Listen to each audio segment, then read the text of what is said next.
The Enchanted April by Elizabeth von Arnim. Chapter 1.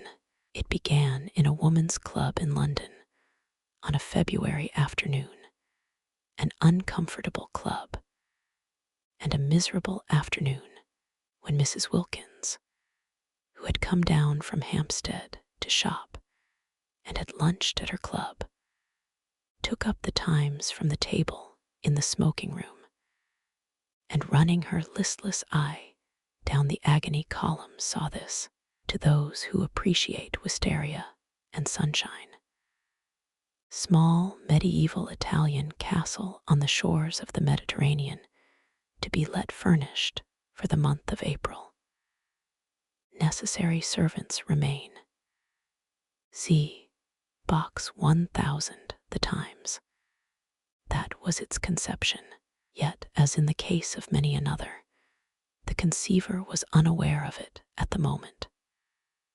So entirely unaware was Mrs. Wilkins that her April for that year had then and there been settled for her, that she dropped the newspaper with a gesture that was both irritated and resigned, and went over to the window and stared drearily out at the dripping street.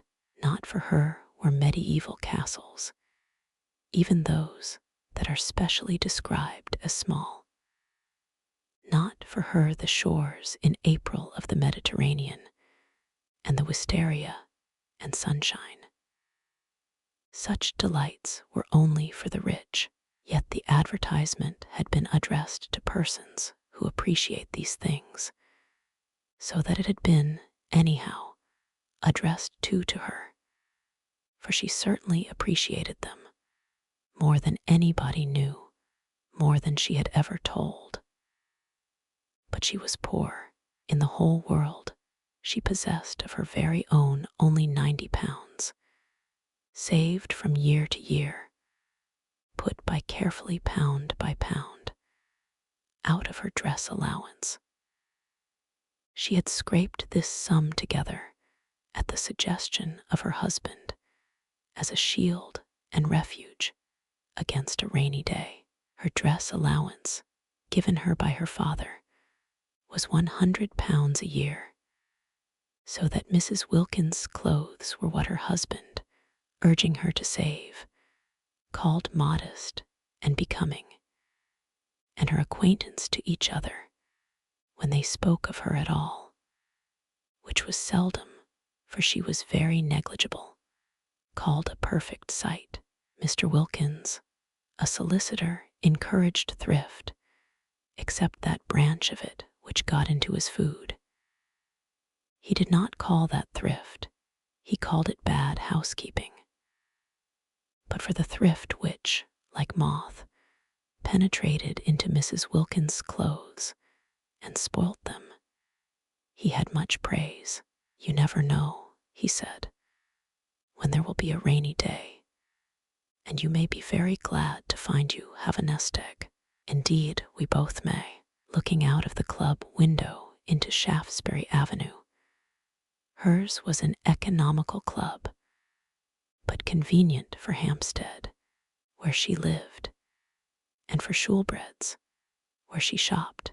Mrs. Wilkins, having stood there some time very drearily, her mind's eye on the Mediterranean in April, and the wisteria, and the enviable opportunities of the rich, while her bodily eye watched the really extremely horrible sooty rain falling steadily on the hurrying umbrellas and splashing omnibuses, suddenly wondered whether perhaps this was not the rainy day Mellersh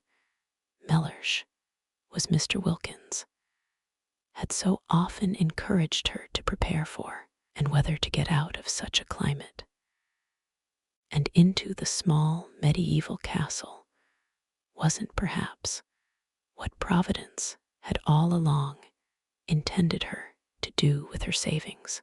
Part of her savings, of course, perhaps quite a small part. The castle, being medieval, might also be dilapidated, and dilapidations were surely cheap. She wouldn't in the least mind a few of them, because you didn't pay for dilapidations which were already there. On the contrary, by reducing the price you had to pay, they really paid you. But what nonsense to think of it. She turned away from the window with the same gesture of mingled irritation and resignation with which she had laid down the Times, and crossed the room towards the door with the intention of getting her mackintosh and umbrella, and fighting her way into one of the overcrowded omnibuses, and going to Shoolbred's on her way home, and buying some soles for Mellersh's dinner. Mellersh was difficult with fish, and liked only soles, except salmon, when she beheld Mrs. Arbuthnot, a woman she knew by sight as also living in Hampstead and belonging to the club, sitting at the table in the middle of the room on which the newspapers and magazines were kept, absorbed in her turn in the first page of the Times. Mrs. Wilkins had never yet spoken to Mrs. Arbuthnot, who belonged to one of the various church sets, and who analyzed, classified, divided, and registered the poor, whereas she and Mellersh, when they did go out, went to the parties of impressionist painters, of whom in Hampstead there were many. Mellersh had a sister who had married one of them and lived up on the Heath, and because of this alliance, Mrs. Wilkins was drawn into a circle which was highly unnatural to her, and she had learned to dread pictures. She had to say things about them, and she didn't know what to say. She used to murmur marvelous and feel that it was not enough, but nobody minded. Nobody listened. Nobody took any notice of Mrs. Wilkins. She was the kind of person who is not noticed at parties. Her clothes, infested by thrift, made her practically invisible. Her face was non-arresting. Her conversation was reluctant. She was shy, and if one's clothes and face and conversation are all negligible, thought Mrs. Wilkins, who recognized her disabilities, what, at parties, is there left of one? Also, she was always with Wilkins, that clean-shaven, fine-looking man who gave a party merely by coming to it. A great air. Wilkins was very respectable. He was known to be highly thought of by his senior partners. His sister's circle admired him. He pronounced adequately intelligent judgments on art and artists. He was pithy. He was prudent. He never said a word too much, nor, on the other hand, did he ever say a word too little. He produced the impression of keeping copies of everything he said, and he was so obviously reliable that it often happened that people who met him at these parties became discontented with their own solicitors, and after a period of restlessness extricated themselves and went to Wilkins. Naturally, Mrs. Wilkins was blotted out. She, said his sister, with something herself of the judicial, the digested, and the final in her manner, should stay at home. But Wilkins could not leave his wife at home. He was a family solicitor, and all such have wives and show them. With his in the week he went to parties, and with his on Sundays he went to church. Being still fairly young, he was 39 and ambitious of old ladies, of whom he had not yet acquired in his practice a sufficient number. He could not afford to miss church, and it was there that Mrs. Wilkins became familiar, though never through words, with Mrs. Arbuthnot. She saw her marshalling the children of the poor into pews. She would come in at the head of the procession from the Sunday school exactly 5 minutes before the choir, and get her boys and girls neatly fitted into their allotted seats, and down on their little knees in their preliminary prayer, and up again on their feet just as, to the swelling organ, the vestry door opened, and the choir and clergy, big with the litanies and commandments they were presently to roll out, emerged. She had a sad face, yet she was evidently efficient. The combination used to make Mrs. Wilkins wonder, for she had been told by Mellersh, on days when she had only been able to get place, that if one were efficient, one wouldn't be depressed, and that if one does one's job well, one becomes automatically bright and brisk. About Mrs. Arbuthnot, there was nothing bright and brisk, though much in her way with the Sunday school children that was automatic. But when Mrs. Wilkins, turning from the window, caught sight of her in the club, she was not being automatic at all, but was looking fixedly at one portion of the first page of the Times, holding the paper quite still, her eyes not moving. She was just staring, and her face, as usual, was the face of a patient and disappointed Madonna, obeying an impulse she wondered at even while obeying it. Mrs. Wilkins, the shy and the reluctant, instead of proceeding as she had intended to the cloakroom, and from thence to Schoolbread's in search of Mellersh's fish, stopped at the table and sat down exactly opposite Mrs. Arbuthnot, to whom she had never yet spoken in her life. It was one of those long, narrow refectory tables, so that they were quite close to each other. Mrs. Arbuthnot, however, did not look up. She continued to gaze, with eyes that seemed to be dreaming, at one spot only of the Times. Mrs. Wilkins watched her a minute, trying to screw up courage to speak to her. She wanted to ask her if she had seen the advertisement. She did not know why she wanted to ask her this, but she wanted to. How stupid not to be able to speak to her. She looked so kind. She looked so unhappy. Why couldn't two unhappy people refresh each other on their way through this dusty business of life by a little talk, real, natural talk, about what they felt, what they would have liked, what they still tried to hope? And she could not help thinking that Mrs. Arbuthnot, too, was reading that very same advertisement. Her eyes were on the very part of the paper.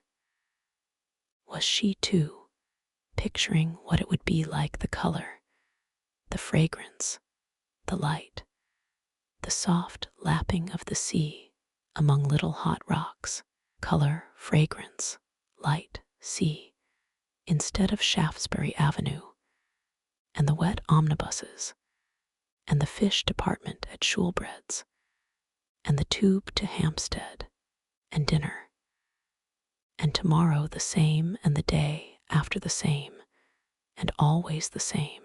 Suddenly, Mrs. Wilkins found herself leaning across the table. "Are you reading about the medieval castle and the Wisteria?" she heard herself asking. Naturally, Mrs. Arbuthnot was surprised, but she was not half so much surprised as Mrs. Wilkins was at herself for asking. Mrs. Arbuthnot had not yet to her knowledge set eyes on the shabby, lank, loosely put together figure sitting opposite her, with its small freckled face and big gray eyes almost disappearing under a smashed down wet weather hat.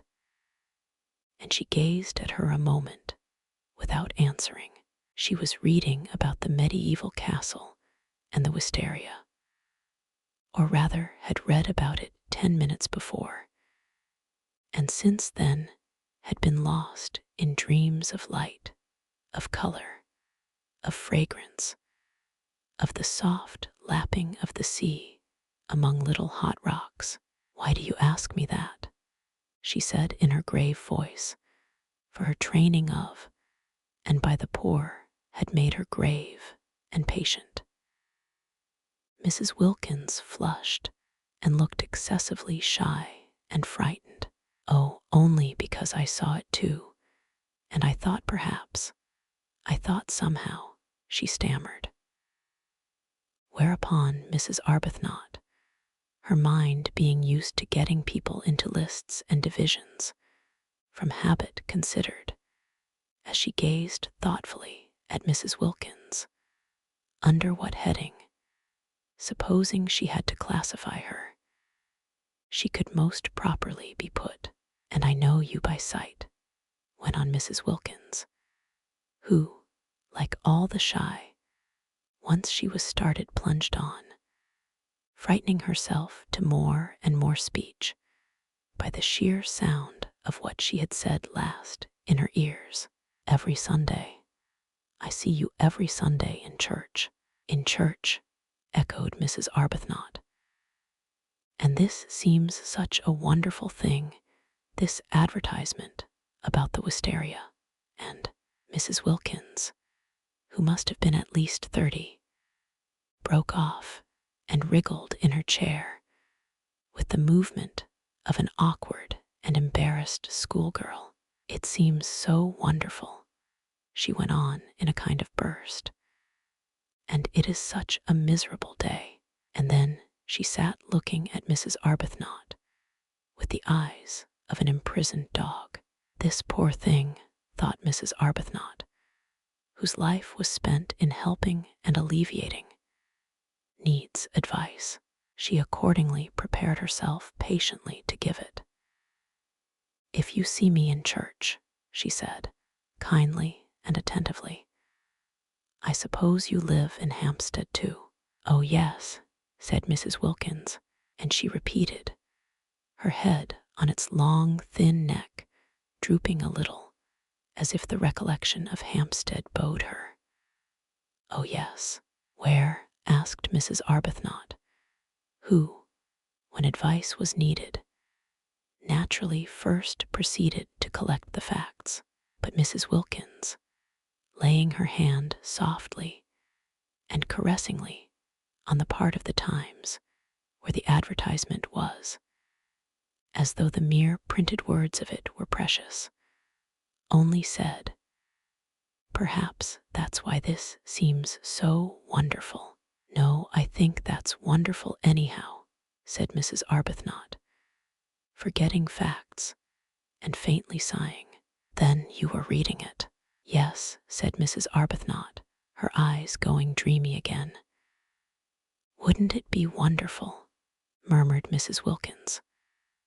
"Wonderful," said Mrs. Arbuthnot. Her face, which had lit up, faded into patience again.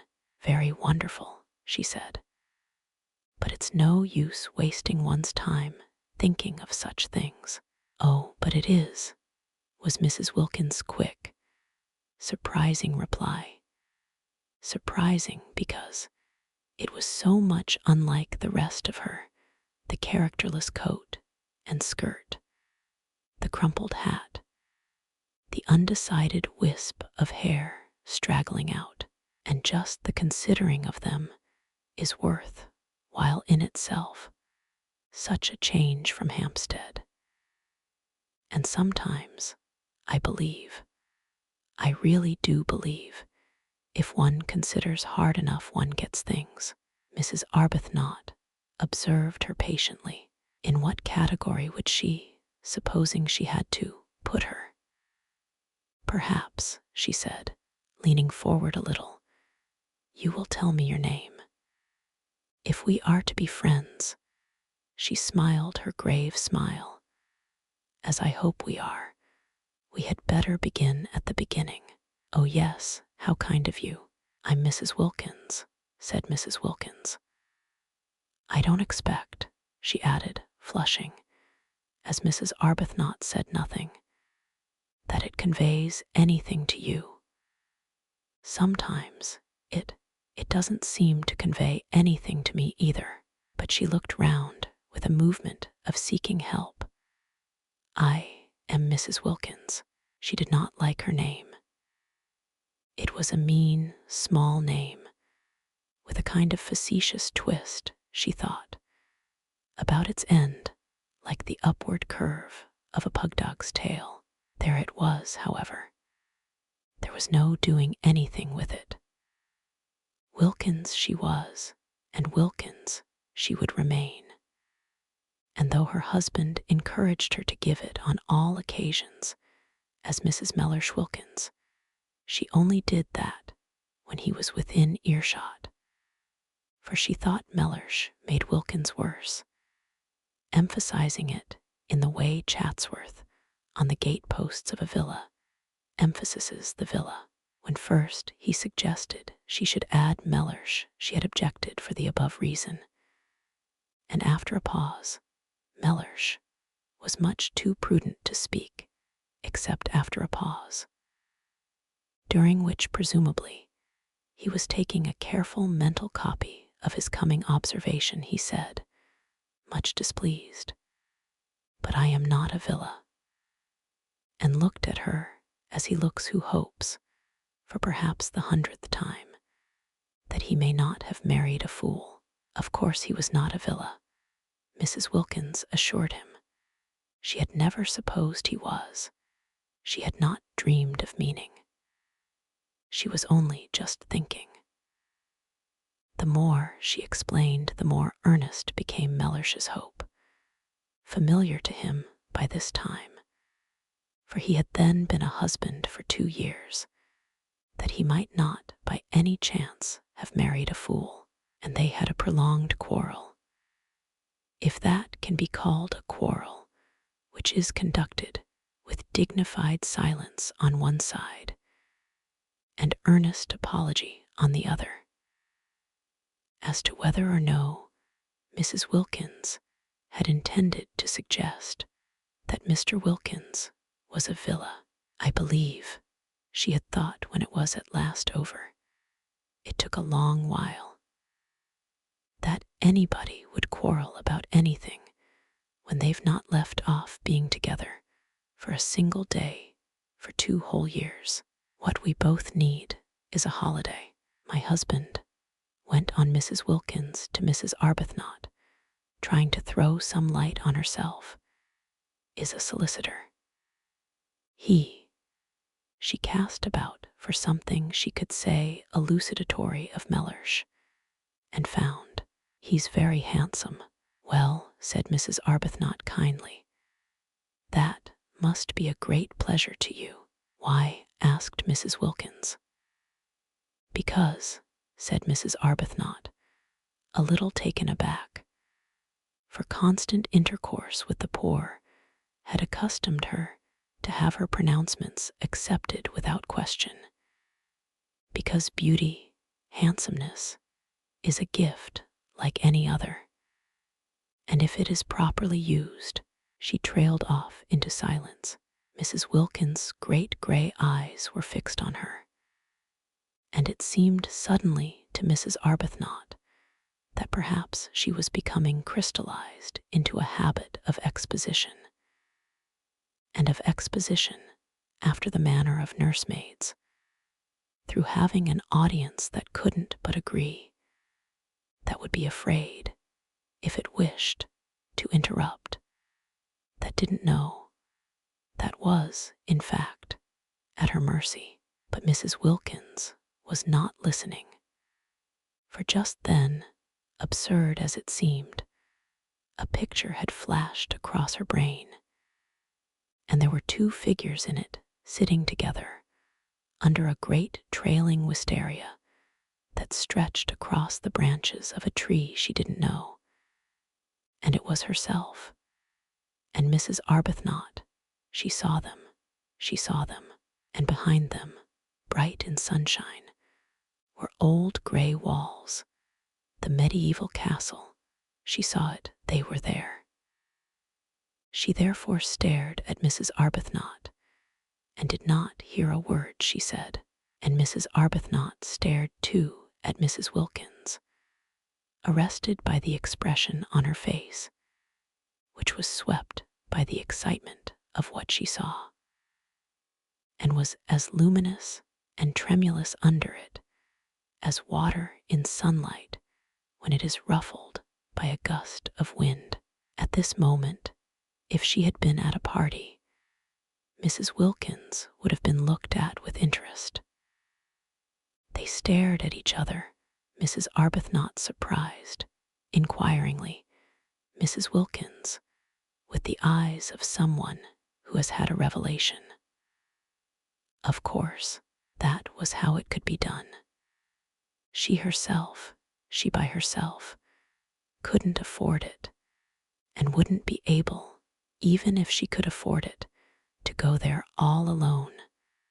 But she and Mrs. Arbuthnot together. She leaned across the table. "Why don't we try and get it?" she whispered. Mrs. Arbuthnot became even more wide-eyed. "Get it?" she repeated. "Yes," said Mrs. Wilkins, still as though she were afraid of being overheard. "Not just sit here and say how wonderful, and then go home to Hampstead without having put out a finger. Go home, just as usual, and see about the dinner. And the fish, just as we've been doing for years and years, and will go on doing for years and years. In fact," said Mrs. Wilkins, flushing to the roots of her hair, for the sound of what she was saying, of what was coming pouring out, frightened her. And yet she couldn't stop. "I see no end to it. There is no end to it, so that there ought to be a break. There ought to be intervals, in everybody's interests. Why, it would really be being unselfish to go away and be happy for a little, because we would come back so much nicer. You see, after a bit, everybody needs a holiday." "But how do you mean, get it?" asked Mrs. Arbuthnot. "Take it," said Mrs. Wilkins.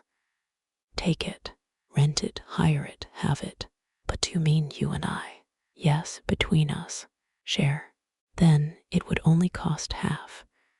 And you look exactly as if you wanted it just as much as I do.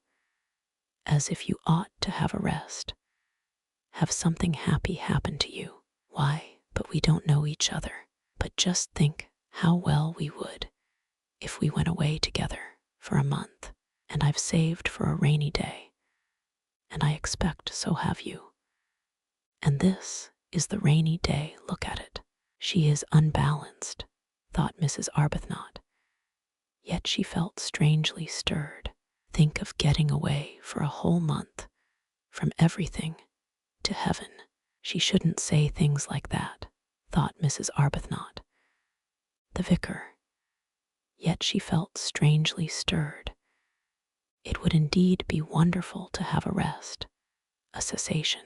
Habit, however, steadied her again, and years of intercourse with the poor made her say, with the slight though sympathetic superiority of the explainer, "But then, you see, heaven isn't somewhere else.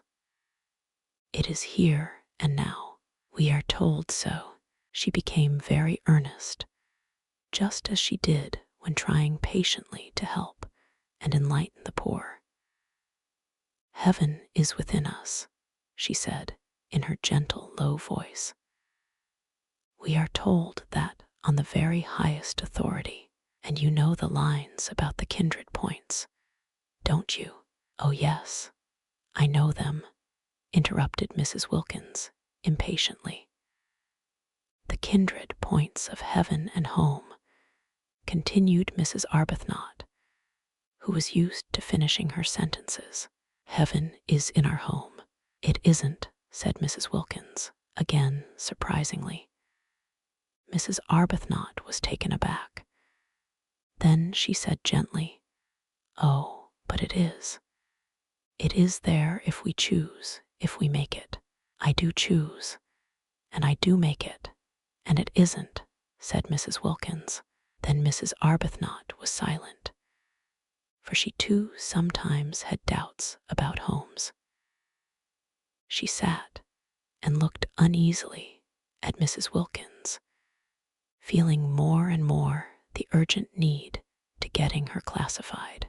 If she could only classify Mrs. Wilkins, get her safely under her proper heading, she felt that she herself would regain her balance, which did seem very strangely to be slipping all to one side, for neither had she had a holiday for years, and the advertisement, when she saw it, had set her dreaming, and Mrs. Wilkins' excitement about it was infectious, and she had the sensation, as she listened to her impetuous, odd talk and watched her lit-up face, that she was being stirred out of sleep. Clearly Mrs. Wilkins was unbalanced, but Mrs. Arbuthnot had met the unbalanced before. Indeed, she was always meeting them, and they had no effect on her own stability at all, whereas this one was making her feel quite wobbly, quite as though to be off and away from her compass points of God, husband, home, and duty. She didn't feel as if Mrs. Wilkins intended Mr. Wilkins to come too, and just for once be happy would be both good and desirable, which of course it wasn't, which certainly of course it wasn't. She also had a nest egg, invested gradually in the post office savings bank, but to suppose that she would ever forget her duty to the extent of drawing it out and spending it on herself was surely absurd. Surely she couldn't. She wouldn't ever do such a thing. Surely she wouldn't. She couldn't ever forget her poor, forget misery and sickness as completely as that. No doubt a trip to Italy would be extraordinarily delightful, but there were many delightful things one would like to do, and what was strength given to one for except to help one not to do them? Steadfast as the points of the compass to Mrs. Arbuthnot were the great 4 facts of life: God, husband, home, duty. She had gone to sleep on these facts years ago, after a period of much misery, her head resting on them as on a pillow, and she had a great dread of being awakened out of so simple and untroublesome a condition. Therefore it was that she searched with earnestness for a heading under which to put Mrs. Wilkins, and in this way illumine and steady her own mind, and sitting there looking at her uneasily after her last remark, and feeling herself becoming more and more unbalanced and infected, she decided pro tem, as the vicar said at meetings, to put her under the heading nerves. It was just possible that she ought to go straight into the category hysteria, which was often only the antechamber to lunacy. But Mrs. Arbuthnot had learned not to hurry people into their final categories, having on more than one occasion discovered with dismay that she had made a mistake, and how difficult it had been to get them out again, and how crushed she had been with the most terrible remorse. Yes, nerves. Probably she had no regular work for others, thought Mrs. Arbuthnot, no work that would take her outside herself. Evidently she was rudderless, blown about by gusts, by impulses.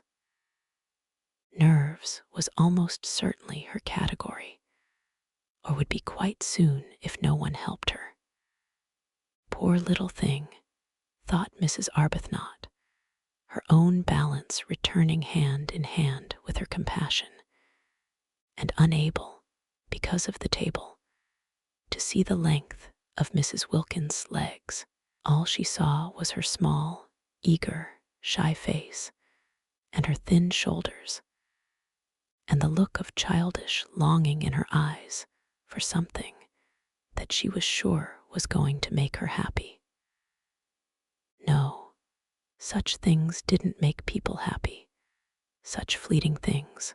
Mrs. Arbuthnot had learned in her long life with Frederick.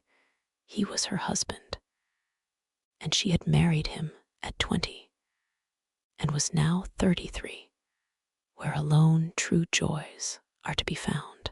They are to be found, she now knew, only in daily, in hourly, living for others. They are to be found only hadn't she over and over again taken her disappointments and discouragements there, and come away comforted at the feet of God. Frederick had been the kind of husband whose wife betakes herself early to the feet of God. From him to them had been a short, though painful step. It seemed short to her in retrospect, but it had really taken the whole of the first year of their marriage, and every inch of the way had been a struggle, and every inch of it was stained, she felt at the time, with her heart's blood. All that was over now. She had long since found peace. And Frederick, from her passionately loved bridegroom, from her worshipped young husband, had become second only to God on her list of duties and forbearances. There he hung, the second in importance, a bloodless thing bled white by her prayers. For years, she had been able to be happy only by forgetting happiness. She wanted to stay like that. She wanted to shut out everything that would remind her of beautiful things, that might set her off again longing, desiring. "I'd like so much to be friends," she said earnestly. "Won't you come and see me, or let me come to you sometimes? Whenever you feel as if you wanted to talk, I'll give you my address." She searched in her handbag. "And then you won't forget." And she found a card and held it out. Mrs. Wilkins ignored the card.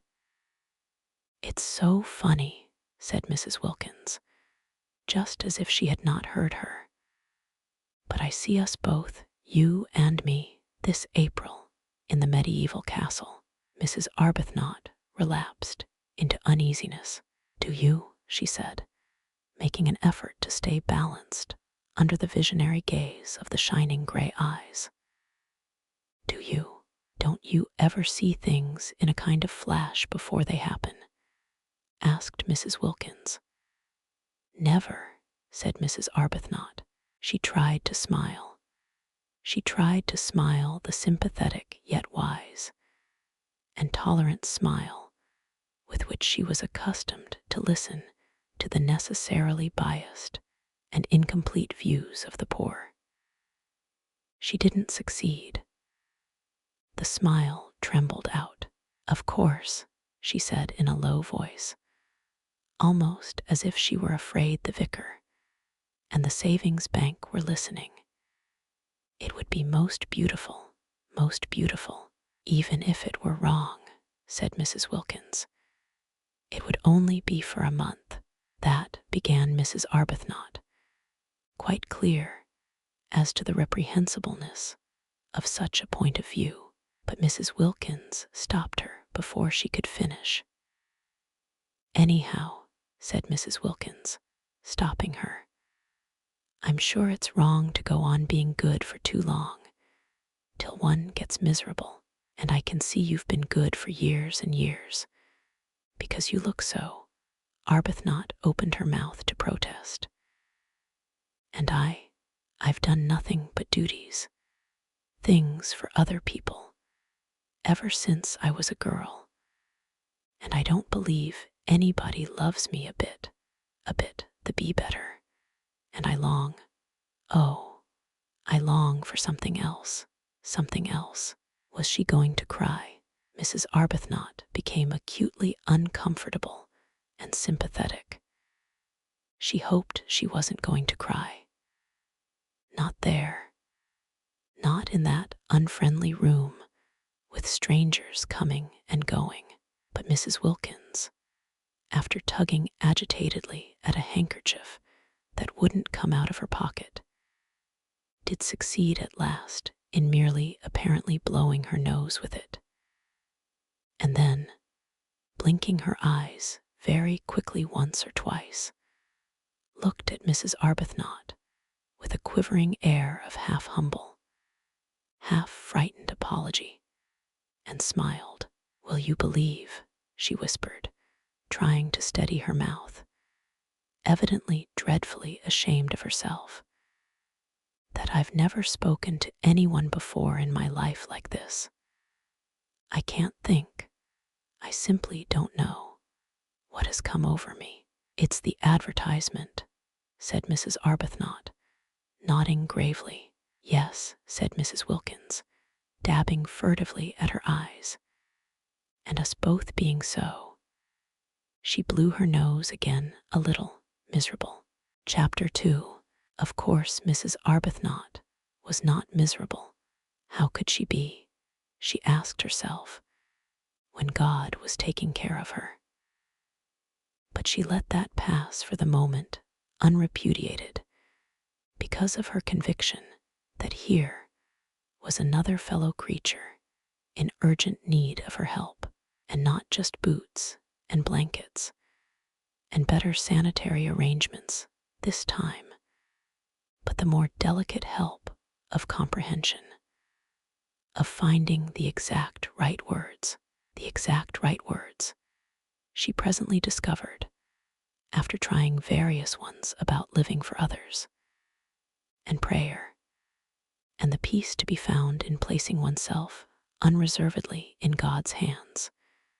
To meet all these words, Mrs. Wilkins had other words, incoherent, and yet, for the moment at least, till one had had more time, difficult to answer. The exact right words were a suggestion that it would do no harm to answer the advertisement, non-committal, mere inquiry. And what disturbed Mrs. Arbuthnot about this suggestion was that she did not make it solely to comfort Mrs. Wilkins. She made it because of her own strange longing for the medieval castle. This was very disturbing. There she was, accustomed to direct, to lead, to advise, to support, except Frederick. She long since had learned to leave Frederick to God, being led herself, being influenced and thrown off her feet by just an advertisement, by just an incoherent stranger. It was indeed disturbing. She failed to understand her sudden longing for what was, after all, self-indulgence, when for years no such desire had entered her heart. "There's no harm in simply asking," she said in a low voice, as if the vicar and the savings bank and all her waiting and dependent poor were listening and condemning. "It isn't as if it committed us to anything," said Mrs. Wilkins, also in a low voice, but her voice shook. They got up simultaneously. Mrs. Arbuthnot had a sensation of surprise that Mrs. Wilkins should be so tall, and went to a writing table, and Mrs. Arbuthnot wrote to Z, Box 1000 the Times for particulars. She asked for all particulars, but the only one they really wanted was the one about the rent. They both felt that it was Mrs. Arbuthnot who ought to write the letter and do the business part. Not only was she used to organizing and being practical, but she also was older and certainly calmer, and she herself had no doubt, too, that she was wiser. Neither had Mrs. Wilkins any doubt of this. The very way Mrs. Arbuthnot parted her hair suggested a great calm that could only proceed from wisdom. But if she was wiser, older, and calmer, Mrs. Arbuthnot's new friend nevertheless seemed to her to be the one who impelled. Incoherent, she yet impelled. She appeared to have, apart from her need of help, an upsetting kind of character. She had a curious infectiousness.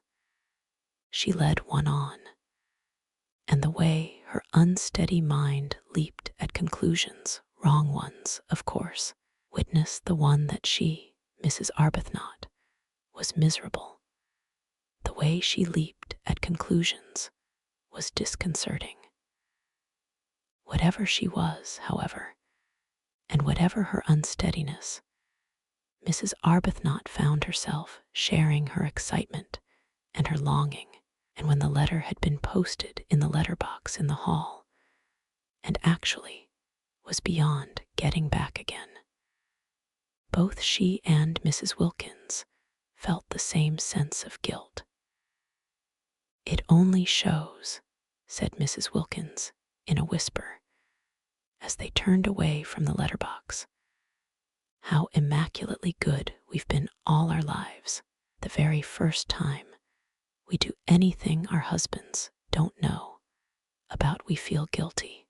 "I'm afraid I can't say I've been immaculately good," gently protested Mrs. Arbuthnot, a little uncomfortable at this fresh example of successful leaping at conclusions.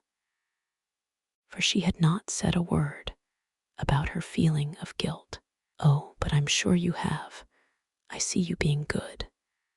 And that's why you're not happy." She shouldn't say things like that, thought Mrs. Arbuthnot. "I must try and help her not to." Aloud she said gravely, "I don't know why you insist that I'm not happy. When you know me better, I think you'll find that I am. And I'm sure you don't mean really that goodness, if one could attain it, makes one unhappy." "Yes, I do," said Mrs. Wilkins. "Our sort of goodness does. We have attained it, and we are unhappy.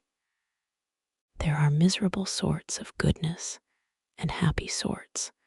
The sort we'll have at the medieval castle, for instance, is the happy sort. That is, supposing we go there," said Mrs. Arbuthnot restrainingly. She felt that Mrs. Wilkins needed holding on to. "After all, we've only written just to ask. Anybody may do that. I think it quite likely we shall find the conditions impossible, and even if they were not, probably by tomorrow we shall not want to go." "I see us there," was Mrs. Wilkins' answer to that. All this was very unbalancing. Mrs. Arbuthnot, as she presently splashed through the dripping streets on her way to a meeting she was to speak at, was in an unusually disturbed condition of mind. She had, she hoped, shown herself very calm to Mrs. Wilkins, very practical and sober, concealing her own excitement. But she was really extraordinarily moved, and she felt happy, and she felt guilty, and she felt afraid, and she had all the feelings, though this she did not know, of a woman who has come away from a secret meeting with her lover. That, indeed, was what she looked like when she arrived late on her platform. She, the open-browed, looked almost furtive as her eyes fell on the staring wooden faces waiting to hear her try and persuade them to contribute to the alleviation of the urgent needs of the Hampstead poor, each one convinced that they needed contributions themselves. She looked as though she were hiding something discreditable but delightful.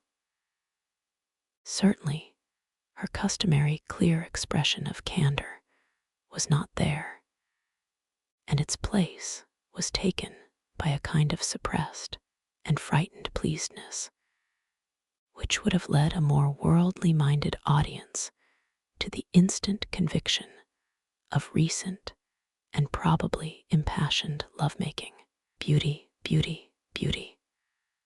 The words kept ringing in her ears as she stood on the platform talking of sad things to the sparsely attended meeting.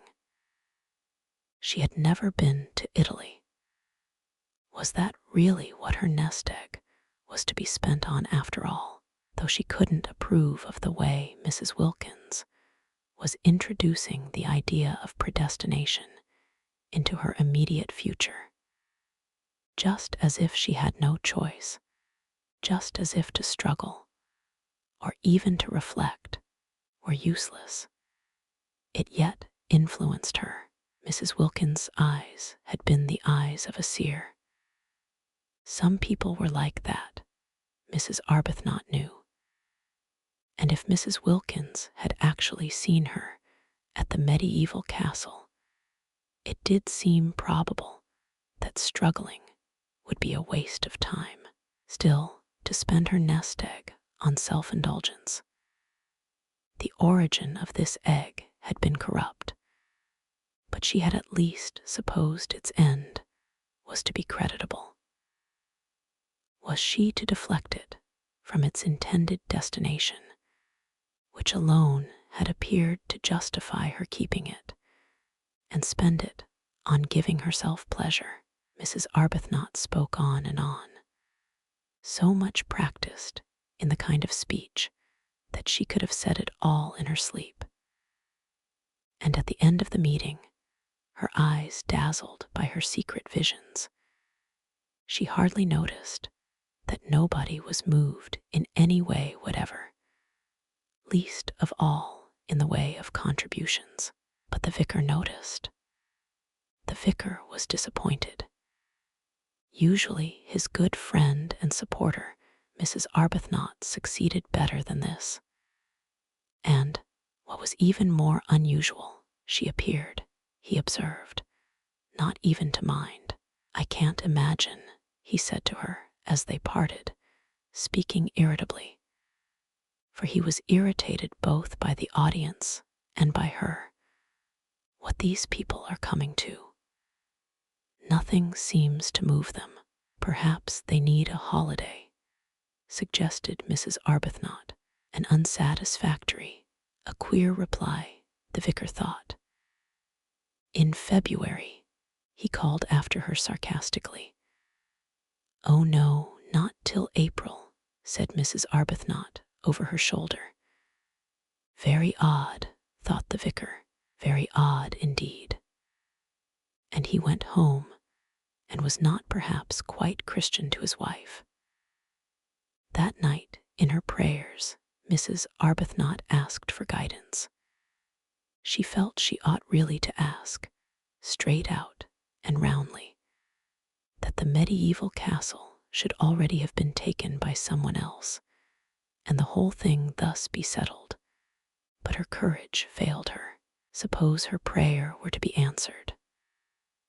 No, she couldn't ask it. She couldn't risk it. And after all, she almost pointed this out to God. If she spent her present nest egg on a holiday, she could quite soon accumulate another. Frederick pressed money on her, and it would only mean, while she rolled up a second egg, that for a time her contributions to the parish charities would be less. And then, It could be the next nest egg, whose original corruption would be purged away by the use to which it was finally put. For Mrs. Arbuthnot, who had no money of her own, was obliged to live on the proceeds of Frederick's activities, and her very nest egg was the fruit, posthumously ripened, of ancient sin. The way Frederick made his living was one of the standing distresses of her life. He wrote immensely popular memoirs, regularly, every year, of the mistresses of kings. There were in history numerous kings who had had mistresses, and there were still more numerous mistresses who had had kings, so that he had been able to publish a book of memoirs during each year of his married life. And even so, there were great further piles of these ladies waiting to be dealt with. Mrs. Arbuthnot was helpless, whether she liked it or not. She was obliged to live on the proceeds.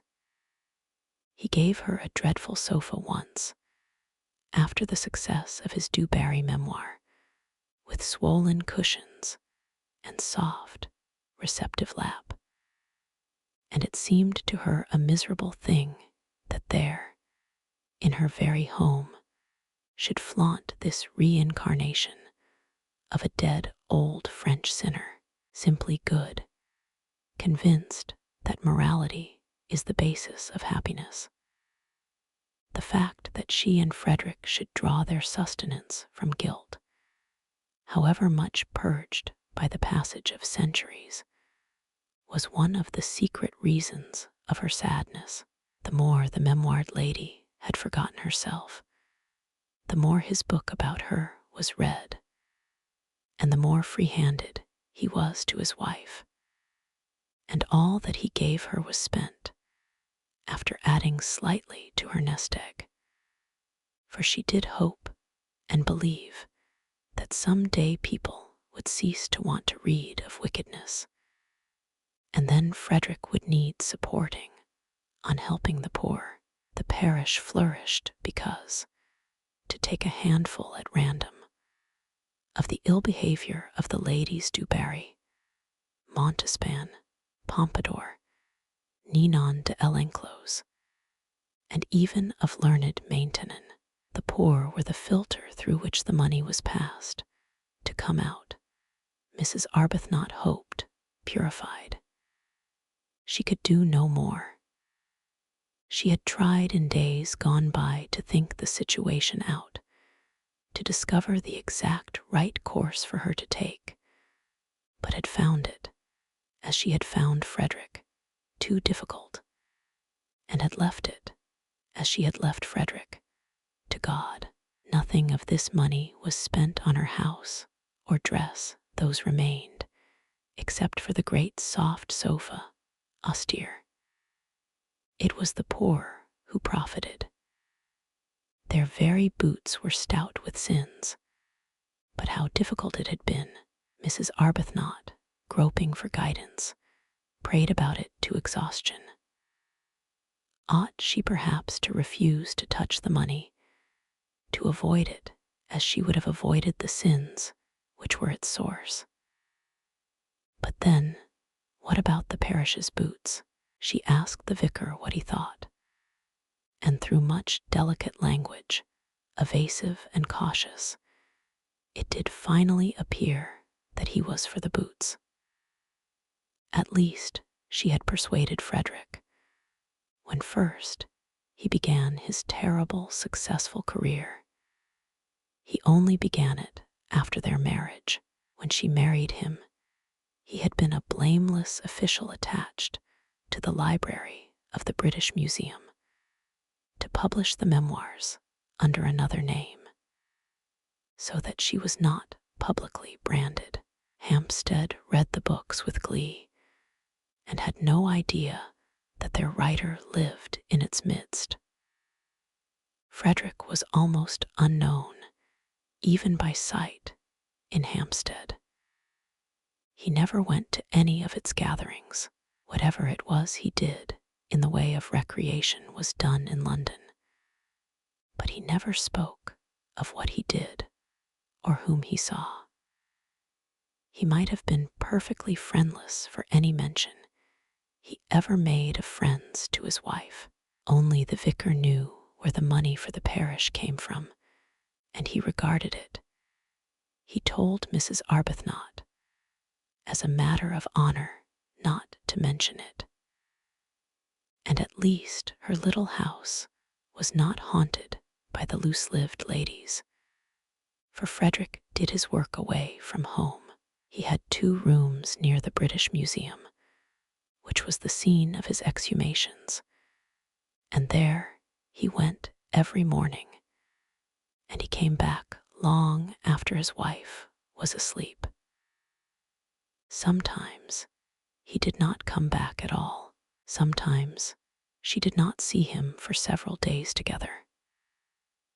Then he would suddenly appear at breakfast, having let himself in with his latchkey the night before, very jovial and good-natured, and free-handed, and glad if she would allow him to give her something, a well-fed man, contented with the world, a jolly, full-blooded, satisfied man, and she was always gentle and anxious that his coffee should be as he liked it.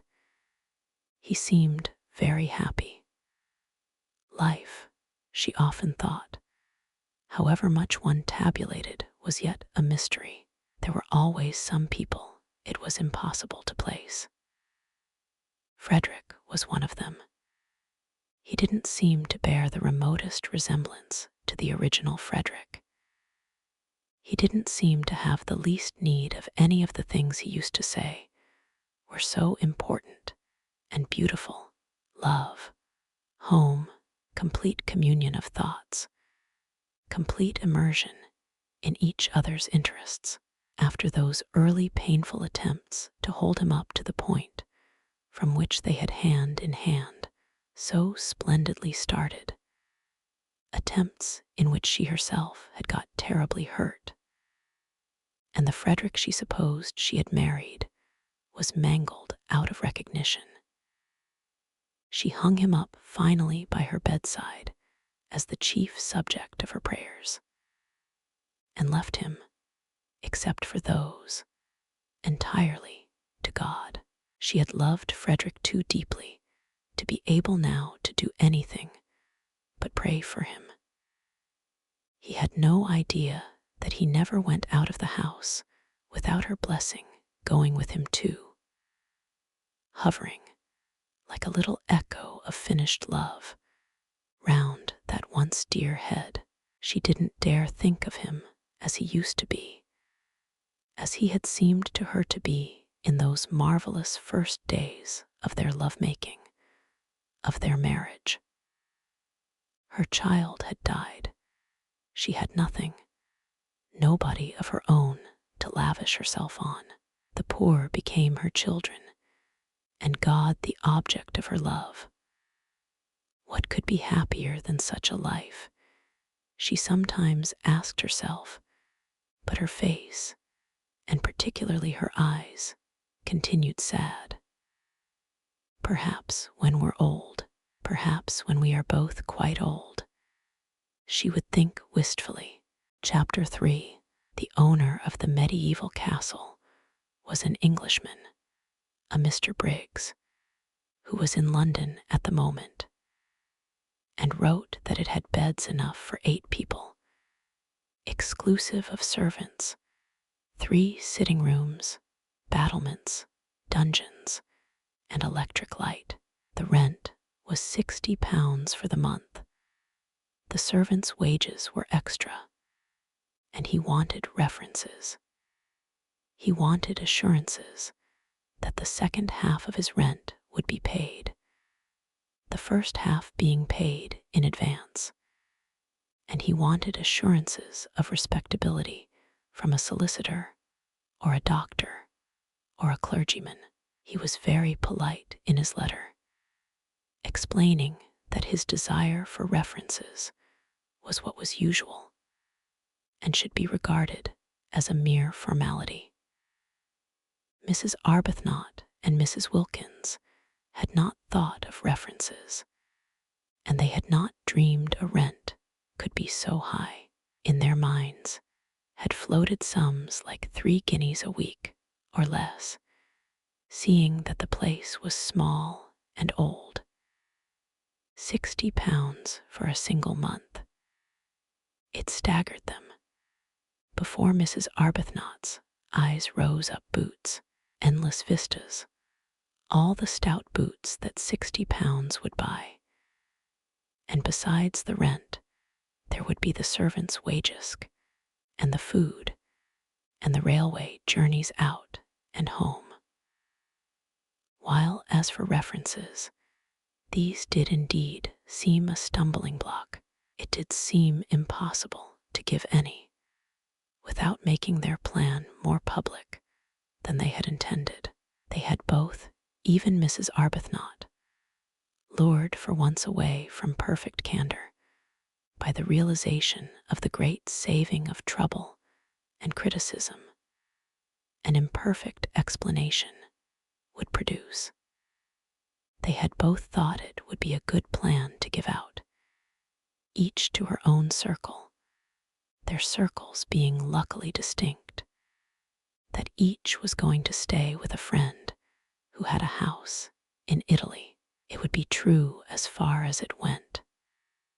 Mrs. Wilkins asserted that it would be quite true, but Mrs. Arbuthnot thought it wouldn't be quite, and it was the only way, Mrs. Wilkins said, to keep Mellersh even approximately quiet, to spend any of her money just on the mere getting to Italy would cause him indignation.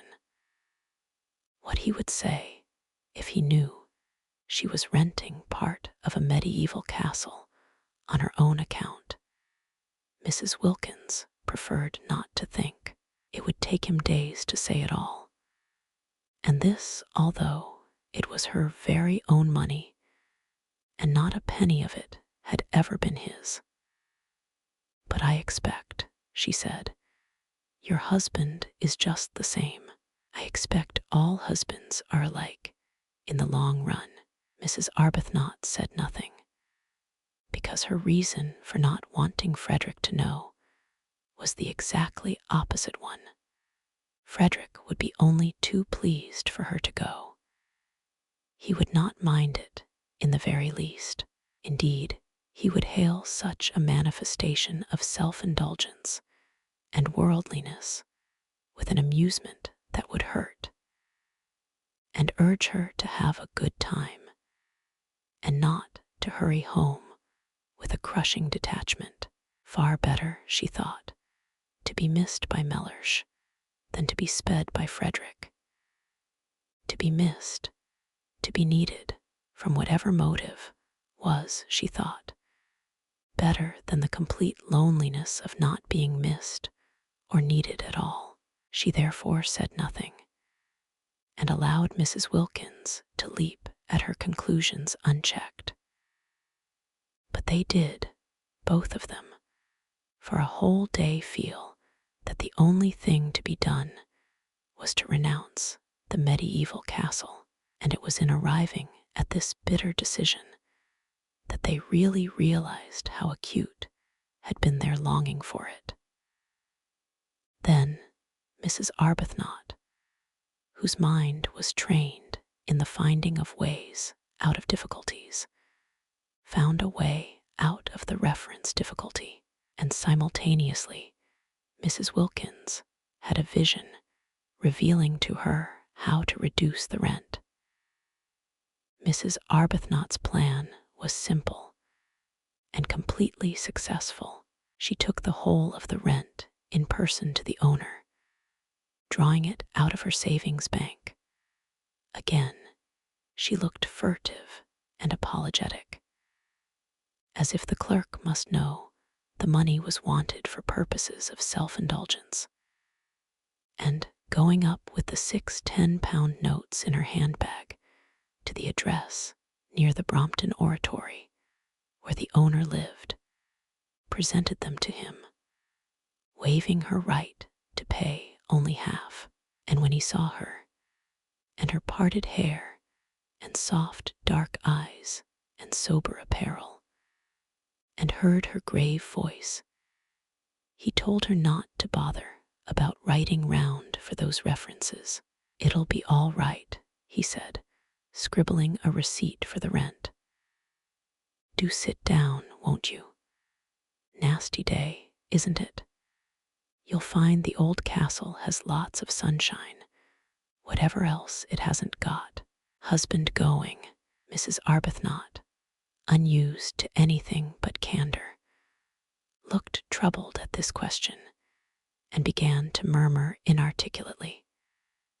And the owner at once concluded that she was a widow, a war one, of course, for other widows were old, and that he had been a fool not to guess it. "Oh, I'm sorry," he said, turning red right up to his fair hair.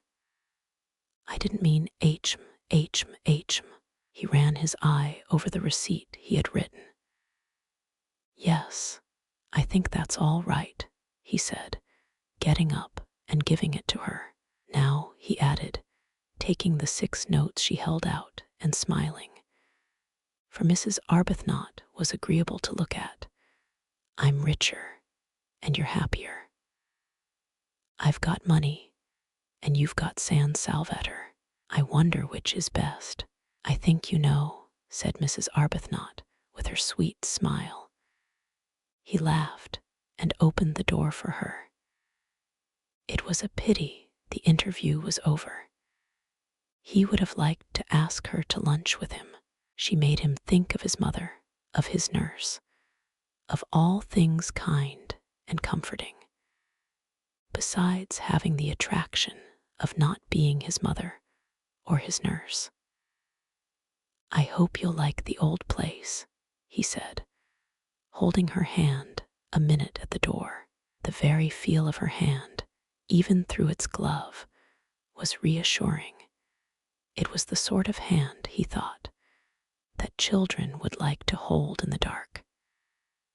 In April, you know, it's simply a mass of flowers. And then there's the sea. You must wear white. You'll fit in very well.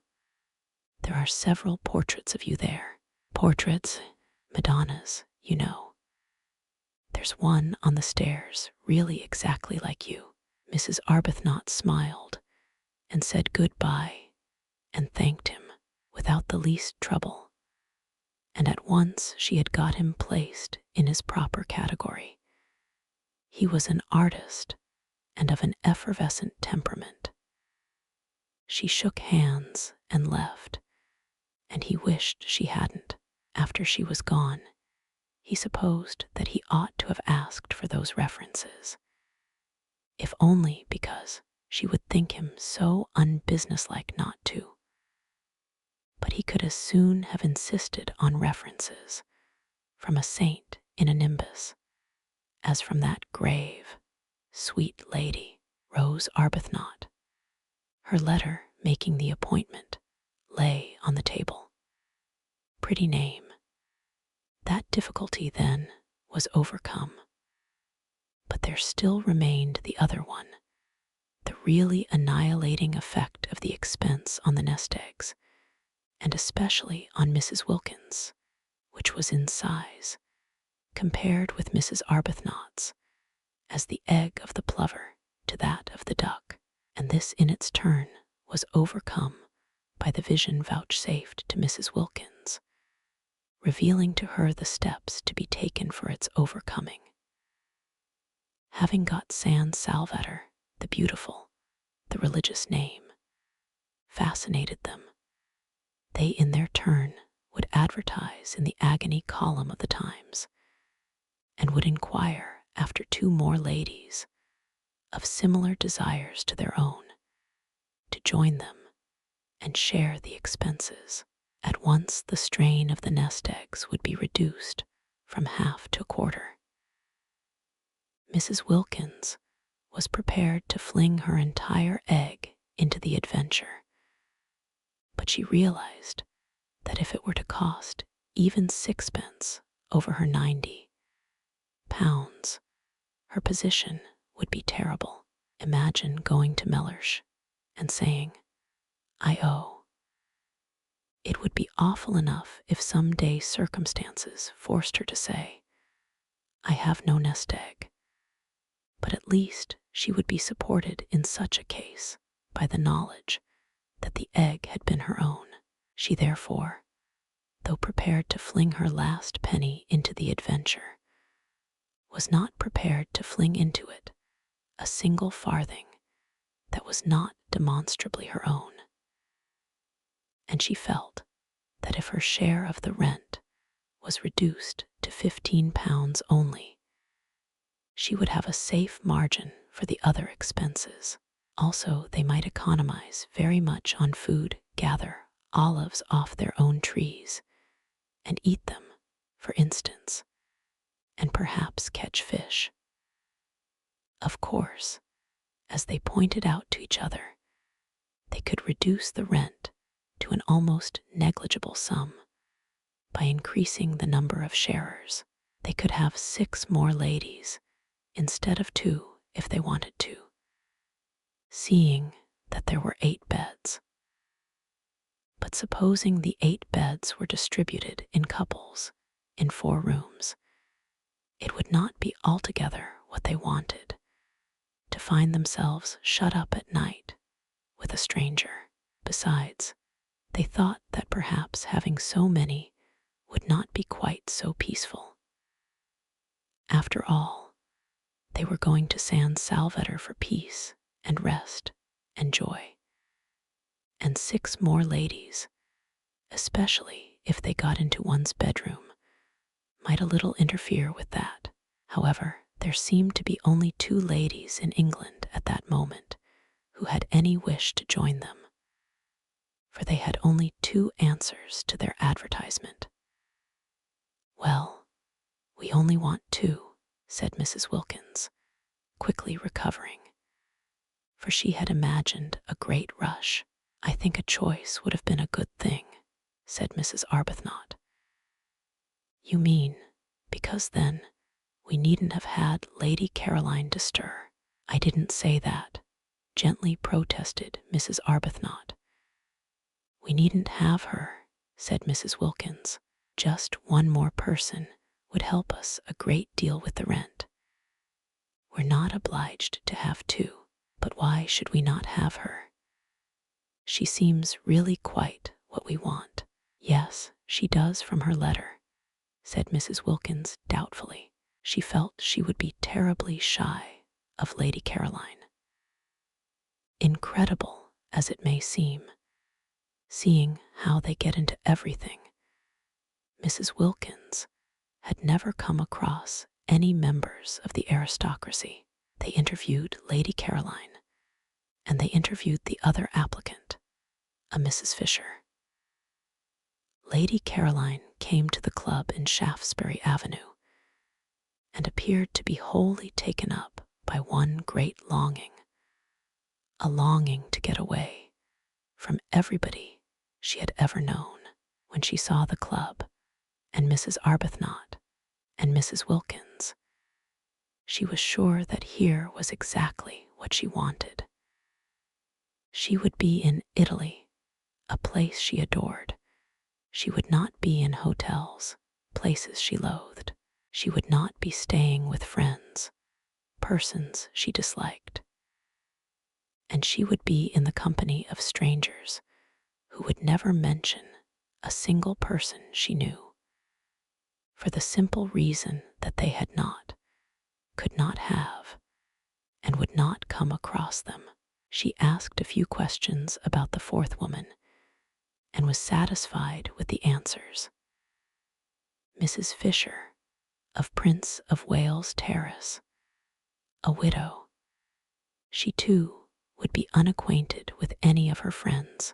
Lady Caroline did not even know where Prince of Wales Terrace was. "It's in London," said Mrs. Arbuthnot.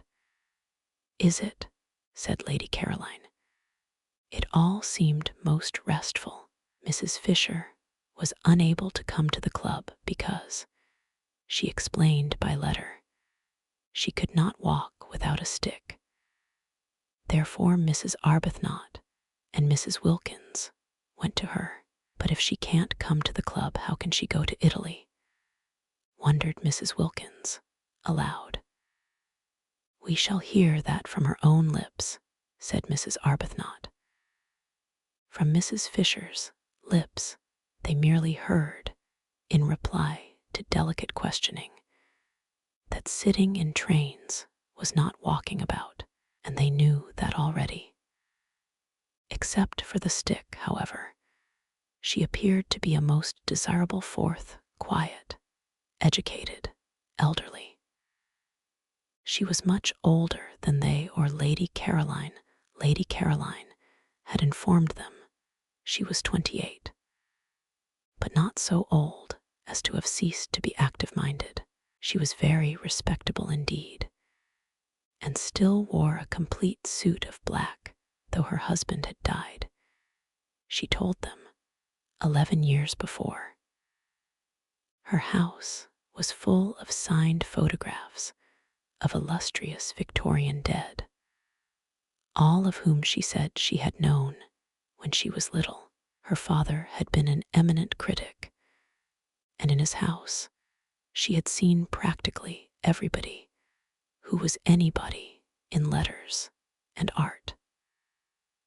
Carlyle had scowled at her, Matthew Arnold had held her on his knee, Tennyson had sonorously rallied her on the length of her pigtail. She animatedly showed them the photographs, hung everywhere on her walls, pointing out the signatures with her stick, and she neither gave any information about her own husband, nor asked for any about the husbands of her visitors, which was the greatest comfort. Indeed, she seemed to think that they also were widows, for on inquiring who the fourth lady was to be, and being told it was a Lady Caroline de Stir, she said, "Is she a widow too?" And on their explaining that she was not, because she had not yet been married, observed with abstracted amiability, all in good time, but Mrs. Fisher's very abstractedness, and she seemed to be absorbed chiefly in the interesting people she used to know and in their memorial photographs, and quite a good part of the interview was taken up by reminiscent anecdote of Carlyle, Meredith, Matthew Arnold, Tennyson, and a host of others. Her very abstractedness was a recommendation. She only asked, she said, to be allowed to sit quiet in the sun and remember. That was all Mrs. Arbuthnot and Mrs. Wilkins asked of their sharers. It was their idea of a perfect sharer that she should sit quiet in the sun and remember, rousing herself on Saturday evenings sufficiently to pay her share. Mrs. Fisher was very fond, too, she said, of flowers, and once when she was spending a weekend with her father at Box Hill, who lived at Box Hill, interrupted Mrs. Wilkins, who hung on Mrs. Fisher's reminiscences, intensely excited by meeting somebody who had actually been familiar with all the really and truly and undoubtedly great, actually seen them, heard them talking, touched them. Mrs. Fisher looked at her over the top of her glasses in some surprise. Mrs. Wilkins, in her eagerness to tear the heart out quickly of Mrs. Fisher's reminiscences, afraid that at any moment Mrs. Arbuthnot would take her away, and she wouldn't have heard half, had already interrupted several times with questions which appeared ignorant to Mrs. Fisher. "Meredith, of course," said Mrs. Fisher rather shortly. I remember a particular weekend, she continued. My father often took me, but I always remember this weekend particularly. Did you know Keats? Eagerly interrupted Mrs. Wilkins. Mrs. Fisher, after a pause, said with subacid reserve that she had been unacquainted with both Keats and Shakespeare. Oh, of course, how ridiculous of me, cried Mrs. Wilkins, flushing scarlet.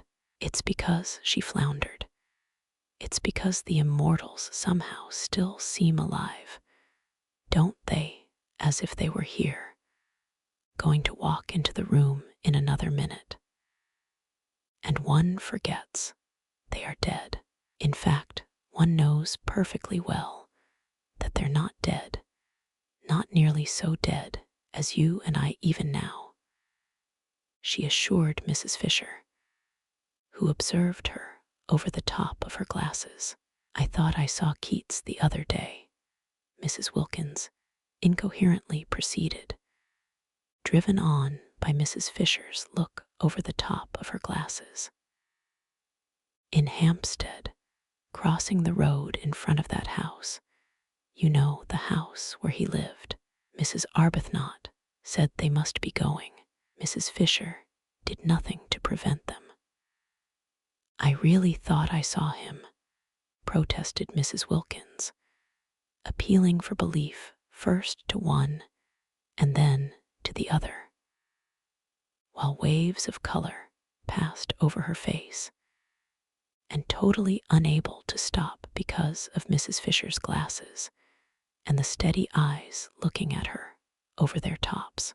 I believe I did see him. He was dressed in a... Even Mrs. Arbuthnot looked at her now, and in her gentlest voice said they would be late for lunch. It was at this point that Mrs. Fisher asked for references. She had no wish to find herself shut up for 4 weeks with somebody who saw things.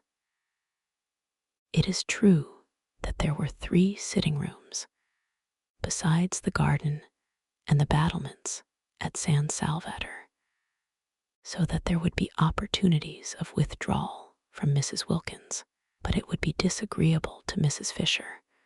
For instance, if Mrs. Wilkins were suddenly to assert that she saw Mr. Fisher. Mr. Fisher was dead.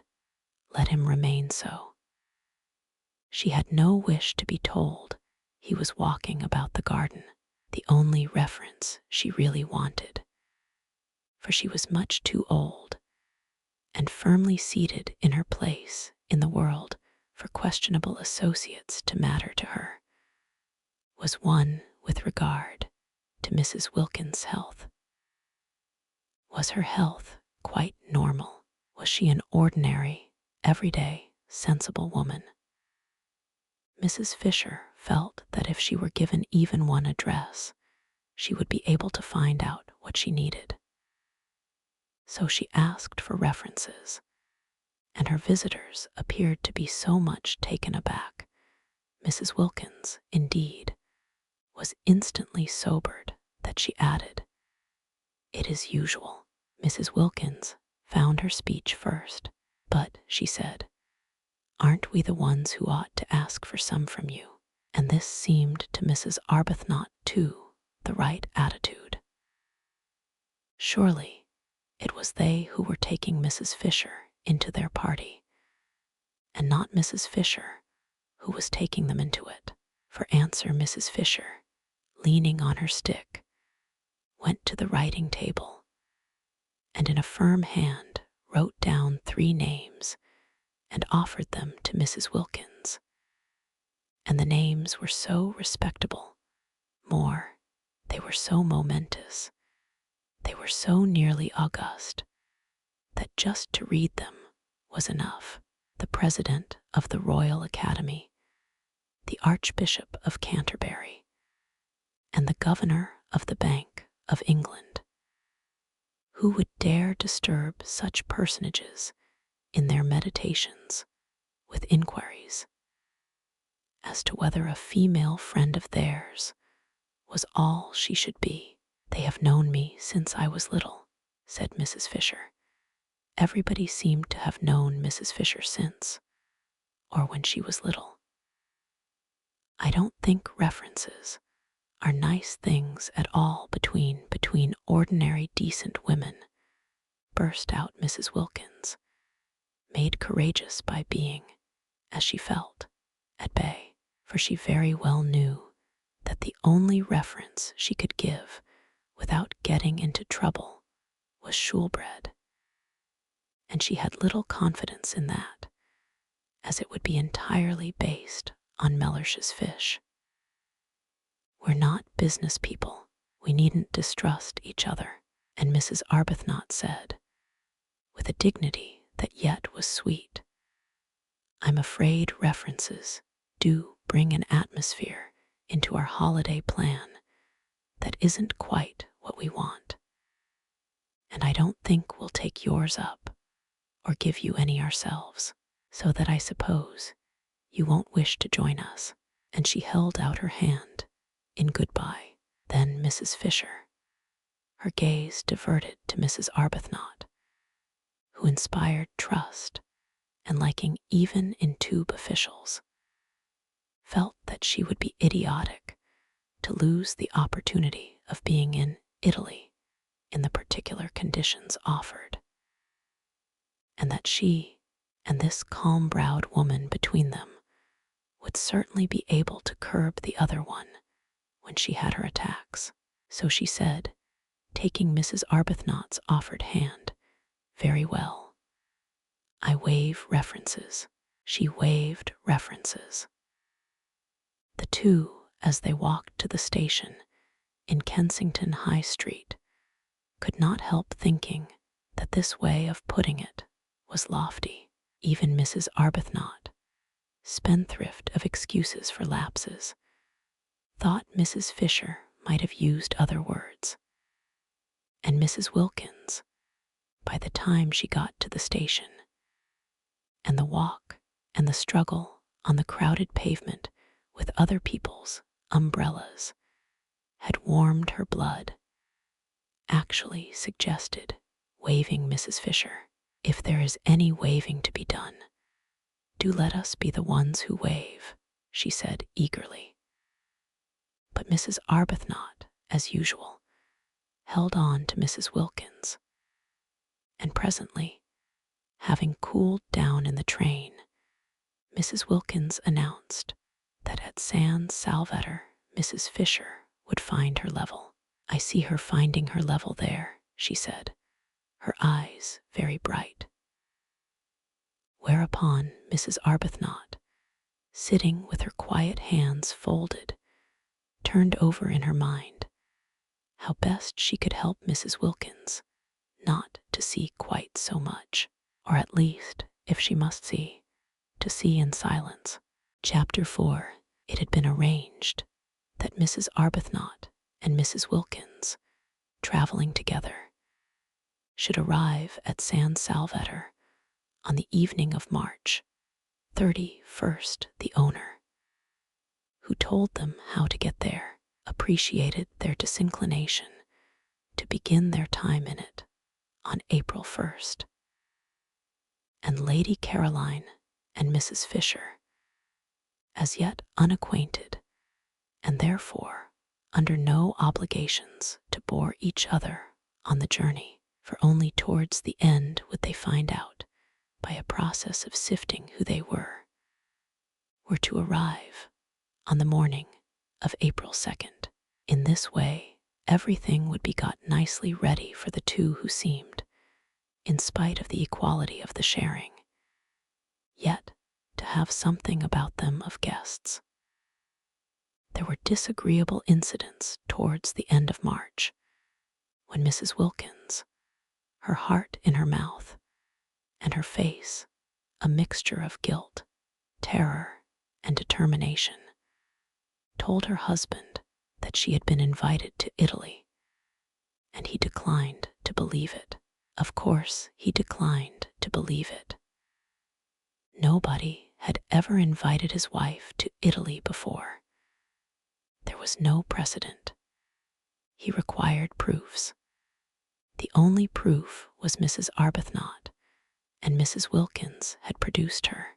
But after what entreaties, what passionate persuading! Mrs. Arbuthnot had not imagined she would have to face Mr. Wilkins and say things to him that were short of the truth, and it brought home to her what she had for some time suspected, that she was slipping more and more away from God. Indeed, the whole of March was filled with unpleasant, anxious moments. It was an uneasy month. Mrs. Arbuthnot's conscience, made supersensitive by years of pampering, could not reconcile what she was doing with its own high standard of what was right. It gave her little peace. It nudged her at her prayers. It punctuated her entreaties for divine guidance with disconcerting questions, such as, "Are you not a hypocrite? Do you really mean that? Would you not, frankly, be disappointed if that prayer were granted?" The prolonged wet, raw weather was on the side too of her conscience, producing far more sickness than usual among the poor. They had bronchitis, they had fevers, there was no end to the distress. And here she was going off, spending precious money on going off, simply and solely to be happy. One woman being happy, and these piteous multitudes. She was unable to look the vicar in the face. He did not know, nobody knew, what she was going to do. And from the very beginning, she was unable to look anybody in the face. She excused herself from making speeches appealing for money. How could she stand up and ask people for money when she herself was spending so much on her own selfish pleasure? Nor did it help her or quiet her that, having actually told Frederick, in her desire to make up for what she was squandering, that she would be grateful if he would let her have some money, he instantly gave her a check for £100. He asked no questions. She was scarlet. He looked at her a moment and then looked away. It was a relief to Frederick that she should take some money. She gave it all immediately to the organization she worked with, and found herself more tangled in doubts than ever. Mrs. Wilkins, on the contrary, had no doubts. She was quite certain that it was a most proper thing to have a holiday, and altogether right and beautiful to spend one's own hard-collected savings on being happy. "Think how much nicer we shall be when we come back," she said to Mrs. Arbuthnot, encouraging that pale lady. No, Mrs. Wilkins had no doubts, but she had fears, and March was for her too an anxious month, with the unconscious Mr. Wilkins coming back daily to his dinner, and eating his fish in the silence of imagined security. Also, things happen so awkwardly. It really is astonishing how awkwardly they happen. Mrs. Wilkins, who was very careful all this month to give Mellersh only the food he liked, buying it and hovering over its cooking with a zeal more than common, succeeded so well that Mellersh was pleased, definitely pleased, so much pleased that he began to think that he might, after all, have married the right wife instead of, as he had frequently suspected, the wrong one. The result was that on the third Sunday in the month, Mrs. Wilkins had made up her trembling mind that on the fourth Sunday there being 5 in that march, and it being on the 5th of them that she and Mrs. Arbuthnot were to start. She would tell Mellersh of her invitation on the 3rd Sunday. Then, after a very well-cooked lunch in which the Yorkshire pudding had melted in his mouth, and the apricot tart had been so perfect that he ate it all, Mellersh, smoking his cigar by the brightly burning fire, the while hail gusts banged on the window, said, "I am thinking of taking you to Italy for Easter," and paused for her astounded and grateful ecstasy. None came. The silence in the room, except for the hail hitting the windows and the gay roar of the fire, was complete. Mrs. Wilkins could not speak. She was dumbfounded. The next Sunday was the day she had meant to break her news to him, and she had not yet even prepared the form of words in which she would break it. Mr. Wilkins, who had not been abroad since before the war, and was noticing with increasing disgust, as week followed week of wind and rain, the peculiar persistent vileness of the weather, had slowly conceived a desire to get away from England for Easter. He was doing very well in his business. He could afford a trip. Switzerland was useless in April. There was a familiar sound about Easter in Italy. To Italy he would go, and as it would cause comment if he did not take his wife, take her he must besides. She would be useful. A second person was always useful in a country whose language one did not speak for holding things, for waiting with the luggage. He had expected an explosion of gratitude and excitement. The absence of it was incredible. She could not, he concluded, have heard. Probably she was absorbed in some foolish daydream. It was regrettable how childish she remained. He turned his head. Their chairs were in front of the fire, and looked at her. She was staring straight into the fire, and it was no doubt the fire that made her face so red.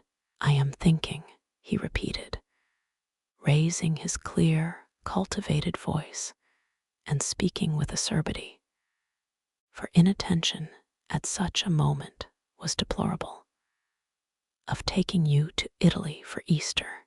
Did you not hear me?" Yes, she had heard him, and she had been wondering at the extraordinary coincidence, really most extraordinary. She was just going to tell him how she had been invited. A friend had invited her Easter. Too, Easter was in April, wasn't it? Her friend had a house there. In fact, Mrs. Wilkins, driven by terror, guilt, and surprise, had been more incoherent, if possible, than usual. It was a dreadful afternoon. Mellersh, profoundly indignant, besides having his intended treat coming back on him like a blessing to roost, cross-examined her with the utmost severity. He demanded that she refuse the invitation. He demanded that, since she had so outrageously accepted it without consulting him, she should write and cancel her acceptance. Finding himself up against an unsuspected, shocking rock of obstinacy in her, he then declined to believe she had been invited to Italy at all. He declined to believe in this Mrs. Arbuthnot, of whom, till that moment, he had never heard, and it was only when the gentle creature was brought round with such difficulty, with such a desire on her part to throw the whole thing up rather than tell Mr. Wilkins less than the truth, and herself endorsed his wife's statements that he was able to give them credence. He could not but believe Mrs. Arbuthnot. She produced the precise effect on him that she did on tube officials. She hardly needed to say anything, but that made no difference to her conscience, which knew and would not let her forget that she had given him an incomplete impression. "Do you," asked her conscience, "see any real difference between an incomplete impression and a completely stated lie?" God sees none. The remainder of March was a confused bad dream. Both Mrs. Arbuthnot and Mrs. Wilkins were shattered, try as they would not to. Both felt extraordinarily guilty. And when on the morning of the 30th they did finally get off, there was no exhilaration about the departure. No holiday feeling at all. "We've been too good, much too good," Mrs. Wilkins kept on murmuring as they walked up and down the platform at Victoria, having arrived there an hour before they need have. "And that's why we feel as though we're doing wrong. We're browbeaten. We're not any longer real human beings. Real human beings aren't ever as good as we've been." Oh, she clenched her thin hands to think that we ought to be so happy now, here on the very station, actually starting, and we're not.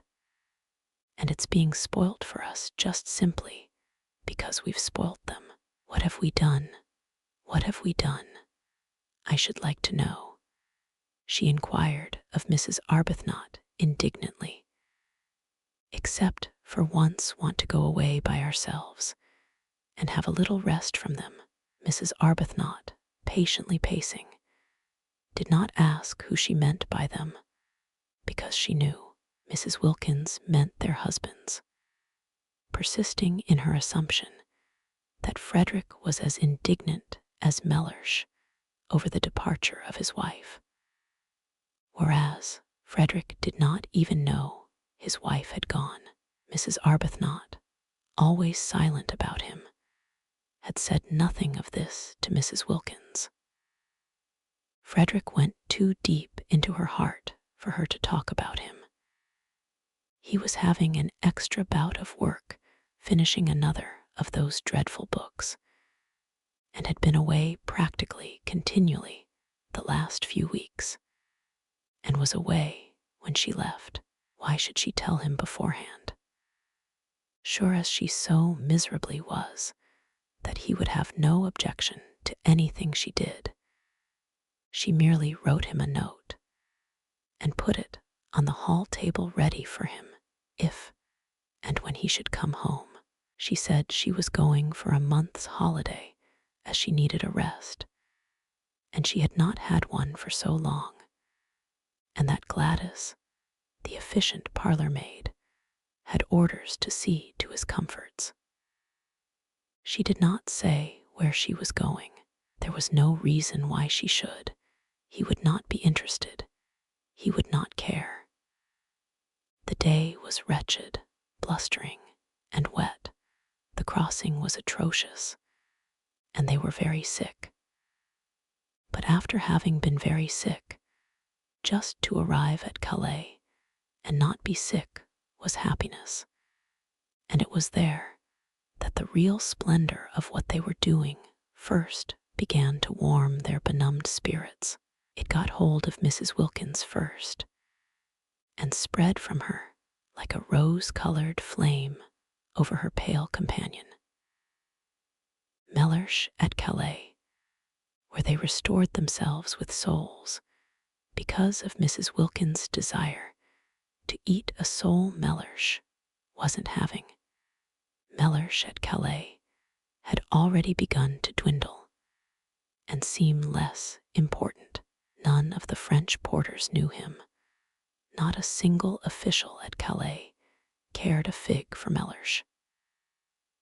In Paris, There was no time to think of him because their train was late, and they only just caught the Turin train at the Gare de Lyon. And by the afternoon of the next day, when they got into Italy, England, Frederick, Mellersh, the vicar, the poor Hampstead, the club, Schulbred, everybody and everything, the whole inflamed, sore dreariness had faded to the dimness of a dream. Chapter 5. It was cloudy in Italy, which surprised them. They had expected brilliant sunshine, but never mind.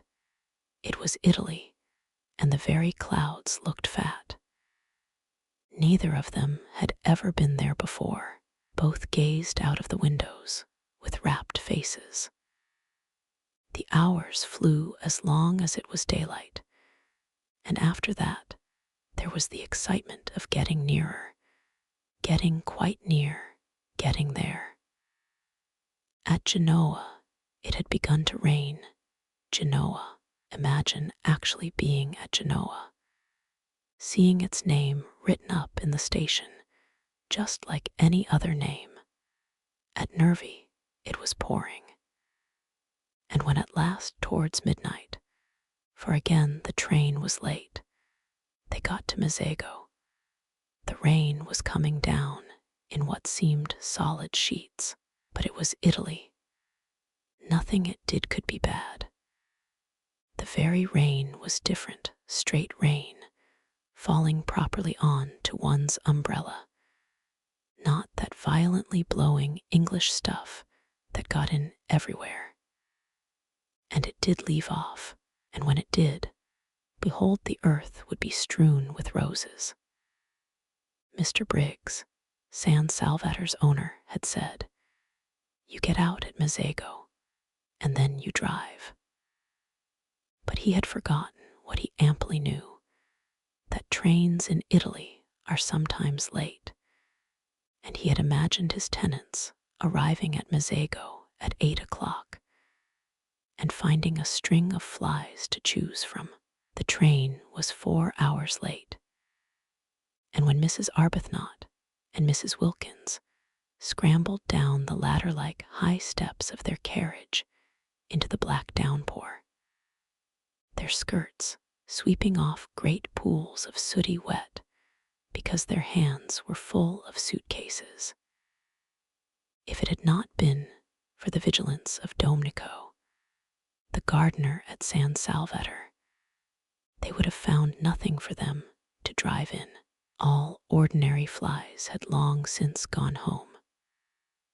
Domenico, foreseeing this, had sent his aunt's fly, driven by her son, his cousin, and his aunt and her fly lived in Castagneto, the village crouching at the feet of San Salvatore, and therefore, however late the train was, the fly would not dare come home without containing that which it had been sent to fetch.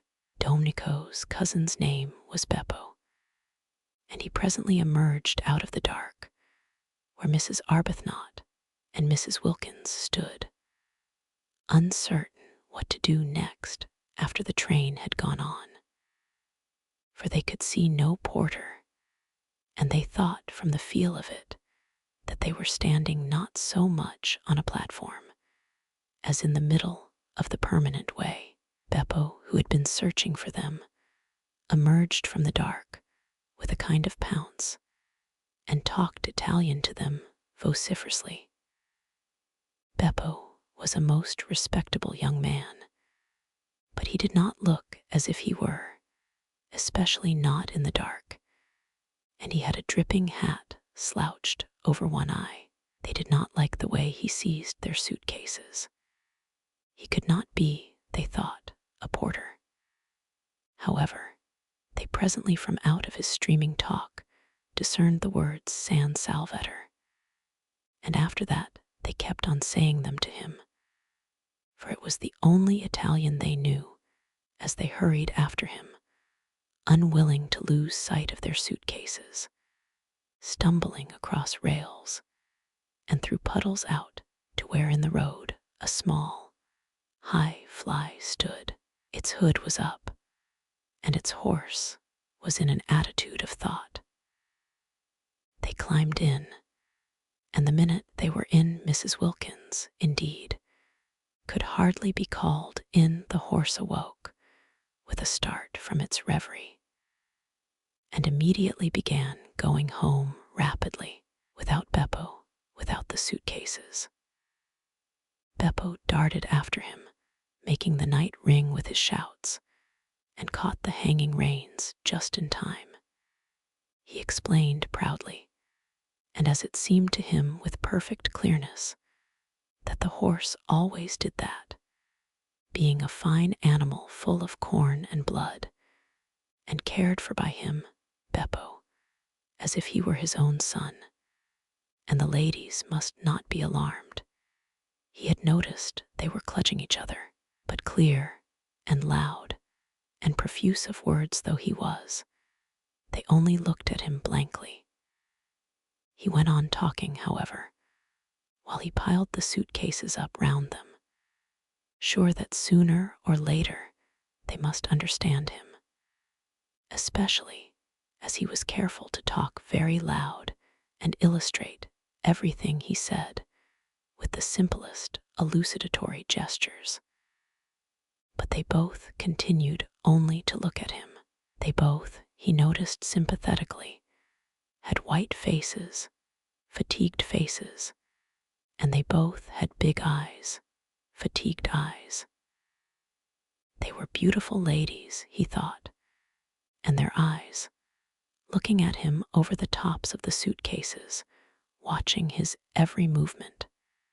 There were no trunks, only numbers of suitcases, were like the eyes of the Mother of God, the only thing the ladies said, and they repeated it at regular intervals, even after they had started, gently prodding him as he sat on his box to call his attention to it, was San Salvatore, and each time he answered vociferously, encouragingly, Sai, San Salvatore. We don't know, of course, if he's taking us there, said Mrs. Arbuthnot at last, in a low voice, after they had been driving, as it seemed to them, a long while, and had got off the paving stones of the sleep-shrouded town, and were out on a winding road, with what they could just see was a low wall on their left beyond, which was a great black emptiness,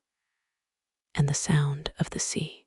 On their right was something close and steep and high and black rocks. They whispered to each other, huge rocks. No, we don't know, agreed Mrs. Wilkins, a slight coldness passing down her spine.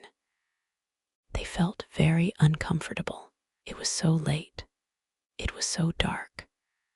The road was so lonely. Suppose a wheel came off. Suppose they met fascisty, or the opposite of fascisty. How sorry they were now that they had not slept at Genoa and come on the next morning in daylight. But that would have been the 1st of April, said Mrs. Wilkins, in a low voice. It is that now, said Mrs. Arbuthnot beneath her breath. So it is, murmured Mrs. Wilkins. They were silent. Beppo turned round on his box, a disquieting habit already noticed, for surely his horse ought to be carefully watched, and again addressed them with what he was convinced was lucidity, no patois, and the clearest explanatory movements. How much they wished their mothers had made them learn Italian when they were little. If only now they could have said, please sit round the right way and look after the horse. They did not even know what horse was in Italian. It was contemptible to be so ignorant. In their anxiety, for the road twisted round great jutting rocks, and on their left was only the low wall to keep them out of the sea should anything happen. They too began to gesticulate, waving their hands at Beppo, pointing ahead. They wanted him to turn round again and face his horse. That was all. He thought they wanted him to drive faster. And there followed a terrifying 10 minutes during which, as he supposed, he was gratifying them. He was proud of his horse, and it could go very fast. He rose in his seat. The whip cracked. The horse rushed forward. The rocks leaped towards them. The little fly swayed. The suitcases heaved. Mrs. Arbuthnot and Mrs. Wilkins clung. In this way they continued, swaying, heaving, clattering, clinging, till at a point near Castagneto there was a rise in the road. And on reaching the foot of the rise, the horse, who knew every inch of the way, stopped suddenly, throwing everything in the fly into a heap, and then proceeded up at the slowest of walks. Beppo twisted himself round to receive their admiration, laughing with pride in his horse. There was no answering laugh from the beautiful ladies.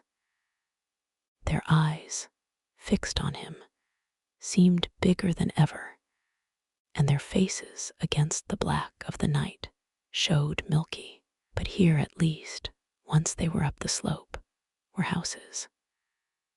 The rocks left off, and there were houses the low wall left off, and there were houses the sea shrunk away, and the sound of it ceased, and the loneliness of the road was finished.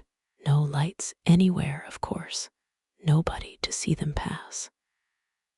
And yet Beppo, when the houses began, after looking over his shoulder and shouting Castagneto at the ladies, once more stood up and cracked his whip, and once more made his horse dash forward. "We shall be there in a minute," Mrs. Arbuthnot said to herself, holding on. "We shall soon stop now," Mrs. Wilkins said to herself, holding on. They said nothing aloud, because nothing would have been heard above the whip cracking and the wheel clattering, and the boisterous, inciting noises Beppo was making at his horse. Anxiously, they strained their eyes for any sight of the beginning of San Salvatore. They had supposed and hoped that after a reasonable amount of village, a medieval archway would loom upon them, and through it they would drive into a garden and draw up at an open, welcoming door, with light streaming from it, and those servants standing in it, who, according to the advertisement, remained. Instead, the fly suddenly stopped. Peering out, they could see they were still in the village street, with small dark houses each side, and Beppo, throwing the reins over the horse's back, as if completely confident this time that he would not go any farther, got down off his box. At the same moment, springing as it seemed out of nothing, a man and several half-grown boys appeared on each side of the fly and began dragging out the suitcases. "No, no, San Salvatore, San Salvatore," exclaimed Mrs. Wilkins, trying to hold on to what suitcases she could.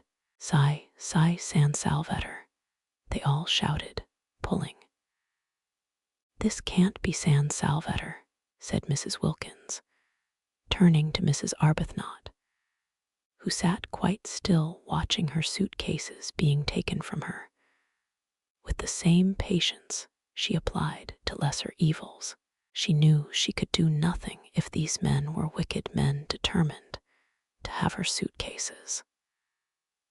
"I don't think it can be," she admitted, and could not refrain from a moment's wonder at the ways of God. had she really been brought here?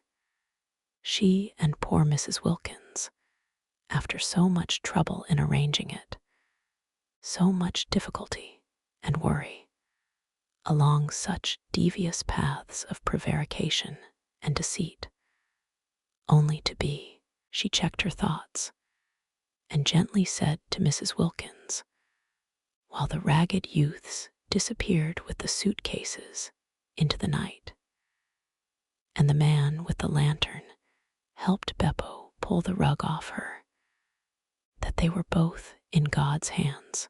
And for the first time on hearing this, Mrs. Wilkins was afraid. There was nothing for it but to get out. Useless to try to go on sitting in the fly repeating San Salvatore every time they said it, and their voices each time were fainter. Beppo and the other man merely echoed it in a series of loud shouts. If only they had learned Italian when they were little, if only they could have said, "We wish to be driven to the door." But they did not even know what door was in Italian. Such ignorance was not only contemptible, it was, they now saw, definitely dangerous. Useless, however, to lament it now. Useless to put off whatever it was that was going to happen to them by trying to go on sitting in the fly. They therefore got out. The two men opened their umbrellas for them and handed them to them. From this, they received a faint encouragement, because they could not believe that if these men were wicked, they would pause to open umbrellas. The man with the lantern then made signs to them to follow him, talking loud and quickly, and Beppo, they noticed, remained behind. Ought they to pay him? Not, they thought, if they were going to be robbed and perhaps murdered. Surely on such an occasion one did not pay. Besides, he had not after all brought them to San Salvatore. Where they had got to was evidently somewhere else. Also, he did not show the least wish to be paid. He let them go away into the night with no clamor at all. This, they could not help thinking, was a bad sign. He asked for nothing, because presently he was to get so much. They came to some steps. The road ended abruptly in a church and some descending steps. The man held the lantern low for them to see the steps. San Salvatore, said Mrs. Wilkins once again, very faintly, before committing herself to the steps. It was useless to mention it now, of course, but she could not go down steps in complete silence. No medieval castle, she was sure, was ever built at the bottom of steps. Again, however, came the echoing shout, "Sigh, sigh, San Salvatore." They descended gingerly, holding up their skirts, just as if they would be wanting them another time, and had not in all probability finished with skirts forever. The steps ended in a steeply sloping path with flat stone slabs down the middle. They slipped a good deal on these wet slabs, and the man with the lantern, talking loud and quickly, held them up. His way of holding them up was polite. "Perhaps," said Mrs. Wilkins, in a low voice to Mrs. Arbuthnot, "it is all right after all. We're in God's hands," said Mrs. Arbuthnot again. And again Mrs. Wilkins was afraid. They reached the bottom of the sloping path, and the light of the lantern flickered over an open space with houses round 3 sides. The sea was the 4th side, lazily washing backwards and forwards on pebbles. San Salvatore, said the man, pointing with his lantern to a black mass curved round the water like an arm flung about it. They strained their eyes. They saw the black mass, and on the top of it, a light. San Salvatore, they both repeated incredulously, for where were the suitcases, and why had they been forced to get out of the fly? Sigh, San Salvatore. They went along what seemed to be a quay, right on the edge of the water. There was not even a low wall here, nothing to prevent the man with the lantern tipping them in if he wanted to.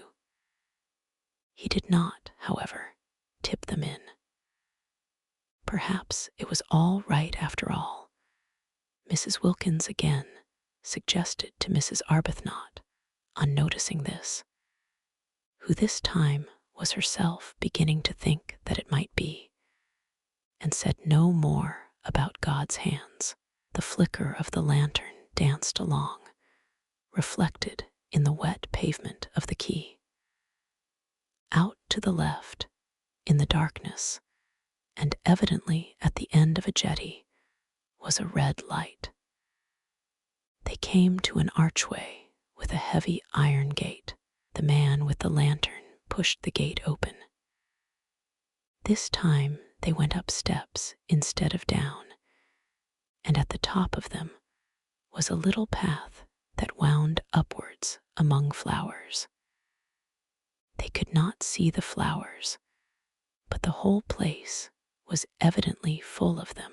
It here dawned on Mrs. Wilkins that perhaps the reason why the fly had not driven them up to the door was that there was no road, only a footpath. That also would explain the disappearance of the suitcases. She began to feel confident that they would find their suitcases waiting for them when they got up to the top.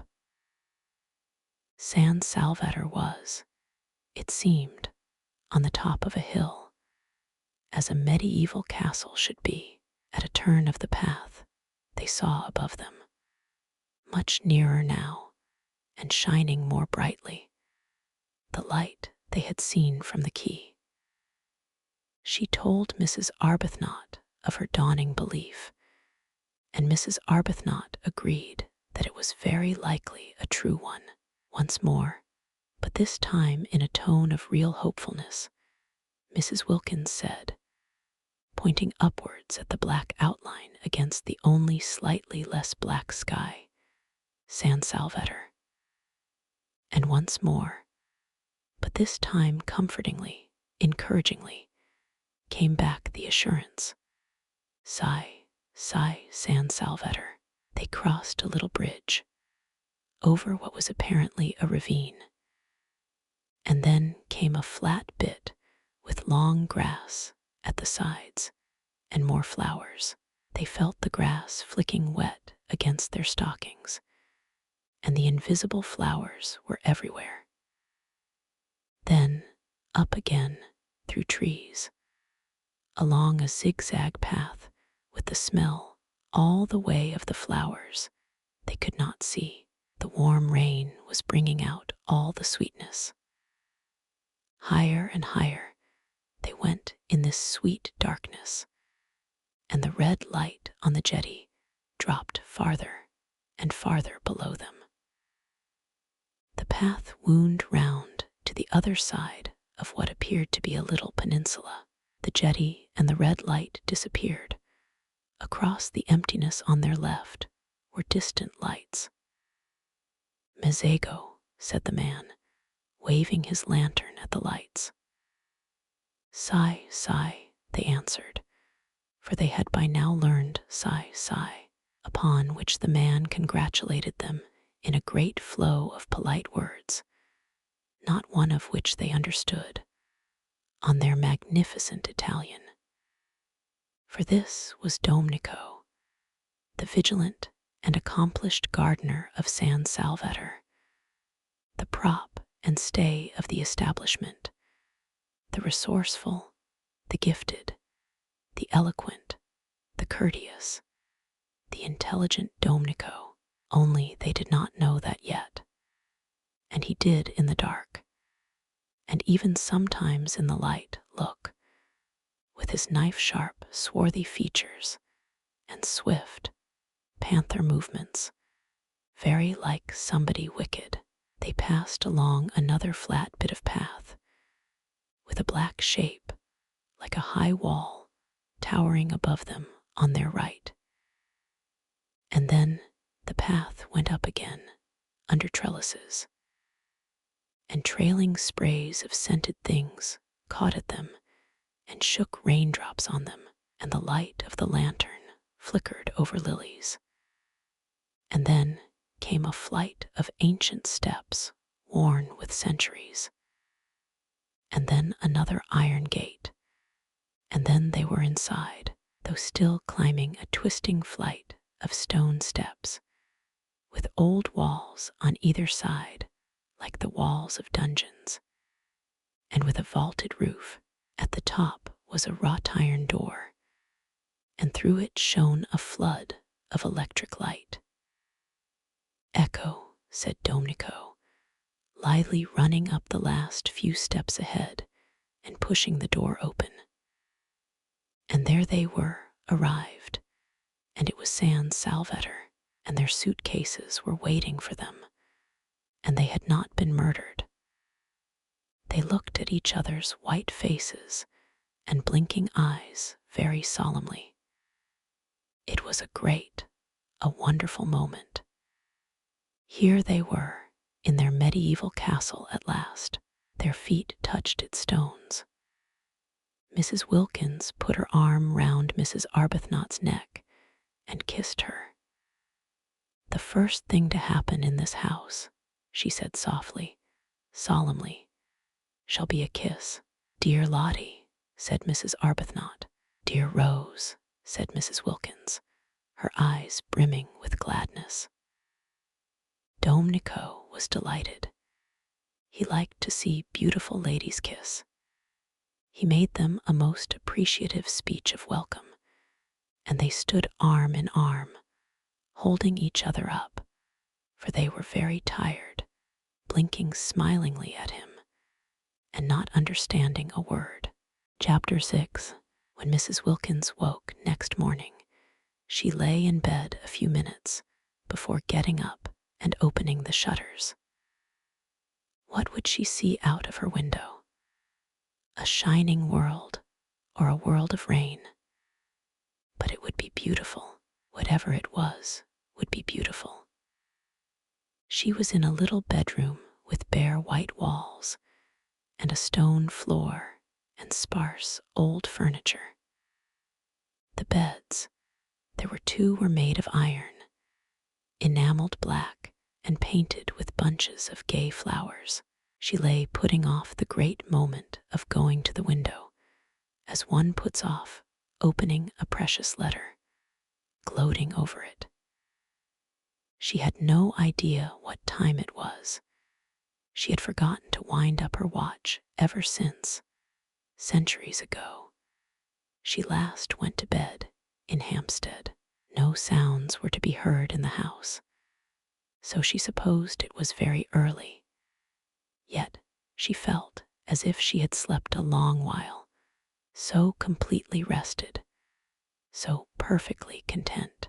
She lay with her arms clasped round her head, thinking how happy she was, her lips curved upwards in a delighted smile. In bed by herself, adorable condition. She had not been in a bed without Mellersh once now for 5 whole years, and the cool roominess of it, the freedom of one's movements, the sense of recklessness, of audacity, in giving the blankets a pull if one wanted to, or twitching the pillows more comfortably. It was like the discovery of an entirely new joy. Mrs. Wilkins longed to get up and open the shutters, but where she was really so very delicious. She gave a sigh of contentment and went on lying there looking round her, taking in everything in her room, her own little room, her very own to arrange just as she pleased for this one blessed month. Her room bought with her own savings, the fruit of her careful denials, whose door she could bolt if she wanted to, and nobody had the right to come in. It was such a strange little room, so different from any she had known, and so sweet. It was like a cell. Except for the 2 beds, it suggested a happy austerity. And the name of the chamber, she thought, quoting and smiling round at it, was peace. Well, this was delicious, to lie there thinking how happy she was. But outside those shutters, it was more delicious still. She jumped up, pulled on her slippers, for there was nothing on the stone floor but one small rug, ran to the window, and threw open the shutters. "Oh," cried Mrs. Wilkins, all the radiance of April in Italy lay gathered together at her feet. The sun poured in on her. The sea lay asleep in it, hardly stirring. Across the bay, the lovely mountains, exquisitely different in color, were asleep too in the light, and underneath her window, at the bottom of the flower-starred grass slope from which the wall of the castle rose up, was a great cypress, cutting through the delicate blues and violets and rose colors of the mountains, and the sea like a great black sword. She stared. Such beauty, and she there to see it. Such beauty, and she alive to feel it. Her face was bathed in light. Lovely scents came up to the window and caressed her. A tiny breeze gently lifted her hair. Far out in the bay, a cluster of almost motionless fishing boats hovered like a flock of white birds on the tranquil sea. How beautiful, how beautiful! Not to have died before this, to have been allowed to see, breathe, feel this. She stared, her lips parted. Happy, poor, ordinary, everyday word. But what could one say? How could one describe it? It was as though she could hardly stay inside herself. It was as though she were too small to hold so much of joy. It was as though she were washed through with light, and how astonishing to feel this sheer bliss. For here she was, not doing, and not going to do a single unselfish thing. Not going to do a thing she didn't want to do.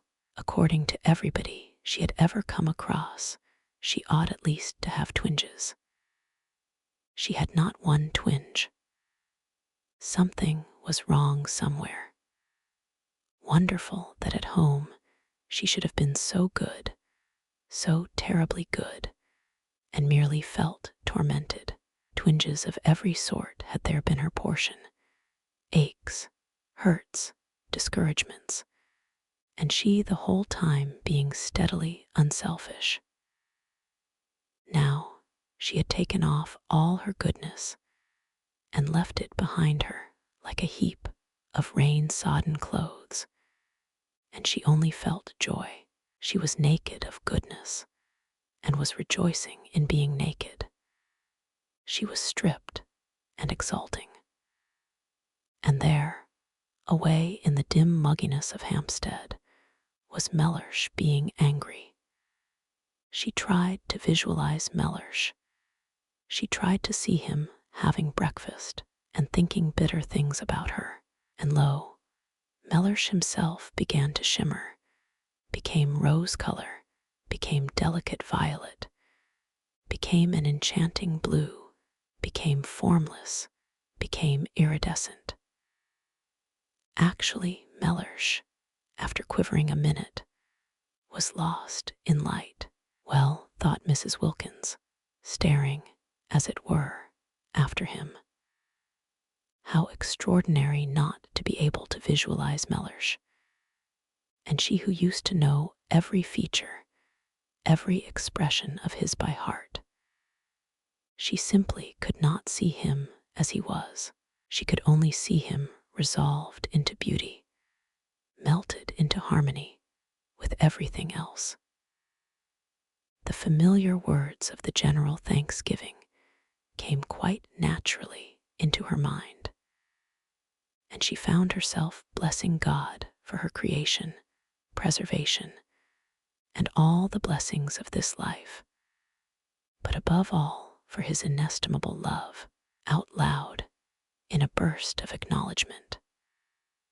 While Mellersh, at that moment, angrily pulling on his boots before going out into the dripping streets, was indeed thinking bitter things about her, she began to dress, choosing clean white clothes in honor of the summer's day, unpacking her suitcases, tidying her adorable little room. She moved about with quick, purposeful steps, her long, thin body held up straight, her small face, so much puckered at home with effort and fear, smoothed out. All she had been and done before this morning, all she had felt and worried about, was gone. Each of her worries behaved as the image of Mellersh had behaved, and dissolved into color and light, and she noticed things she had not noticed for years. When she was doing her hair in front of the glass, she noticed it, and thought, why, what pretty stuff. For years she had forgotten she had such a thing as hair, plaiting it in the evening, and unplaiting it in the morning with the same hurry and indifference with which she laced and unlaced her shoes. Now she suddenly saw it, and she twisted it round her fingers before the glass, and was glad it was so pretty. Mellersh couldn't have seen it either, for he had never said a word about it. Well, when she got home, she would draw his attention to it. Mellersh, she would say, look at my hair. Aren't you pleased you've got a wife with hair like curly honey? She laughed. She had never said anything like that to Mellersh yet, and the idea of it amused her. But why had she not? Oh yes, she used to be afraid of him. Funny to be afraid of anybody, and especially of one's husband, whom one saw in his more simplified moments, such as asleep, and not breathing properly through his nose. When she was ready, she opened her door to go across to see if Rose, who had been put the night before by a sleepy maidservant into a cell opposite, were awake. She would say good morning to her, and then she would run down and stay with that cypress tree till breakfast was ready. And after breakfast, she wouldn't so much as look out of a window till she had helped Rose get everything ready for Lady Caroline and Mrs. Fisher. There was much to be done that day, settling in, arranging the rooms. She mustn't leave Rose to do it alone. They would make it all so lovely for the two to come, have such an entrancing vision ready for them of little cells bright with flowers. She remembered she had wanted Lady Caroline not to come. Fancy wanting to shut someone out of heaven because she thought she would be shy of her. And as though it mattered if she were, and as though she would be anything so self-conscious as shy. Besides, what a reason. She could not accuse herself of goodness over that. And she remembered she had wanted not to have Mrs. Fisher either, because she had seemed lofty. How funny of her, so funny to worry about such little things, making them important. The bedrooms and 2 of the sitting rooms at San Salvatore were on the top floor and opened into a roomy hall with a wide glass window at the north end. San Salvatore was rich in small gardens in different parts and on different levels. The garden this window looked down on was made on the highest part of the walls and could only be reached through the corresponding spacious hall on the floor below. When Mrs. Wilkins came out of her room, this window stood wide open, and beyond it in the sun was a Judas tree in full flower. There was no sign of anybody, no sound of voices or feet. Tubs of arum lilies stood about on the stone floor, and on a table flamed a huge bunch of fierce nasturtiums. Spacious, flowery, silent, with the wide window at the end opening into the garden, and the Judas tree absurdly beautiful in the sunshine, it seemed to Mrs. Wilkins, arrested on her way across to Mrs. Arbuthnot, too good to be true. Was she really going to live in this for a whole month? Up to now, she had had to take what beauty she could as she went along, snatching at little bits of it when she came across it. A patch of daisies on a fine day in a Hampstead field, a flash of sunset between 2 chimney pots. She had never been in definitely, completely beautiful places. She had never been even in a venerable house, and such a thing as a profusion of flowers in her rooms was unattainable to her. Sometimes in the spring, she had bought 6 tulips at Shoolbred's, unable to resist them, conscious that Mellersh, if he knew what they had cost, would think it inexcusable. But they had soon died, and then there were no more. As for the Judas tree, she hadn't an idea what it was, and gazed at it out there against the sky with the rapt expression of one who sees a heavenly vision. Mrs. Arbuthnot, coming out of her room, found her there like that, standing in the middle of the hall staring. Now what does she think she sees now? Thought Mrs. Arbuthnot. We are in God's hands, said Mrs. Wilkins, turning to her, speaking with extreme conviction. Oh, said Mrs. Arbuthnot quickly, her face, which had been covered with smiles when she came out of her room, falling. Why, what has happened? For Mrs. Arbuthnot had woken up with such a delightful feeling of security, of relief.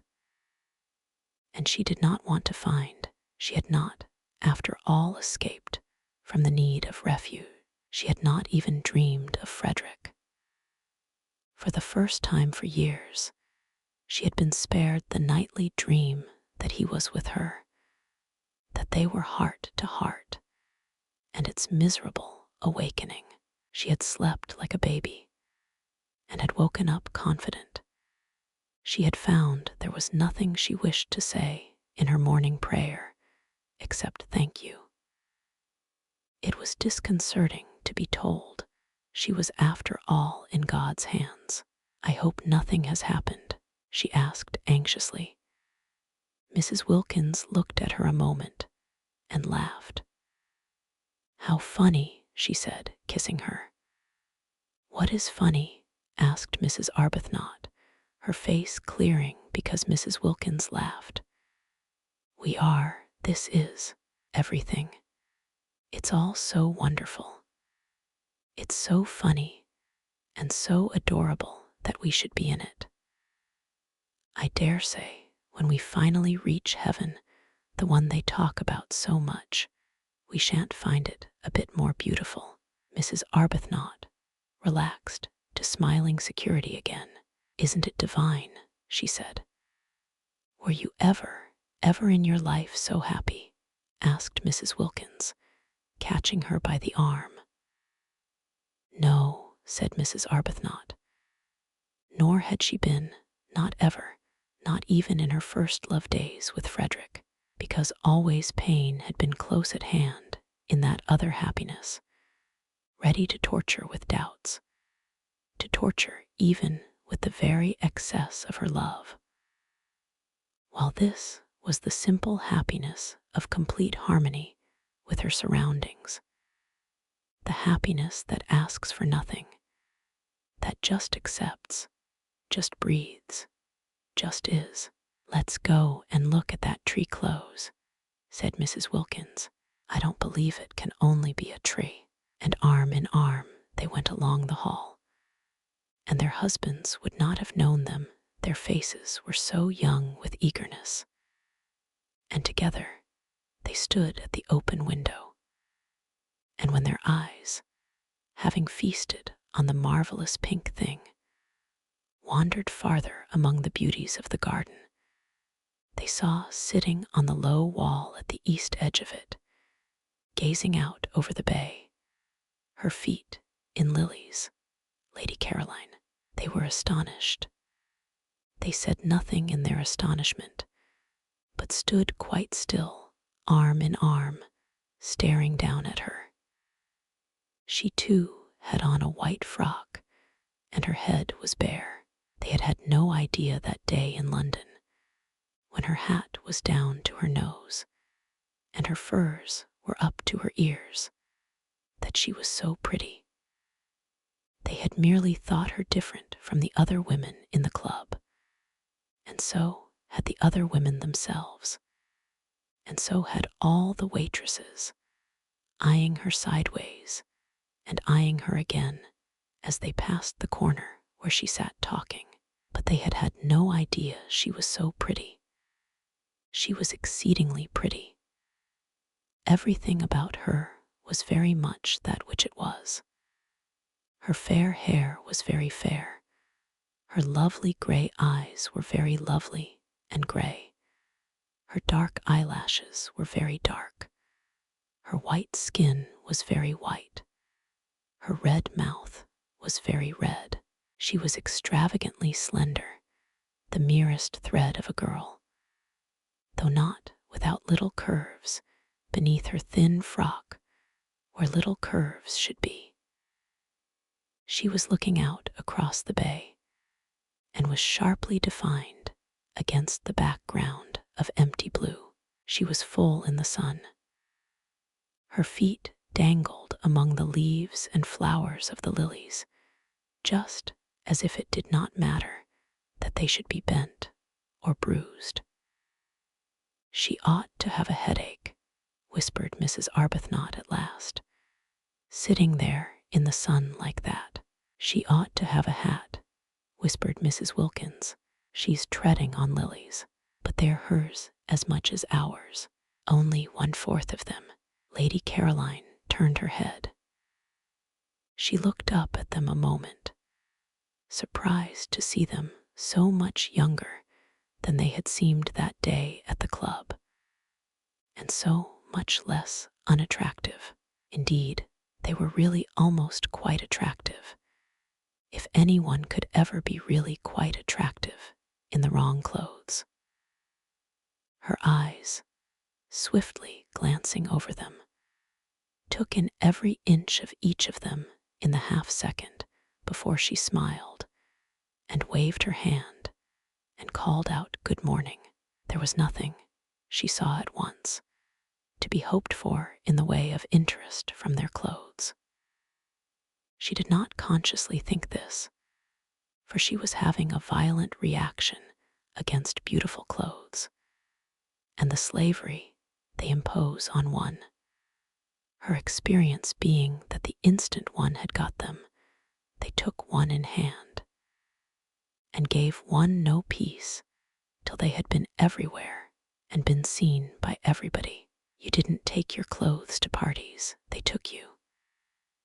It was quite a mistake to think that a woman, a really well-dressed woman, wore out her clothes It was the clothes that wore out the woman, dragging her about at all hours of the day and night.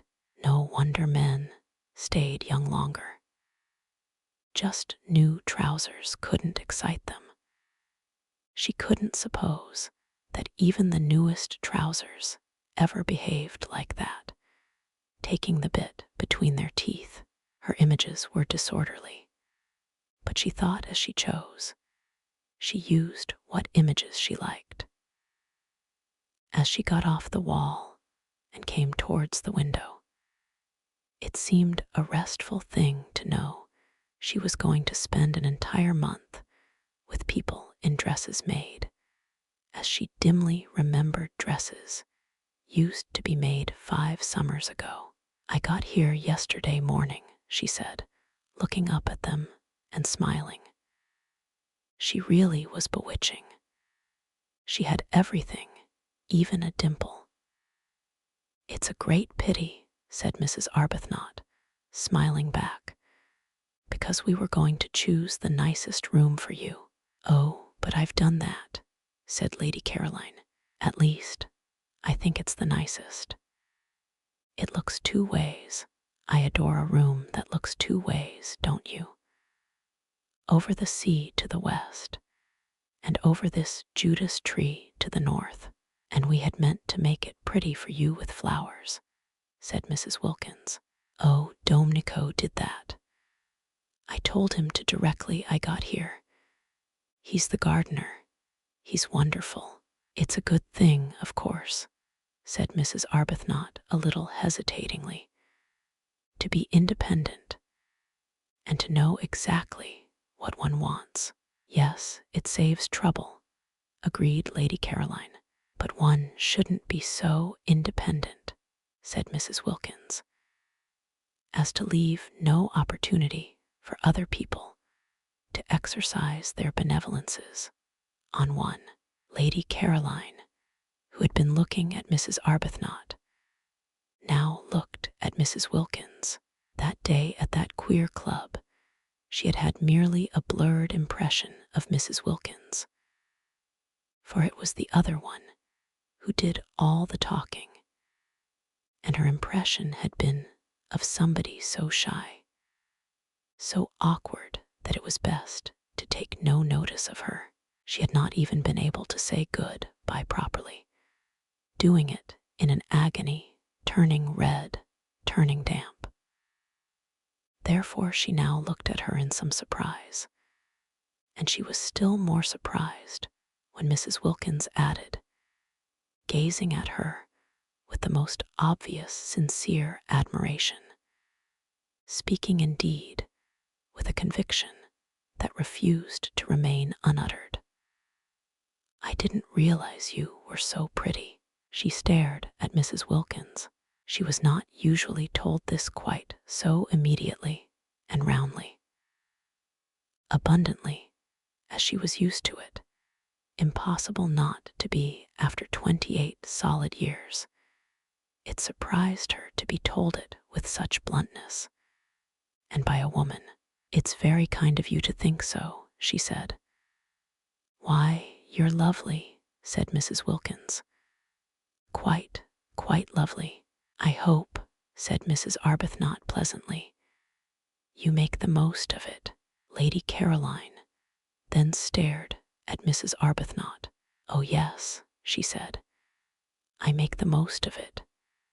I've been doing that ever since I can remember." "Because," said Mrs. Arbuthnot, smiling and raising a warning forefinger, "it won't last." Then Lady Caroline began to be afraid these 2 were originals. If so, she would be bored. Nothing bored her so much as people who insisted on being original, who came and buttonholed her and kept her waiting while they were being original.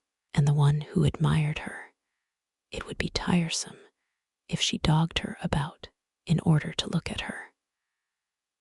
What she wanted of this holiday was complete escape from all she had had before.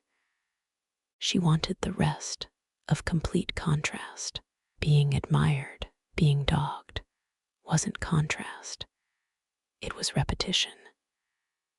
And as for originals, to find herself shut up with two on the top of a precipitous hill, in a medieval castle built for the express purpose of preventing easy goings out and in, would not, she was afraid, be especially restful. Perhaps she had better be a little less encouraging. They had seemed such timid creatures. Even the dark one, she couldn't remember their names, that day at the club, that she had felt it quite safe to be very friendly. Here they had come out of their shells already, indeed, at once. There was no sign of timidity about either of them here. If they had got out of their shells so immediately, at the very first contact, unless she checked them, they would soon begin to press upon her. And then goodbye to her dream of 30 restful, silent days, lying unmolested in the sun, getting her feathers smooth again, not being spoken to, not waited on, not grabbed at and monopolized, but just recovering from the fatigue, the deep and melancholy fatigue of the too much. Besides, there was Mrs. Fisher. She too must be checked. Lady Caroline had started 2 days earlier than had been arranged for 2 reasons. First, because she wished to arrive before the others in order to pick out the room or rooms she preferred. And second, because she judged it likely that otherwise she would have to travel with Mrs. Fisher. She did not want to travel with Mrs. Fisher. She did not want to arrive with Mrs. Fisher. She saw no reason whatever why, for a single moment, she should have to have anything at all to do with Mrs. Fisher. But unfortunately, Mrs. Fisher also was filled with a desire to get to San Salvatore first and pick out the room or rooms she preferred. And she and Lady Caroline had after all traveled together. As early as Calais they began to suspect it. In Paris they feared it. At Modane they knew it.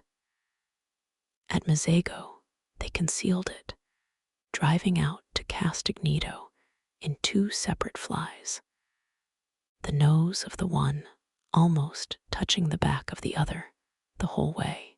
But when the road suddenly left off at the church and the steps, further evasion was impossible. And faced by this abrupt and difficult finish to their journey, there was nothing for it but to amalgamate. Because of Mrs. Fisher's stick, Lady Caroline had to see about everything. Mrs. Fisher's intentions, she explained from her fly when the situation had become plain to her, were active, but her stick prevented their being carried out. The 2 drivers told Lady Caroline boys would have to carry the luggage up to the castle, and she went in search of some, while Mrs. Fisher waited in the fly because of her stick. Mrs. Fisher could speak Italian, but only, she explained, the Italian of Dante, which Matthew Arnold used to read with her when she was a girl, and she thought this might be above the heads of boys. Therefore Lady Caroline, who spoke ordinary Italian very well, was obviously the one to go and do things. "I am in your hands," said Mrs. Fisher, sitting firmly in her fly.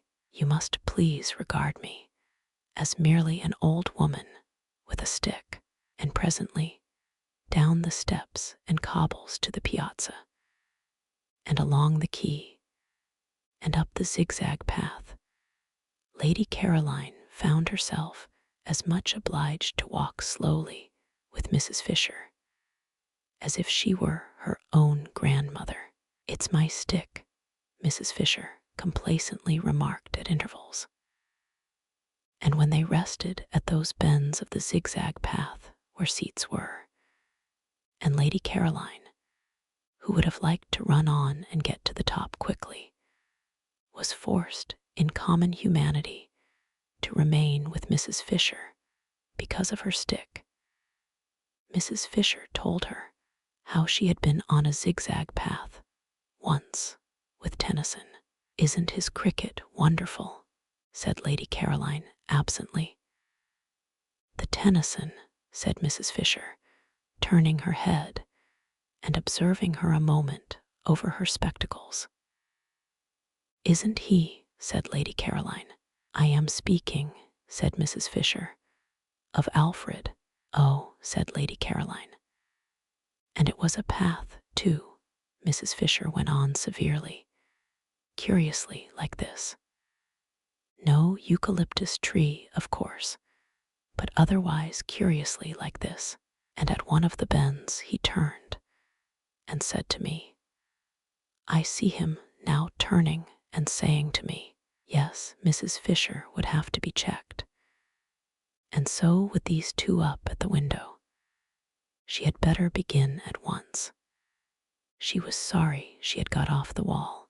All she need have done was to have waved her hand and waited till they came down and out into the garden to her. So she ignored Mrs. Arbuthnot's remark and raised forefinger, and said with marked coldness, at least, she tried to make it sound marked, that she supposed they would be going to breakfast, and that she had hers, but it was her fate that however coldly she sent forth her words, they came out, sounding quite warm and agreeable. That was because she had a sympathetic and delightful voice, due entirely to some special formation of her throat and the roof of her mouth, and having nothing whatever to do with what she was feeling. Nobody, in consequence, ever believed they were being snubbed. It was most tiresome. And if she stared icily, it did not look icy at all, because her eyes, lovely to begin with, had the added loveliness of very long, soft, dark eyelashes. No icy stare could come out of eyes like that. It got caught and lost in the soft eyelashes, and the persons stared at merely thought they were being regarded with a flattering and exquisite attentiveness. And if ever she was out of humor or definitely cross, and who would not be sometimes in such a world, she only looked so pathetic that people all rushed to comfort her, if possible, by means of kissing. It was more than tiresome.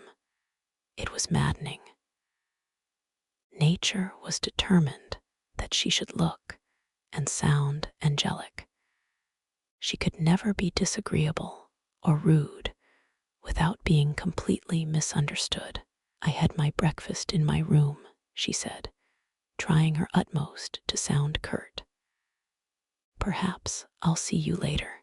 And she nodded and went back to where she had been sitting on the wall, with the lilies being nice and cool round her feet.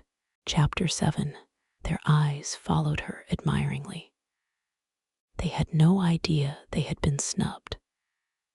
It was a disappointment, of course, to find she had forestalled them, and that they were not to have the happiness of preparing for her, of watching her face when she arrived and first saw everything. But there was still Mrs. Fisher. They would concentrate on Mrs. Fisher and would watch her face instead. Only, like everybody else, they would have preferred to watch Lady Caroline's. Perhaps then, as Lady Caroline had talked of breakfast, they had better begin by going and having it. for there was too much to be done that day to spend any more time gazing at the scenery, servants to be interviewed, the house to be gone through and examined, and finally Mrs. Fisher's room to be got ready and adorned. They waved their hands gaily at Lady Caroline, who seemed absorbed in what she saw and took no notice, and turning away found the maidservant of the night before had come up silently behind them in cloth slippers with string soles. She was Francesca, the elderly parlor maid who had been with the owner, he had said, for years, and whose presence made inventories unnecessary. And after wishing them good morning and hoping they had slept well, she told them breakfast was ready in the dining room on the floor below, and if they would follow her, she would lead.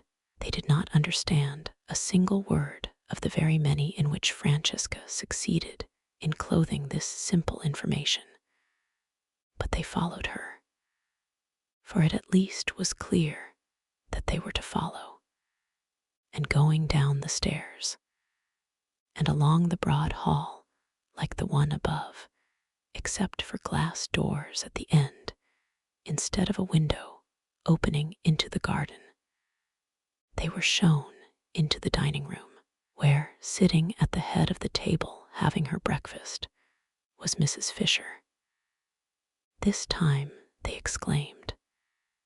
Even Mrs. Arbuthnot exclaimed, though her exclamation was only, "Oh." Mrs. Wilkins exclaimed at greater length, "Why, but it's like having the bread taken out of one's mouth," exclaimed Mrs. Wilkins. "How do you do?" said Mrs. Fisher. "I can't get up because of my stick." And she stretched out her hand across the table. They advanced and shook it. "We had no idea you were here," said Mrs. Arbuthnot. "Yes," said Mrs. Fisher, resuming her breakfast. "Yes, I am here." And with composure she removed the top of her egg. "It's a great disappointment," said Mrs. Wilkins. "We had meant to give you such a welcome." This was the one Mrs. Fisher remembered, briefly glancing at her, who, when she came to Prince of Wales Terrace, said she had seen Keats. She must be careful with this one, curb her from the beginning. She therefore ignored Mrs. Wilkins and said gravely, with a downward face of impenetrable calm bent on her egg, "Yes, I arrived yesterday with Lady Caroline."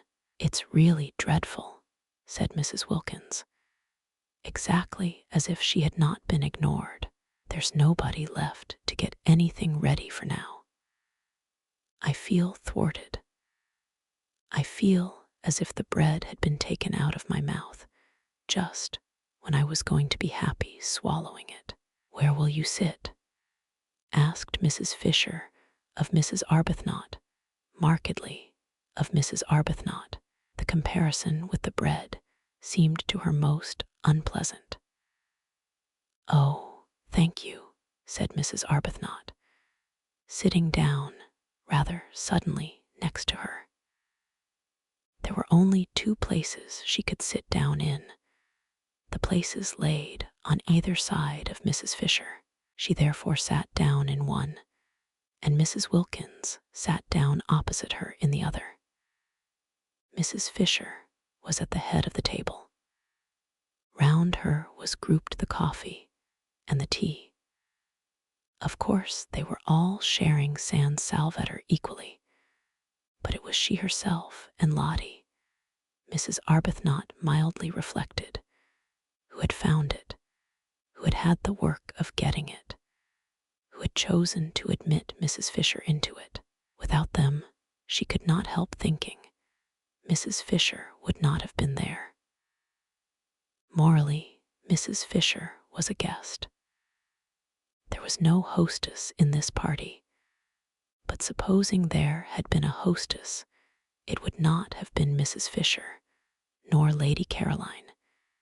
It would have been either herself or Lottie.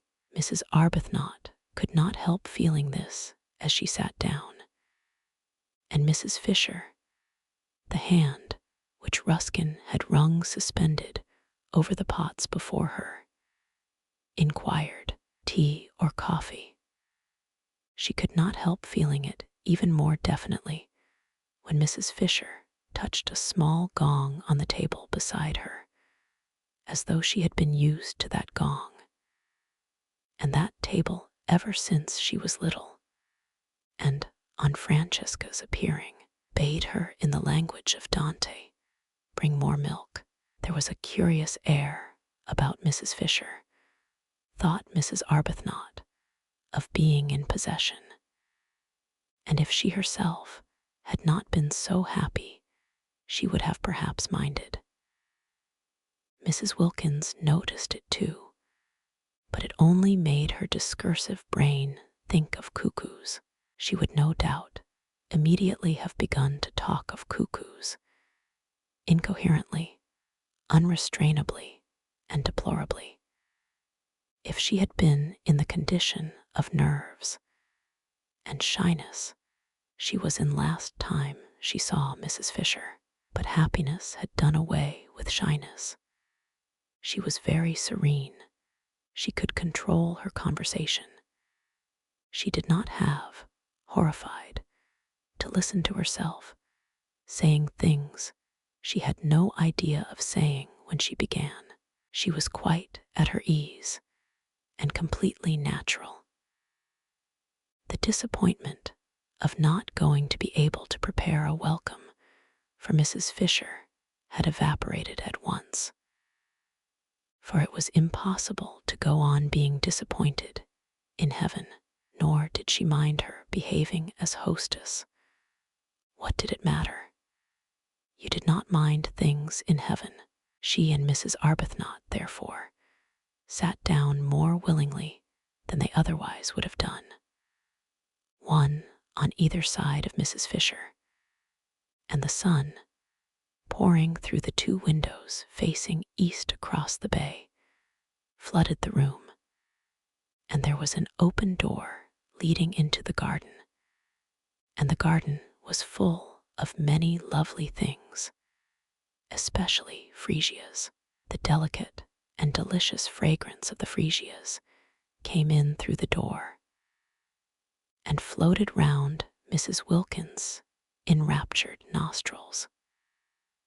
Freesias in London were quite beyond her.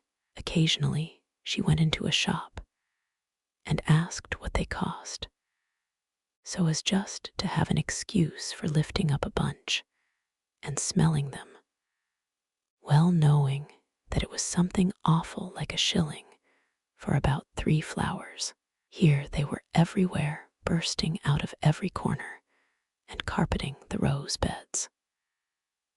Imagine it, having freesias to pick an armsful if you wanted to, and with glorious sunshine flooding the room, and in your summer frock, and it's being only the 1st of April.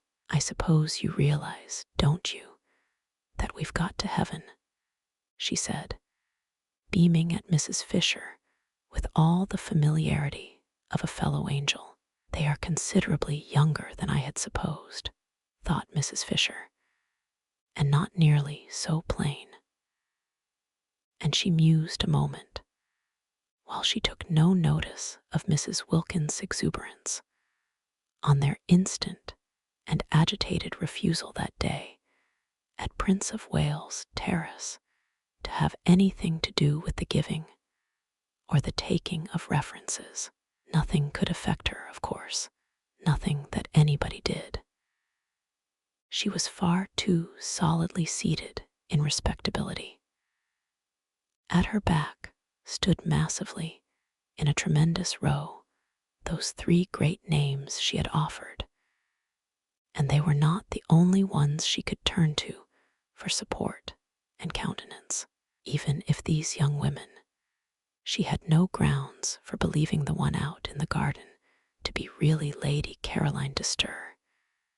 She had merely been told she was, even if these young women should all turn out to be what Browning used to call.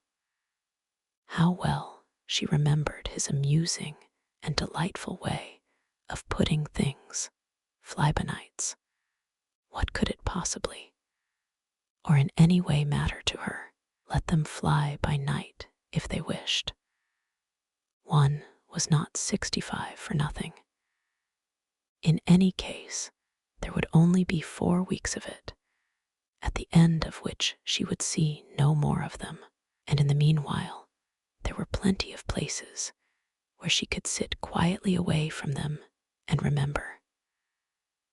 Also, there was her own sitting room, a charming room, all honey-colored furniture and pictures, with windows to the sea towards Genoa, and a door opening on to the battlements.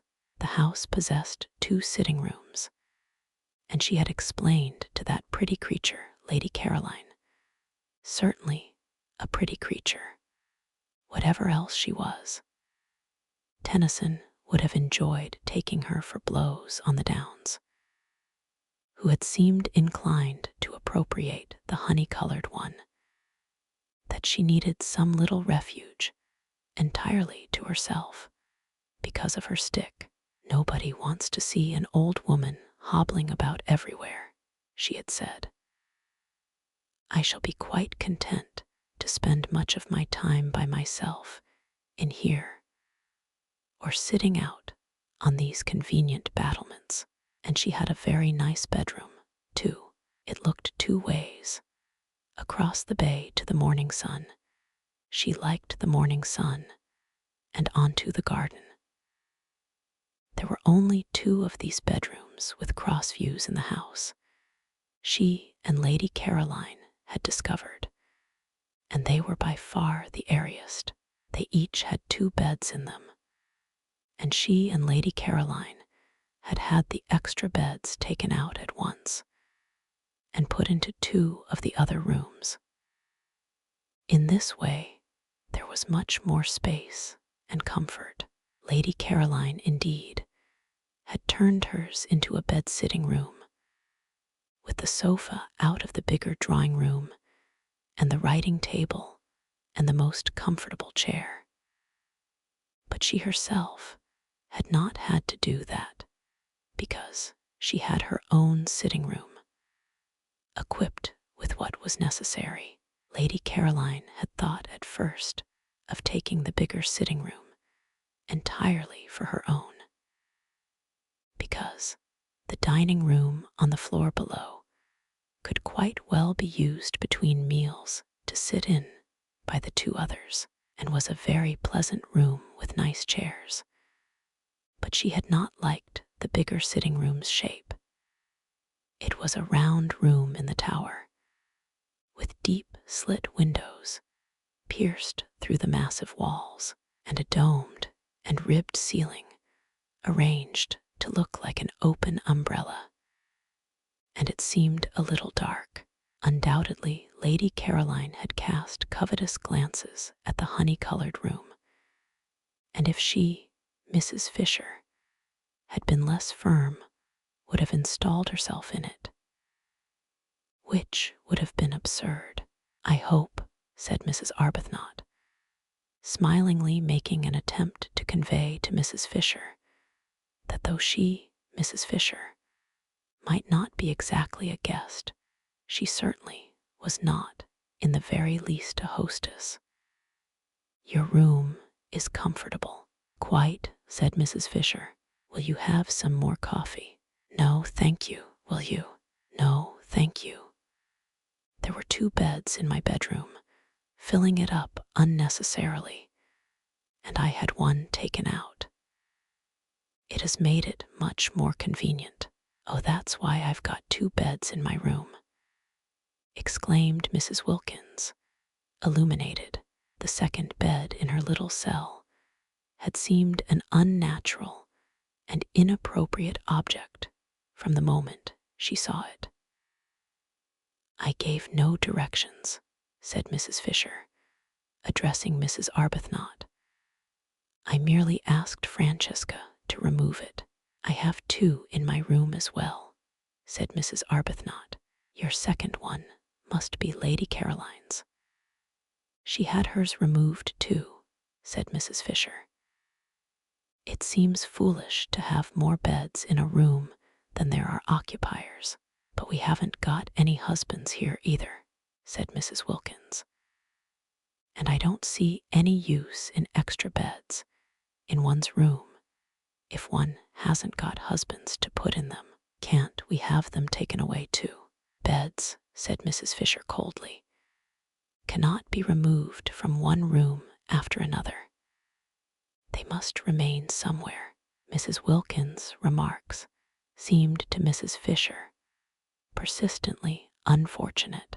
Each time she opened her mouth, she said something best left unsaid. Loose talk about husbands had never in Mrs. Fisher's circle been encouraged. In the 80s, when she chiefly flourished, husbands were taken seriously as the only real obstacles to sin. Beds, too, if they had to be mentioned, were approached with caution, and a decent reserve prevented them, and husbands ever being spoken of in the same breath. She turned more markedly than ever to Mrs. Arbuthnot. "Do let me give you a little more coffee," she said. "No, thank you. But won't you have some more?" "No, indeed. I never have more than 2 cups at breakfast. Would you like an orange?" "No, thank you." "Would you?" "No, I don't eat fruit at breakfast. It is an American fashion, which I am too old now to adopt." "Have you had all you want?" "Quite, have you?" Mrs. Fisher paused before replying. Was this a habit? This trick of answering a simple question with the same question? If so, it must be curbed, for no one could live for 4 weeks in any real comfort with somebody who had a habit. She glanced at Mrs. Arbuthnot, and her parted hair and gentle brow reassured her. No, it was accident, not habit, that had produced those echoes. She could as soon imagine a dove having tiresome habits as Mrs. Arbuthnot. Considering her, she thought what a splendid wife she would have been for poor Carlyle. So much better than that horrid, clever Jane. She would have soothed him. "Then shall we go?" she suggested. "Let me help you up," said Mrs. Arbuthnot, all consideration. "Oh, thank you, I can manage perfectly. It's only sometimes that my stick prevents me." Mrs. Fisher got up quite easily. Mrs. Arbuthnot had hovered over her for nothing. "I'm going to have one of these gorgeous oranges," said Mrs. Wilkins, staying where she was and reaching across to a black bowl piled with them. "Rose, how can you resist them? Look, have this one. Do have this beauty." And she held out a big one. "No, I'm going to see to my duties," said Mrs. Arbuthnot, moving towards the door. "You'll forgive me for leaving you, won't you?" she added politely to Mrs. Fisher. Mrs. Fisher moved towards the door too, quite easily, almost quickly. Her stick did not hinder her at all. She had no intention of being left with Mrs. Wilkins. "What time would you like to have lunch?" Mrs. Arbuthnot asked her, trying to keep her head as at least a non-guest, if not precisely a hostess, above water. "Lunch," said Mrs. Fisher, "is at 12:30. You shall have it at 12:30 then," said Mrs. Arbuthnot. "I'll tell the cook. It will be a great struggle," she continued, smiling. "But I've brought a little dictionary." "The cook," said Mrs. Fisher, "knows."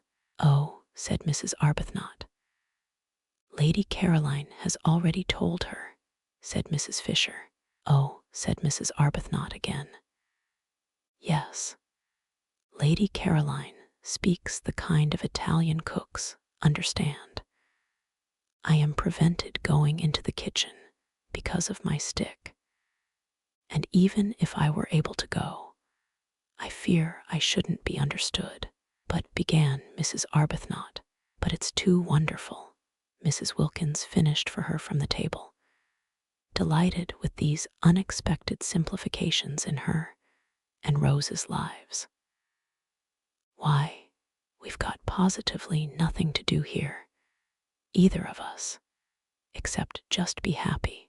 You wouldn't believe," she said, turning her head and speaking straight to Mrs. Fisher, portions of orange in either hand, "how terribly good Rose and I have been for years without stopping, and how much now we need a perfect rest." And Mrs. Fisher, going without answering her out of the room, said to herself, "She shall be curbed." Chapter 8. Presently, when Mrs. Wilkins and Mrs. Arbuthnot, unhampered by any duties, wandered out and down the worn stone steps, and under the pergola into the lower garden, Mrs. Wilkins said to Mrs. Arbuthnot, who seemed pensive, "Don't you see that if somebody else does the ordering it frees us?" Mrs. Arbuthnot said she did see, but nevertheless she thought it rather silly to have everything taken out of their hands. "I love things to be taken out of my hands," said Mrs. Wilkins. "But we found San Salvatore," said Mrs. Arbuthnot, "and it is rather silly that Mrs. Fisher should behave as if it belonged only to her." "What is rather silly," said Mrs. Wilkins, with much serenity, "is to mind. I can't see the least point in being an authority at the price of one's liberty." Mrs. Arbuthnot said nothing to that for two reasons. First, because she was struck by the remarkable and growing calm of the hitherto incoherent and excited Lottie. And secondly, because what she was looking at was so very beautiful. All down the stone steps on either side were periwinkles in full flower, and she could now see what it was that had caught at her the night before and brushed, wet and scented, across her face. It was Wisteria. Wisteria and sunshine. She remembered the advertisement. Here, indeed, were both in profusion. The wisteria was tumbling over itself in its excess of life, its prodigality of flowering, and where the pergola ended the sun blazed on scarlet geraniums, bushes of them, and nasturtiums in great heaps, and marigolds so brilliant that they seemed to be burning, and red and pink snapdragons, all outdoing each other in bright, fierce color. The ground behind these flaming things dropped away in terraces to the sea, each terrace a little orchard, where among the olives grew vines on trellises, and fig trees, and peach trees, and cherry trees. The cherry trees and peach trees were in blossom, lovely showers of white and deep rose color among the trembling delicacy of the olives. The fig leaves were just big enough to smell of figs. The vine buds were only beginning to show, and beneath these trees were groups of blue and purple irises, and bushes of lavender, and gray, sharp cactuses, and the grass was thick with dandelions and daisies, and right down at the bottom was the sea. Color seemed flung down anyhow, anywhere, every sort of color, piled up in heaps, pouring along in rivers. The periwinkles looked exactly as if they were being poured down each side of the steps. And flowers that grow only in borders in England, proud flowers keeping themselves to themselves over there, such as the great blue irises and the lavender, were being jostled by small, shining common things like dandelions and daisies, and the white bells of the wild onion, and only seemed the better and the more exuberant for it. They stood looking at this crowd of loveliness, this happy jumble, in silence. No, it didn't matter what Mrs. Fisher did, not here, not in such beauty. Mrs. Arbuthnot's discomposure melted out of her in the warmth and light of what she was looking at, of what to her was a manifestation, an entirely new side of God. How could one be discomposed? If only Frederick were with her, seeing it too, seeing as he would have seen it when first they were lovers, in the days when he saw what she saw and loved what she loved. She sighed. "You mustn't sigh in heaven," said Mrs. Wilkins. "One doesn't. I was thinking how one longs to share this with those one loves," said Mrs. Arbuthnot. "You mustn't long in heaven," said Mrs. Wilkins. "You're supposed to be quite complete there. And it is heaven, isn't it, Rose? See how everything has been let in together, the dandelions and the irises, the vulgar and the superior, me and Mrs. Fisher, all welcome, all mixed up anyhow, and all so visibly happy and enjoying ourselves. Mrs. Fisher doesn't seem happy, not visibly, anyhow," said Mrs. Arbuthnot, smiling. "She'll begin soon, you'll see." Mrs. Arbuthnot said she didn't believe that after a certain age people began anything. Mrs. Wilkins said she was sure no one, however old and tough, could resist the effects of perfect beauty. Before many days, perhaps only hours, they would see Mrs. Fisher bursting out into every kind of exuberance. "I'm quite sure," said Mrs. Wilkins, "that we've got to heaven, and once Mrs. Fisher realizes that that's where she is, she's bound to be different. You'll see. She'll leave off being ossified and go all soft and able to stretch, and we shall get quite, why, I shouldn't be surprised if we get quite fond of her." The idea of Mrs. Fisher bursting out into anything, she who seemed so particularly firmly fixed inside her buttons, made Mrs. Arbuthnot laugh. She condoned Lottie's loose way of talking of heaven, because in such a place, on such a morning, condonation was in the very air. Besides, what an excuse there was. And Lady Caroline, sitting where they had left her before breakfast on the wall, peeped over when she heard laughter, and saw them standing on the path below, and thought what a mercy it was they were laughing down there, and had not come up and done it round her. She disliked jokes at all times, but in the morning she hated them, especially close up, especially crowding in her ears. She hoped the originals were on their way out for a walk, and not on their way back from one. They were laughing more and more. What could they possibly find to laugh at? She looked down on the tops of their heads with a very serious face, for the thought of spending a month with laughers was a grave one, and they, as though they felt her eyes, turned suddenly and looked up. The dreadful geniality of those women. She shrank away from their smiles and wavings, but she could not shrink out of sight without falling into the lilies.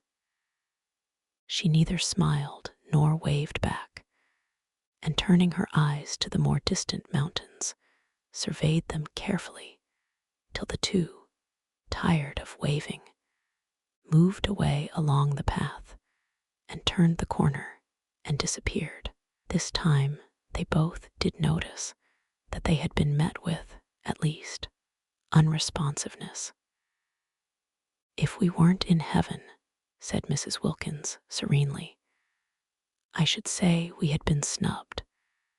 But as nobody snubs anybody there, of course we can't have been." "Perhaps she is unhappy," said Mrs. Arbuthnot. "Whatever it is, she'll get over it here," said Mrs. Wilkins, with conviction. "We must try and help her," said Mrs. Arbuthnot. "Oh, but nobody helps anybody in heaven. That's finished with. You don't try to be, or do. You simply are." Well, Mrs. Arbuthnot wouldn't go into that, not here, not today.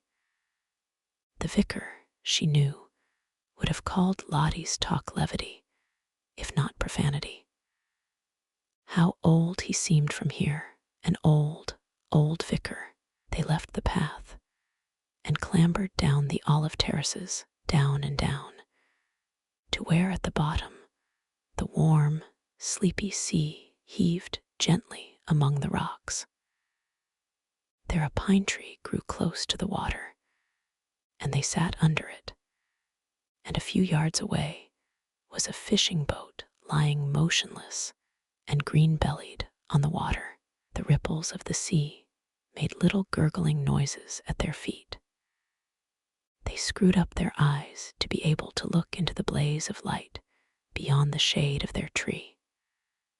The hot smell from the pine needles and from the cushions of wild thyme that padded the spaces between the rocks, and sometimes a smell of pure honey from a clump of warm irises up behind them in the sun, puffed across their faces. Very soon Mrs. Wilkins took her shoes and stockings off and let her feet hang in the water. After watching her a minute, Mrs. Arbuthnot did the same. Their happiness was then complete. Their husbands would not have known them. They left off talking. They ceased to mention heaven. They were just cups of acceptance. Meanwhile, Lady Caroline, on her wall, was considering her position. The garden on the top of the wall was a delicious garden, but its situation made it insecure and exposed to interruptions. At any moment, the others might come and want to use it, because both the hall and the dining room had doors opening straight into it. Perhaps, thought Lady Caroline, she could arrange that it should be solely hers. Mrs. Fisher had the battlements, delightful with flowers, and a watchtower all to herself, besides having snatched the one really nice room in the house. There were plenty of places the originals could go to. She had herself seen at least 2 other little gardens, while the hill the castle stood on was itself a garden, with walks and seats. Why should not this one spot be kept exclusively for her? She liked it. She liked it best of all. It had the Judas tree and an umbrella pine. It had the freesias and the lilies. It had a tamarisk beginning to flush pink. It had the convenient low wall to sit on. It had from each of its 3 sides the most amazing views: to the east the bay and mountains, to the north the village, across the tranquil clear green water of the little harbor, and the hills dotted with white houses and orange groves, and to the west was the thin thread of land by which San Salvatore was tied to the mainland, and then the open sea and the coastline beyond, Genoa reaching away into the blue dimness of France. Yes, she would say she wanted to have this entirely to herself. How obviously sensible if each of them had their own special place to sit in apart. It was essential to her comfort that she should be able to be apart, left alone, not talked to. The others ought to like it best too. Why heard? One had enough of that in England, with one's relations and friends. Oh, the numbers of them, pressing on one continually. Having successfully escaped them for 4 weeks, why continue? And with persons having no earthly claim on one, to herd. She lit a cigarette. She began to feel secure. Those two had gone for a walk. There was no sign of Mrs. Fisher. How very pleasant this was. Somebody came out through the glass doors, just as she was drawing a deep breath of security. Surely it couldn't be Mrs. Fisher, wanting to sit with her. Mrs. Fisher had her battlements. She ought to stay on them, having snatched them. It would be too tiresome if she wouldn't, and wanted not only to have them and her sitting room, but to establish herself in this garden as well. No, it wasn't Mrs. Fisher. It was the cook. She frowned. Was she going to have to go on ordering the food? Surely one or other of those two waving women would do that now.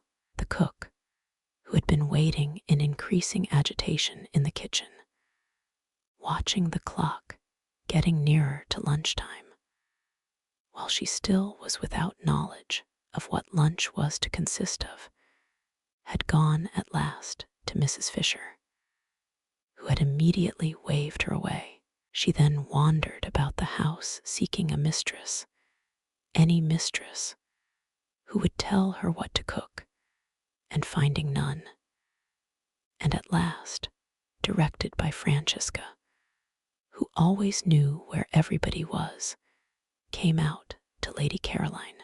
Domenico had provided this cook. She was Costanza, the sister of that one of his cousins who kept a restaurant down on the piazza. She helped her brother in his cooking when she had no other job, and knew every sort of fat, mysterious Italian dish, such as the workmen of Castagneto, who crowded the restaurant at midday, and the inhabitants of Mezzago, when they came over on Sundays, loved to eat. She was a fleshless spinster of 50, gray-haired, nimble, rich of speech, and thought Lady Caroline more beautiful than anyone she had ever seen. And so did Domenico, and so did the boy Giuseppe, who helped Domenico, and was, besides, his nephew. And so did the girl Angela, who helped Francesca, and was, besides, Domenico's niece. And so did Francesca herself. Domenico and Francesca, the only two who had seen them, thought the two ladies who arrived last very beautiful. But compared to the fair young lady who arrived first, they were as candles to the electric light that had lately been installed, and as the tin tubs in the bedrooms to the wonderful new bathroom their master had arranged on his last visit. Lady Caroline scowled at the cook. The scowl, as usual, was transformed on the way into what appeared to be an intent and beautiful gravity, and Costanza threw up her hands and took the saints aloud to witness that here was the very picture of the Mother of God. Lady Caroline asked her crossly what she wanted, and Costanza's head went on one side with delight at the sheer music of her voice. She said, after waiting a moment in case the music was going to continue, for she didn't wish to miss any of it, that she wanted orders. She had been to the signorina's mother, but in vain. "She is not my mother," repudiated Lady Caroline angrily, and her anger sounded like the regretful wail of a melodious orphan. Costanza poured forth pity. She too, she explained, had no mother. Lady Caroline interrupted with the curt information that her mother was alive and in London. Costanza praised God and the saints that the young lady did not yet know what it was like to be without a mother. Quickly enough did misfortunes overtake one. No doubt the young lady already had a husband. "No," said Lady Caroline icily.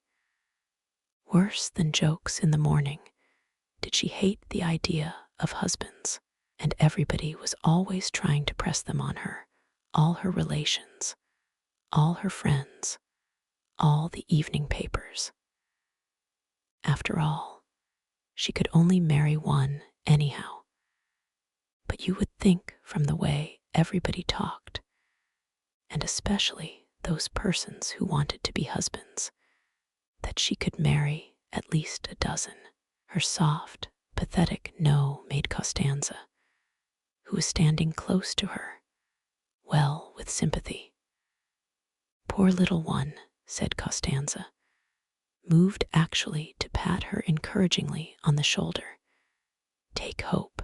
There is still time for lunch," said Lady Caroline freezingly, marveling as she spoke that she should be patted. She who had taken so much trouble to come to a place, remote and hidden, where she could be sure that among other things of a like oppressive nature pattings also were not. "We will have." Costanza became businesslike.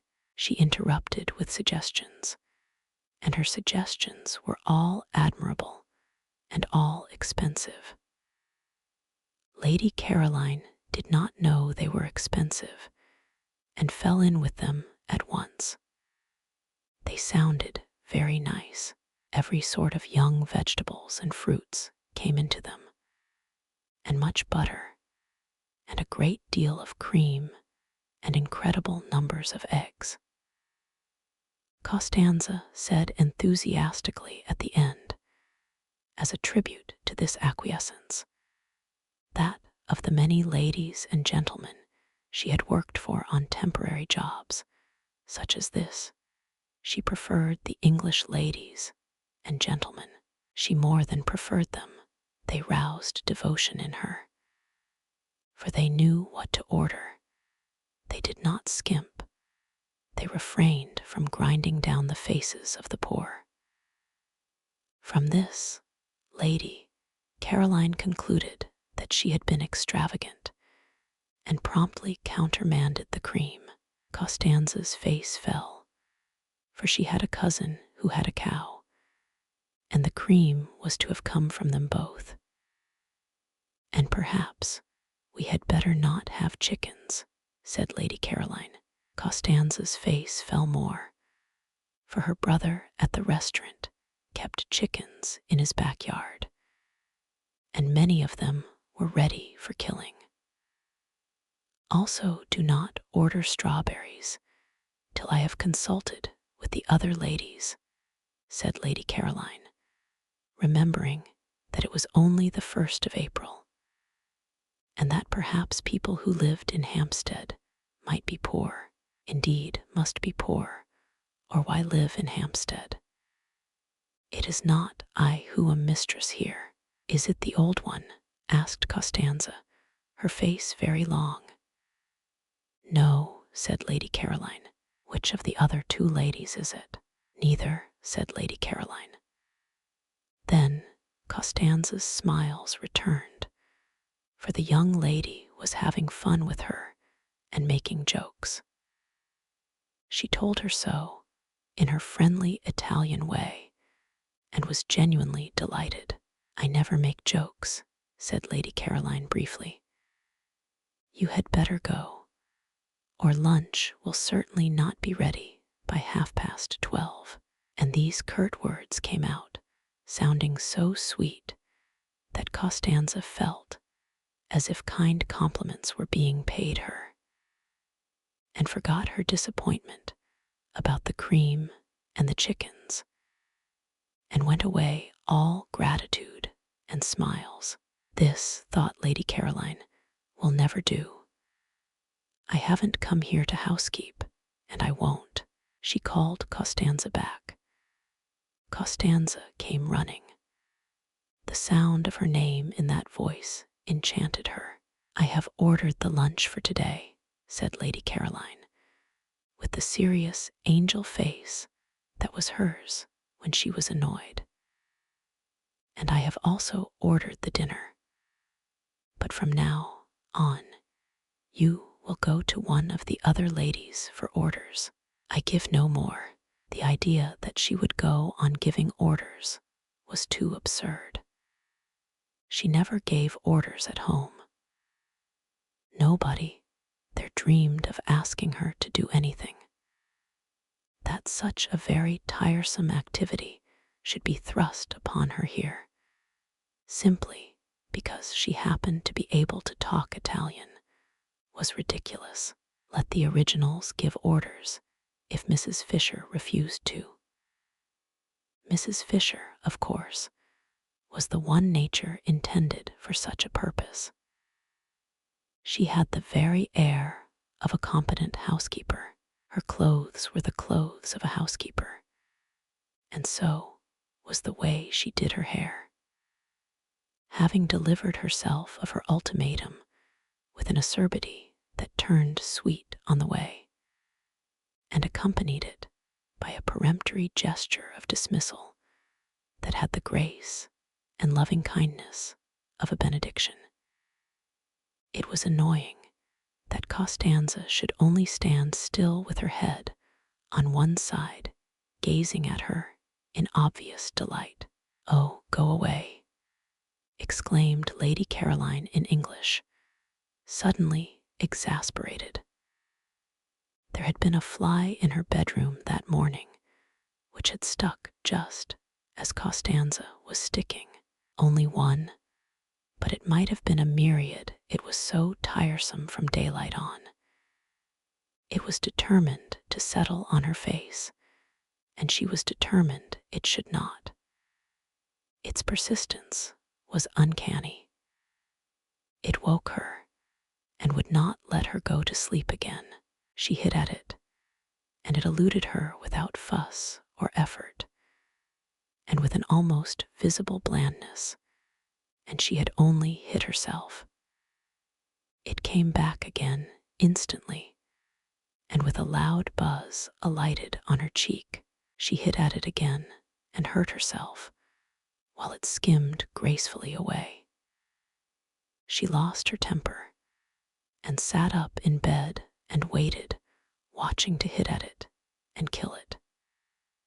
She kept on hitting at it at last with fury and with all her strength, as if it were a real enemy deliberately trying to madden her, and it elegantly skimmed in and out of her blows, not even angry, to be back again the next instant.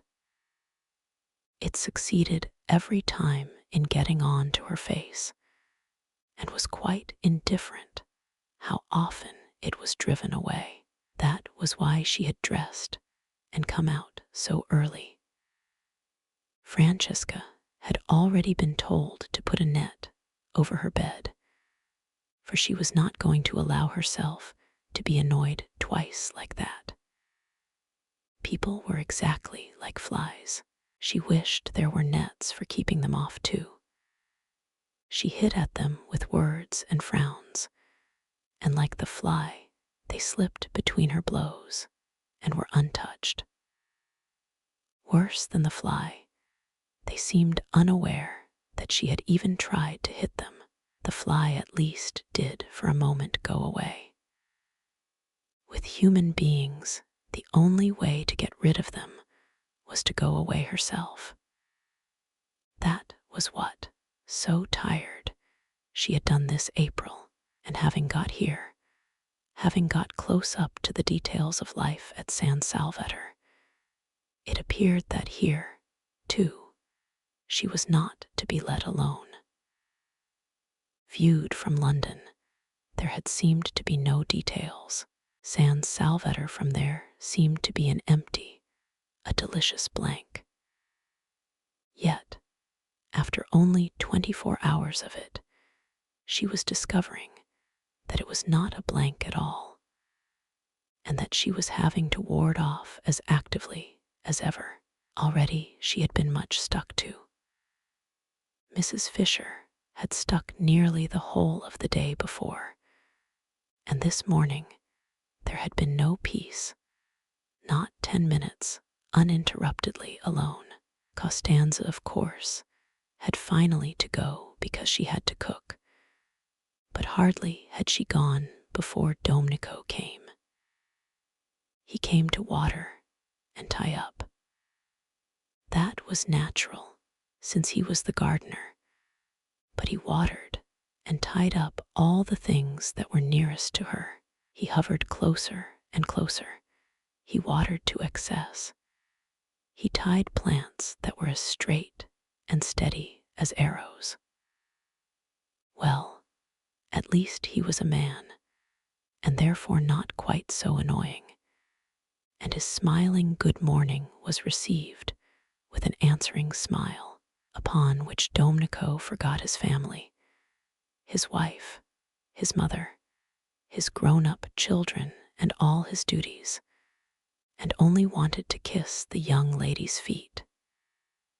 He could not do that, unfortunately, but he could talk while he worked, and talk he did, voluminously, pouring out every kind of information, illustrating what he said with gestures so lively that he had to put down the watering pot, and thus delay the end of the watering.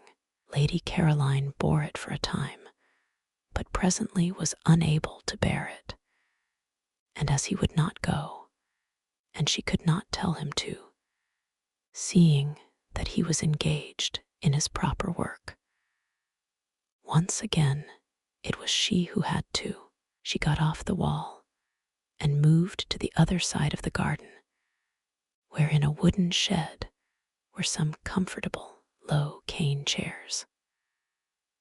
All she wanted was to turn one of these round with its back to Domenico and its front to the sea towards Genoa. Such a little thing to want. One would have thought she might have been allowed to do that unmolested, but he, who watched her every movement, when he saw her approaching the chairs, darted after her and seized one and asked to be told where to put it. Would she never get away from being waited on, being made comfortable, being asked where she wanted things put, having to say thank you? She was short with Domenico, who instantly concluded the sun had given her a headache, and ran in and fetched her a sunshade and a cushion and a footstool, and was skillful, and was wonderful, and was one of nature's gentlemen. She shut her eyes in a heavy resignation. She could not be unkind to Domenico. She could not get up and walk indoors, as she would have done if it had been one of the others. Domenico was intelligent and very competent. She had at once discovered that it was he who really ran the house, who really did everything. And his manners were definitely delightful, and he undoubtedly was a charming person. It was only that she did so much long to be let alone. If only she could be left quite quiet for this 1 month, She felt that she might perhaps make something of herself after all. She kept her eyes shut, because then he would think she wanted to sleep and would go away. Domenico's romantic Italian soul melted within him at the sight, for having her eyes shut was extraordinarily becoming to her. He stood entranced, quite still, and she thought he had stolen away, so she opened them again. No, there he was, staring at her. Even he. There was no getting away from being stared at. "I have a headache," she said, shutting them again. "It is the sun," said Domenico, "and sitting on the wall without a hat. I wish to sleep. Sigh, signorina," he said sympathetically, and went softly away. She opened her eyes with a sigh of relief. The gentle closing of the glass doors showed her that he had not only gone quite away, but had shut her out in the garden so that she should be undisturbed. Now perhaps she would be alone till lunchtime. It was very curious, and no one in the world could have been more surprised than she herself. But she wanted to think. She had never wanted to do that before. Everything else that it is possible to do without too much inconvenience, she had either wanted to do or had done at one period or another of her life. But not before had she wanted to think. She had come to San Salvatore with the single intention of lying comatose for 4 weeks in the sun, somewhere where her parents and friends were not, lapped in forgetfulness, stirring herself only to be fed. And she had not been there more than a few hours when this strange, new desire took hold of her. There had been wonderful stars the evening before, and she had gone out into the top garden after dinner, leaving Mrs. Fisher alone over her nuts and wine. And sitting on the wall at the place where the lilies crowded their ghost heads, she had looked out into the gulf of the night, and it had suddenly seemed as if her life had been a noise, all about nothing. She had been intensely surprised. She knew stars and darkness did produce unusual emotions because, in others, she had seen them being produced, but they had not before done it in herself. A noise all about nothing. Could she be quite well? She had wondered. For a long while past, she had been aware that her life was a noise, but it had seemed to be very much about something.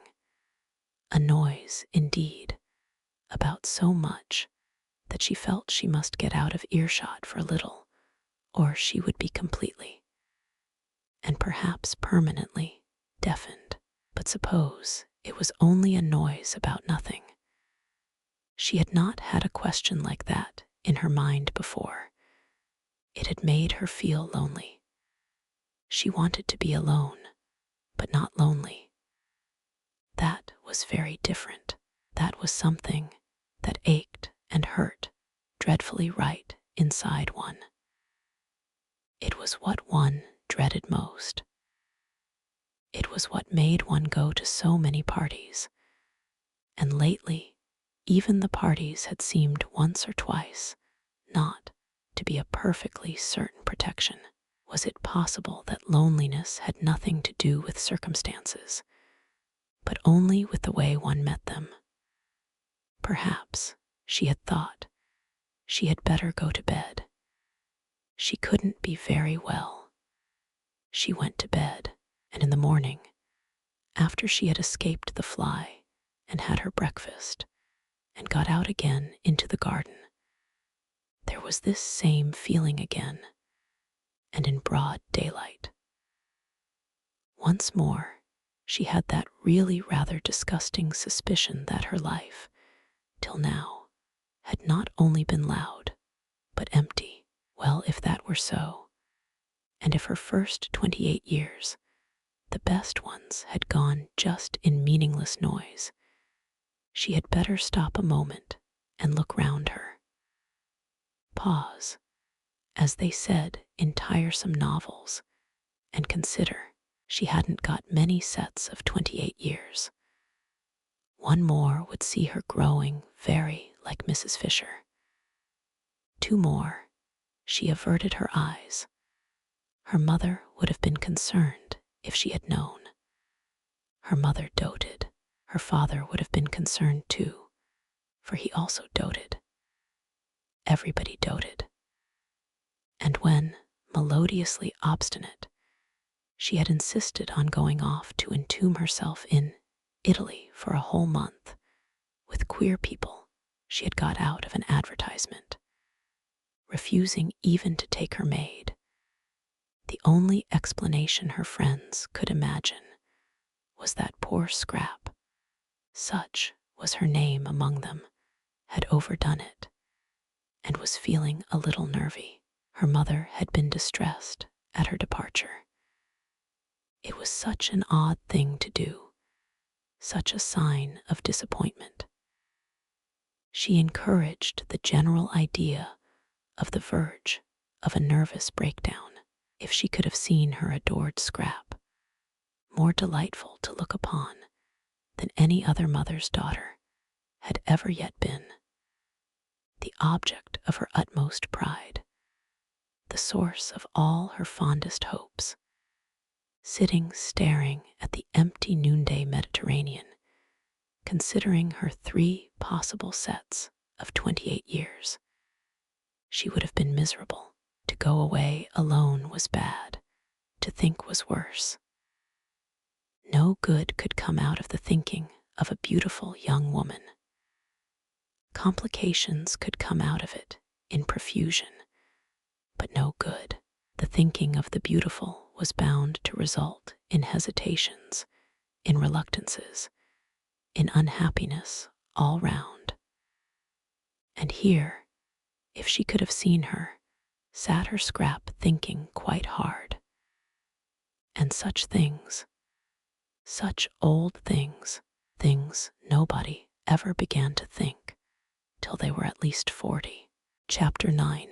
That one of the 2 sitting rooms, which Mrs. Fisher had taken for her own, was a room of charm and character. She surveyed it with satisfaction on going into it after breakfast, and was glad it was hers. It had a tiled floor, and walls the color of pale honey, and inlaid furniture the color of amber, and mellow books, many in ivory or lemon-colored covers. There was a big window overlooking the sea towards Genoa, and a glass door through which she could proceed out on to the battlements and walk along past the quaint and attractive watchtower. In itself, a room with chairs and a writing table, to where on the other side of the tower the battlements ended in a marble seat, and one could see the western bay and the point round which began the Gulf of Spezia. Her south view, between these 2 stretches of sea, was another hill, higher than San Salvatore, the last of the little peninsula, with the bland turrets of a smaller and uninhabited castle on the top, on which the setting sun still shone when everything else was sunk in shadow. Yes, she was very comfortably established here, and receptacles, Mrs. Fisher did not examine their nature closely, but they seemed to be small stone troughs, or perhaps little sarcophagi, ringed round the battlements with flowers. These battlements, she thought, considering them, would have been a perfect place for her to pace up and down gently in moments when she least felt the need of her stick. or to sit in on the marble seat, having first put a cushion on it, if there had not unfortunately been a second glass door opening onto them, destroying their complete privacy, spoiling her feeling that the place was only for her. The second door belonged to the round drawing room, which both she and Lady Caroline had rejected as too dark. That room would probably be sat in by the women from Hampstead, and she was afraid they would not confine themselves to sitting in it, but would come out through the glass door and invade her battlements. This would ruin the battlements. It would ruin them as far as she was concerned if they were to be overrun, or even if, not actually overrun, they were liable to be raked by the eyes of persons inside the room. No one could be perfectly at ease if they were being watched and knew it. What she wanted, what she surely had a right to, was privacy. She had no wish to intrude on the others. Why then should they intrude on her? And she could always relax her privacy if, when she became better acquainted with her companions, she should think it worthwhile. But she doubted whether any of the three would so develop as to make her think it worthwhile. Hardly anything was really worthwhile, reflected Mrs. Fisher, except the past. It was astonishing. It was simply amazing, the superiority of the past to the present. Those friends of hers in London, solid persons of her own age, knew the same past that she knew, could talk about it with her, could compare it, as she did, with the tinkling present. And in remembering, great men forget for a moment the trivial and barren young people who still, in spite of the war, seemed to litter the world in such numbers. She had not come away from these friends, these conversable ripe friends, in order to spend her time in Italy chatting with three persons of another generation and defective experience. She had come away merely to avoid the treacheries of a London April. It was true what she had told the two who came to Prince of Wales Terrace, that all she wished to do at San Salvatore was to sit by herself in the sun and remember. They knew this, for she had told them. It had been plainly expressed and clearly understood. Therefore, she had a right to expect them to stay inside the round drawing room and not to emerge interruptingly on to her battlements. But would they? The doubt spoilt her morning. It was only towards lunchtime that she saw a way to be quite safe, and ringing for Francesca, bade her, in slow and majestic Italian, shut the shutters of the glass door of the round drawing room, and then, going with her into the room, which had become darker than ever in consequence, but also, Mrs. Fisher observed to Francesca, who was being voluble, would because of this very darkness remain agreeably cool, and after all there were the numerous slit windows in the walls to let in light, and it was nothing to do with her if they did not let it in. She directed the placing of a cabinet of curios across the door on its inside. This would discourage egress. Then she rang for Domenico and caused him to move one of the flower-filled sarcophagi across the door on its outside. This would discourage ingress. No one, said Domenico, hesitating, will be able to use the door. No one, said Mrs. Fisher firmly, will wish to.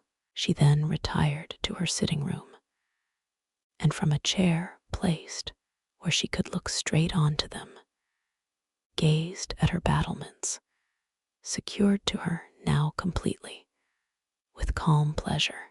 Being here, she reflected placidly, was much cheaper than being in an hotel, and if she could keep off the others, immeasurably more agreeable. She was paying for her rooms, extremely pleasant rooms, now that she was arranged in them, £3 a week, which came to about 8 shillings a day, battlements, watchtower, and all. Where else abroad could she live as well for so little, and have as many baths as she liked for 8 shillings a day? Of course, she did not yet know what her food would cost, but she would insist on carefulness over that, though she would also insist on its being carefulness combined with excellence. The two were perfectly compatible if the caterer took pains. The servants' wages, she had ascertained, were negligible, owing to the advantageous exchange, so that there was only the food to cause her anxiety. If she saw signs of extravagance, she would propose that they each hand over a reasonable sum every week to Lady Caroline, which should cover the bills. Any of it that was not used to be returned, and if it were exceeded the loss to be borne by the caterer. Mrs. Fisher was well off, and had the desire for comforts proper to her age, but she disliked expenses. So well off was she that, had she so chosen, she could have lived in an opulent part of London, and driven from it and to it in a Rolls-Royce. She had no such wish.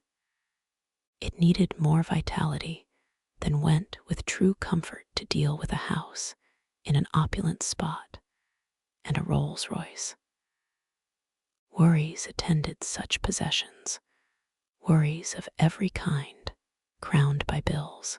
In the sober gloom of Prince of Wales Terrace, she could obscurely enjoy inexpensive yet real comfort, without being snatched at by predatory men-servants or collectors for charities.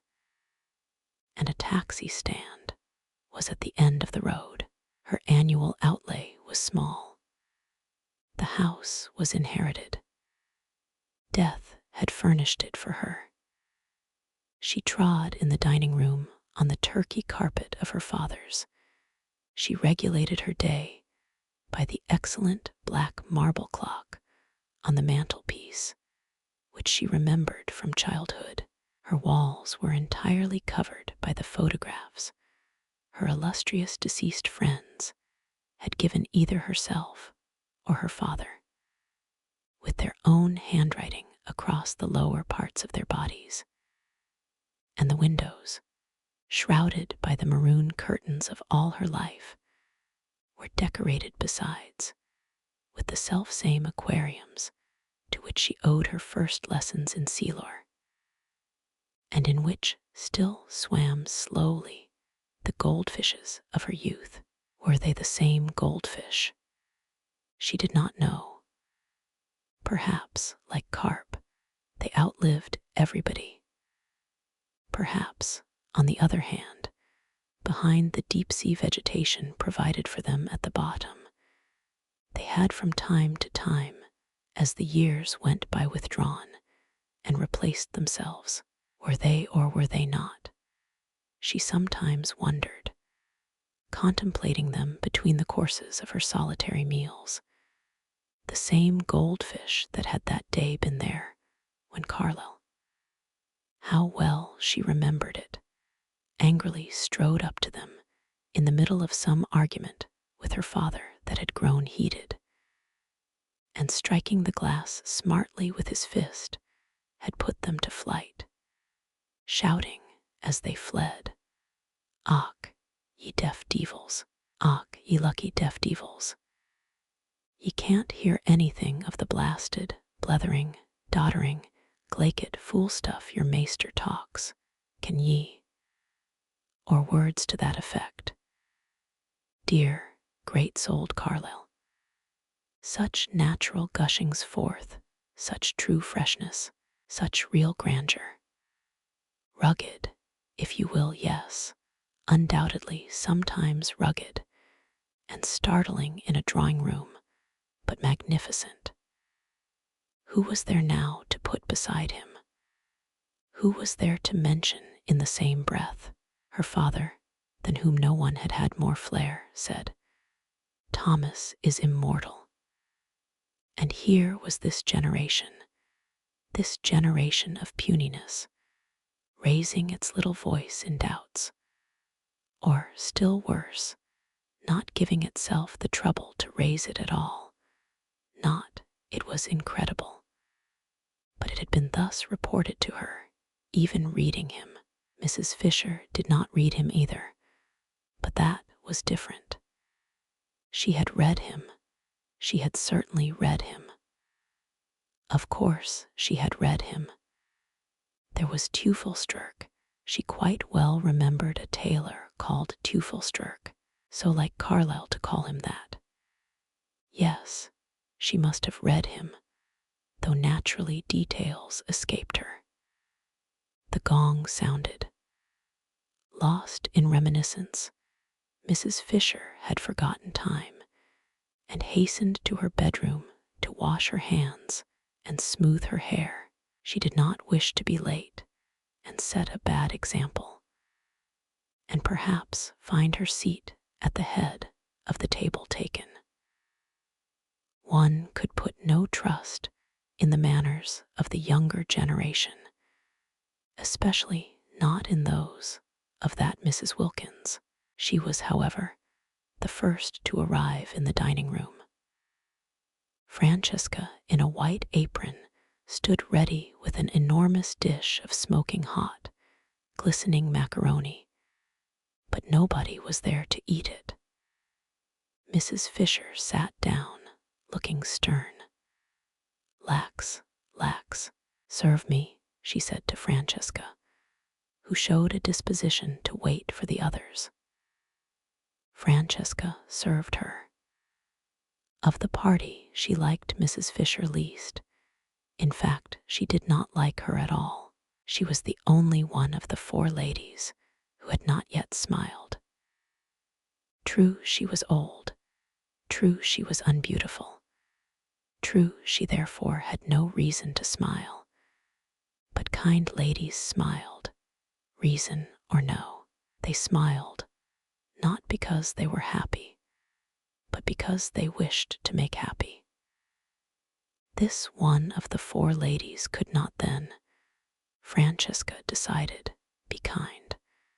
So she handed her the macaroni, being unable to hide any of her feelings, morosely.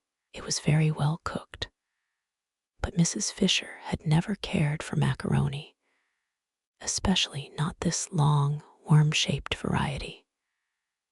She found it difficult to eat, slippery, wriggling off her fork, making her look, she felt, undignified when, having got it, as she supposed, into her mouth, ends of it yet hung out. Always, too, when she ate it, she was reminded of Mr. Fisher. He had, during their married life, behaved very much like macaroni. He had slipped, he had wriggled, he had made her feel undignified. And when at last she had got him safe, as she thought, there had invariably been little bits of him that still, as it were, hung out. Francesca from the sideboard watched Mrs. Fisher's way with macaroni gloomily, and her gloom deepened when she saw her at last take her knife to it and chop it small. Mrs. Fisher really did not know how else to get hold of the stuff. She was aware that knives in this connection were improper, but one did finally lose patience. Macaroni was never allowed to appear on her table in London. Apart from its tiresomeness, she did not even like it, and she would tell Lady Caroline not to order it again. Years of practice, reflected Mrs. Fisher, chopping it up. Years of actual living in Italy would be necessary to learn the exact trick. Browning managed macaroni wonderfully. She remembered watching him one day when he came to lunch with her father, and a dish of it had been ordered as a compliment to his connection with Italy. Fascinating, the way it went in.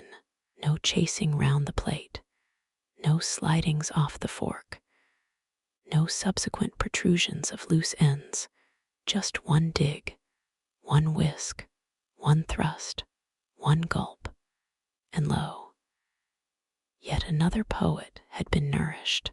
"Shall I go and seek the young lady?" asked Francesca, unable any longer to look on a good macaroni being cut with a knife. Mrs. Fisher came out of her reminiscent reflections with difficulty. "She knows lunch is at 12:30, she said. "They all know. She may be asleep," said Francesca. "The other ladies are further away, but this one is not far away." "Beat the gong again then," said Mrs. Fisher. What manners, she thought. What manners? It was not an hotel, and considerations were due.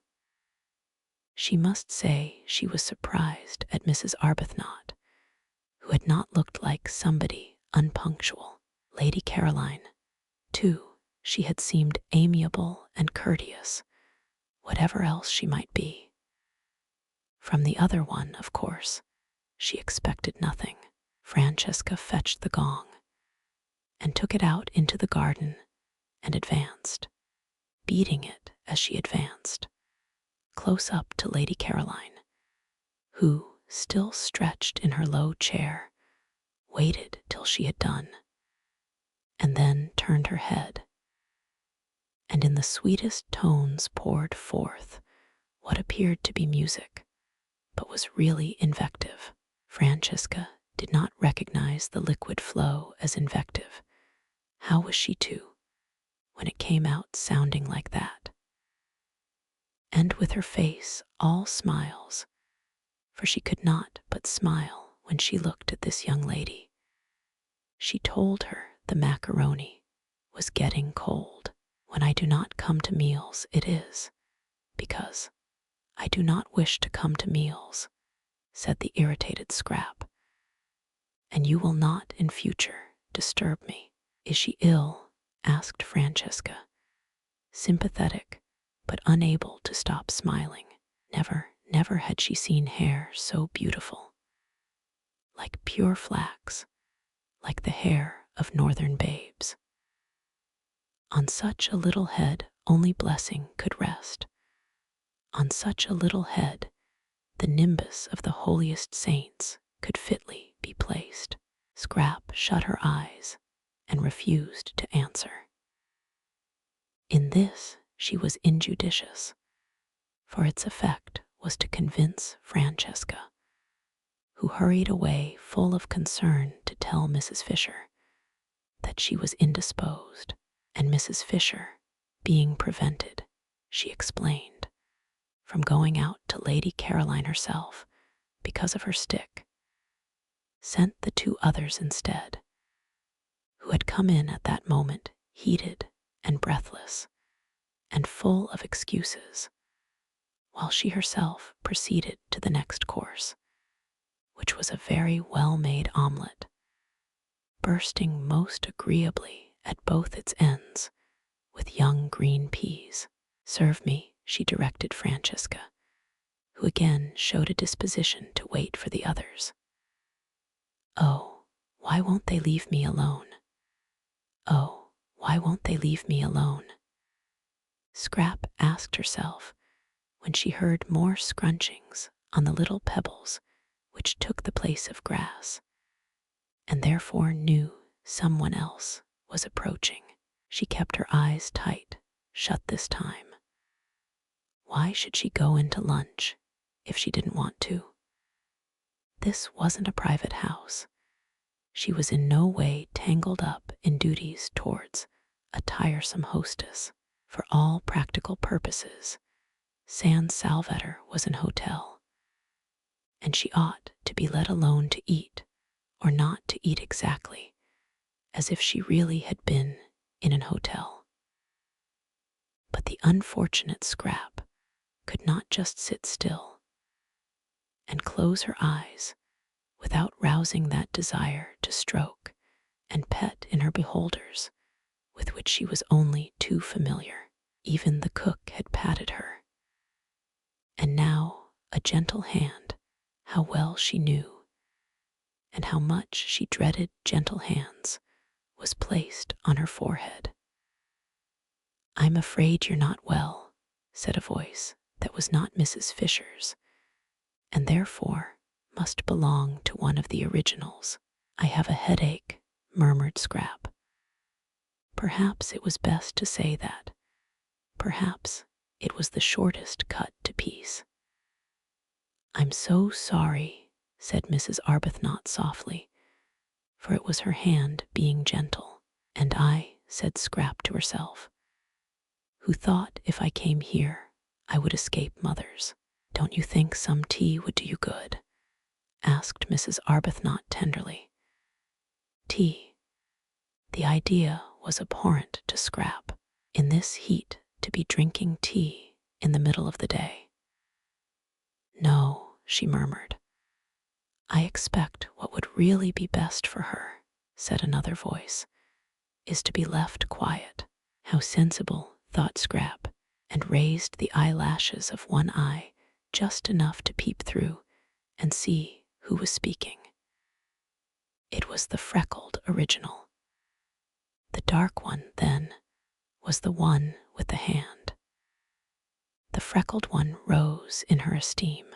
"But I can't bear to think of you with a headache, and nothing being done for it," said Mrs. Arbuthnot. "Would a cup of strong black coffee?" Scrap said no more.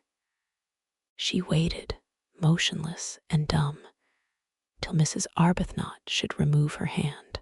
After all, she couldn't stand there all day, and when she went away, she would have to take her hand with her.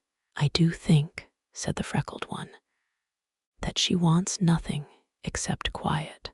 And perhaps the freckled one pulled the one with the hand by the sleeve, for the hold on Scrap's forehead relaxed, and after a minute's silence, during which no doubt she was being contemplated, she was always being contemplated, the footsteps began to scrunch the pebbles again, and grew fainter, and were gone. "Lady Caroline has a headache," said Mrs. Arbuthnot, re-entering the dining room and sitting down in her place next to Mrs. Fisher. "I can't persuade her to have even a little tea or some black coffee. Do you know what aspirin is in Italian?" "The proper remedy for headaches," said Mrs. Fisher firmly, "is castor oil." "But she hasn't got a headache," said Mrs. Wilkins. "Carlyle," said Mrs. Fisher, who had finished her omelette and had leisure, while she waited for the next course, to talk, "suffered at one period terribly from headaches, and he constantly took castor oil as a remedy. He took it, I should say, almost to excess, and called it, I remember, in his interesting way, the oil of sorrow. My father said it colored for a time his whole attitude to life, his whole philosophy. But that was because he took too much. What Lady Caroline wants is one dose, and one only. It is a mistake to keep on taking castor oil." "Do you know the Italian for it?" asked Mrs. Arbuthnot. "Ah, that I'm afraid I don't. However, she would know. You can ask her, but she hasn't got a headache," repeated Mrs. Wilkins, who was struggling with the macaroni. She only wants to be let alone. They both looked at her. The word shovel crossed Mrs. Fisher's mind in connection with Mrs. Wilkins' actions at that moment. Then, why should she say she has? Asked Mrs. Arbuthnot. Because she is still trying to be polite. Soon she won't try. When the place has got more into her, really be it. Without trying. Naturally. Lottie, you see, explained Mrs. Arbuthnot, smiling to Mrs. Fisher, who sat waiting with a stony patience for her next course. Delayed, because Mrs. Wilkins would go on trying to eat the macaroni, which must be less worth eating than ever now that it was cold.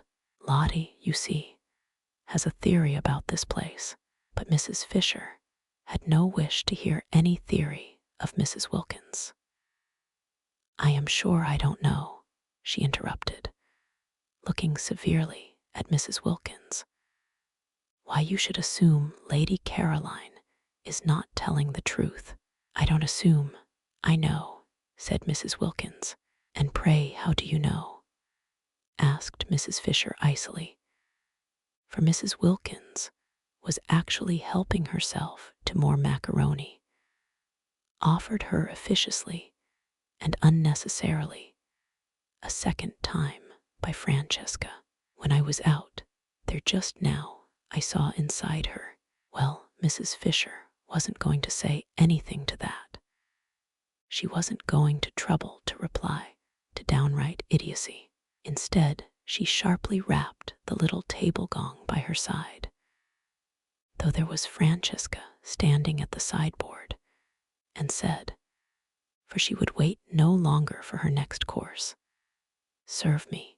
And Francesca, it must have been willful, offered her the macaroni again.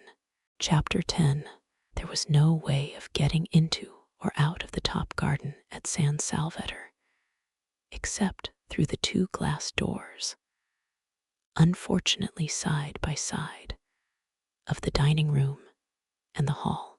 A person in the garden who wished to escape unseen could not, for the person to be escaped from would be met on the way. It was a small, oblong garden, and concealment was impossible. What trees there were! The Judas tree, the tamarisk, the umbrella pine grew close to the low parapets. Rose bushes gave no real cover, one step to right or left of them, and the person wishing to be private was discovered. Only the northwest corner was a little place jutting out from the great wall, a kind of excrescence or loop, no doubt used in the old distrustful days for observation, where it was possible to sit really unseen, because between it and the house was a thick clump of daphne. Scrap, after glancing round to see that no one was looking, got up and carried her chair into this place, stealing away as carefully on tiptoe as those steal whose purpose is sin. There was another excrescence on the walls, just like it at the northeast corner.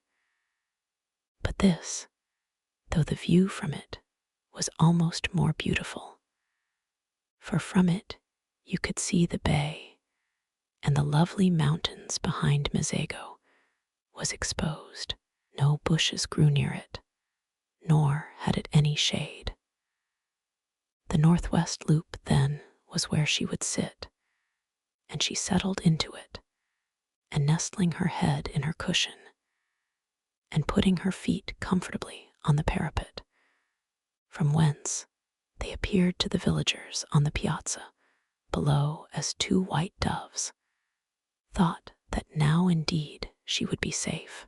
Mrs. Fisher found her there, guided by the smell of her cigarette. The incautious Scrap had not thought of that. Mrs. Fisher did not smoke herself, and all the more distinctly could she smell the smoke of others. The virile smell met her directly. She went out into the garden from the dining room after lunch in order to have her coffee. She had bidden Francesca set the coffee in the shade of the house just outside the glass door, and when Mrs. Wilkins, seeing a table being carried there, reminded her, very officiously and tactlessly, Mrs. Fisher considered that Lady Caroline wanted to be alone. She retorted, and with what propriety, that the garden was for everybody. Into it, accordingly, she went, and was immediately aware that Lady Caroline was smoking. She said to herself, "These modern young women," and proceeded to find her stick, now that lunch was over, being no longer the hindrance to action that it was before her meal had been securely. As Browning once said, surely it was Browning. Yes, she remembered how much diverted she had been roped in.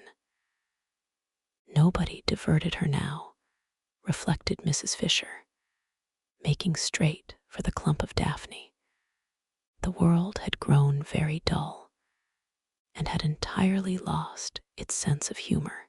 Probably they still had their jokes, these people. In fact, she knew they did, for punch still went on. But how differently it went on, and what jokes. Thackeray, in his inimitable way, would have made mincemeat of this generation, of how much it needed the tonic properties of that astringent pen. It was, of course, unaware.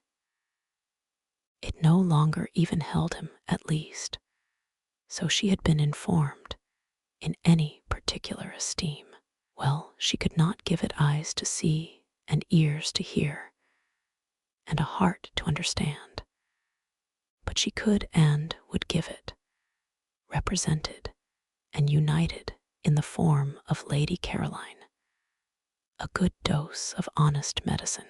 "I hear you are not well," she said, standing in the narrow entrance of the loop, and looking down with the inflexible face of one who is determined to do good at the motionless and apparently sleeping Scrap. Mrs. Fisher had a deep voice, very like a man's, for she had been overtaken by that strange masculinity that sometimes pursues a woman during the last lapse of her life. Scrap tried to pretend that she was asleep, but if she had been, her cigarette would not have been held in her fingers, but would have been lying on the ground. She forgot this. Mrs. Fisher did not, and coming inside the loop, sat down on a narrow stone seat built out of the wall. For a little she could sit on it, for a little, till the chill began to penetrate. She contemplated the figure before her. Undoubtedly a pretty creature, and one that would have had a success at Farringford. Strange how easily even the greatest men were moved by exteriors. She had seen with her own eyes Tennyson turn away from everybody, turn, positively, his back on a crowd of eminent people assembled to do him honor, and withdraw to the window with a young person nobody had ever heard of, who had been brought there by accident, and whose one and only merit, if it be a merit, that which is conferred by chance, was beauty. Beauty all over before you can turn round. An affair, one might almost say, of minutes. Well, while it lasted, it did seem able to do what it liked with men. Even husbands were not immune. There had been passages in the life of Mr. Fisher. "I expect the journey has upset you," she said in her deep voice. "What you want is a good dose of some simple medicine. I shall ask Domenico if there is such a thing in the village as castor oil. Scrap opened her eyes and looked straight at Mrs. Fisher. Ah, said Mrs. Fisher, I knew you were not asleep. If you had been, you would have let your cigarette fall to the ground. Scrap threw the cigarette over the parapet. Waste, said Mrs. Fisher.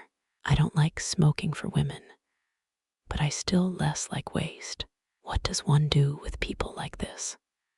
Scrap asked herself, her eyes fixed on Mrs. Fisher in what felt to her an indignant stare, but appeared to Mrs. Fisher as really charming docility. Now you'll take my advice, said Mrs. Fisher, touched, and not neglect what may very well turn into an illness. We are in Italy, you know, and one has to be careful. You ought to begin with to go to bed. I never go to bed, snapped Scrap, and it sounded as moving, as forlorn, as that line spoken years and years ago by an actress playing the part of poor Joe in dramatized version of Bleak House.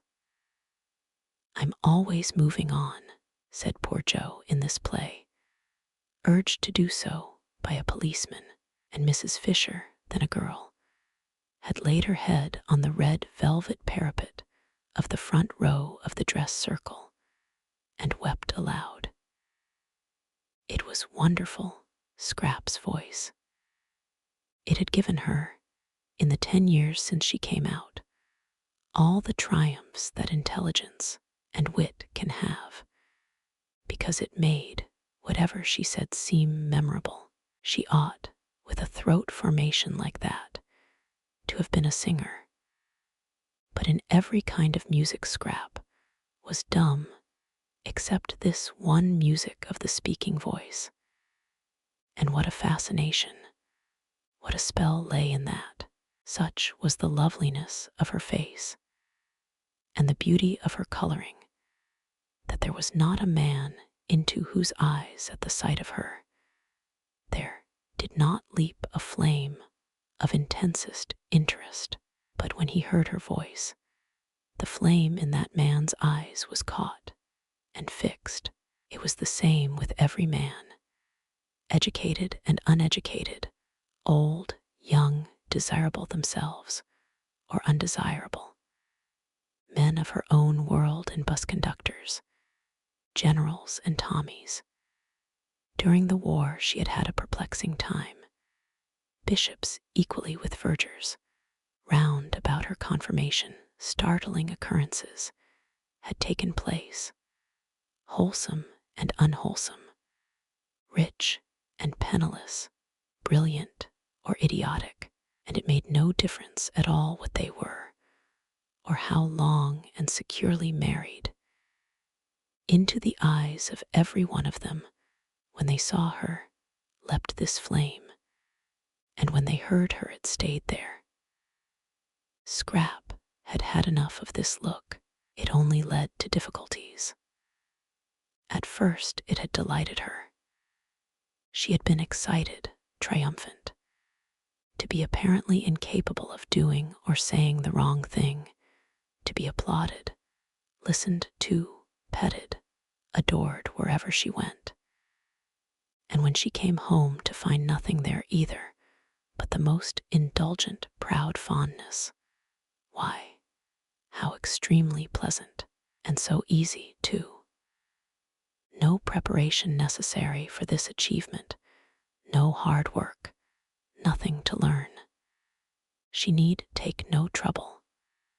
She had only to appear and presently say something. But gradually experiences gathered round her. After all, she had to take trouble. She had to make efforts, because, she discovered with astonishment and rage, she had to defend herself. That look, that leaping look, meant that she was going to be grabbed at. Some of those who had it were more humble than others, especially if they were young. but they all, according to their several ability, grabbed. And she who had entered the world so jauntily, with her head in the air, and the completest confidence in anybody whose hair was gray, began to distrust, and then to dislike, and soon to shrink away from, and presently to be indignant. Sometimes it was just as if she didn't belong to herself, wasn't her own at all, but was regarded as a universal thing, a sort of beauty of all work. Really men, and she found herself involved in vague quarrels, being curiously hated. Really women. And when the war came, and she flung herself into it along with everybody else, it finished her. Really generals. The war finished Scrap. It killed the one man she felt safe with, whom she would have married, and it finally disgusted her with love. Since then, she had been embittered. She was struggling as angrily in the sweet stuff of life as a wasp got caught in honey. Just as desperately did she try to unstick her wings. It gave her no pleasure to outdo other women. She didn't want their tiresome men. What could one do with men when one had got them? None of them would talk to her of anything but the things of love, and how foolish and fatiguing that became after a bit. It was as though a healthy person with a normal hunger was given nothing whatever to eat but sugar. Love, love, the very word made her want to slap somebody. Why should I love you? Why should I? She would ask amazed sometimes when somebody was always trying to propose to her, but she never got a real answer, only further incoherence. A deep cynicism took hold of the unhappy Scrap. Her inside grew hoary with disillusionment, while her gracious and charming outside continued to make the world more beautiful. What had the future in it for her? She would not be able, after such a preparation, to take hold of it. She was fit for nothing. She had wasted all this time being beautiful. Presently she wouldn't be beautiful. And what then? Scrap didn't know what then. It appalled her to wonder even. Tired as she was of being conspicuous, she was at least used to that. She had never known anything else. And to become inconspicuous, to fade, to grow shabby and dim, would probably be most painful. And once she began, what years and years of it there would be. Imagine, thought Scrap, having most of one's life at the wrong end. Imagine being old for 2 or 3 times as long as being young. Stupid, stupid. Everything was stupid. There wasn't a thing she wanted to do. There were thousands of things she didn't want to do. Avoidance, silence, invisibility, if possible unconsciousness. These negations were all she asked for at the moment, and here, even here, she was not allowed a minute's peace. And this absurd woman must come pretending, merely because she wanted to exercise power and make her go to bed and make her, hideous, drink castor oil, that she thought she was ill. I'm sure, said Mrs. Fisher, who felt the cold of the stone beginning to come through and knew she could not sit much longer. You'll do what is reasonable. Your mother would wish, have you a mother? A faint wonder came into Scrap's eyes. Have you a mother? If ever anybody had a mother, it was Scrap. It had not occurred to her that there could be people who had never heard of her mother.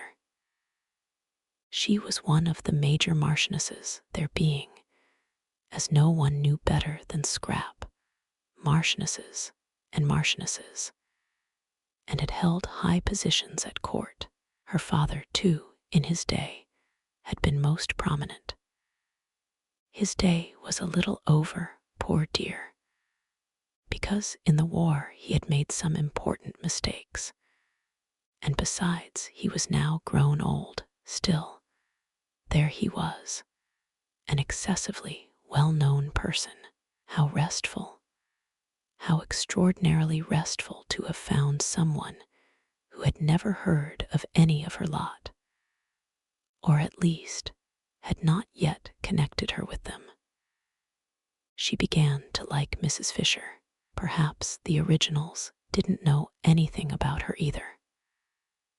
When she first wrote to them and signed her name, that great name of Distur, which twisted in and out of English history like a bloody thread, for its bearers constantly killed, she had taken it for granted that they would know who she was, and at the interview in Shaftesbury Avenue, she was sure they did know, because they hadn't asked, as they otherwise would have, for references. Scrap began to cheer up. If nobody at San Salvatore had ever heard of her, if for a whole month she could shed herself, get right away from everything connected with herself, be allowed really to forget the clinging and the clogging and all the noise, why, perhaps she might make something of herself after all. She might really think, really clear up her mind, really come to some conclusion. What I want to do here, she said, leaning forward in her chair and clasping her hands round her knees and looking up at Mrs. Fisher, whose seat was higher than hers, almost with animation. So much pleased was she that Mrs. Fisher knew nothing about her, is to come to a conclusion. That's all. It isn't much to want, is it? Just that. She gazed at Mrs. Fisher and thought that almost any conclusion would do. The great thing was to get hold of something, catch something tight, cease to drift. Mrs. Fisher's little eyes surveyed her. I should say, she said, that what a young woman like you wants is a husband and children.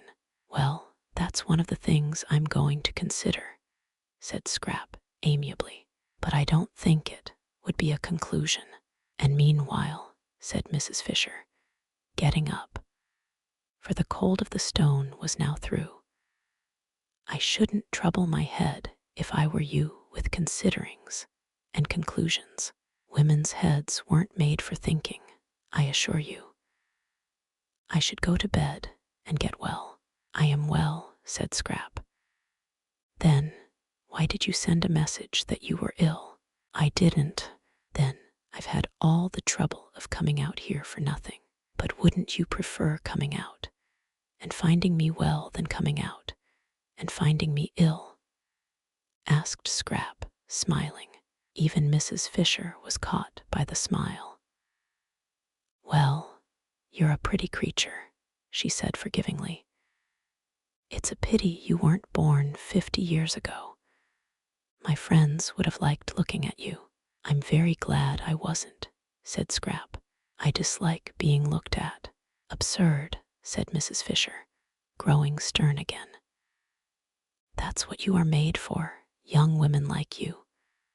For what else, pray? And I assure you that if my friends had looked at you, you would have been looked at by some very great people. I dislike very great people, said Scrap, frowning. There had been an incident, quite recently, really potentates. What I dislike, said Mrs. Fisher, now as cold as the stone she had got up from, is the pose of the modern young woman. It seems to me pitiful positively pitiful in its silliness, and her stick crunching the pebbles, she walked away. "That's all right," Scraps said to herself, dropping back into her comfortable position with her head in the cushion and her feet on the parapet. If only people would go away. She didn't in the least mind why they went. "Don't you think darling Scrap is growing a little, just a little, peculiar?"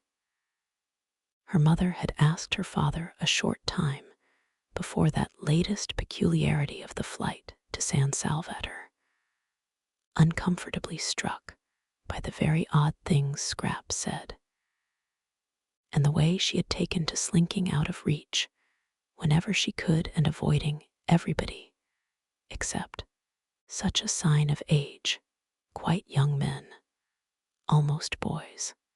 What? Peculiar? Well, let her be peculiar if she likes. A woman with her looks can be any damned thing she pleases, was the infatuated answer. "I do let her," said her mother meekly, and indeed, if she did not, what difference would it make? Mrs. Fisher was sorry she had bothered about Lady Caroline. She went along the hall towards her private sitting room, and her stick, as she went, struck the stone floor with a vigor in harmony with her feelings. Sheer silliness, these poses. She had no patience with them. Unable to be or do anything of themselves, the young of the present generation tried to achieve a reputation for cleverness by decrying all that was obviously great and obviously good, and by praising everything, however obviously bad, that was different. Apes, thought Mrs. Fisher, roused. Apes, apes. And in her sitting room she found more apes, or what seemed to her in her present mood more, for there was Mrs. Arbuthnot placidly drinking coffee, while at the writing table she already looked upon as sacred, using her pen, her own pen brought for her hand alone from Prince of Wales Terrace, sat Mrs. Wilkins writing at the table in her room with her pen. "Isn't this a delightful place?" said Mrs. Arbuthnot cordially. "We have just discovered it. I'm writing to Mellersh," said Mrs. Wilkins, turning her head, and also cordially, as though, Mrs. Fisher thought, she cared a straw who she was writing to, and anyhow knew who the person she called Mellersh was. "He'll want to know," said Mrs. Wilkins, optimism induced by her surroundings, "that I've got here safely." Chapter 11. The sweet smells that were everywhere in San Salvatore were alone enough to produce concord. They came into the sitting room from the flowers on the battlements, and met the ones from the flowers inside the room, and almost, thought Mrs. Wilkins, could be seen greeting each other with a holy kiss. Who could be angry in the middle of such gentlenesses? Who could be acquisitive, selfish, in the old rasped London way, in the presence of this bounteous beauty? Yet Mrs. Fisher seemed to be all three of these things. There was so much beauty, so much more than enough for everyone, that it did appear to be a vain activity to try and make a corner in it. Yet Mrs. Fisher was trying to make a corner in it, and had railed off a portion for her exclusive use. Well, she would get over that presently. She would get over it inevitably. Mrs. Wilkins was sure, after a day or two in the extraordinary atmosphere of peace in that place. Meanwhile, she obviously hadn't even begun to get over it. She stood looking at her, and rose with an expression that appeared to be one of anger. Anger. Fancy. Silly old, nerve-wracked London feelings, thought Mrs. Wilkins, whose eyes saw the room full of kisses, and everybody in it being kissed, Mrs. Fisher, as copiously as she herself, and rose. "You don't like us being in here," said Mrs. Wilkins, getting up and at once, after her manner, fixing on the truth. "Why, I should have thought," said Mrs. Fisher, leaning on her stick, "you could have seen that it is my room." "You mean because of the photographs," said Mrs. Wilkins. Mrs. Arbuthnot, who was a little red and surprised, got up too. "And the note paper," said Mrs. Fisher. "Note paper with my London address on it. That pen," she pointed, it was still in Mrs. Wilkins' hand, "is yours." "I'm very sorry," said Mrs. Wilkins, laying it on the table. And she added, smiling, that it had just been writing some very amiable things. "But why?" asked Mrs. Arbuthnot, who found herself unable to acquiesce in Mrs. Fisher's arrangements without at least a gentle struggle. "Ought we not to be here?" "It's a sitting room. There is another one," said Mrs. Fisher. "You and your friend cannot sit in 2 rooms at once, and if I have no wish to disturb you in yours, I am unable to see why you should wish to disturb me in mine." "But why?" began Mrs. Arbuthnot again. "It's quite natural," Mrs. Wilkins interrupted, for Rose was looking stubborn.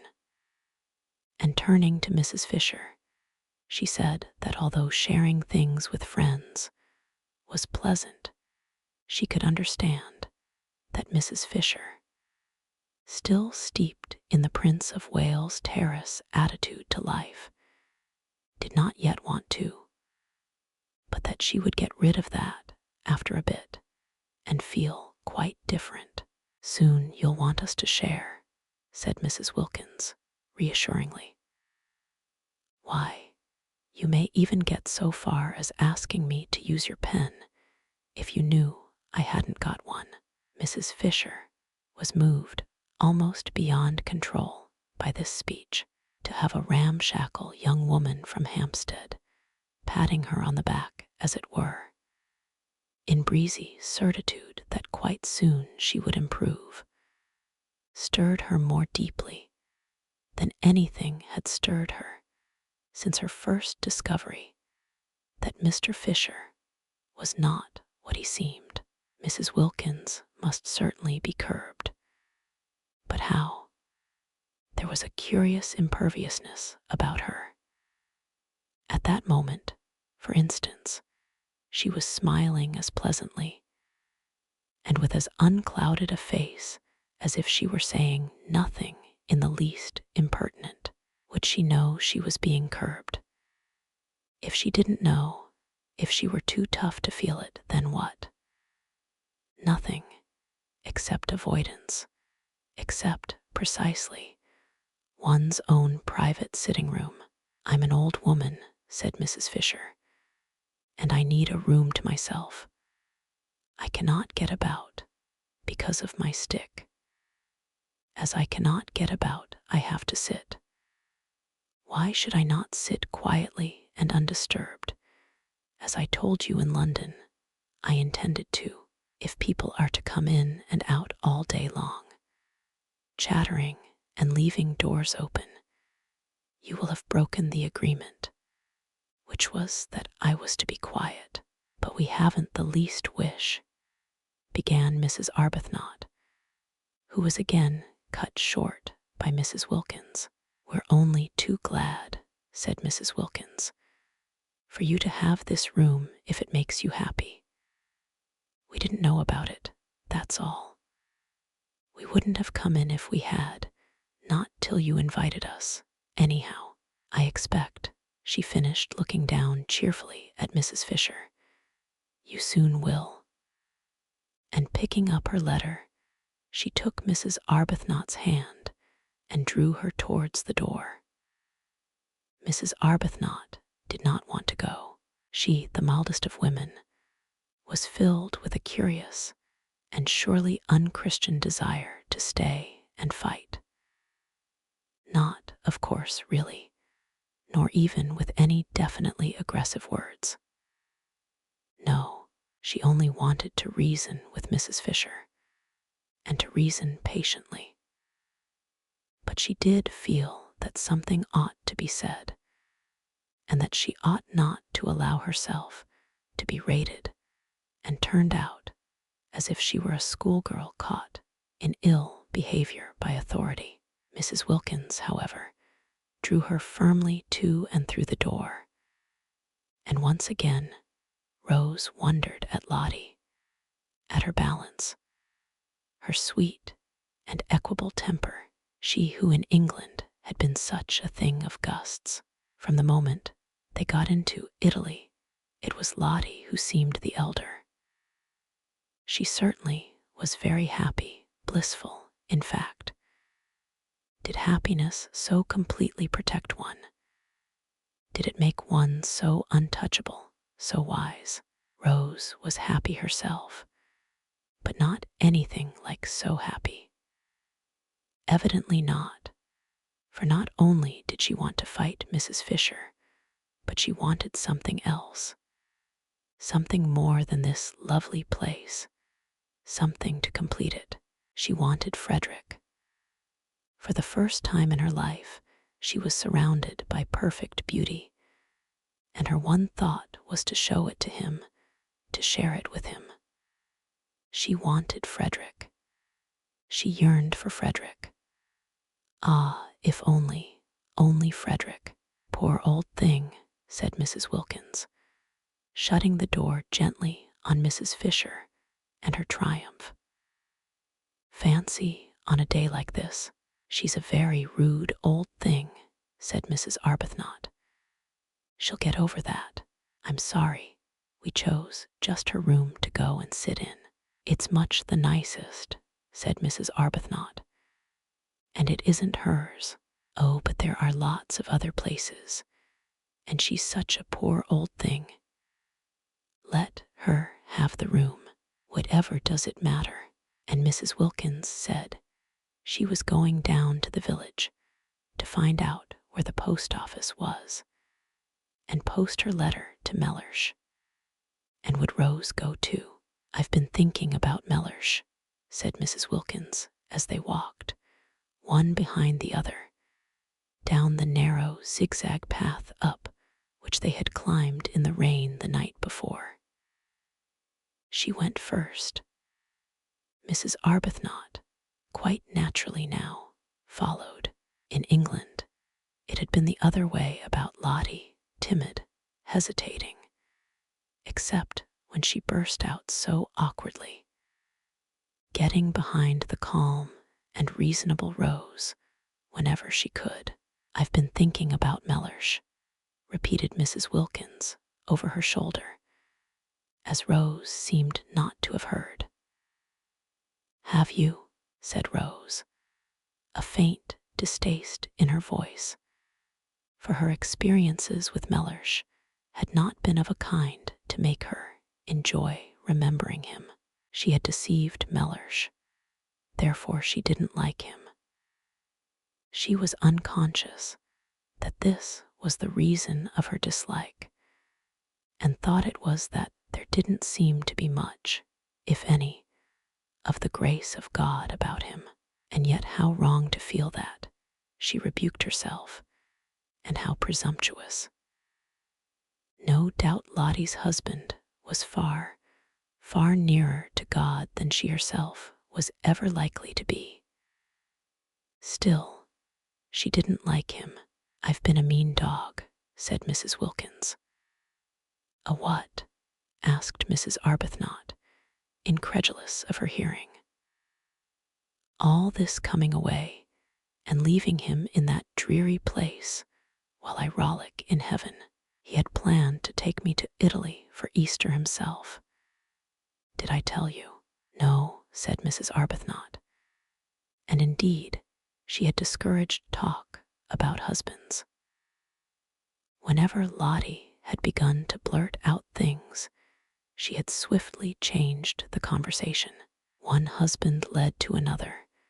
In conversation as well as in life, she felt, and she would not, talk of Frederick.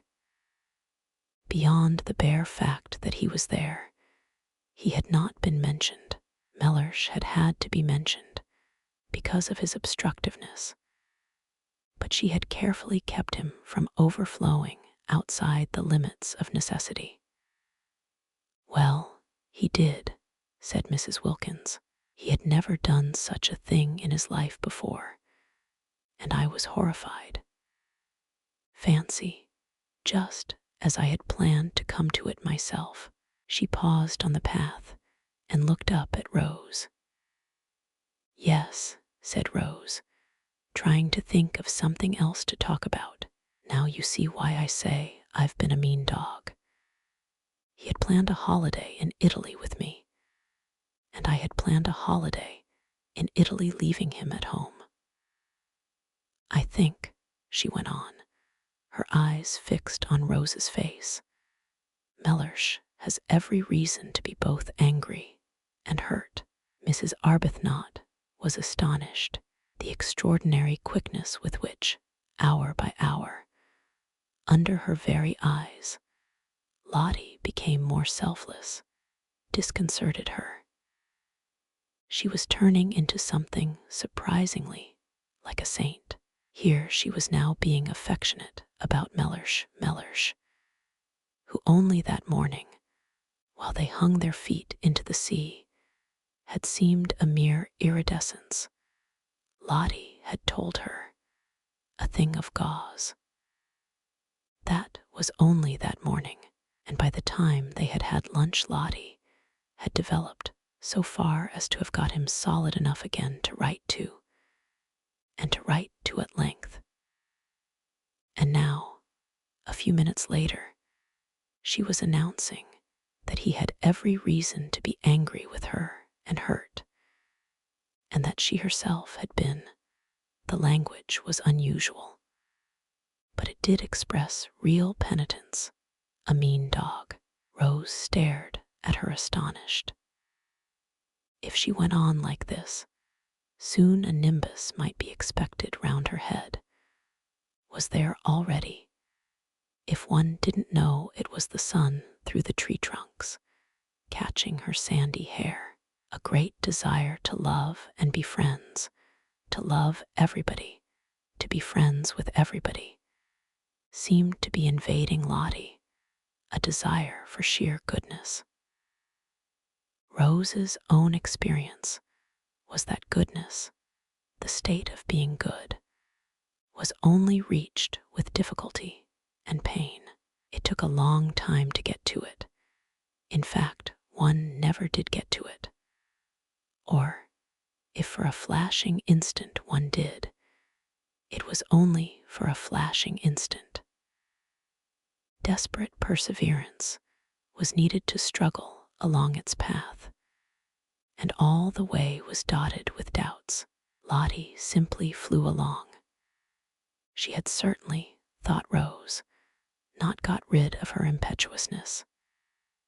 It had merely taken another direction. She was now impetuously becoming a saint. Could one really attain goodness so violently? Wouldn't there be an equally violent reaction? "I shouldn't," said Rose with caution, looking down into Lottie's bright eyes. The path was steep, so that Lottie was well below her.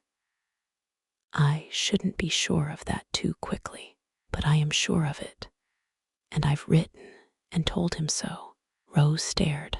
"Why, but only this morning," she began.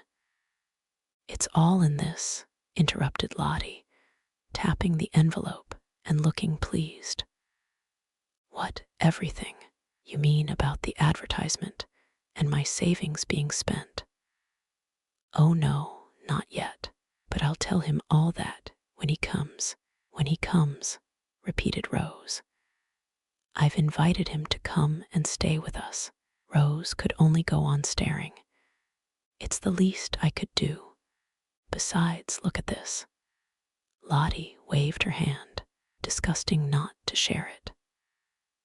I was a mean dog to go off and leave him, but no dog I've ever heard of was ever as mean as I'd be if I didn't try and persuade Mellersh to come out and enjoy this too.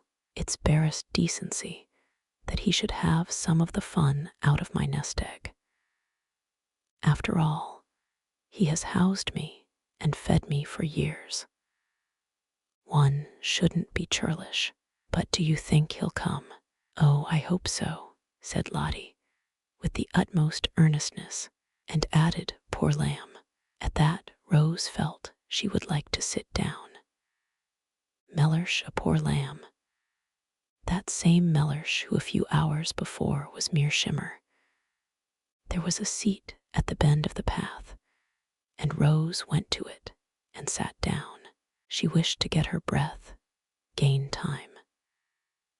If she had time, she might perhaps be able to catch up the leaping Lottie, and perhaps be able to stop her before she committed herself to what she probably presently would be sorry for.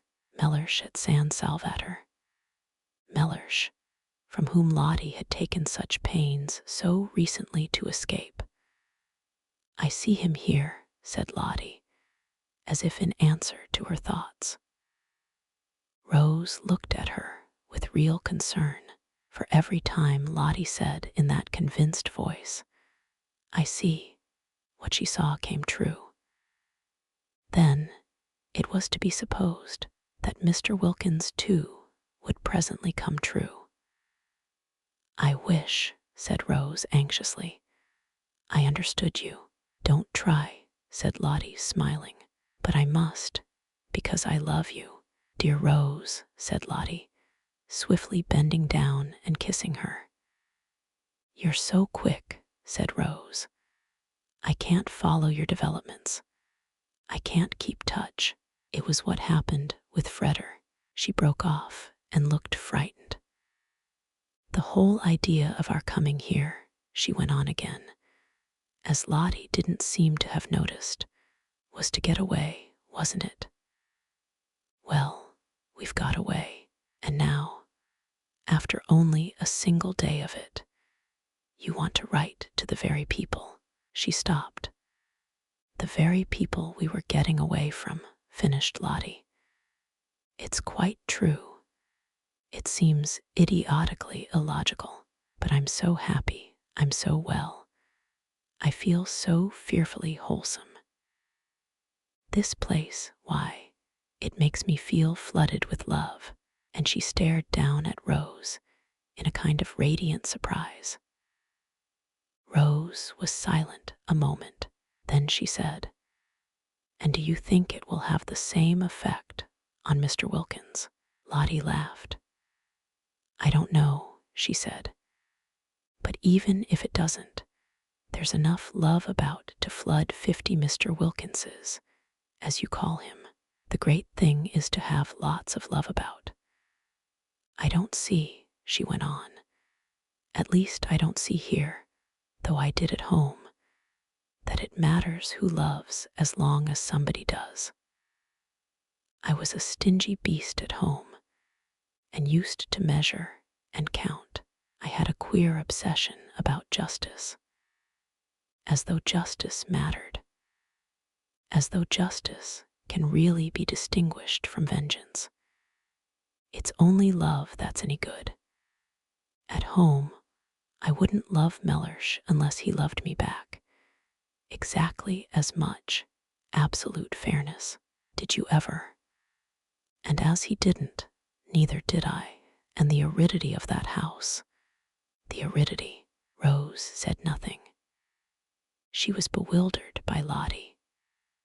One odd effect of San Salvatore on her rapidly developing friend was her sudden free use of robust words.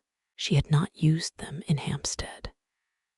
Beast and dog were more robust than Hampstead cared about. In words, too, Lottie had come unchained.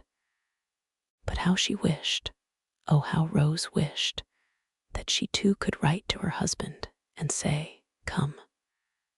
The Wilkins ménage, however pompous Mellersh might be, and he had seemed to Rose pompous, was on a healthier, more natural footing than hers. Lottie could write to Mellersh and would get an answer. She couldn't write to Frederick, for only too well did she know he wouldn't answer.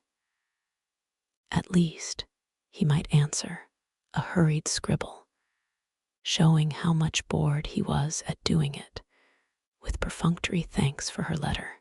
But that would be worse than no answer at all, for his handwriting, her name on an envelope addressed by him, stabbed her heart. Too acutely did it bring back the letters of their beginnings together, the letters from him so desolate with separation, so aching with love and longing to see apparently one of these very same letters arrive and open it and find, "Dear Rose, thanks for letter. Glad you're having a good time. Don't hurry back. Say if you want any money. Everything going splendidly here.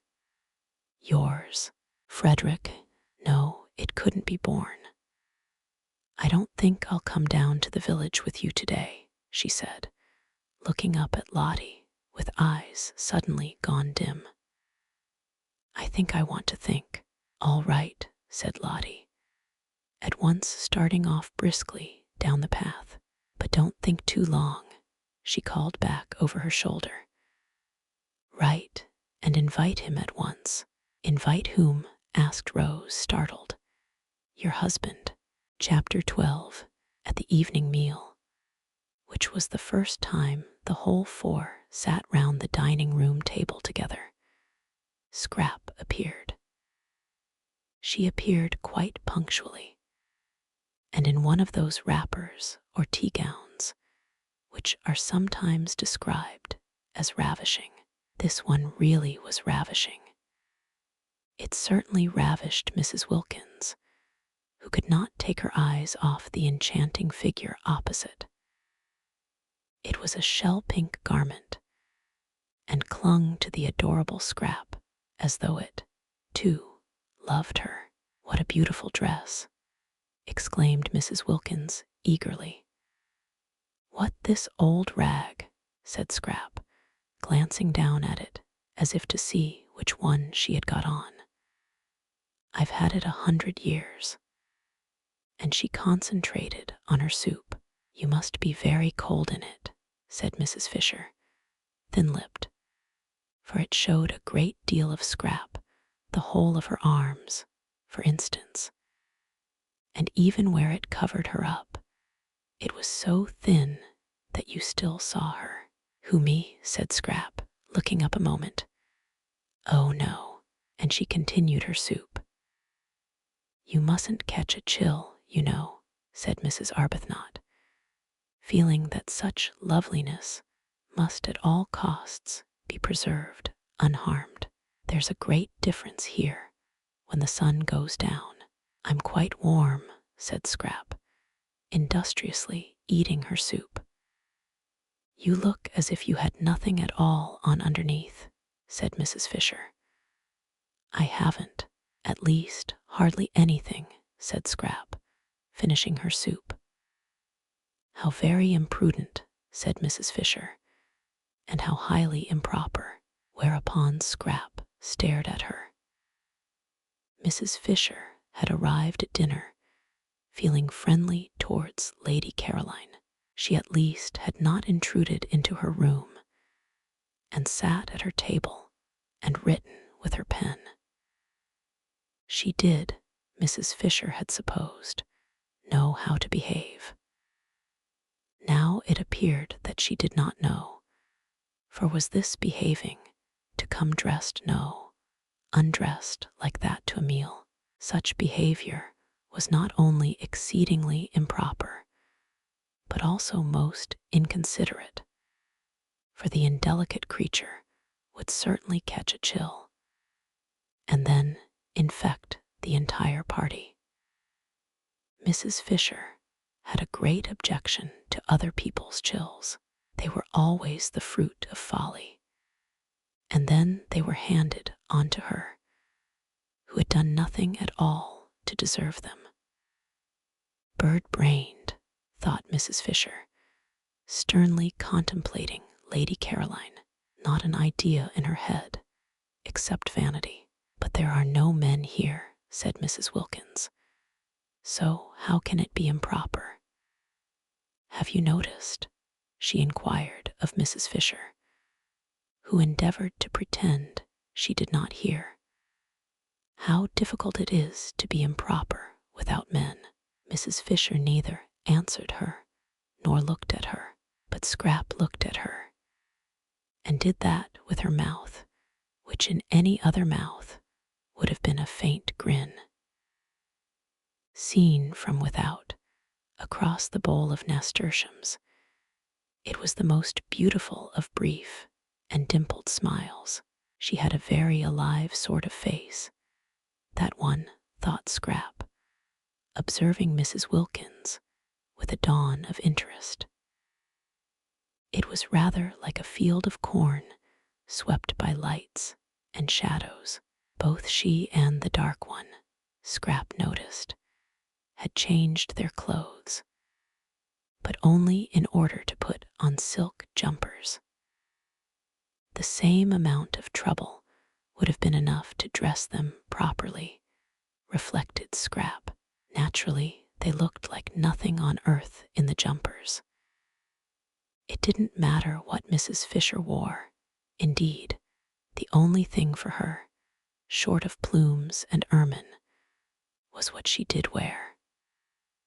But these others were quite young still, and quite attractive. They really definitely had faces. How different life would be for them if they made the most of themselves instead of the least. And yet Scrap was suddenly bored, and turned away her thoughts, and absently ate toast. What did it matter? If you did make the best of yourself, you only collected people round you who ended by wanting to grab. I've had the most wonderful day, began Mrs. Wilkins, her eyes shining.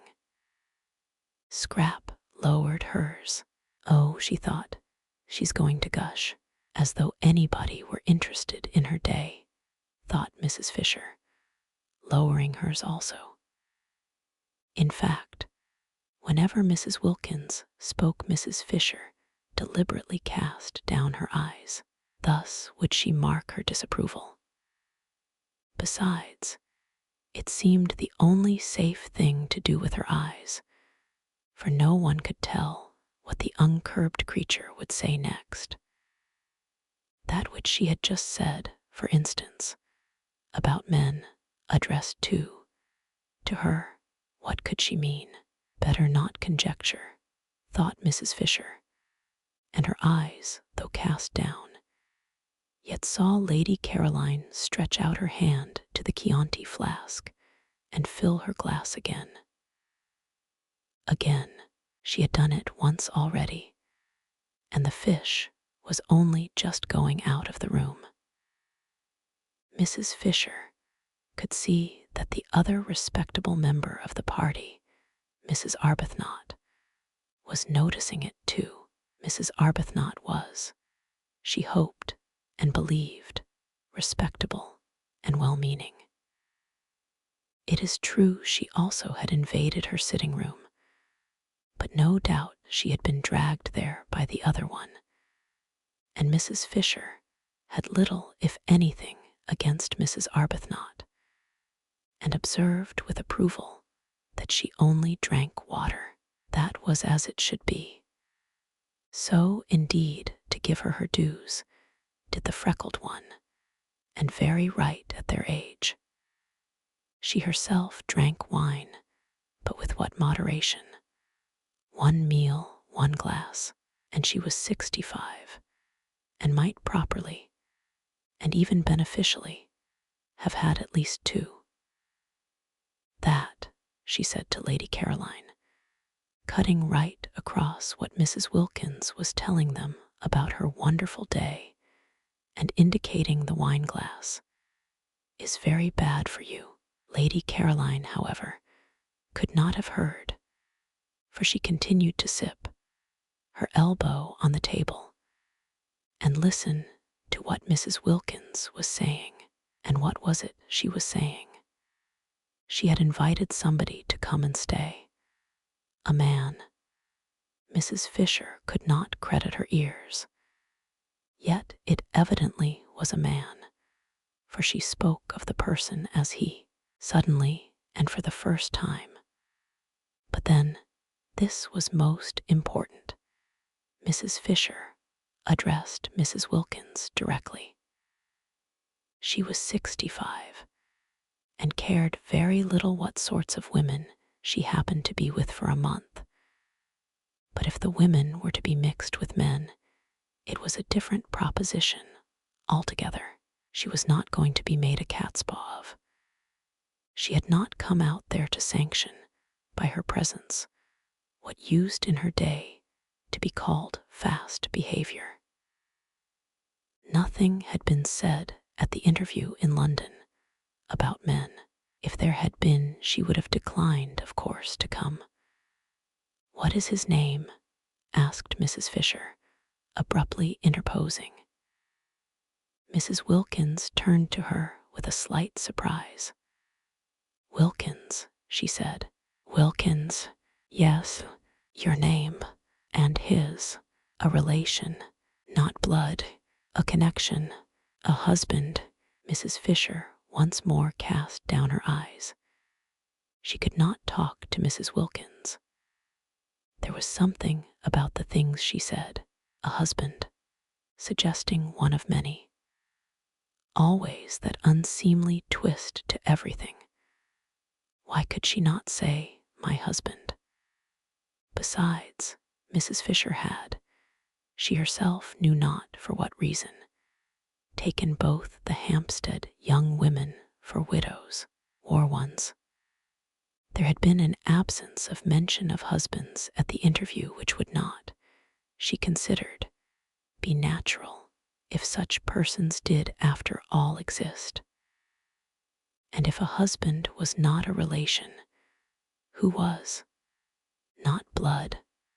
What a way to talk. Why, a husband was the first of all relations. How well she remembered Ruskin.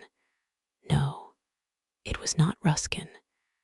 It was the Bible that said a man should leave his father and mother and cleave only to his wife, showing that she became by marriage an even more than blood relation. And if the husband's father and mother were to be nothing to him compared to his wife, how much less than nothing ought the wife's father and mother be to her compared to her husband?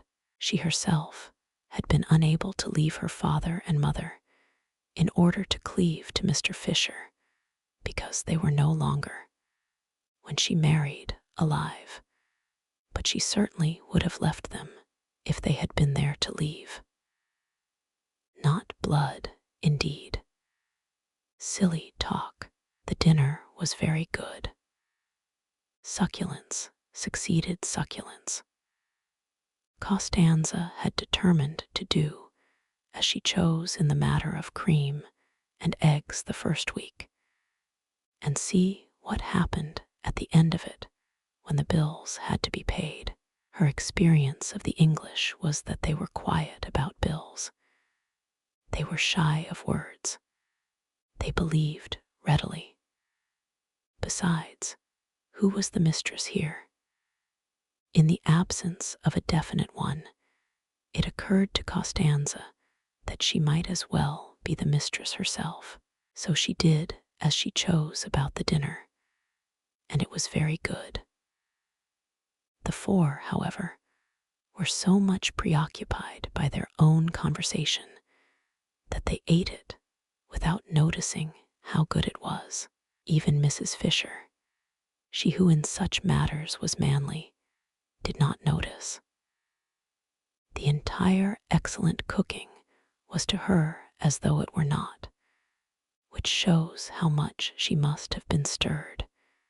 She was stirred. It was that Mrs. Wilkins. She was enough to stir anybody. And she was undoubtedly encouraged by Lady Caroline, who, in her turn, was no doubt influenced by the Chianti. Mrs. Fisher was very glad there were no men present, for they certainly would have been foolish about Lady Caroline. She was precisely the sort of young woman to unbalance them, especially Mrs. Fisher recognized at that moment. Perhaps it was the Chianti momentarily intensifying her personality, but she was undeniably most attractive, and there were few things Mrs. Fisher disliked more than having to look on while sensible, intelligent men, who the moment before were talking seriously and interestingly about real matters, became merely foolish and simpering.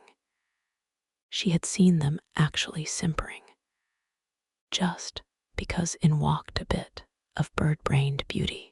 Even Mr. Gladstone, that great wise statesman, whose hand had once rested for an unforgettable moment solemnly on her head, would have, she felt, on perceiving Lady Caroline left off talking sense and horribly embarked on badinage.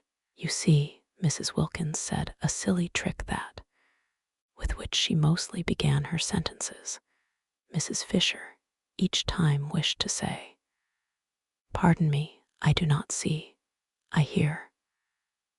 "But why trouble? You see," said Mrs. Wilkins, leaning across towards Lady Caroline. "We arranged, didn't we, in London, that if any of us wanted to, we could each invite one guest. So now I'm doing it." "I don't remember that," said Mrs. Fisher, her eyes on her plate. "Oh yes, we did, didn't we, Rose?" "Yes, I remember," said Lady Caroline. "Only it seemed so incredible that one could ever want to. One's whole idea was to get away from one's friends and one's husbands." Again that unseemly plural. But how altogether unseemly, thought Mrs. Fisher. Such implications. Mrs. Arbuthnot clearly thought so too, for she had turned red. "And family affection," said Lady Caroline, or was it the Chianti speaking? Surely it was the Chianti. "And the want of family affection," said Mrs. Wilkins. What a light she was throwing on her home life and real character. "That wouldn't be so bad," said Lady Caroline. "I'd stay with that. It would give one room." "Oh no, no, it's dreadful," cried Mrs. Wilkins. "It's as if one had no clothes on." "But I like that," said Lady Caroline. "Really," said Mrs. Fisher. "It's a divine feeling, getting rid of things," said Lady Caroline, who was talking altogether to Mrs. Wilkins, and paid no attention to the other two. "Oh, but in a bitter wind to have nothing on, and no, there never will be anything on, and you going to get colder and colder till at last you die of it. That's what it was like, living with somebody who didn't love one." These confidences, thought Mrs. Fisher, and no excuse whatever for Mrs. Wilkins, who was making them entirely on plain water. Mrs. Arbuthnot, judging from her face, quite shared Mrs. Fisher's disapproval. She was fidgeting. "But didn't he?" asked Lady Caroline, every bit as shamelessly unreticent as Mrs. Wilkins. "Mellersh. He showed no signs of it. Delicious, murmured Lady Caroline. Really, said Mrs. Fisher. I didn't think it was at all delicious. I was miserable. And now, since I've been here, I simply stare at myself being miserable. As miserable as that.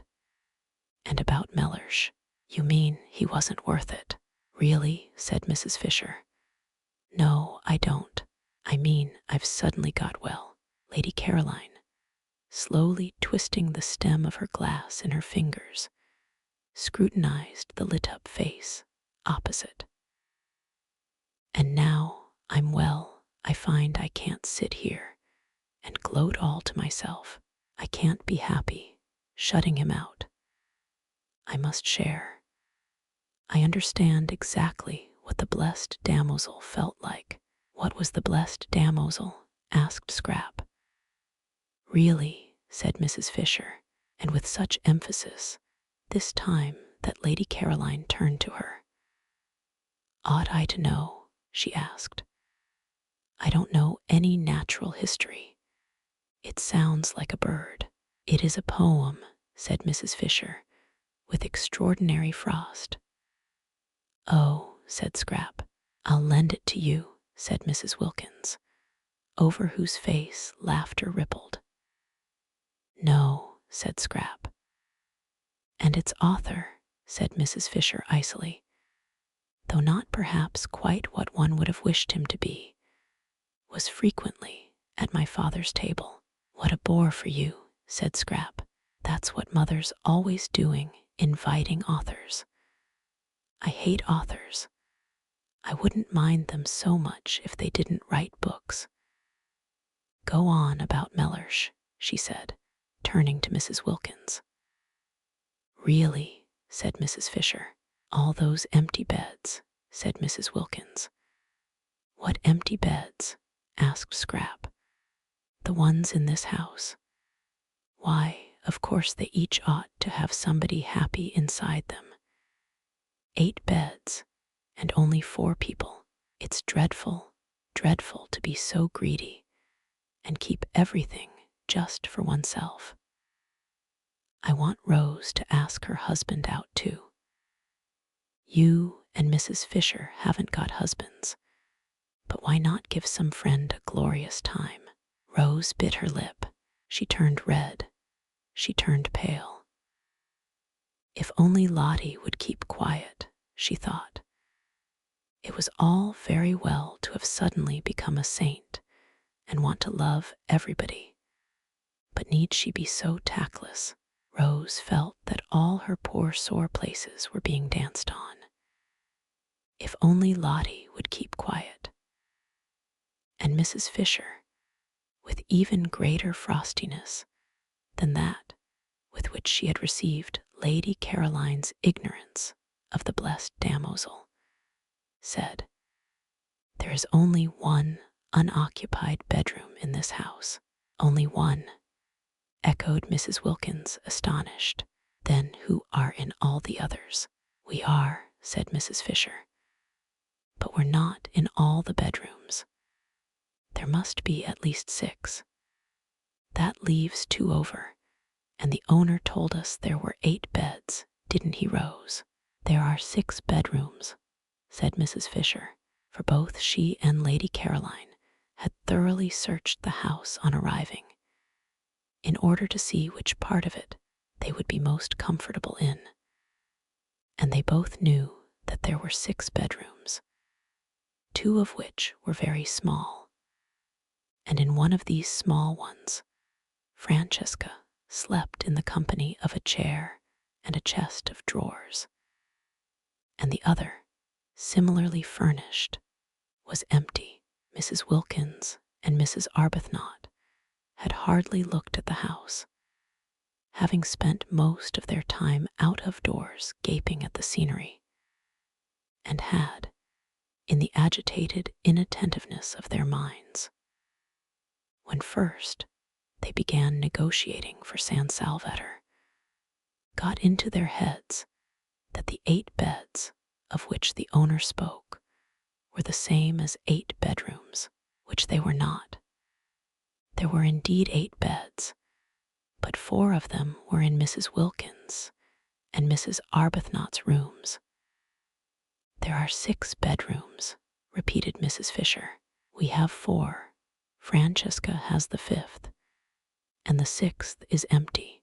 So that," said Scrap, "however kind we feel we would be if we could, we can't. Isn't it fortunate? But then there's only room for 1, said Mrs. Wilkins, looking round at the 3 faces. "Yes, and you've got him," said Scrap. Mrs. Wilkins was taken aback. This question of the beds was unexpected. In inviting Mellersh, she had intended to put him in one of the 4 spare rooms that she imagined were there. When there were plenty of rooms and enough servants, there was no reason why they should, as they did in their small, 2-servanted house at home, share the same one. Love, even universal love, the kind of love with which she felt herself flooded, should not be tried. Much patience and self-effacement were needed for successful married sleep. Placidity, a steady faith, these 2 were needed. She was sure she would be much fonder of Mellersh, and he not mind her nearly so much, if they were not shut up together at night. If in the morning they could meet with the cheery affection of friends between whom lies no shadow of differences about the window, or the washing arrangements, or of absurd little choke-down resentments at something that had seemed to one of them unfair. Her happiness, she felt, and her ability to be friends with everybody, was the result of her sudden new freedom and its peace. Would there be that sense of freedom, that peace, after a night shut up with Mellersh? Would she be able in the morning to be full towards him, as she was at that moment full of nothing at all but loving kindness? After all, she hadn't been very long in heaven. Suppose she hadn't been in it long enough for her to have become fixed in blandness. And only that morning, what an extraordinary joy it had been to find herself alone when she woke, and able to pull the bedclothes any way she liked. Francesca had to nudge her. She was so much absorbed that she did not notice the pudding. If, thought Mrs. Wilkins, distractedly helping herself, I share my room with Mellersh, I risk losing all I now feel about him. If, on the other hand, I put him in the 1 spare room, I prevent Mrs. Fisher and Lady Caroline from giving somebody a treat.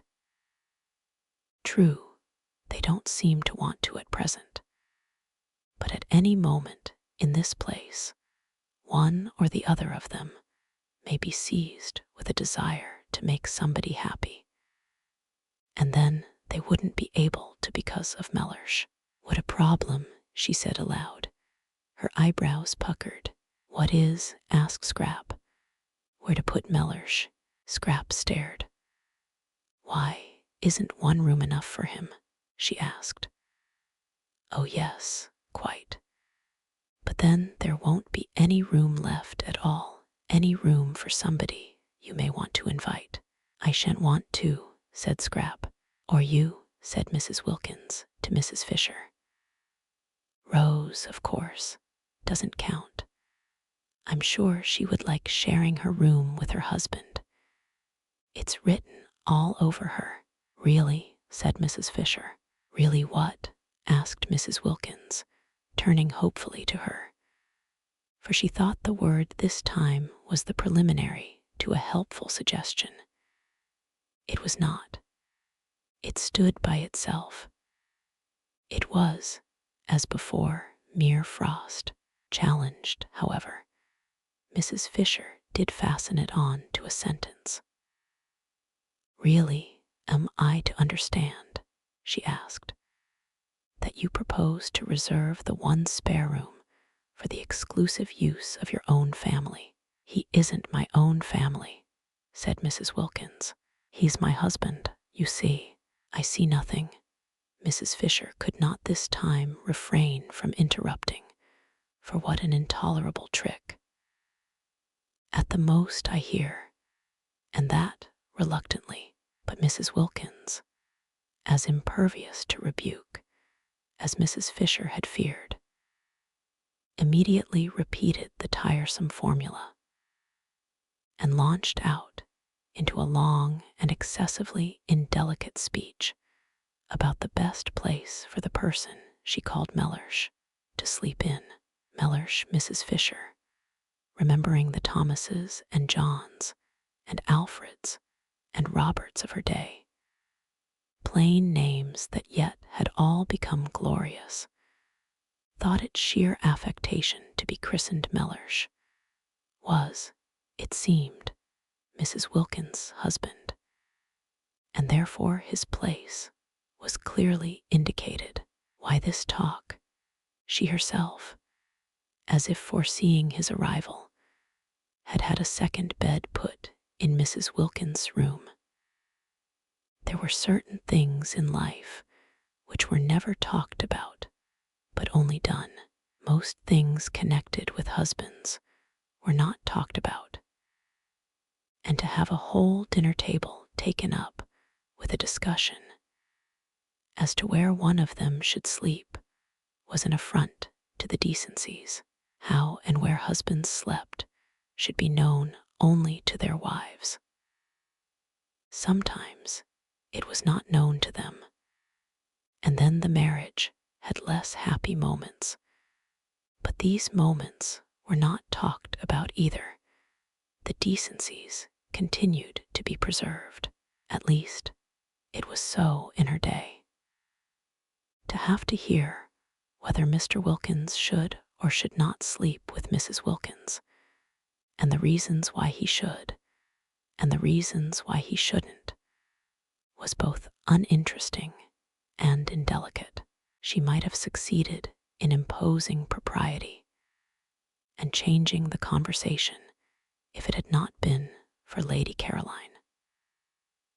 Lady Caroline encouraged Mrs. Wilkins and threw herself into the discussion with every bit as much unreserve as Mrs. Wilkins herself.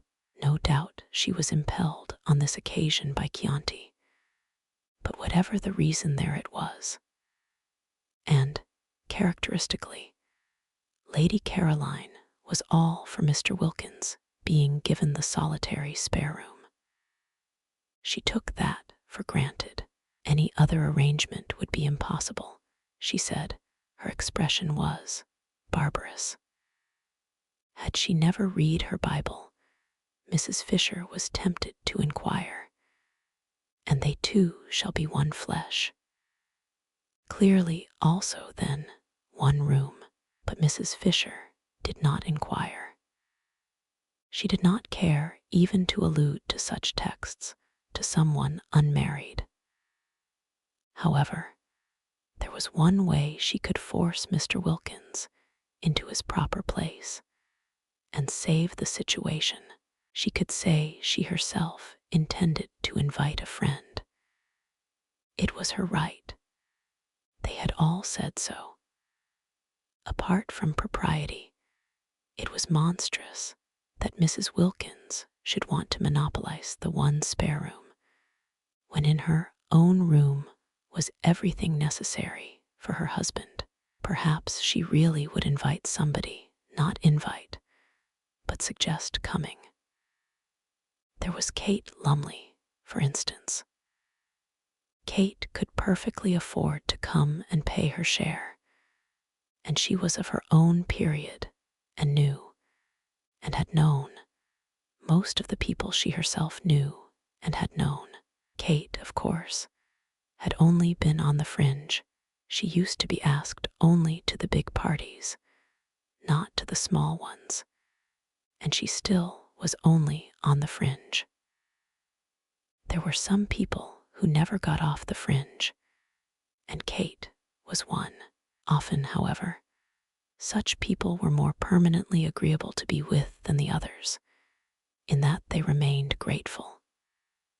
Yes, she might really consider Kate. The poor soul had never married, but then everybody could not expect to marry, and she was quite comfortably off, not too comfortably, but just comfortably enough to pay her own expenses if she came, and yet be grateful. Yes, Kate was the solution. If she came, at one stroke, Mrs. Fisher saw, would the Wilkinses be regularized, and Mrs. Wilkins be prevented from having more than her share of the rooms. Also, Mrs. Fisher would save herself from isolation, spiritual isolation. She desired physical isolation between meals, but she disliked that isolation which is of the spirit. Such isolation would, she feared, certainly be hers with these 3 alien-minded young women. Even Mrs. Arbuthnot was, owing to her friendship with Mrs. Wilkins, necessarily alien-minded. In Kate, she would have a support. Kate, without intruding on her sitting room, for Kate was tractable, would be there at meals to support her. Mrs. Fisher said nothing at the moment, but presently in the drawing room, when they were gathered round the wood fire, she had discovered there was no fireplace in her own sitting room, and therefore she would after all be forced, so long as the evenings remained cool, to spend them in the other room, presently, while Francesca was handing coffee round, and Lady Caroline was poisoning the air with smoke. Mrs. Wilkins, looking relieved and pleased, said, "Well, if nobody really wants that room and wouldn't use it anyhow, I shall be very glad if Mellersh may have it." "Of course he must have it," said Lady Caroline. Then Mrs. Fisher spoke. "I have a friend," she said in her deep voice, and sudden silence fell upon the others. "Kate Lumley," said Mrs. Fisher. Nobody spoke. "Perhaps," continued Mrs. Fisher, addressing Lady Caroline, "you know her." No, Lady Caroline did not know Kate Lumley, and Mrs. Fisher, without asking the others if they did, for she was sure they knew no one, proceeded. "I wish to invite her to join me," said Mrs. Fisher. Complete silence. Then Scrap said, turning to Mrs. Wilkins, "That settles Mellersh, then." "It settles the question of Mr. Wilkins," said Mrs. Fisher, "although I am unable to understand that there should ever have been a question, in the only way that is right." "I'm afraid you're in for it, then," said Lady Caroline, again to Mrs. Wilkins, "unless," she added, "he can't come." But Mrs. Wilkins, her brow perturbed for suppose, after all she were not yet quite stable in heaven, could only say, a little uneasily, "I see him here." Chapter 13. The uneventful days, only outwardly uneventful, slipped by in floods of sunshine, and the servants, watching the 4 ladies, came to the conclusion there was very little life in them. To the servants' Salvatore seemed asleep. No one came to tea, nor did the ladies go anywhere to tea. Other tenants in other springs had been far more active. There had been stir and enterprise. The boat had been used. Excursions had been made. Beppo's fly was ordered. People from Mezzago came over and spent the day. The house rang with voices. Even sometimes champagne had been drunk. Life was varied. Life was interesting. But this, what was this? The servants were not even scolded. They were left completely to themselves. They yawned. Perplexing, too, was the entire absence of gentlemen. How could gentlemen keep away from so much beauty? For, added up, and even after the subtraction of the old one, the three younger ladies produced a formidable total of that which gentlemen usually sought. Also, the evident desire of each lady to spend long hours separated from the other ladies puzzled the servants. The result was a deathly stillness in the house, except at meal times. It might have been as empty as it had been all the winter, for any sounds of life there were. The old lady sat in her room, alone. The dark-eyed lady wandered off alone, loitering, so Domenico told them, who sometimes came across her in the course of his duties, incomprehensibly among the rocks. The very beautiful fair lady lay in her low chair in the top garden, alone, the less. But still beautiful fair lady went up the hills, and stayed up them for hours, alone, and every day the sun blazed slowly round the house, and disappeared at evening into the sea, and nothing at all had happened. The servants yawned. Yet the four visitors, while their bodies sat, that was Mrs. Fisher's, or lay, that was Lady Caroline's, or loitered, that was Mrs. Arbuthnot's, or went in solitude up into the hills, that was Mrs. Wilkins's, were anything but torpid really. Their minds were unusually busy. Even at night, their minds were busy, and the dreams they had were clear, thin, quick things, entirely different from the heavy dreams of home. There was that in the atmosphere of San Salvatore which produced active-mindedness in all except the natives. They, as before, whatever the beauty around them, whatever the prodigal seasons did, remained immune from thoughts other than those they were accustomed to. All their lives they had seen, year by year, the amazing recurrent spectacle of April in the gardens, and custom had made it invisible to them. They were as blind to it, as unconscious of it, as Domenico's dog asleep in the sun. The visitors could not be blind to it. It was too arresting after London, in a particularly wet and gloomy March, suddenly to be transported to that place where the air was so still that it held its breath, where the light was so golden that the most ordinary things were transfigured, to be transported into that delicate warmth, that caressing fragrance, and to have the old grey castle as the setting, and in the distance, the serene, clear hills of Perugini's backgrounds, was an astonishing contrast. Even Lady Caroline, used all her life to beauty, who had been everywhere and seen everything, felt the surprise of it. It was, that year, a particularly wonderful spring, and of all the months at San Salvatore, April, if the weather was fine, was best. May scorched and withered, March was restless, and could be hard and cold in its brightness. But April came along softly like a blessing, and if it were a fine April, it was so beautiful that it was impossible not to feel different, not to feel stirred and touched. Mrs. Wilkins, we have seen, responded to it instantly.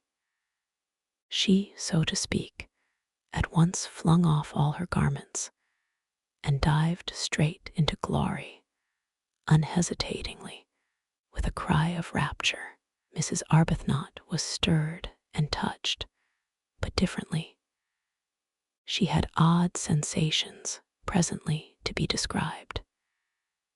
Mrs. Fisher, being old, was of a closer, more impermeable texture, and offered more resistance, but she too had odd sensations, also in their place to be described. Lady Caroline, already amply acquainted with beautiful houses and climates, to whom they could not come quite with the same surprise, yet was very nearly as quick to react as Mrs. Wilkins. The place had an almost instantaneous influence on her as well, and of one part of this influence she was aware. It had made her, beginning on the very first evening, want to think, and acted on her curiously, like a conscience. What this conscience seemed to press upon her notice, with an insistence that startled her. Lady Caroline hesitated to accept the word, but it would keep on coming into her head, was that she was tawdry. Tawdry, fancy, she must think that out. The morning after the first dinner together, she woke up in a condition of regret that she should have been so talkative to Mrs. Wilkins the night before. What had made her be, she wondered. Now, of course, Mrs. Wilkins would want to grab. She would want to be inseparable. And the thought of a grabbing and an inseparableness that should last 4 weeks made Scrap's spirit swoon within her. No doubt the encouraged Mrs. Wilkins would be lurking in the top garden waiting to waylay her when she went out, and would hail her with morning cheerfulness. How much she hated being hailed with morning cheerfulness, or indeed, hailed at all. She oughtn't to have encouraged Mrs. Wilkins the night before. Fatal to encourage. It was bad enough not to encourage, for just sitting there and saying nothing seemed usually to involve her, but actively to encourage was suicidal. What on earth had made her? Now she would have to waste all the precious time, the precious, lovely time for thinking in, for getting square with herself, in shaking Mrs. Wilkins off with great caution and on the tips of her toes, balancing herself carefully lest the pebbles should scrunch. She stole out when she was dressed to her corner, but the garden was empty. No shaking off was necessary. Neither Mrs. Wilkins nor anybody else was to be seen. She had it entirely to herself, except for Domenico, who presently came and hovered, watering his plants, again, especially all the plants that were nearest her. No one came out at all, and when, after a long while of following up thoughts, which seemed to escape her just as she had got them, and dropping off exhausted to sleep in the intervals of this chase, she felt hungry and looked at her watch, and saw that it was past 3. She realized that nobody had even bothered to call her in to lunch, so that Scrap could not but remark, if anyone was shaken off, it was she herself. Well, but how delightful, and how very new. Now she would really be able to think uninterruptedly. Delicious to be forgotten. Still, she was hungry, and Mrs. Wilkins, after that excessive friendliness the night before, might at least have told her lunch was ready. And she had really been excessively friendly, so nice about Mellish's sleeping arrangements, wanting him to have the spare room and all. She wasn't usually interested in arrangements, In fact, she wasn't ever interested in them. So that Scrap considered she might be said almost to have gone out of her way to be agreeable to Mrs. Wilkins, and in return, Mrs. Wilkins didn't even bother whether or not she had any lunch. Fortunately, though she was hungry, she didn't mind missing a meal. Life was full of meals. They took up an enormous proportion of one's time, and Mrs. Fisher she was afraid, one of those persons who at meals linger. Twice now had she dined with Mrs. Fisher, and each time she had been difficult at the end to dislodge, lingering on slowly cracking innumerable nuts, and slowly drinking a glass of wine that seemed as if it would never be finished. Probably it would be a good thing to make a habit of missing lunch, and as it was quite easy to have tea brought out to her, and as she breakfasted in her room, only once a day would she have to sit at the dining room table and endure the nuts. Scrap burrowed her head comfortably in the cushions, and with her feet crossed on the low parapet, gave herself up to more thought. She said to herself, as she had said at intervals throughout the morning, "Now I'm going to think," but never having thought out anything in her life, it was difficult. Extraordinary how one's attention wouldn't stay fixed. Extraordinary how one's mind slipped sideways, settling herself down to a review of her past as a preliminary to the consideration of her future, and hunting in it to begin with for any justification of that distressing word tawdry. The next thing she knew was that she wasn't thinking about this at all, but had somehow switched on to Mr. Wilkins. Well, Mr. Wilkins was quite easy to think about, though not pleasant. She viewed his approach with misgivings, for not only was it a profound and unexpected bore to have a man added to the party, and a man, too, of the kind she was sure Mr. Wilkins must be, but she was afraid, and her fear was the result of a drearily unvarying experience that he might wish to hang about her. This possibility had evidently not yet occurred to Mrs. Wilkins, and it was not one to which she could very well draw her attention. Not, that is, without being too fatuous to live. She tried to hope that Mr. Wilkins would be a wonderful exception to the dreadful rule.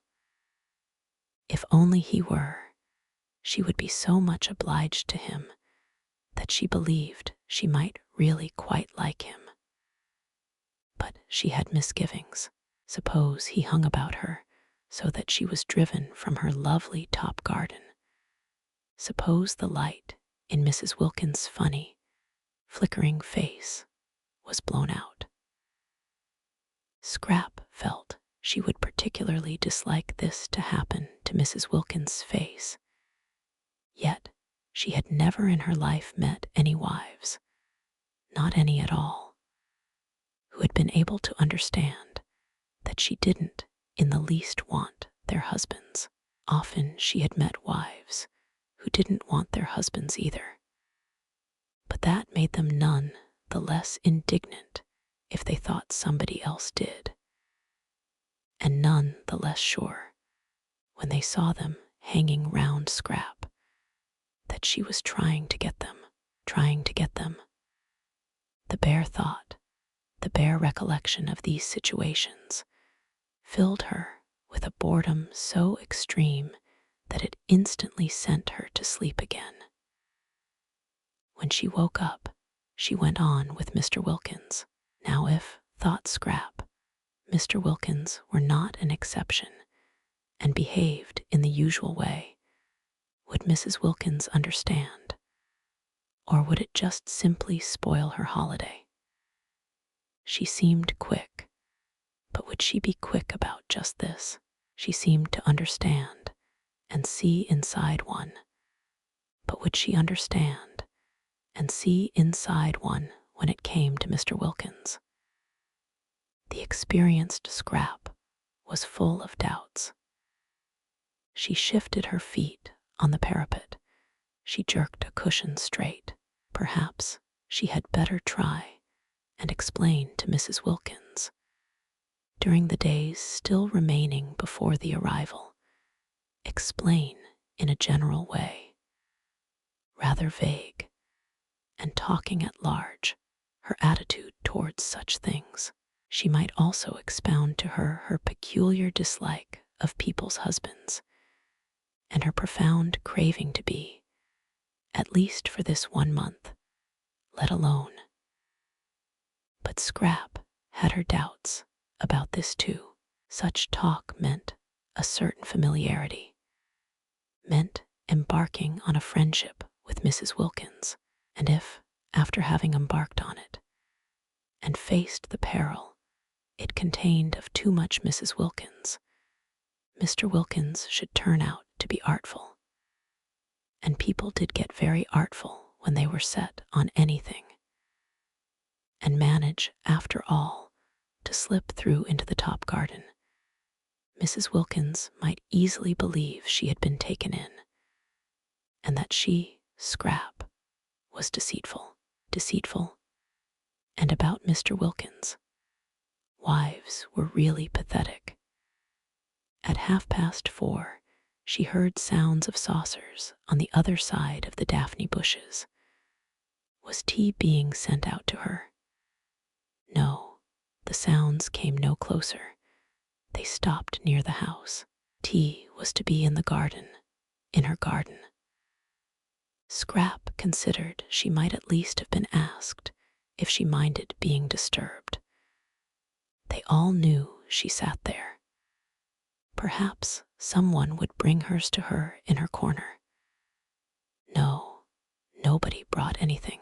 Well, she was too hungry not to go and have it with the others today. But she would give Francesca strict orders for the future. She got up and walked with that slow grace, which was another of her outrageous number of attractions, towards the sounds of tea. She was conscious not only of being very hungry, but of wanting to talk to Mrs. Wilkins again.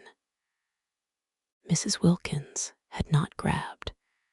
She had left her quite free all day, in spite of the rapprochement the night before. Of course, she was an original, and put on a silk jumper for dinner, but she hadn't grabbed. This was a great thing. Scrap went towards the tea table quite looking forward to Mrs. Wilkins, and when she came in sight of it, she saw only Mrs. Fisher and Mrs. Arbuthnot. Mrs. Fisher was pouring out the tea, and Mrs. Arbuthnot was offering Mrs. Fisher macaroons. Every time Mrs. Fisher offered Mrs. Arbuthnot anything, her cup, or milk, or sugar, Mrs. Arbuthnot offered her macaroons, pressed them on her with an odd assiduousness, almost with obstinacy. Was it a game? Scrap wondered, sitting down and seizing a macaroon. "Where is Mrs. Wilkins?" asked Scrap. They did not know. At least, Mrs. Arbuthnot, on Scrap's inquiry, did not know Mrs. Fisher's face, at the name, became elaborately uninterested. It appeared that Mrs. Wilkins had not been seen since breakfast. Mrs. Arbuthnot thought she had probably gone for a picnic. Scrap missed her. She ate the enormous macaroons, the best and biggest she had ever come across, in silence. Tea without Mrs. Wilkins was dull, and Mrs. Arbuthnot had that fatal flavor of motherliness about her, of wanting to pet one, to make one very comfortable, coaxing one to eat, coaxing her, who was already so frankly, so even excessively, eating that seemed to have dogged Scrap's steps through life. Couldn't people leave one alone? She was perfectly able to eat what she wanted unincited. She tried to quench Mrs. Arbuthnot's zeal by being short with her. Useless. The shortness was not apparent. It remained, as all Scrap's evil feelings remained, covered up by the impenetrable veil of her loveliness. Mrs. Fisher sat monumentally and took no notice of either of them.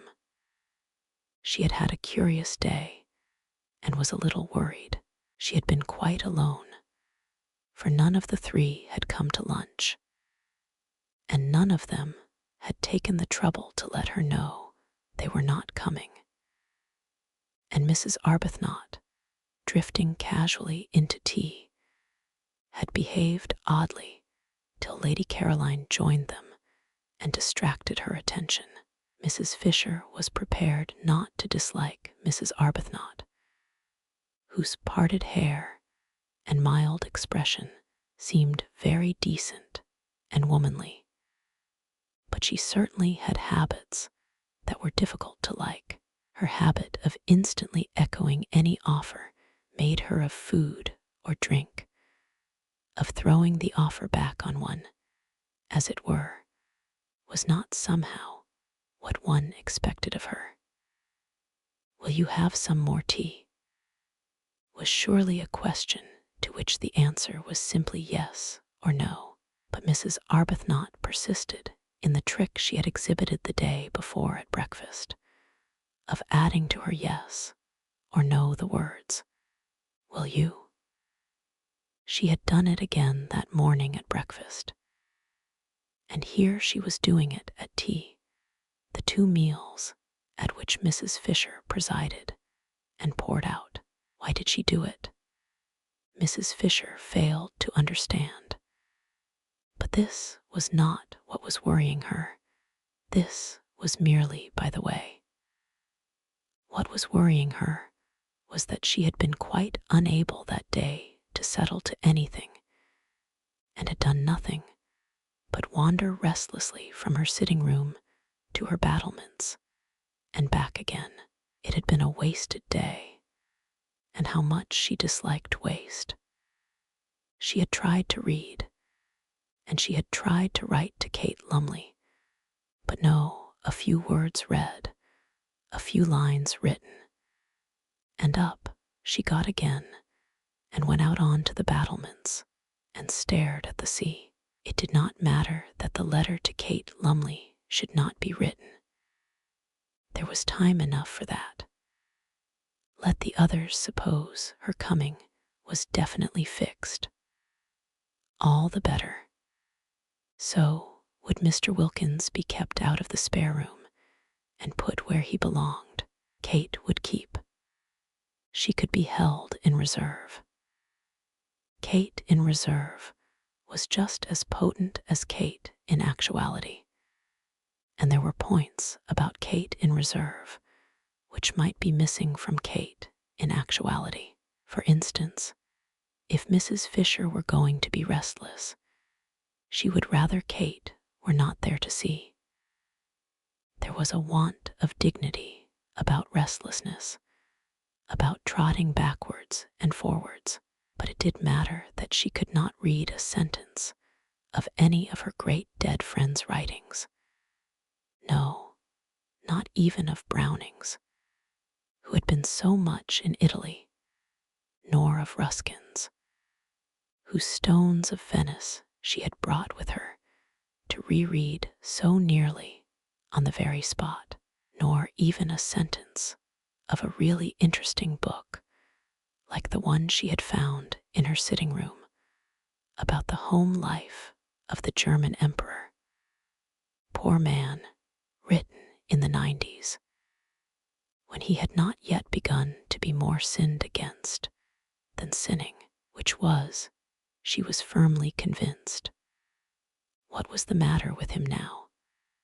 And full of exciting things about his birth and his right arm and accoucheurs, without having to put it down and go and stare at the sea. Reading was very important. The proper exercise and development of one's mind was a paramount duty. How could one read if one were constantly trotting in and out? Curious, this restlessness. Was she going to be ill? No, she felt well, indeed, unusually well, and she went in and out quite quickly, trotted, in fact, and without her stick. Very odd that she shouldn't be able to sit still, she thought, frowning across the tops of some purple hyacinths at the Gulf of Spezia, glittering beyond a headland. Very odd that she, who walked so slowly, with such dependence on her stick, should suddenly trot. It would be interesting to talk to someone about it, she felt. Not to Kate, to a stranger. Kate would only look at her and suggest a cup of tea. Kate always suggested cups of tea. Besides, Kate had a flat face. That Mrs. Wilkins, now annoying as she was, loose-tongued as she was, impertinent, objectionable, would probably understand, and perhaps know what was making her be like this, but she could say nothing to Mrs. Wilkins. She was the last person to whom one would admit sensations. Dignity alone forbade it. Confide in Mrs. Wilkins. Never. And Mrs. Arbuthnot, while she wistfully mothered the obstructive scrap at tea, felt too that she had had a curious day. Like Mrs. Fisher's, it had been active, but unlike Mrs. Fisher's, only active in mind. Her body had been quite still, her mind had not been still at all. It had been excessively active. For years, she had taken care to have no time to think. Her scheduled life in the parish had prevented memories and desires from intruding on her. That day, they had crowded. She went back to tea feeling dejected. And that she should feel dejected in such a place, with everything about her to make her rejoice, only dejected her the more. But how could she rejoice alone?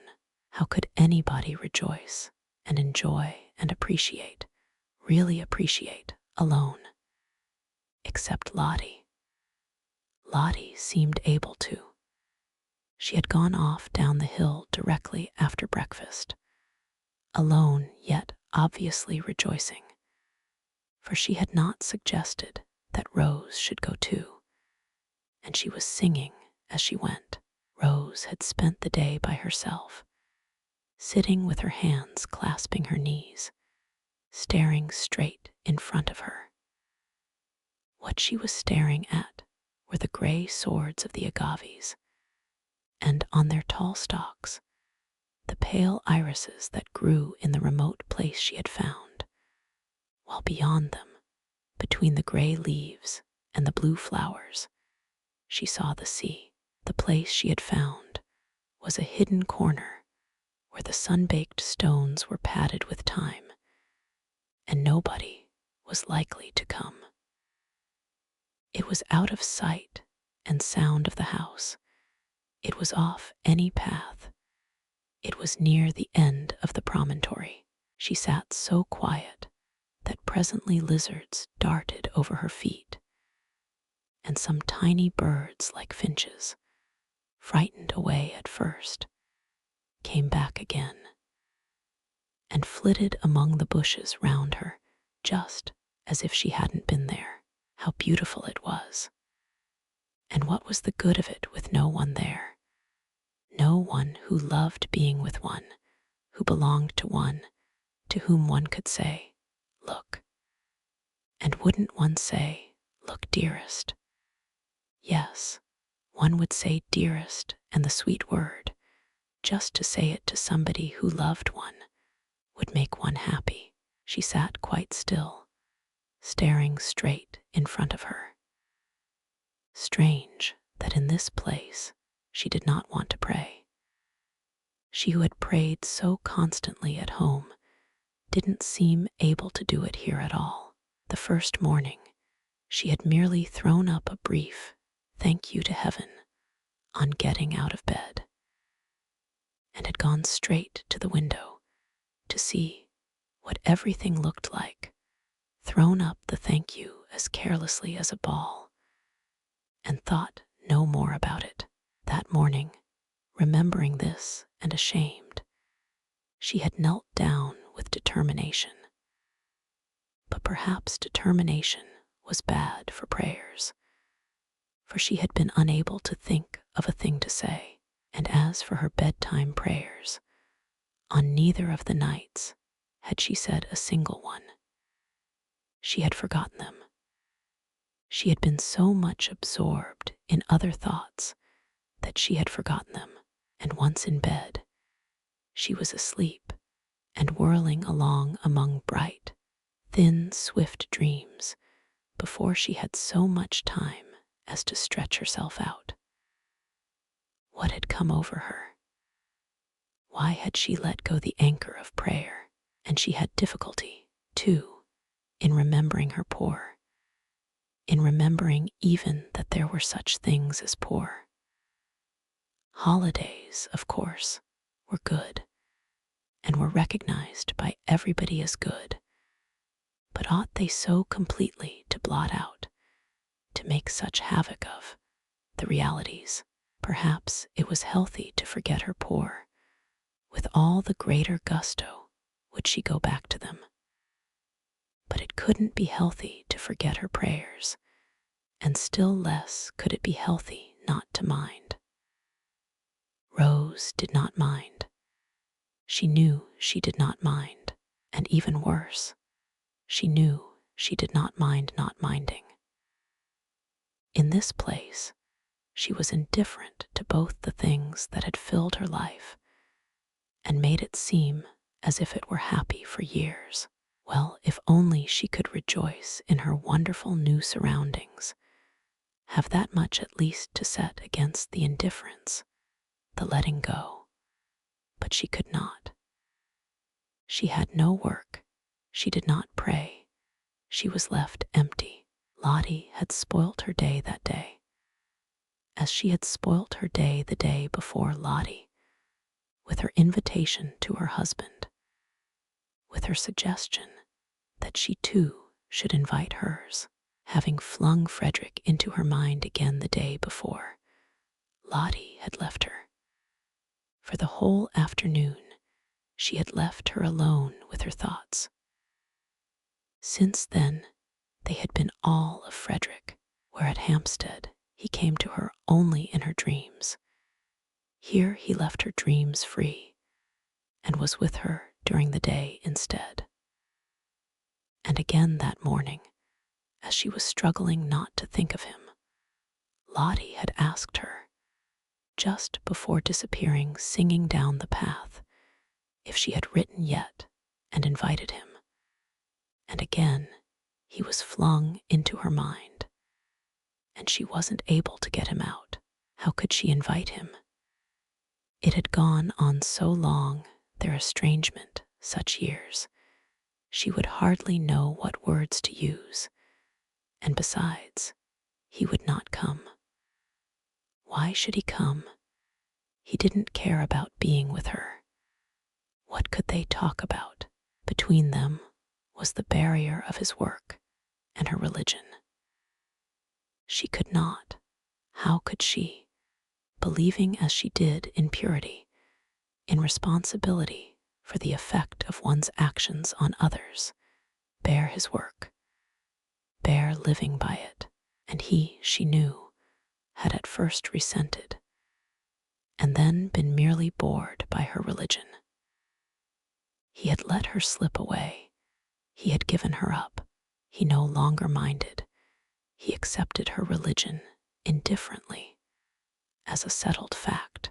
Both it and she, Rose's mind, becoming more luminous in the clear light of April at San Salvatore, suddenly saw the truth bored him. Naturally, when she saw this, when that morning it flashed upon her for the first time, she did not like it. She liked it so little that for a space, the whole beauty of Italy was blotted out. What was to be done about it? She could not give up believing in good and not liking evil, and it must be evil to live entirely on the proceeds of adulteries, however dead and distinguished they were. Besides, if she did, if she sacrificed her whole past, her bringing up, her work for the last 10 years, would she bore him less? Rose felt right down at her very roots that if you have once thoroughly bored somebody, it is next to impossible to unbore him. Once a bore, always a bore, certainly, she thought, to the person originally bored. Then, thought she, looking out to see through eyes grown misty, better cling to her religion. It was better, she hardly noticed the reprehensibleness of her thought, than nothing. But oh, she wanted to cling to something tangible, to love something living, something that one could hold against one's heart, that one could see and touch and do things for. If her poor baby hadn't died. Babies didn't get bored with one. It took them a long while to grow up and find one out. And perhaps one's baby never did find one out.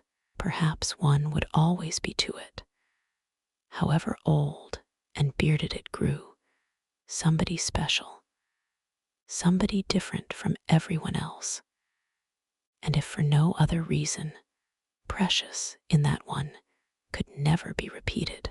Sitting with dim eyes looking out to sea, she felt an extraordinary yearning to hold something of her very own tight to her bosom.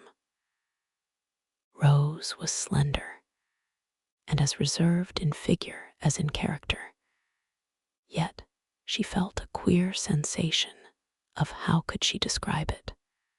Bosom. There was something about San Salvatore that made her feel all bosom.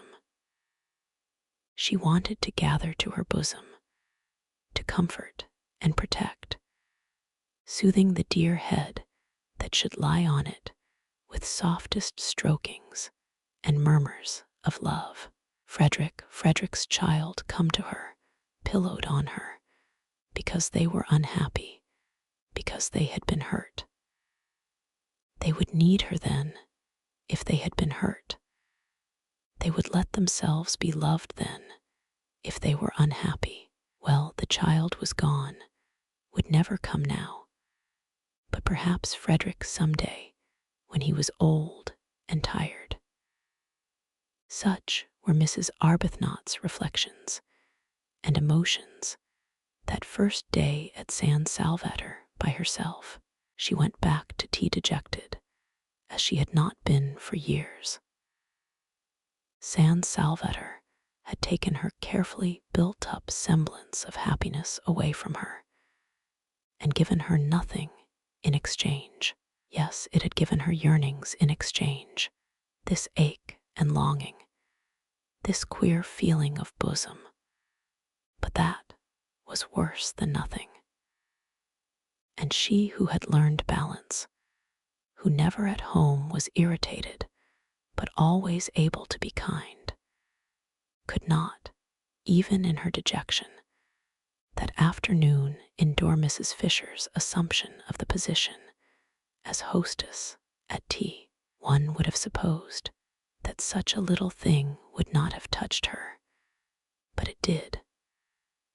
Was her nature changing? Was she to be not only thrown back on long-stifled yearnings after Frederick, but also turned into somebody who wanted to fight over little things. After tea, when both Mrs. Fisher and Lady Caroline had disappeared again, it was quite evident that nobody wanted her. She was more dejected than ever, overwhelmed by the discrepancy between the splendor outside her, the warm, teeming beauty and self-sufficiency of nature, and the blank emptiness of her heart. Then came Lottie back to dinner, incredibly more freckled, exuding the sunshine she had been collecting all day, talking, laughing, being tactless, being unwise, being without reticence.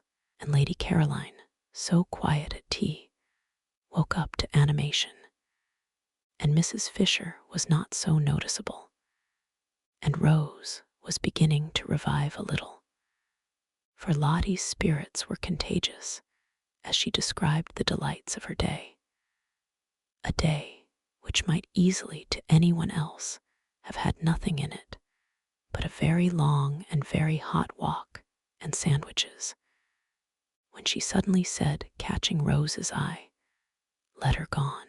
Rose flushed. This tactlessness. "What letter?" asked Scrap, interested.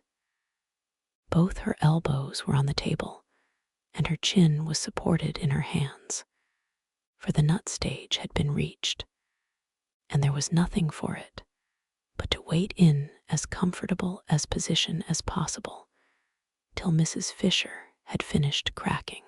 "Asking her husband here," said Lottie. Mrs. Fisher looked up.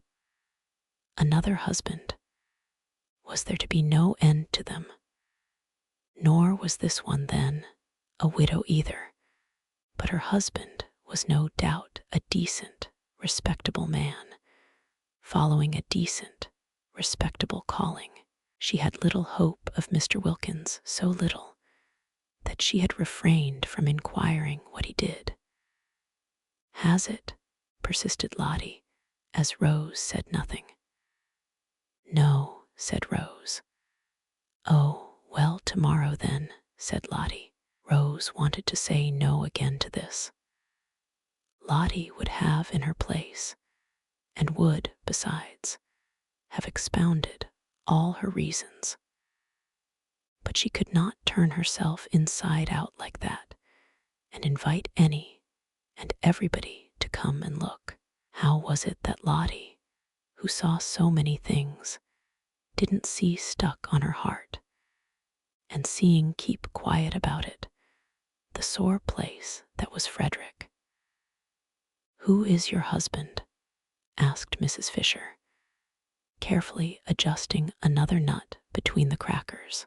"Who should he be?" said Rose quickly, roused at once by Mrs. Fisher to irritation. "Except Mr. Arbuthnot. I mean, of course, what is Mr. Arbuthnot?" And Rose, gone painfully red at this, said after a tiny pause, "My husband." Naturally, Mrs. Fisher was incensed. She couldn't have believed it of this one, with her decent hair and gentle voice, that she too should be impertinent. Chapter 14.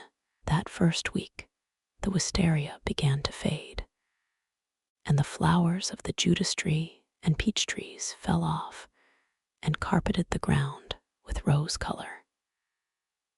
Then all the freesias disappeared, and the irises grew scarce.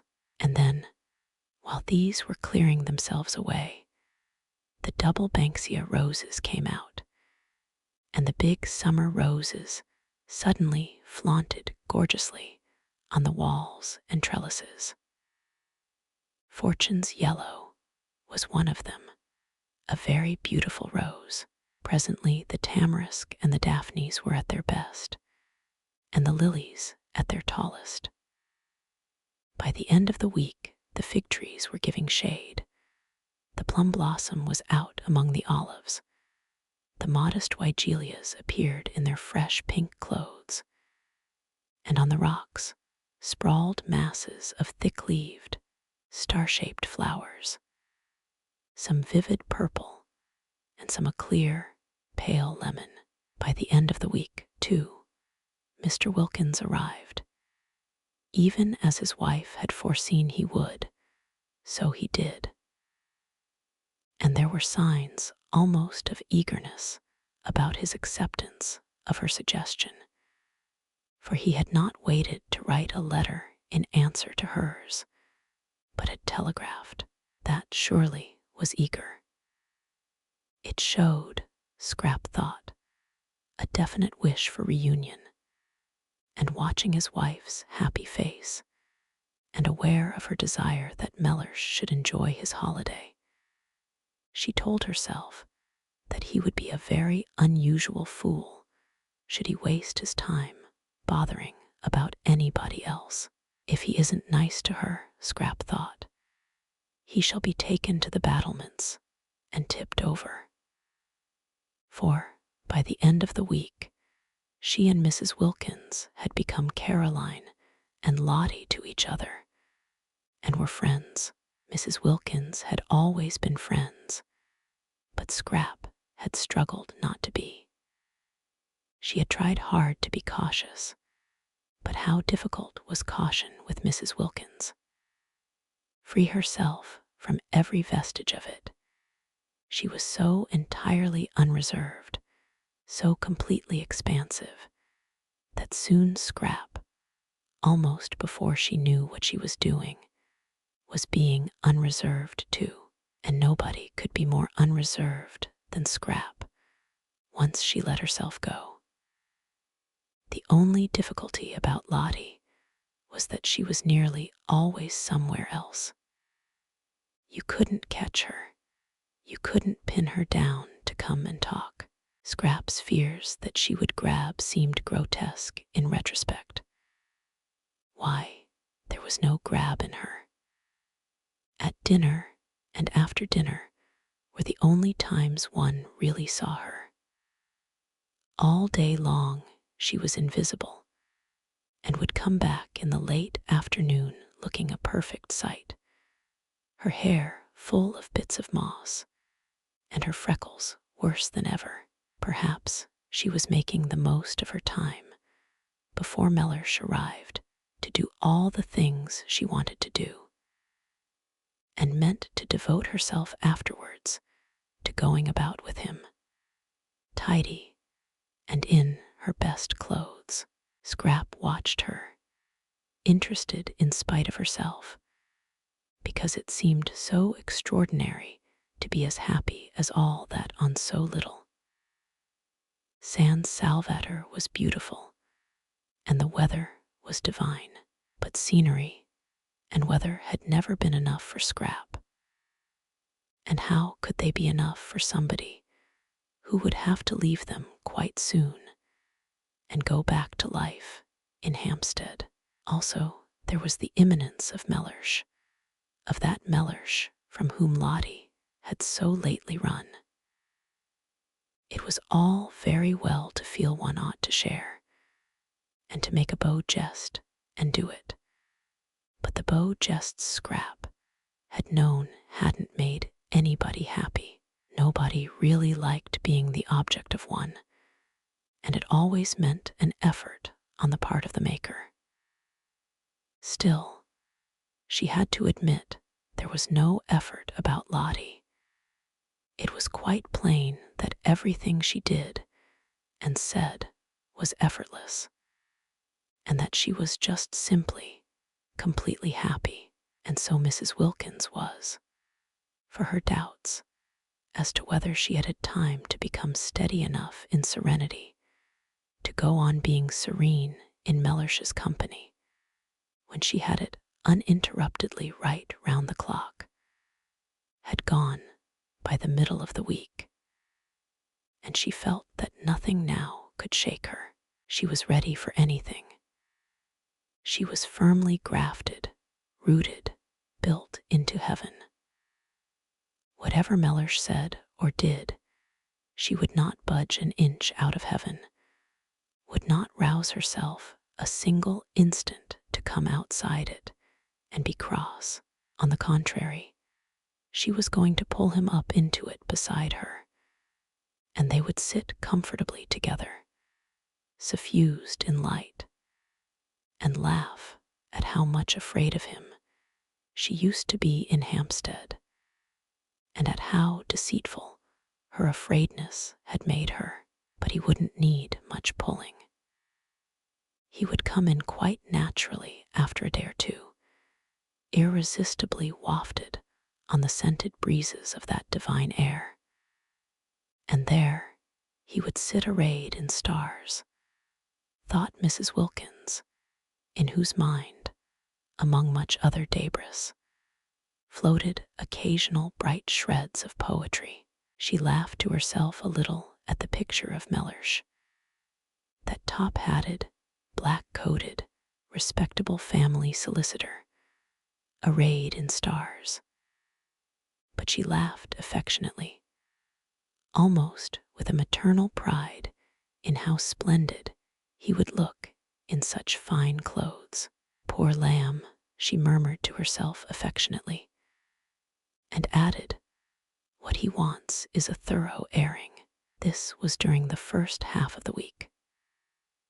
By the beginning of the last half, at the end of which Mr. Wilkins arrived, she left off even assuring herself that she was unshakable, that she was permeated beyond altering by the atmosphere. She no longer thought of it or noticed it. She took it for granted, if one may say so, and she certainly said so, not only to herself, but also to Lady Caroline. She had found her celestial legs. Contrary to Mrs. Fisher's idea of the seemly, but of course contrary, what else would one expect of Mrs. Wilkins? She did not go to meet her husband at Mazago, but merely walked down to the point where Beppo's fly would leave him and his luggage in the street of Castagneto. Mrs. Fisher disliked the arrival of Mr. Wilkins, and was sure that anybody who could have married Mrs. Wilkins must be at least of an injudicious disposition. But a husband, whatever his disposition, should be properly met. Mr. Fisher had always been properly met. Never once in his married life had he gone unmet at a station, nor had he ever not been seen off. These observances, these courtesies, strengthened the bonds of marriage, and made the husband feel he could rely on his wife's being always there. Always being there was the essential secret for a wife. What would have become of Mr. Fisher if she had neglected to act on this principle? She preferred not to think. Enough things became of him as it was, for whatever one's care in stopping up, married life yet seemed to contain chinks. But Mrs. Wilkins took no pains. She just walked down the hill singing. Mrs. Fisher could hear her, and picked up her husband in the street as casually as if he were a pin. The three others, still in bed, for it was not nearly time to get up, heard her as she passed beneath their windows down the zigzag path to meet Mr. Wilkins, who was coming by the morning train. And Scrap smiled, and Rose sighed, and Mrs. Fisher rang her bell and desired Francesca to bring her breakfast in her room. All three had breakfast that day in their rooms, moved by a common instinct to take cover. Scrap always breakfasted in bed, but she had the same instinct for cover, and during breakfast she made plans for spending the whole day where she was. Perhaps, though, it wouldn't be as necessary that day as the next. That day, Scrap calculated, Mellersh would be provided for. He would want to have a bath, and having a bath at San Salvatore was an elaborate business. A real adventure if one had a hot one in the bathroom, and it took a lot of time. It involved the attendance of the entire staff, Domenico, and the boy Giuseppe coaxing the patent stove to burn, restraining it when it burnt too fiercely, using the bellows to it when it threatened to go out, relighting it when it did go out, Francesca anxiously hovering over the tap, regulating its trickle. Because if it were turned on too full, the water instantly ran cold. And if not full enough, the stove blew up inside and mysteriously flooded the house, and Costanza and Angela running up and down bringing pails of hot water from the kitchen to eke out what the tap did. This bath had been put in lately, and was at once the pride and the terror of the servants. It was very patent. Nobody quite understood it. There were long printed instructions as to its right treatment hanging on the wall, in which the word pericoloso recurred. When Mrs. Fisher, proceeding on her arrival to the bathroom, saw this word, she went back to her room again and ordered a sponge bath instead. And when the others found what using the bathroom meant, and how reluctant the servants were to leave them alone with the stove, and how Francesca positively refused to, and stayed with her back turned watching the tap, and how the remaining servants waited anxiously outside the door till the bather came safely out again. They too had sponge baths brought into their rooms instead. Mr. Wilkins, however, was a man, and would be sure to want a big bath. Having it, Scrap calculated, would keep him busy for a long while. Then he would unpack, and then, after his night in the train, he would probably sleep till the evening. So would he be provided for the whole of that day, and not be let loose on them till dinner.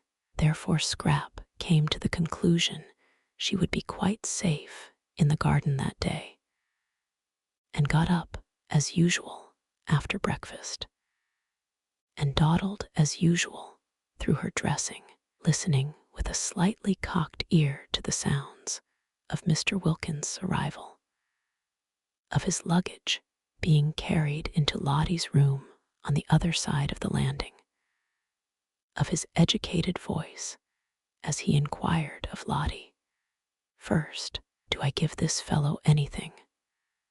And immediately afterwards, can I have a hot bath?"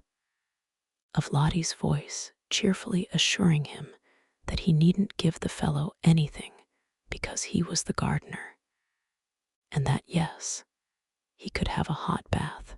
And soon after this, the landing was filled with the familiar noises of wood being brought, of water being brought, of feet running, of tongues vociferating, in fact. With the preparation of the bath, Scrap finished dressing, and then loitered at her window, waiting till she should hear Mr. Wilkins go into the bathroom. When he was safely there, she would slip out and settle herself in her garden and resume her inquiries into the probable meaning of her life. She was getting on with her inquiries. She dozed much less frequently, and was beginning to be inclined to agree that tawdry was the word to apply to her past. Also, she was afraid that her future looked black. There she could hear Mr. Wilkins' educated voice again. Lottie's door had opened, and he was coming out of it, asking his way to the bathroom. "It's where you see the crowd," Lottie's voice answered, still a cheerful voice, Scrap was glad to notice. His steps went along the landing, and Lottie's steps seemed to go downstairs. And then there seemed to be a brief altercation at the bathroom door. Hardly so much an altercation as a chorus of vociferations on one side, and a wordless determination, Scrap judged, to have a bath by oneself on the other. Mr. Wilkins knew no Italian, and the expression pericoloso left him precisely as it found him, or would have if he had seen it. But naturally, he took no notice of the printed matter on the wall. He firmly closed the door on the servants, resisting Domenico, who tried to the last to press through, and locked himself in as a man should for his bath, judicially considering, as he made his simple preparations for getting in, the singular standard of behavior of these foreigners, who, both male and female, apparently wished to stay with him while he bathed. In Finland, he had heard, the female natives not only were present on such occasions, but actually washed the bath-taking traveler. He had not heard, however, that this was true too of Italy, which somehow seemed much nearer civilization, perhaps because one went there and did not go to Finland. Impartially examining this reflection and carefully balancing the claims to civilization of Italy and Finland, Mr. Wilkins got into the bath and turned off the tap. Naturally, he turned off the tap. It was what one did, but on the instructions, printed in red letters, was a paragraph saying that the tap should not be turned off as long as there was still fire in the stove. It should be left on, not much on, but on until the fire was quite out. Otherwise, and here again was the word pericoloso, the stove would blow up. Mr. Wilkins got into the bath, turned off the tap, and the stove blew up, exactly as the printed instructions said it would. It blew up, fortunately, only in its inside, but it blew up with a terrific noise, and Mr. Wilkins leapt out of the bath and rushed to the door. And only the instinct born of years of training made him snatch up a towel as he rushed. Scrap, halfway across the landing on her way out of doors, heard the explosion. Good heavens, she thought, remembering the instructions. There goes Mr. Wilkins, and she ran toward the head of the stairs to call the servants. And as she ran, out ran Mr. Wilkins clutching his towel, and they ran into each other. That damned bath, cried Mr. Wilkins, perhaps for the only time in his life forgetting himself, but he was upset. Here was an introduction. Mr. Wilkins, imperfectly concealed in his towel, his shoulders exposed at one end and his legs at the other, and Lady Caroline de Stir, to meet whom he had swallowed all his anger with his wife and come out to Italy, for Lottie in her letter had told him who was at San Salvatore besides herself and Mrs. Arbuthnot. And Mr. Wilkins at once had perceived that this was an opportunity which might never recur. Lottie had merely said, "There are 2 other women here, Mrs. Fisher and Lady Caroline de Stir." But that was enough. He knew all about the Droitwiches, their wealth, their connections, their place in history, and the power they had, should they choose to exert it, of making yet another solicitor happy by adding him to those they already employed. Some people employed one solicitor for one branch of their affairs, and another for another. The affairs of the Droitwiches must have many branches.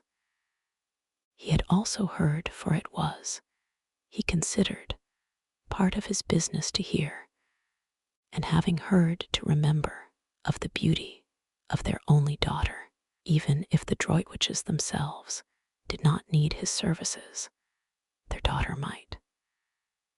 Beauty led one into strange situations. Advice could never come amiss. And should none of them, neither parents nor daughter nor any of their brilliant sons, need him in his professional capacity, it yet was obviously a most valuable acquaintance to make. It opened up vistas. It swelled with possibilities. He might go on living in Hampstead for years and not again come across such another chance. Directly his wife's letter reached him, he telegraphed and packed. This was business. He was not a man to lose time when it came to business, nor was he a man to jeopardize a chance by neglecting to be amiable. He met his wife perfectly amiably, aware that amiability under such circumstances was wisdom. Besides, he actually felt amiable very. For once, Lottie was really helping him. He kissed her affectionately on getting out of Beppo's fly, and was afraid she must have got up extremely early. He made no complaints of the steepness of the walk-up. He told her pleasantly of his journey, and when called upon, obediently admired the views. It was all neatly mapped out in his mind. What he was going to do that first day: have a shave, have a bath, put on clean clothes, sleep a while. And then would come lunch and the introduction to Lady Caroline. In the train, he had selected the words of his greeting, going over them with care, some slight expression of his gratification in meeting one of whom he, in common with the whole world, had heard, but of course put delicately, very delicately, some slight reference to her distinguished parents, and the part her family had played in the history of England, made, of course, with proper tact, a sentence or two about her eldest brother Lord Winchcombe, who had won his V.C. in the late war under circumstances which could only cause, he might or might not add this, every Englishman's heart to beat higher than ever with pride. And the first steps towards what might well be the turning point in his career would have been taken, and here he was. No, it was too terrible. What could be more terrible? Only a towel on, water running off his legs, and that exclamation. He knew at once the lady was Lady Caroline. The minute the exclamation was out, he knew it. Rarely did Mr. Wilkins use that word, and never, never in the presence of a lady or a client. While, as for the towel, why had he come? Why had he not stayed in Hampstead? It would be impossible to live this down, but Mr. Wilkins was reckoning without scrap.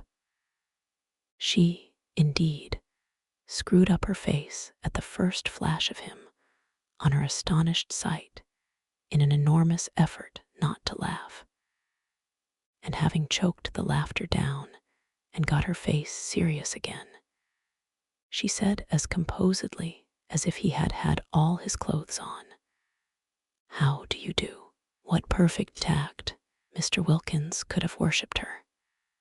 This exquisite ignoring. Blue blood, of course, coming out. Overwhelmed with gratitude, he took her offered hand and said, "How do you do?" in his turn, and merely to repeat the ordinary words seemed magically to restore the situation to the normal. Indeed, he was so much relieved, and it was so natural to be shaking hands, to be conventionally greeting, that he forgot he had only a towel on, and his professional manner came back to him. He forgot what he was looking like, but he did not forget that this was Lady Caroline de Stir, the lady he had come all the way to Italy to see. And he did not forget that it was in her face, her lovely and important face, that he had flung his terrible exclamation. He must at once entreat her forgiveness. To say such a word to a lady, to any lady, but of all ladies to just this one. "I'm afraid I used unpardonable language," began Mr. Wilkins very earnestly, as earnestly and ceremoniously as if he had had his clothes on. "I thought it most appropriate," said Scrap, who was used to dams. Mr. Wilkins was incredibly relieved and soothed by this answer. No offense then taken. Blue blood again. Only blue blood could afford such a liberal, such an understanding attitude. "It is Lady Caroline de Stir, is it not, to whom I am speaking?" he asked, his voice sounding even more carefully cultivated than usual, for he had to restrain too much pleasure, too much relief, too much of the joy of the pardoned, and the shriven from getting into it. "Yes," said Scrap, and for the life of her she couldn't help smiling. She couldn't help it. She hadn't meant to smile at Mr. Wilkins, not ever. But really he looked, and then his voice on the top of the rest of him, oblivious of the towel and his legs, and talking just like a church. "Allow me to introduce myself," said Mr. Wilkins, with the ceremony of the drawing-room.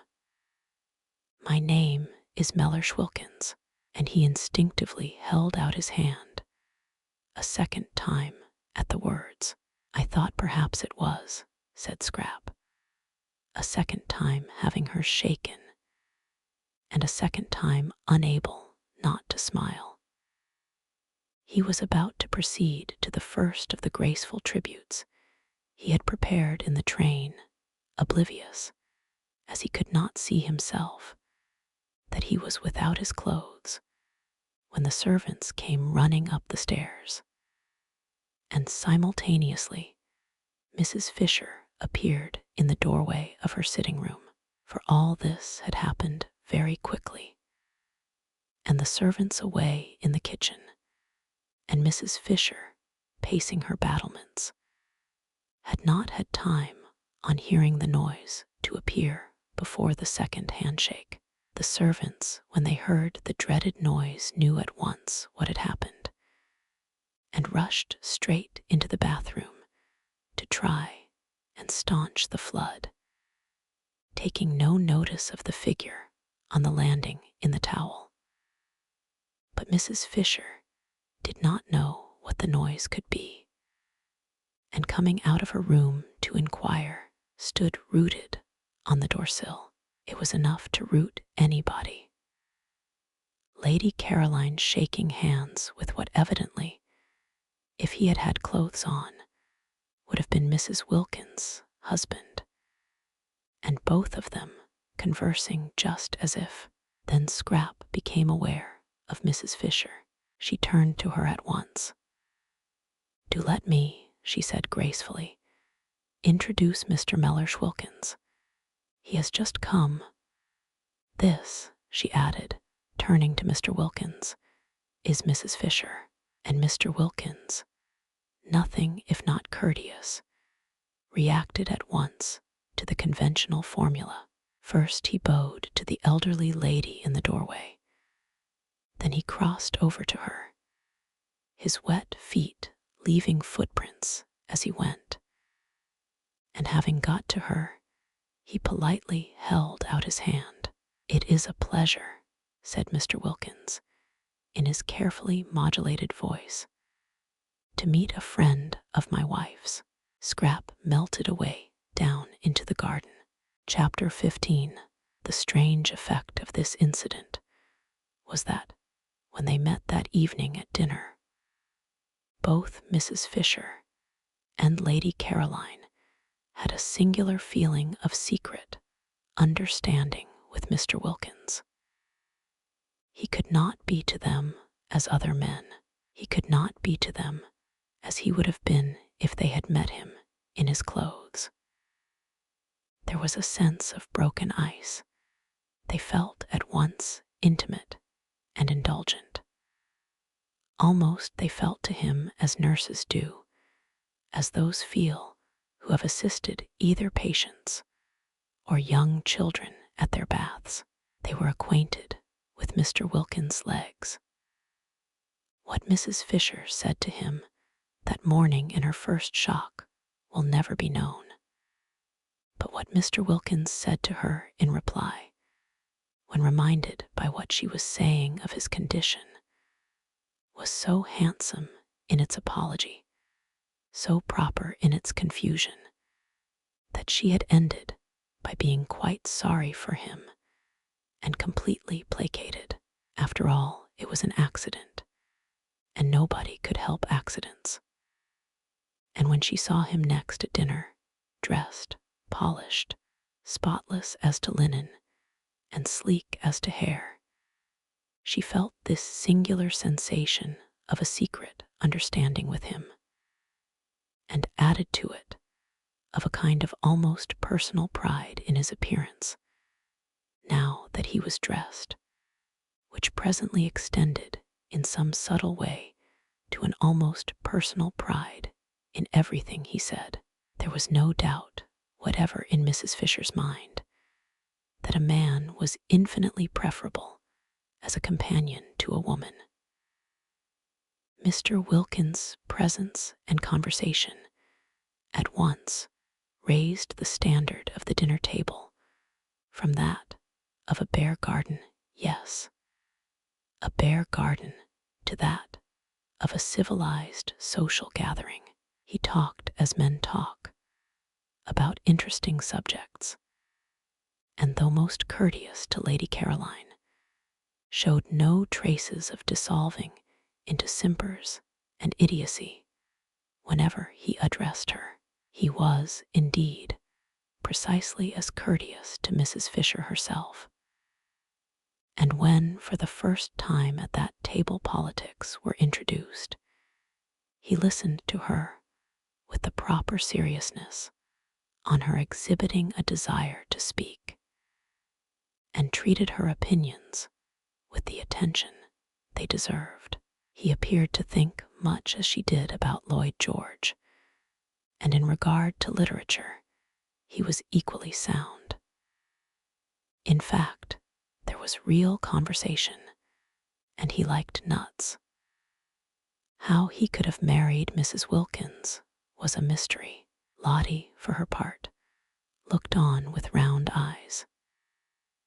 She had expected Mellersh to take at least 2 days before he got to this stage, but the San Salvatore spell had worked instantly.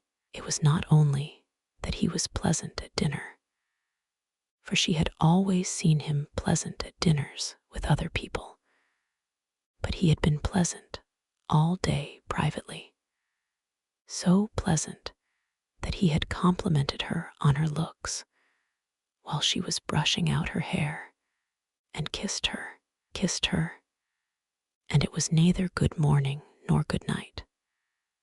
Well, this being so, she would put off telling him the truth about her nest egg, and about Rose not being his hostess after all, till next day. Pity to spoil things. She had been going to blurt it out as soon as he had had a rest, but it did seem a pity to disturb such a very beautiful frame of mind as that of Mellersh this first day. Let him too get more firmly fixed in heaven. Once fixed, he wouldn't mind anything. Her face sparkled with delight at the instantaneous effect of San Salvatore. Even the catastrophe of the bath, of which she had been told when she came in from the garden, had not shaken him. Of course, all that he had needed was a holiday. What a brute she had been to him when he wanted to take her himself to Italy. But this arrangement, as it happened, was ever so much better, though not through any merit of hers. She talked and laughed gaily, not a shred of fear of him left in her. And even when she said, struck by his spotlessness, that he looked so clean that one could eat one's dinner off him, and Scrap laughed, Mellersh laughed too. He would have minded that at home, supposing that at home she had had the spirit to say it. It was a successful evening.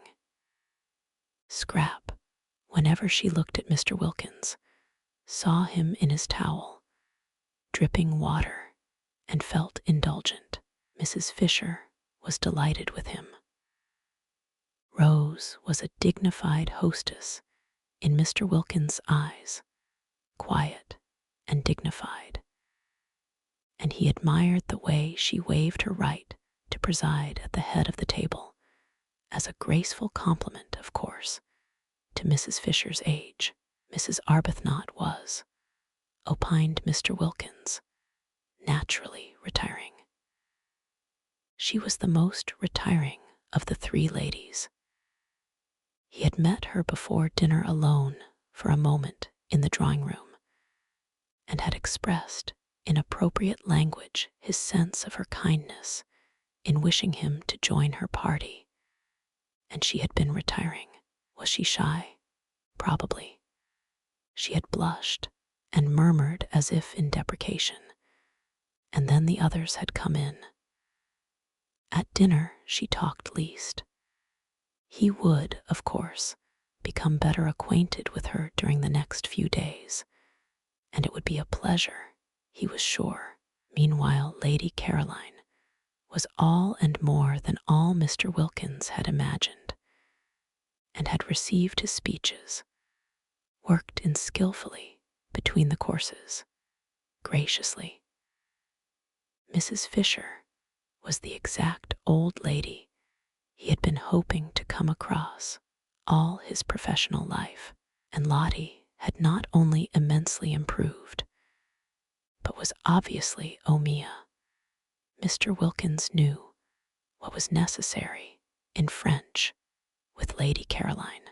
He had been much tormented during the day by the thought of how he had stood conversing with Lady Caroline, forgetful of his not being dressed, and had at last written her a note most deeply apologizing, and beseeching her to overlook his amazing, his incomprehensible obliviousness, to which she had replied in pencil on the back of the envelope, "Don't worry." And he had obeyed her commands, and had put it from him. The result was he was now in great contentment. Before going to sleep that night, he pinched his wife's ear. She was amazed. These endearments. What is more, the morning brought no relapse in Mr. Wilkins, and he kept up to this high level throughout the day, in spite of its being the first day of the second week, and therefore pay day. Its being pay day precipitated Lottie's confession, which she had, when it came to the point, been inclined to put off a little longer. She was not afraid. She dared anything. But Mellersh was in such an admirable humor, why risk clouding it just yet? When, however, soon after breakfast, Costanza appeared with a pile of very dirty little bits of paper covered with sums in pencil.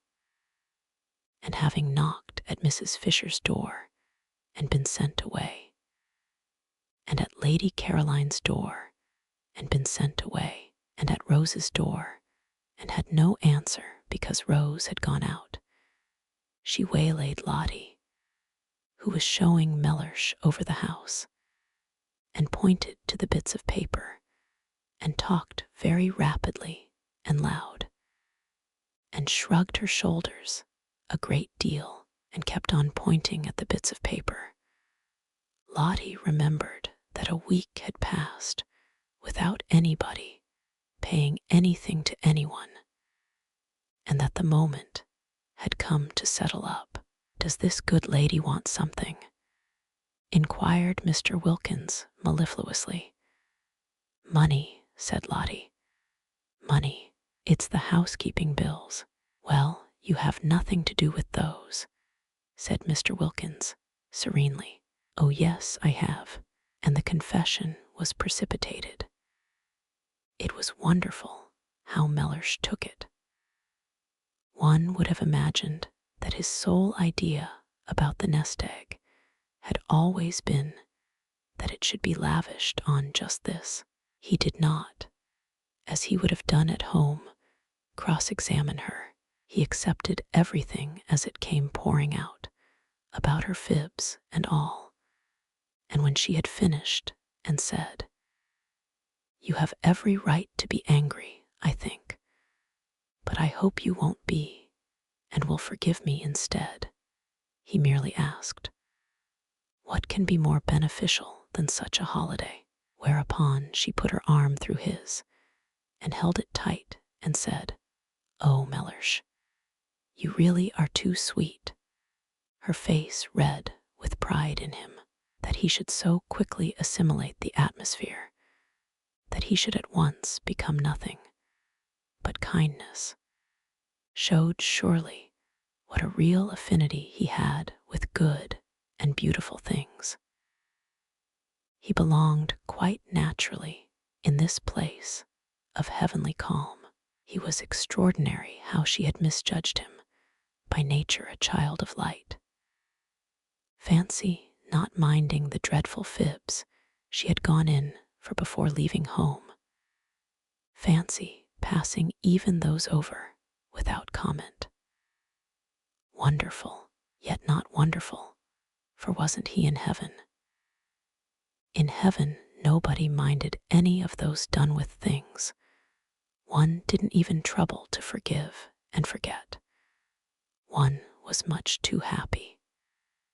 She pressed his arm tight in her gratitude and appreciation, and though he did not withdraw his, neither did he respond to her pressure.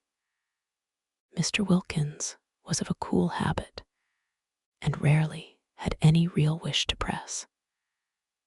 Meanwhile, Costanza, perceiving that she had lost the Wilkinses' ear, had gone back to Mrs. Fisher, who at least understood Italian, besides being clearly in the servants' eyes the one of the party marked down by age and appearance to pay the bills, and to her, while Mrs. Fisher put the final touches to her toilette, for she was preparing, by means of putting on a hat and veil and feather boa and gloves, to go for her first stroll in the lower garden, positively her first since her arrival. She explained that unless she was given money to pay the last week's bills, the shops of Castagneto would refuse credit for the current week's food.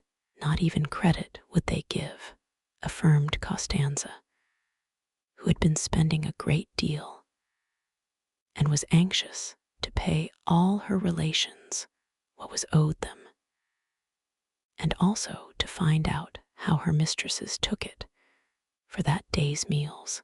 Soon it would be the hour of colazione, and how could there be colazione without meat, without fish, without eggs, without— Mrs. Fisher took the bills out of her hand and looked at the total, and she was so much astonished by its size, so much horrified by the extravagance to which it testified, that she sat down at her writing table to go into the thing thoroughly.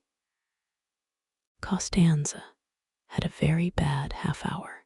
She had not supposed it was in the English to be so mercenary.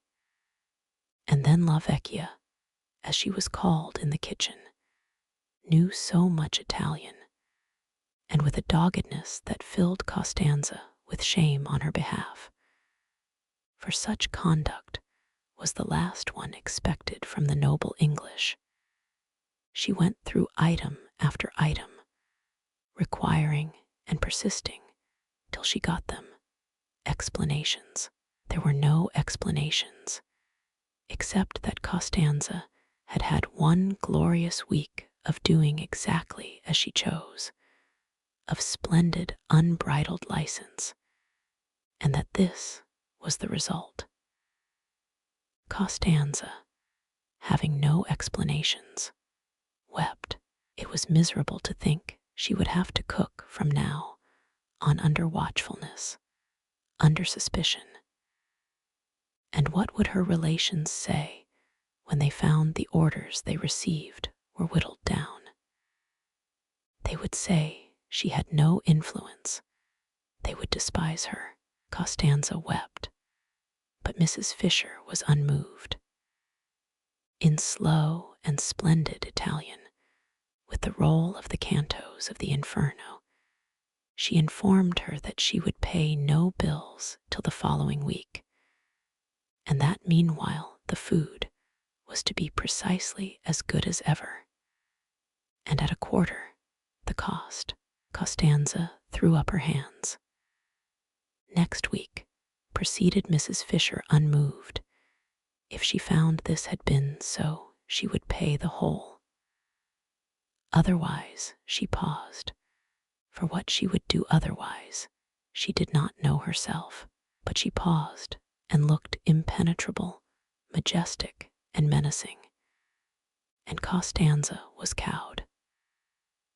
Then Mrs. Fisher, having dismissed her with a gesture, went in search of Lady Caroline to complain.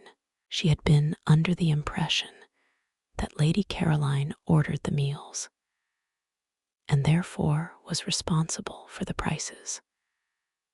But now it appeared that the cook had been left to do exactly as she pleased ever since they got there, which of course was simply disgraceful. Scrap was not in her bedroom, but the room on Mrs. Fisher's opening the door, for she suspected her of being in it, and only pretending not to hear the knock, was still flower-like from her presence. Scent, sniffed Mrs. Fisher, shutting it again, and she wished Carlo could have had 5 minutes' straight talk with this young woman. And yet, perhaps even she went downstairs to go into the garden in search of her, and in the hall encountered Mr. Wilkins. He had his hat on and was lighting a cigar. Indulgent as Mrs. Fisher felt towards Mr. Wilkins, and peculiarly and even mystically related after the previous morning's encounter, she yet could not like a cigar in the house. Out of doors she endured it, but it was not necessary, when out of doors was such a big place, to indulge the habit indoors. Even Mr. Fisher, who had been, she should say, a man originally tenacious of habits, had quite soon after marriage got out of this one. However, Mr. Wilkins, snatching off his hat on seeing her, instantly threw the cigar away. He threw it into the water a great jar of arum lilies presumably contained, and Mrs. Fisher, aware of the value men attached to their newly lit cigars, could not but be impressed by this immediate and magnificent, amend honorable. But the cigar did not reach the water. It got caught in the lilies and smoked on by itself among them, a strange and depraved-looking object. "Where are you going to, my pet?" began Mr. Wilkins, advancing towards Mrs. Fisher, but he broke off just in time. Was it morning spirits impelling him to address Mrs. Fisher in the terms of a nursery rhyme? He wasn't even aware that he knew the thing. Most strange, what could have put it, at such a moment, into his self-possessed head? He felt great respect for Mrs. Fisher, and would not for the world have insulted her by addressing her as a maid, pretty or otherwise. He wished to stand well with her. She was a woman of parts, and also, he suspected, of property. At breakfast, they had been most pleasant together, and he had been struck by her apparent intimacy with well-known persons. Victorians, of course, but it was restful to talk about them after the strain of his brother-in-law's Georgian parties on Hampstead Heath. He and she were getting on famously, he felt.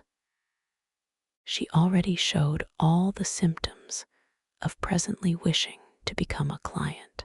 Not for the world would he offend her. He turned a little cold at the narrowness of his escape. She had not, however, noticed. "You are going out," he said very politely, all readiness should she confirm his assumption to accompany her. "I want to find Lady Caroline," said Mrs. Fisher, going towards the glass door leading into the top garden. "An agreeable quest," remarked Mr. Wilkins. "May I assist in the search? Allow me," he added, opening the door for her. "She usually sits over in that corner behind the bushes," said Mrs. Fisher. "And I don't know about it being an agreeable quest. She has been letting the bills run up in the most terrible fashion, and needs a good scolding." "Lady Caroline," said Mr. Wilkins, unable to follow such an attitude. "What has Lady Caroline, if I may inquire, to do with the bills here?" The housekeeping was left to her, and as we all share alike, it ought to have been a matter of honor with her. But Lady Caroline, housekeeping for the party here, a party which includes my wife. My dear lady, you render me speechless. Do you not know she is the daughter of the Droitwiches? "Oh, is that who she is?" said Mrs. Fisher, scrunching heavily over the pebbles towards the hidden corner. "Well, that accounts for it. The muddle that man Droitwich made in his department in the war was a national scandal. It amounted to misappropriation of the public funds, but it is impossible, I assure you, to expect the daughter of the Droitwiches," began Mr. Wilkins earnestly. "The Droitwiches," interrupted Mrs. Fisher, "are neither here nor there. Duties undertaken should be performed. I don't intend my money to be squandered for the sake of any Droitwiches." A headstrong old lady, perhaps not so easy to deal with as he had hoped. But how wealthy! Only the consciousness of great wealth would make her snap her fingers in this manner at the Droitwiches. Lottie, on being questioned, had been vague about her circumstances, and had described her house as a mausoleum with goldfish swimming about in it. But now he was sure she was more than very well off. Still, he wished he had not joined her at this moment, for he had no sort of desire to be present at such a spectacle as the scolding of Lady Caroline de Stir. Again, however, he was reckoning without scrap, whatever she felt when she looked up and beheld Mr. Wilkins discovering her corner on the very first morning. Nothing but angelicness appeared on her face. She took her feet off the parapet on Mrs. Fisher's sitting down on it, and listening gravely to her opening remarks as to her not having any money to fling about in reckless and uncontrolled household expenditure, interrupted her flow by pulling one of the cushions from behind her head and offering it to her. "Sit on this," said Scrap, holding it out. "You'll be more comfortable." Mr. Wilkins leapt to relieve her of it.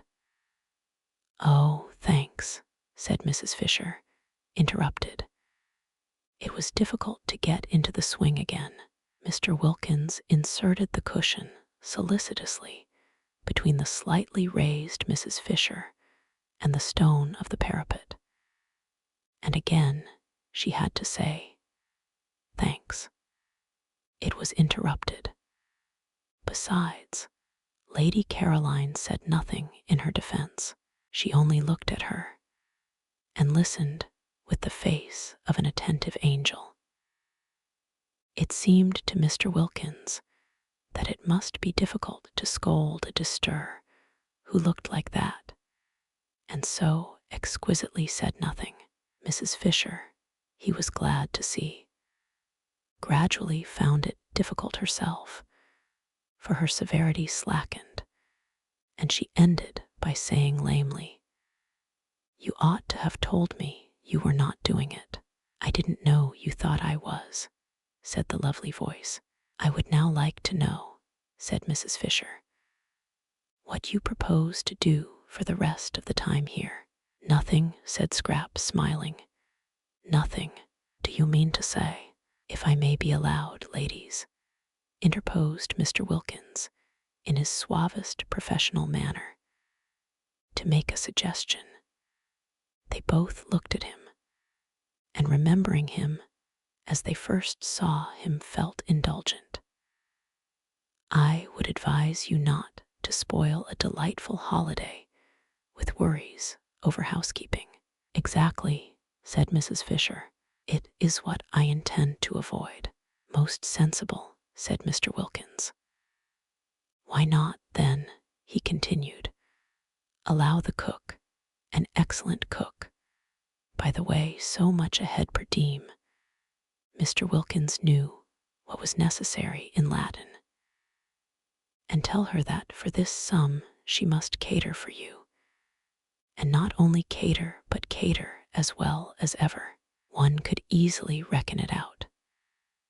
The charges of a moderate hotel, for instance, would do as a basis, halved, or perhaps even quartered." "And this week that has just passed?" asked Mrs. Fisher. "The terrible bills of this first week, what about them?" "They shall be my present to San Salvatore," said Scrap, who didn't like the idea of Lottie's nest egg being reduced so much beyond what she was prepared for. There was a silence. The ground was cut from under Mrs. Fisher's feet.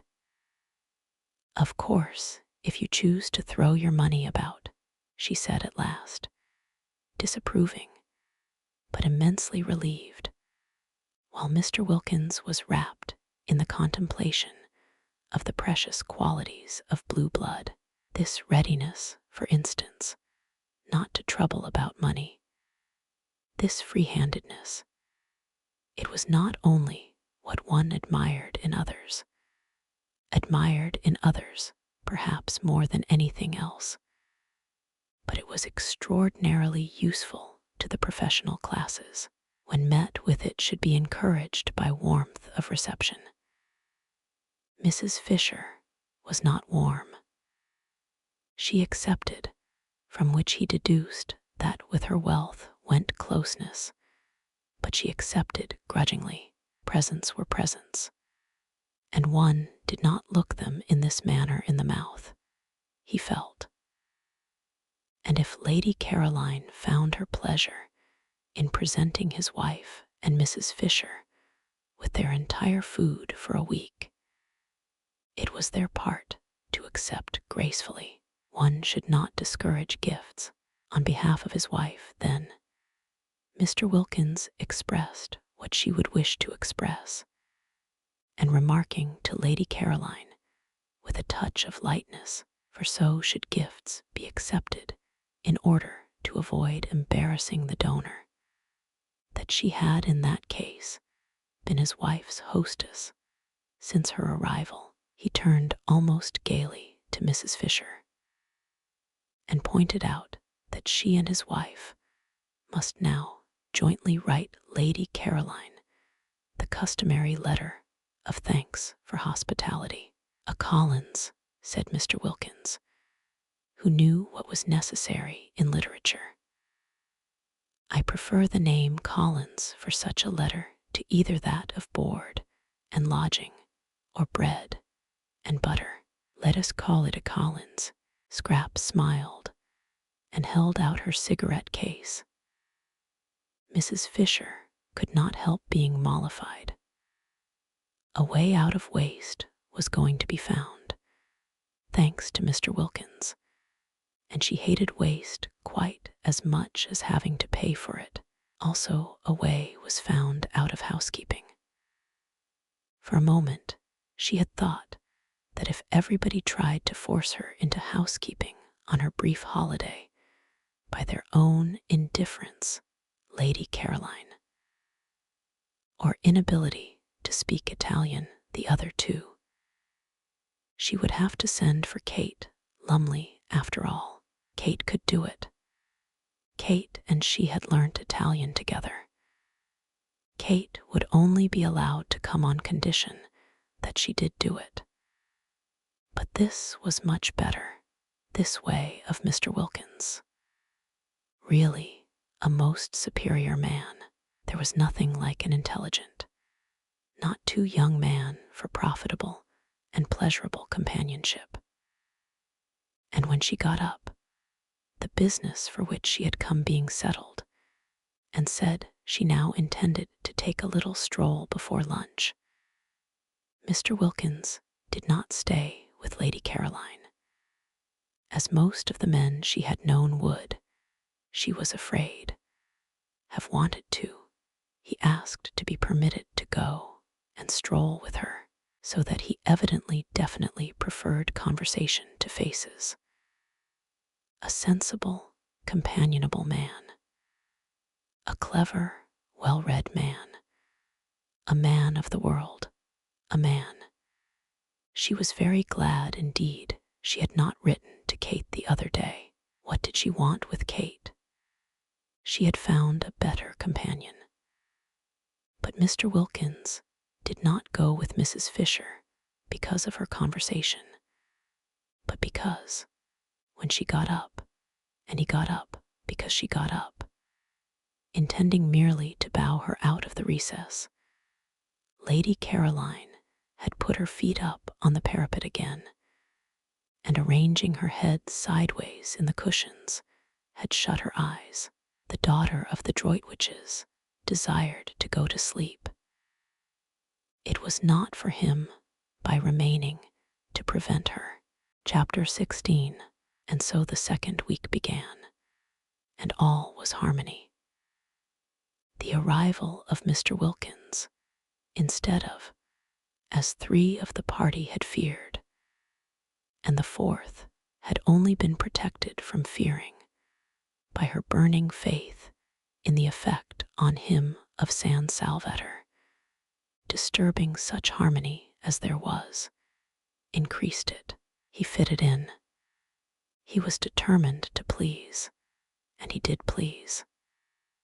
He was most amiable to his wife, not only in public, which she was used to, but in private, when he certainly wouldn't have been if he hadn't wanted to. He did want to. He was so much obliged to her, so much pleased with her, for making him acquainted with Lady Caroline, that he felt really fond of her. Also proud, for there must be, he reflected, a good deal more in her than he had supposed, for Lady Caroline to have become so intimate with her and so affectionate. And the more he treated her as though she were really very nice, the more Lottie expanded and became really very nice, and the more he, affected in his turn, became really very nice himself, so that they went round and round, not in a vicious, but in a highly virtuous circle. Positively, for him, Mellersh petted her. There was at no time much pet in Mellersh, because he was by nature a cool man, yet such was the influence on him of, as Lottie supposed, San Salvatore, that in this second week he sometimes pinched both her ears, one after the other, instead of only one, and Lottie, marveling at such rapidly developing affectionateness, wondered what he would do, should he continue at this rate, in the third week, when her supply of ears would have come to an end. He was particularly nice about the washstand, and genuinely desirous of not taking up too much of the space in the small bedroom. Quick to respond, Lottie was even more desirous not to be in his way, and the room became the scene of many an affectionate combat de generosité, each of which left them more pleased with each other than ever. He did not again have a bath in the bathroom, though it was mendied and ready for him, but got up and went down every morning to the sea, and in spite of the cool nights, making the water cold early, had his dip as a man should, and came up to breakfast rubbing his hands and feeling, as he told Mrs. Fisher, prepared for anything. Lottie's belief in the irresistible influence of the heavenly atmosphere of San Salvatore being thus obviously justified, and Mr. Wilkins, whom Rose knew as alarming and Scrap had pictured as icily unkind, being so evidently a changed man, both Rose and Scrap began to think there might, after all, be something in what Lottie insisted on, and that San Salvatore did work purgingly on the character. They were the more inclined to think so in that they, too, felt a working going on inside themselves. They felt more cleared, both of them, that second week, Scrap in her thoughts, many of which were now quite nice thoughts, real amiable ones about her parents and relations, with a glimmer in them of recognition of the extraordinary benefits she had received at the hands of what? Fate, Providence, anyhow of something, and of how, having received them, she had misused them by failing to be happy, and Rose in her bosom, which though it still yearned to some purpose, for she was reaching the conclusion that merely inactively to yearn was no use at all, and that she must either by some means stop her yearning or give it at least a chance, remote, but still a chance, of being quieted by writing to Frederick and asking him to come out. If Mr. Wilkins could be changed, thought Rose, why not Frederick? How wonderful it would be, how too wonderful, if the place worked on him too, and were able to make them even a little understand each other, even a little be friends. Rose, so far had loosening and disintegration gone on in her character, now was beginning to think her obstinate straight-lacedness about his books and her austere absorption in good works had been foolish and perhaps even wrong. He was her husband, and she had frightened him away. She had frightened love away, precious love, and that couldn't be good. Was not Lottie right when she said the other day that nothing at all except love mattered? Nothing certainly seemed much use unless it was built up on love. But once frightened away, could it ever come back? Yes, it might in that beauty. It might in the atmosphere of happiness Lottie and San Salvatore seemed between them to spread round like some divine infection. She had, however, to get him there first, and he certainly couldn't be got there if she didn't write and tell him where she was. She would write. She must write, for if she did, there was at least a chance of his coming. And if she didn't, there was manifestly none. And then, once here in this loveliness, with everything so soft and kind and sweet all round, it would be easier to tell him, to try and explain, to ask for something different, for at least an attempt at something different in their lives in the future, instead of the blankness of separation, the cold. Oh, the cold of nothing at all, but the great windiness of faith, the great bleakness of works. Why, one person in the world, one single person belonging to one, of one's very own, to talk to take care of, to love, to be interested in, was worth more than all the speeches on platforms and the compliments of chairmen in the world. It was also worth more, Rose couldn't help it, the thought would come, than all the prayers. These thoughts were not head thoughts, like Scraps, who was altogether free from yearnings, but bosom thoughts. They lodged in the bosom. It was in the bosom that Rose ached and felt so dreadfully lonely. And when her courage failed her, as it did on most days, and it seemed impossible to write to Frederick, she would look at Mr. Wilkins and revive. There he was, a changed man.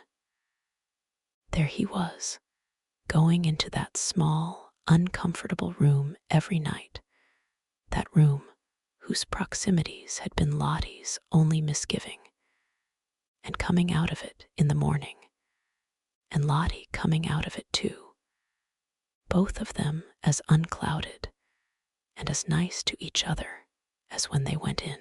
And hadn't he, so critical at home, Lottie had told her of the least thing going wrong, emerged from the Bath catastrophe as untouched in spirit as Shadrach, Meshach, and Abednego were untouched in body when they emerged from the fire.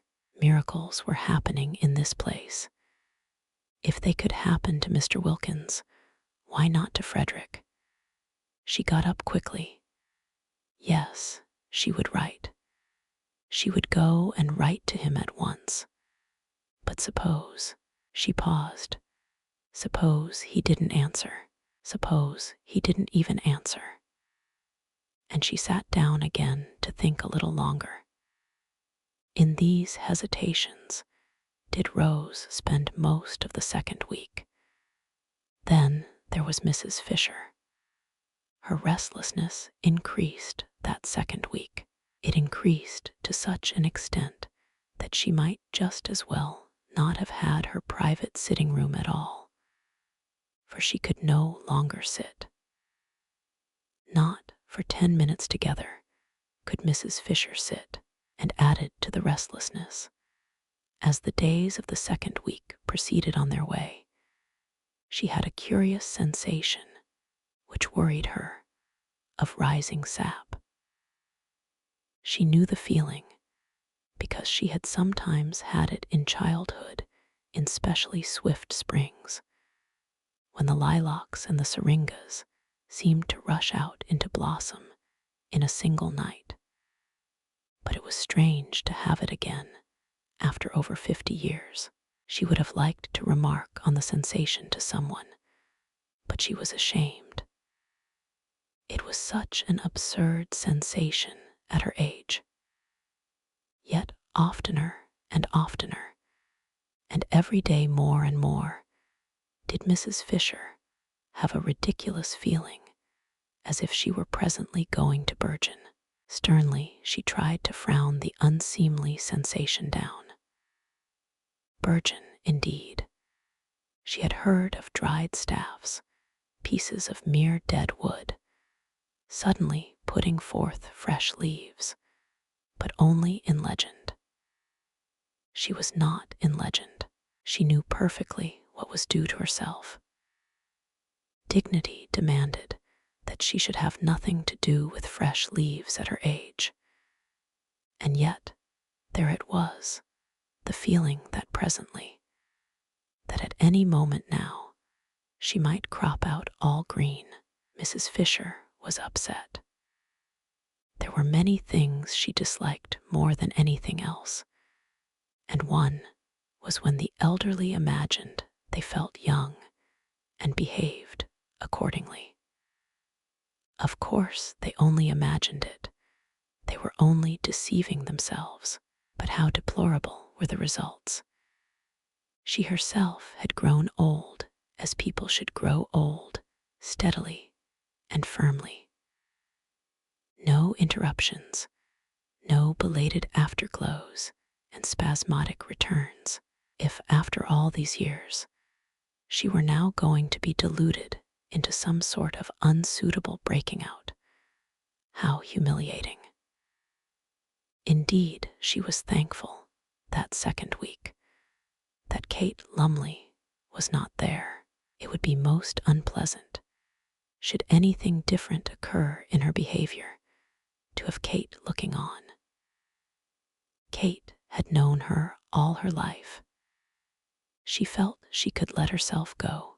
Here, Mrs. Fisher frowned at the book she was vainly trying to concentrate on. For where did that expression come from? Much less painfully before strangers than before an old friend. Old friends, reflected Mrs. Fisher, who hoped she was reading, compare one constantly with what one used to be.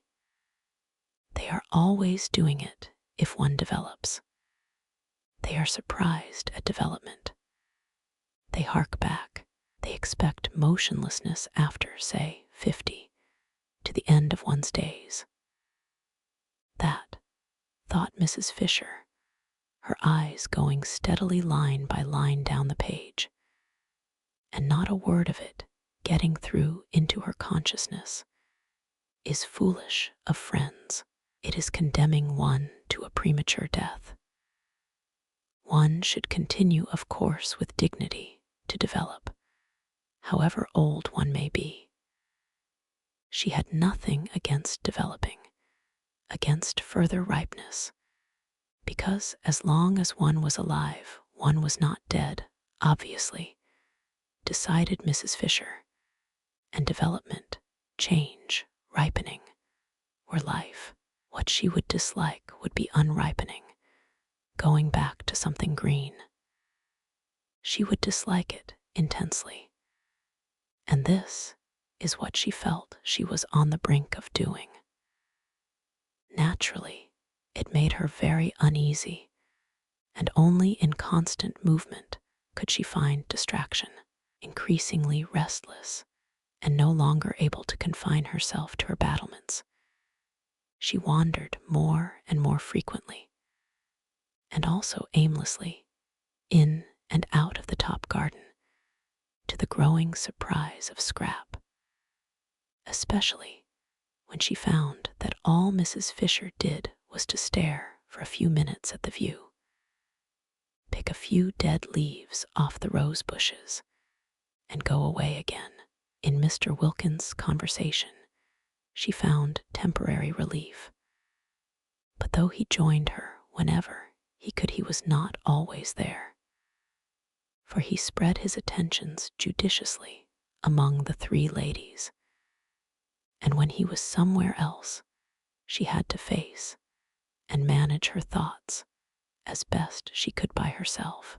Perhaps it was the excess of light and color at San Salvatore which made every other place seem dark and black. And Prince of Wales Terrace did seem a very dark black spot to have to go back to a dark, narrow street, and her house dark and narrow as the street, with nothing really living or young in it. The goldfish could hardly be called living, or at most not more than half living, and were certainly not young. And except for them, there were only the maids, and they were dusty old things. Dusty old things. Mrs. Fisher paused in her thoughts, arrested by the strange expression. Where had it come from? How was it possible for it to come at all? It might have been one of Mrs. Wilkins, in its levity, its almost slang. Perhaps it was one of hers, and she had heard her say it, and unconsciously caught it from her.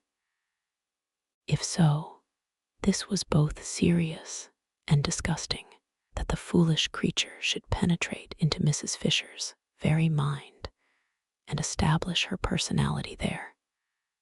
The personality which was still, in spite of the harmony apparently existing between her and her intelligent husband, so alien to Mrs. Fisher's own, so far removed from what she understood and liked, and infect her with her undesirable phrases, was most disturbing. Never in her life before had such a sentence come into Mrs. Fisher's head. Never in her life before had she thought of her maids, or of anybody else, as dusty old things. Her maids were not dusty old things. They were most respectable, neat women, who were allowed the use of the bathroom every Saturday night. Elderly, certainly, but then so was she, so was her house, so was her furniture, so were her goldfish. They were all elderly, as they should be together. But there was a great difference between being elderly and being a dusty old thing. How true it was what Ruskin said, that evil communications corrupt good manners. But did Ruskin say it? On second thoughts, she was not sure. But it was just the sort of thing he would have said if he had said it. And in any case, it was true. Merely hearing Mrs. Wilkins' evil communications at meals, she did not listen. She avoided listening. Yet it was evident she had heard those communications which, in that they so often were at once vulgar, indelicate, and profane, and always, she was sorry to say, laughed at by Lady Caroline, must be classed as evil, was spoiling her own mental manners. Soon she might not only think, but say. How terrible that would be, if that were the form her breaking out was going to take, the form of unseemly speech. Mrs. Fisher was afraid she would hardly, with any degree of composure, be able to bear it. At this stage, Mrs. Fisher wished more than ever that she were able to talk over her strange feelings with someone who would understand.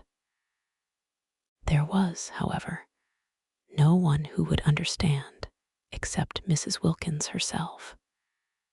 She would know at once, Mrs. Fisher was sure, what she felt like. But this was impossible. It would be as abject as begging the very microbe that was infecting one for protection against its disease. She continued, accordingly, to bear her sensations in silence, and was driven by them into that frequent aimless appearing in the top garden, which presently roused even Scrap's attention. Scrap had noticed it, and vaguely wondered at it, for some time before Mr. Wilkins inquired of her one morning, as he arranged her cushions for her. He had established the daily assisting of Lady Caroline into her chair as his special privilege. Whether there was anything the matter with Mrs. Fisher. At that moment, Mrs. Fisher was standing by the eastern parapet, shading her eyes and carefully scrutinizing the distant white houses of Mazago. They could see her through the branches of the daphnes. "I don't know," said Scrap. "She is a lady, I take it," said Mr. Wilkins, "who would be unlikely to have anything on her mind." "I should imagine so," said Scrap, smiling. "If she has, and her restlessness appears to suggest it, I should be more than glad to assist her with advice. I am sure you would be most kind. Of course, she has her own legal adviser, but he is not on the spot. I am, and a lawyer on the spot," said Mr. Wilkins, who endeavored to make his conversation when he talked to Lady Caroline light, aware that one must be light with young ladies. "Is worth 2 in. We won't be ordinary and complete the proverb, but say London. You should ask her if she needs assistance. Would you advise it? Would it not be a little delicate to touch on such a question? The question whether or no a lady has something on her mind. Perhaps she will tell you if you go and talk to her. I think it must be lonely to be Mrs. Fisher."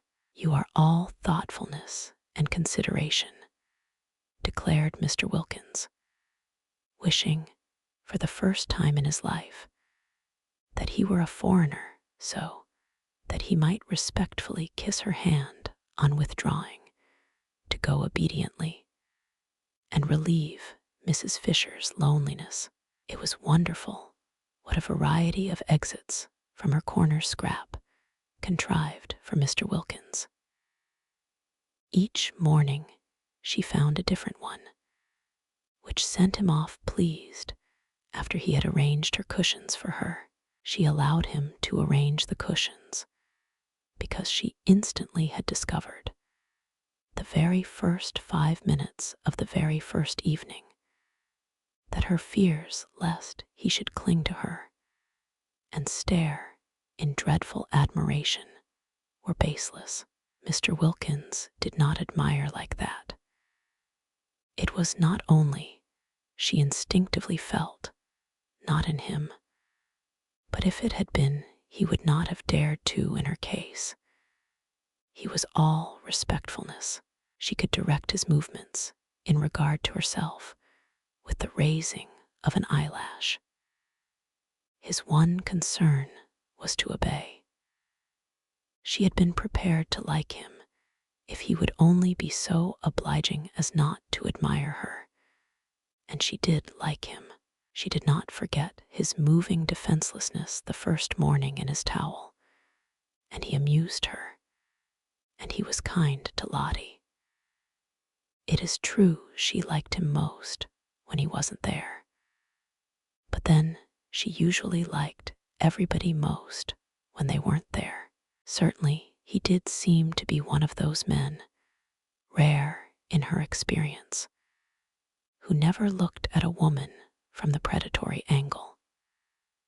The comfort of this, the simplification it brought into the relations of the party, was immense. From this point of view, Mr. Wilkins was simply ideal. He was unique and precious.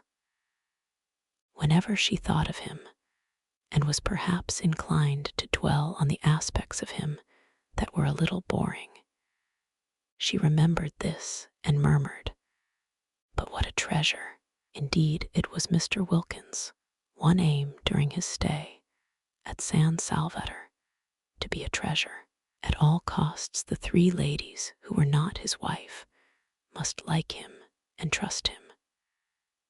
Then, presently, when trouble arose in their lives, and in what lives did not trouble sooner or later arise, they would recollect how reliable he was and how sympathetic, and turn to him for advice.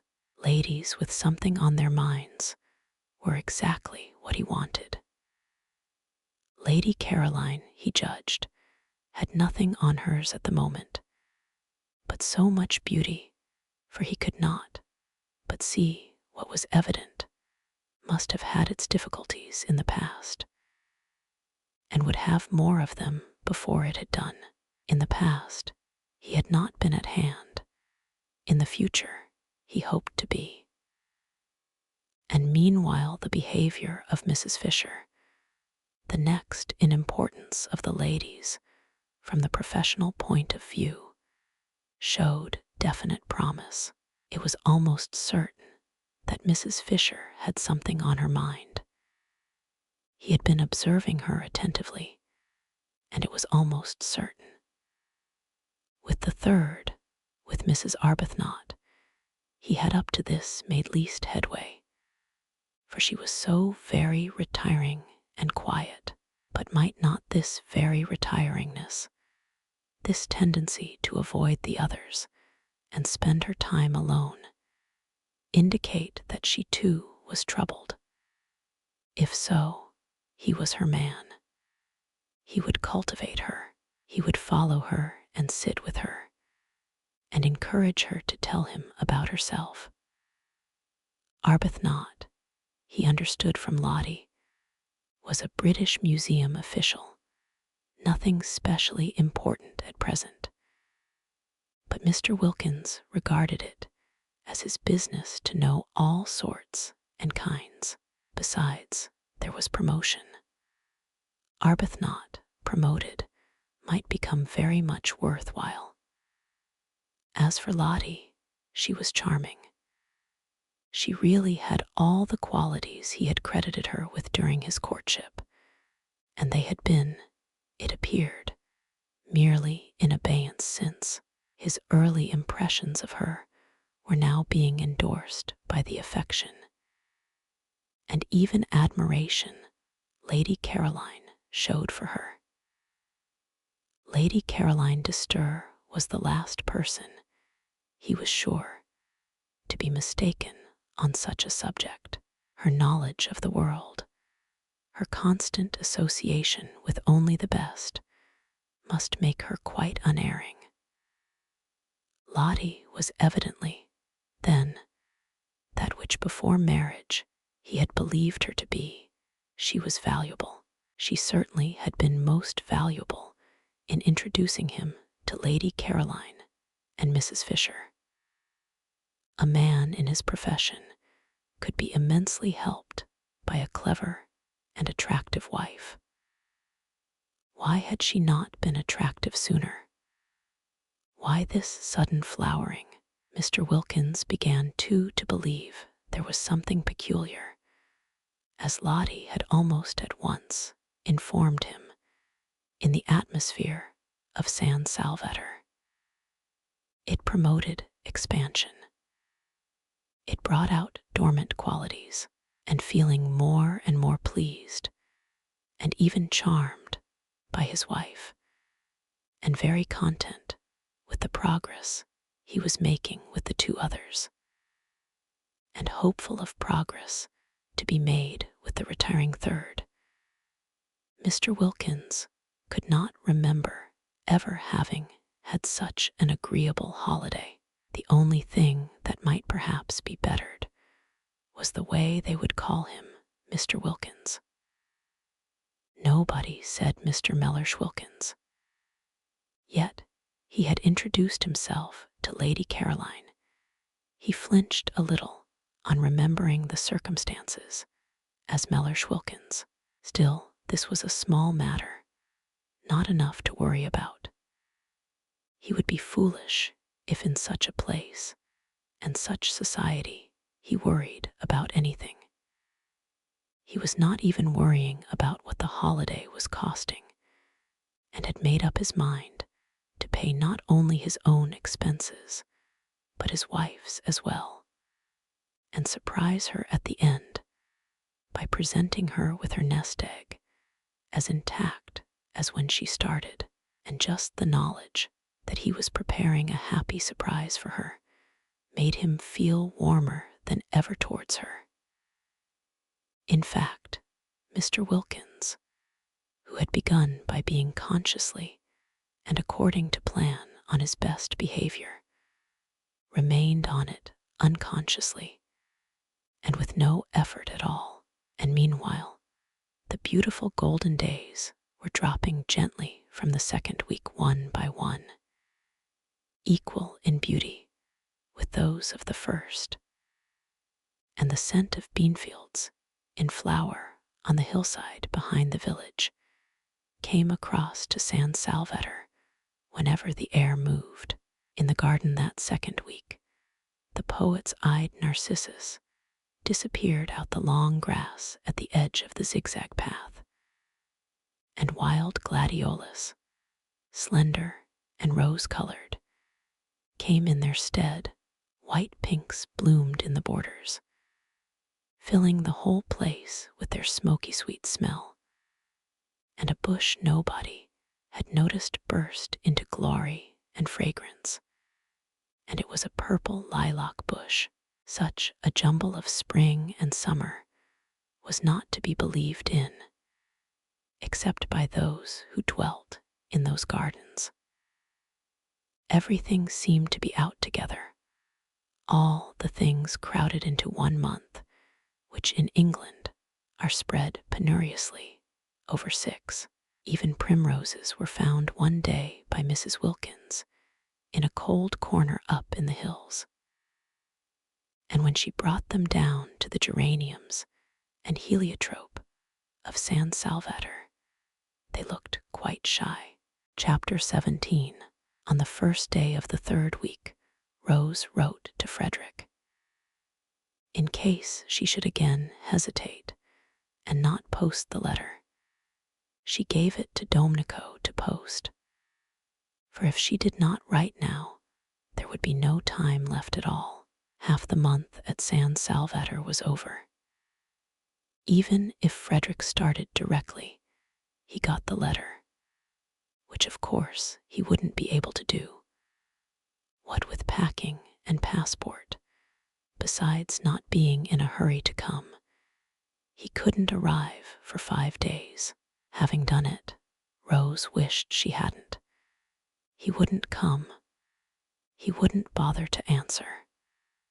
And if he did answer, it would just be giving some reason which was not true, and about being too busy to get away, and all that had been got by writing to him would be that she would be more unhappy than before. What things one did when one was idle. This resurrection of Frederick, or rather this attempt to resurrect him, what was it but the result of having nothing whatever to do? She wished she had never come away on a holiday. What did she want with holidays? Work was her salvation.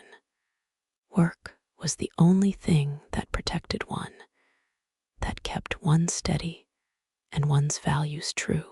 At home in Hampstead, absorbed and busy, she had managed to get over Frederick, thinking of him latterly only with the gentle melancholy with which one thinks of someone once loved, but long since dead.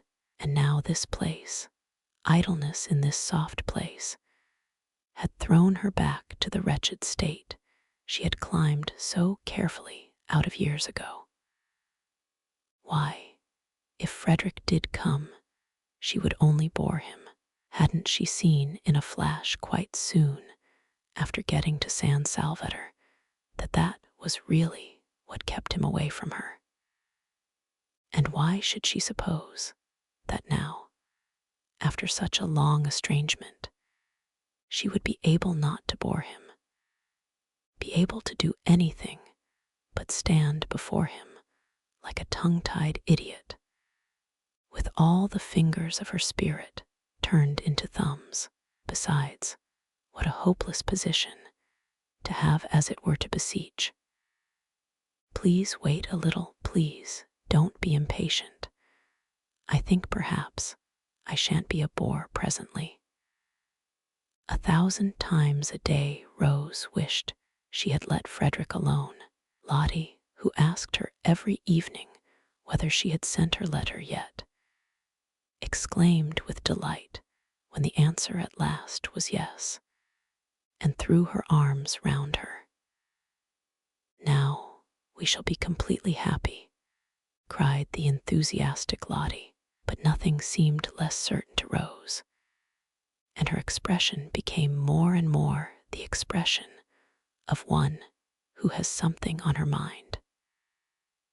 Mr. Wilkins, wanting to find out what it was, strolled in the sun in his Panama hat and began to meet her accidentally. I did not know, said Mr. Wilkins the first time, courteously raising his hat, that you too liked this particular spot. And he sat down beside her.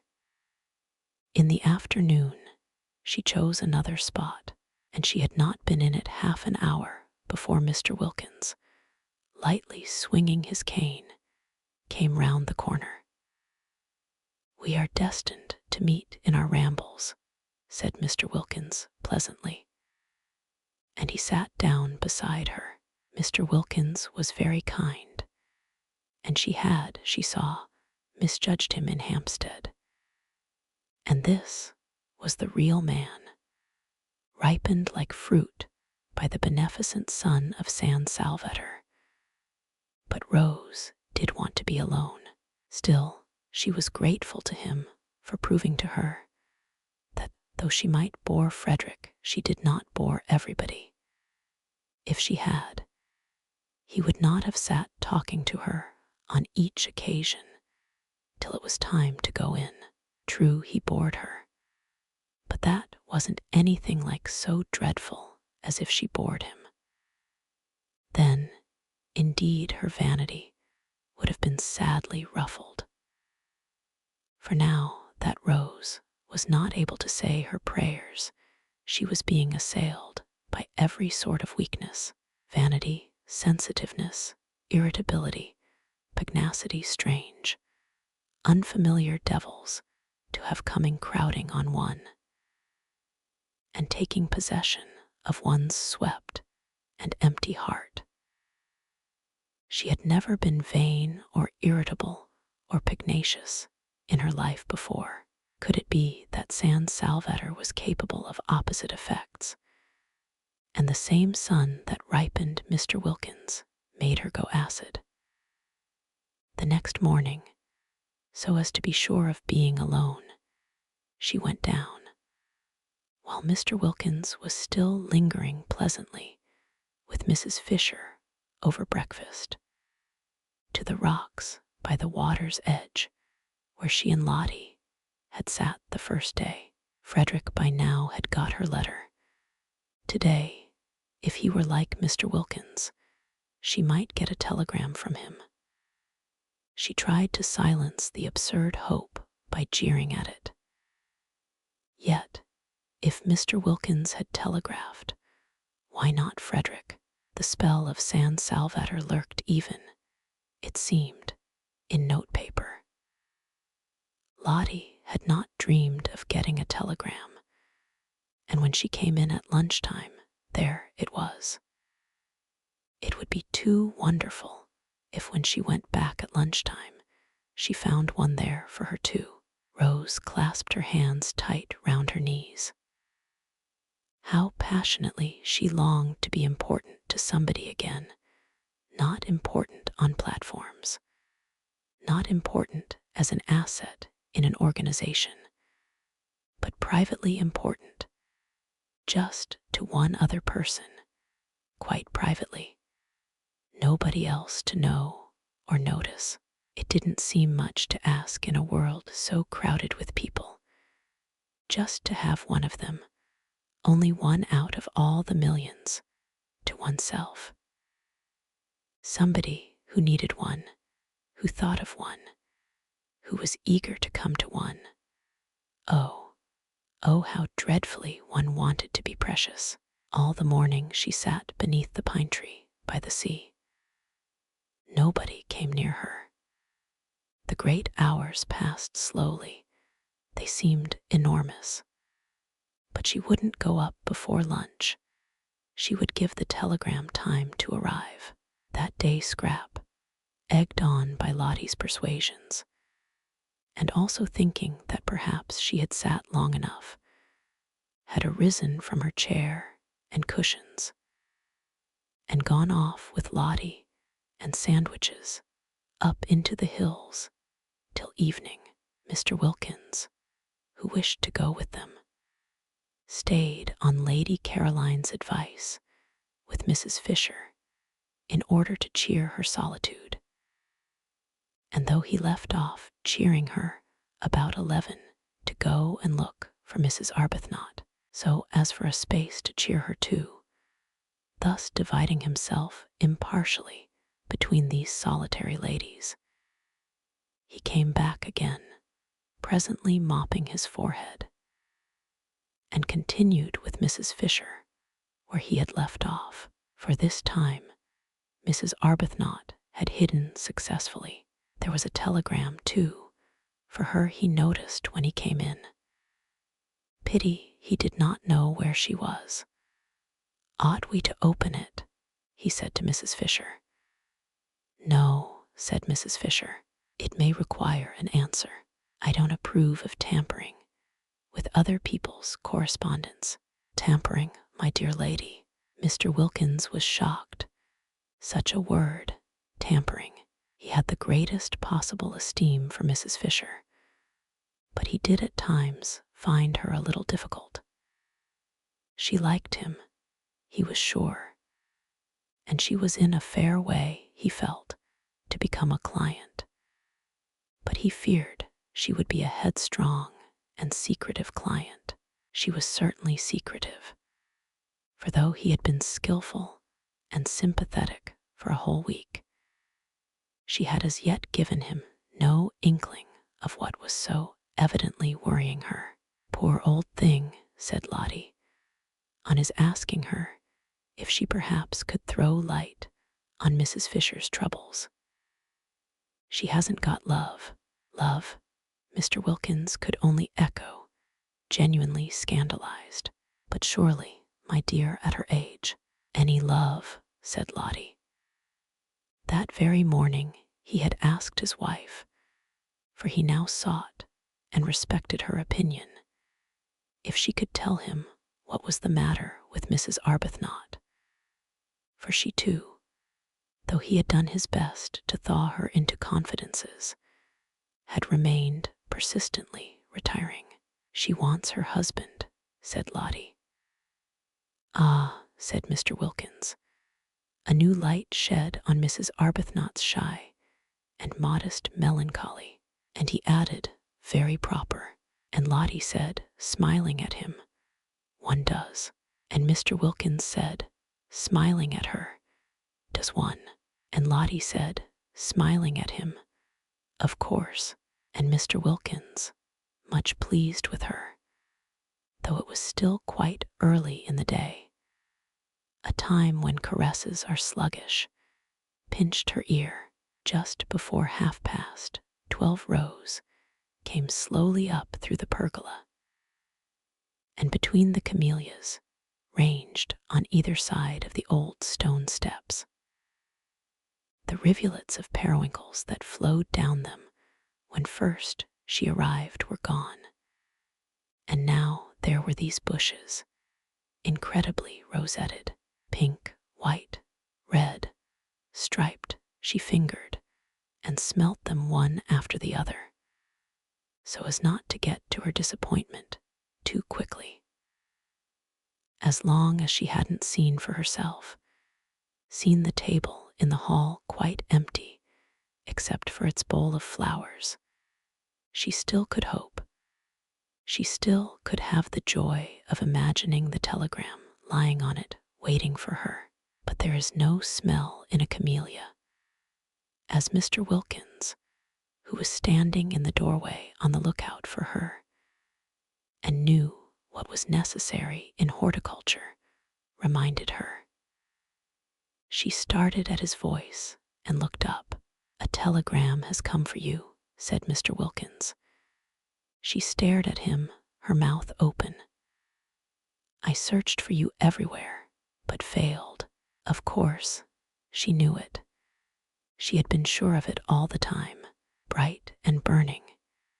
Youth in that instant flashed down again on Rose. She flew up the steps, red as the camellia she had just been fingering, and was in the hall, and tearing open the telegram before Mr. Wilkins had finished his sentence. Why, but if things could happen like this, why? But there was no end to why. She and Frederick, they were going to be again at last. "No bad news, I trust," said Mr. Wilkins, who had followed her. For when she had read the telegram, she stood staring at it, and her face went slowly white.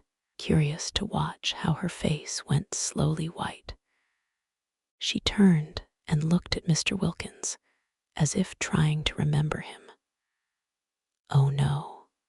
On the contrary, she managed to smile.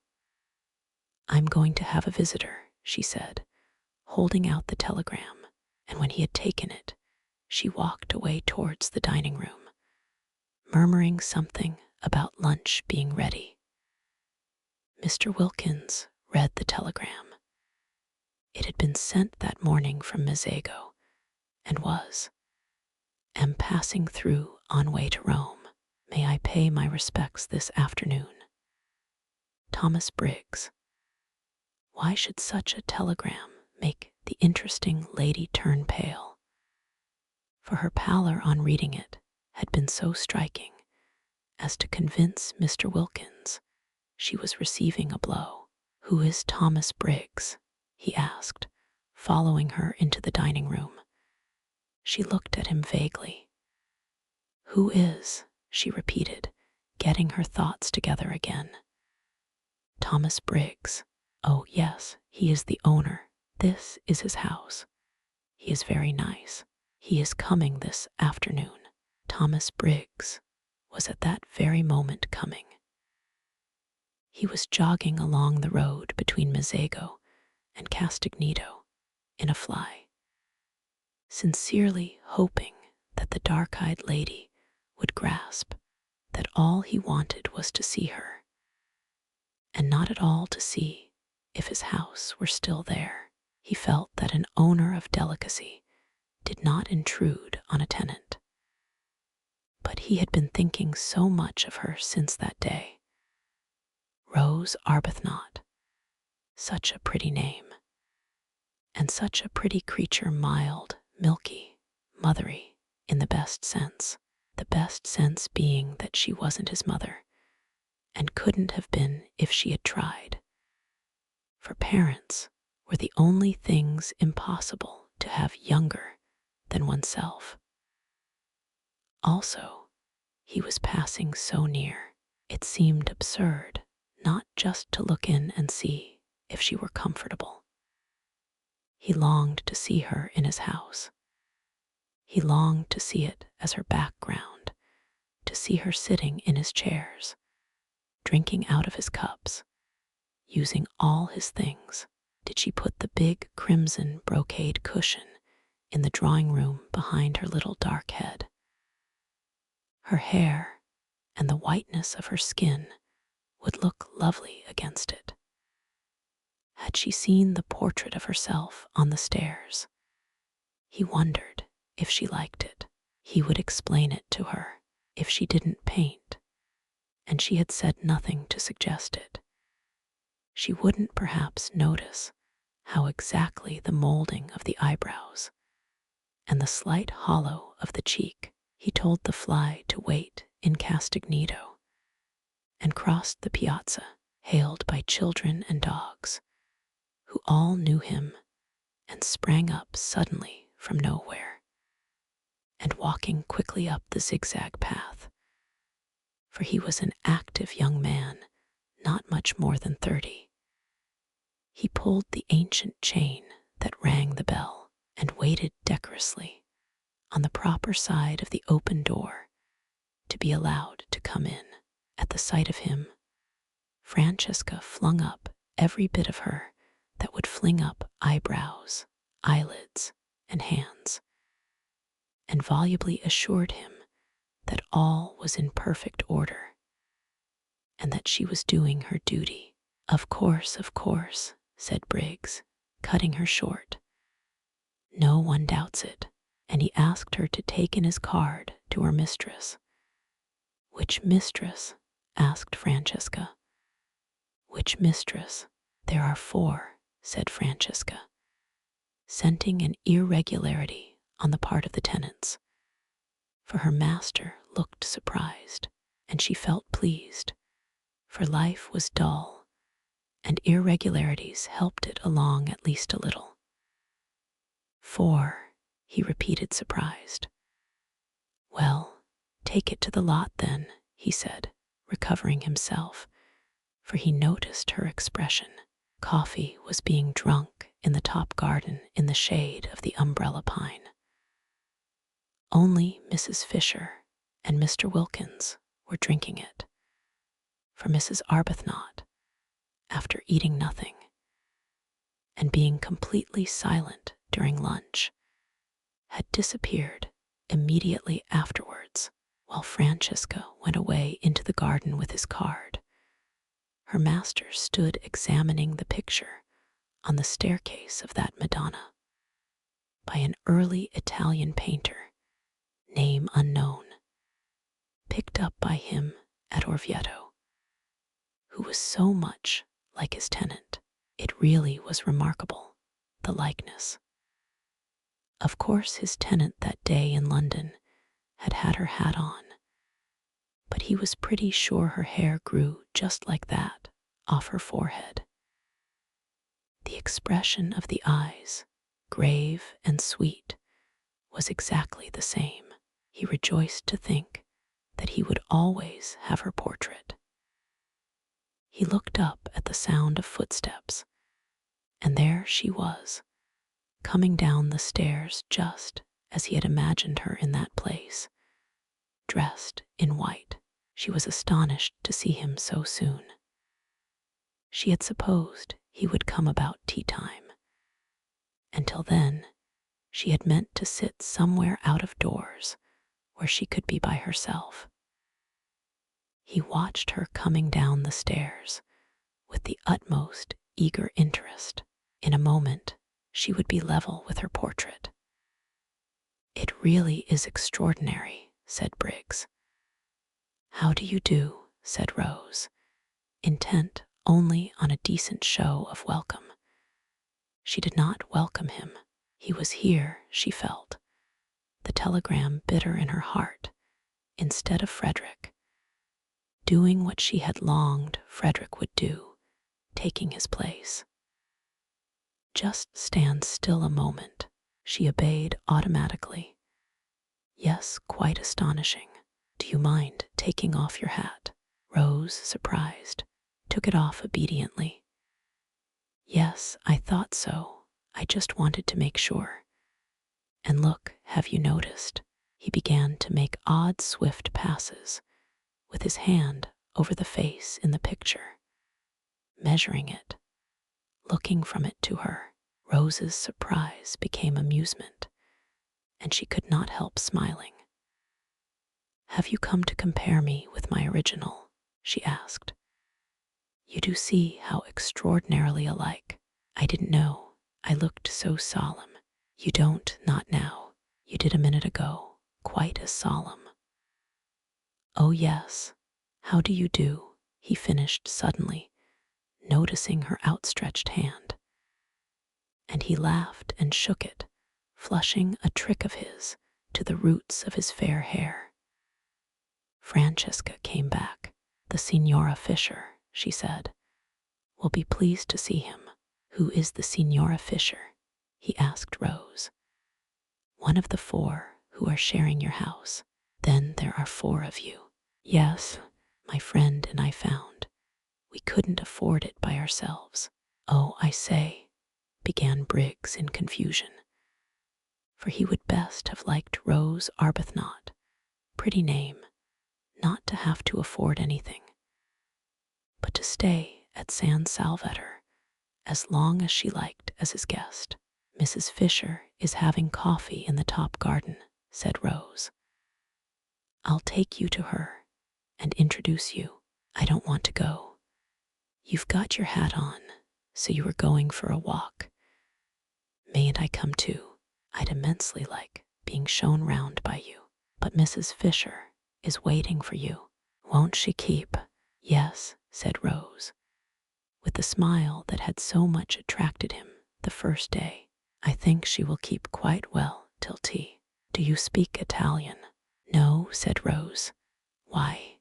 On that he turned to Francesca and told her at a great rate, for in Italian he was glib, to go back to the Signora in the top garden and tell her he had encountered his old friend, the Signora Arbuthnot, and was going for a walk with her, and would present himself to her later.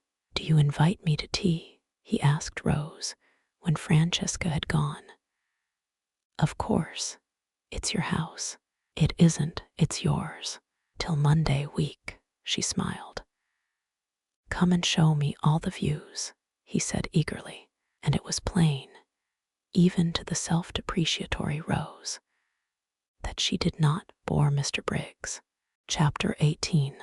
They had a very pleasant walk, with a great deal of sitting down in warm, time-fragrant corners. And if anything could have helped Rose to recover from the bitter disappointment of the morning, it would have been the company and conversation of Mr. Briggs. He did help her to recover, and the same process took place as that which Lottie had undergone with her husband. And the more Mr. Briggs thought Rose charming, the more charming she became. Briggs was a man incapable of concealments, who never lost time if he could help it. They had not got to the end of the headland where the lighthouse is.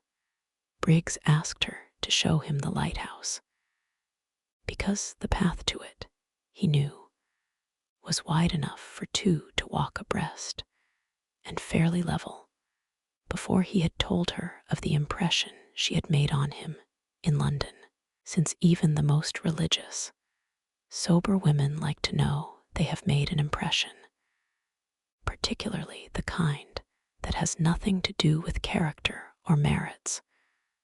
Rose was pleased. Being pleased, she smiled.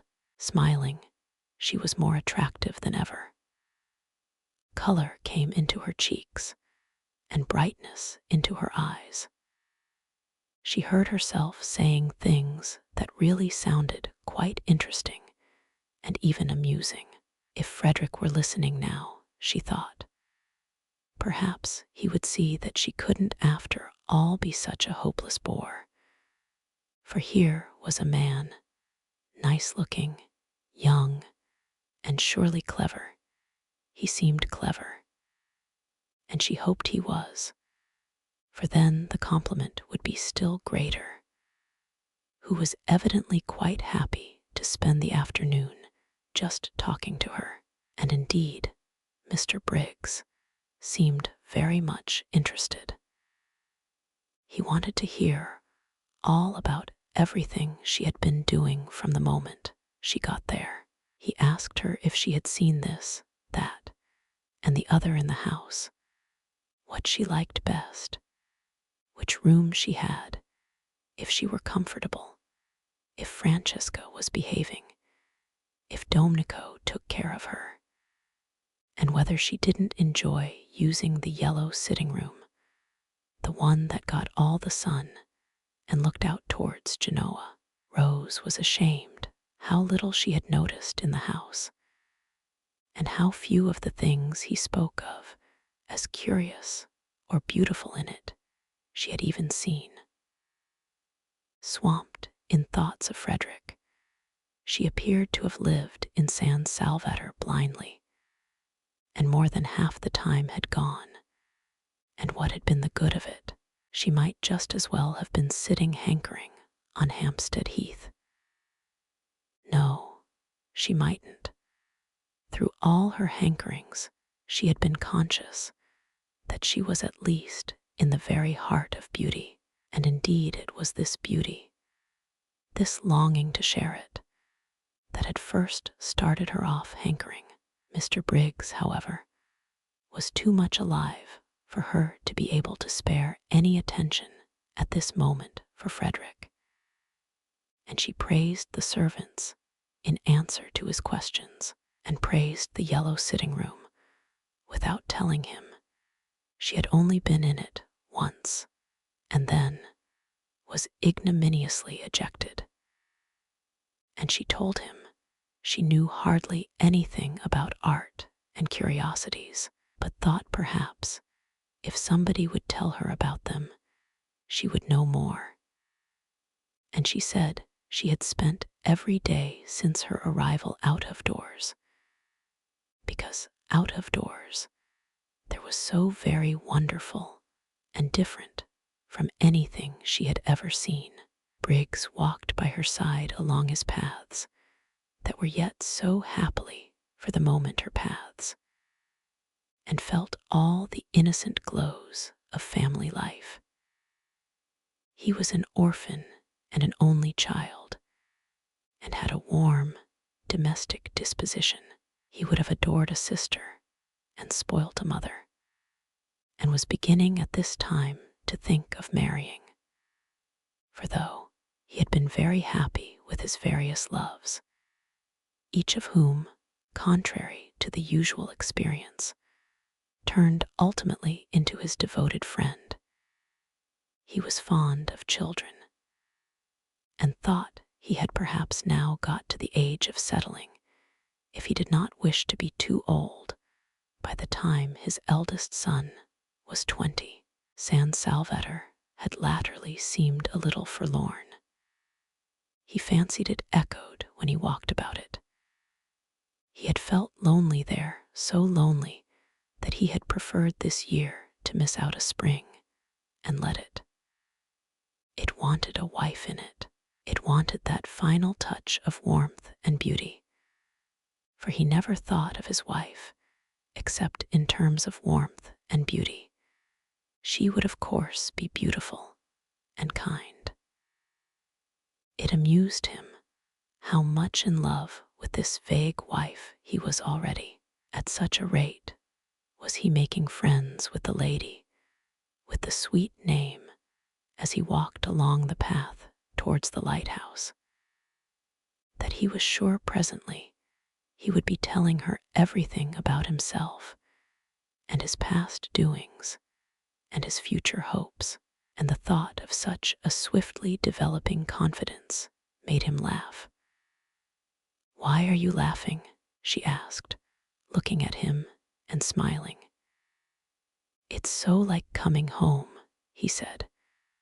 "But it is coming home for you to come here. I mean really like coming home to one's family. I never had a family. I'm an orphan."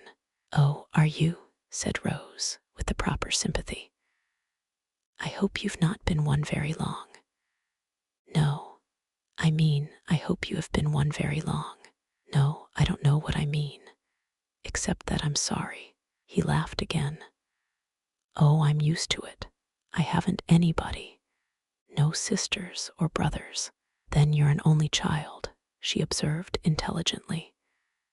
"Yes, and there's something about you that's exactly my idea of a family." She was amused. "So cozy," he said, looking at her and searching for a word. "You wouldn't think so if you saw my house in Hampstead," she said, a vision of that austere and hard-seated dwelling presenting itself to her mind, with nothing soft in it except the shunned and neglected Dewberry sofa.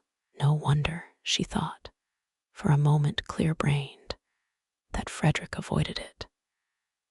There was nothing cozy about his family.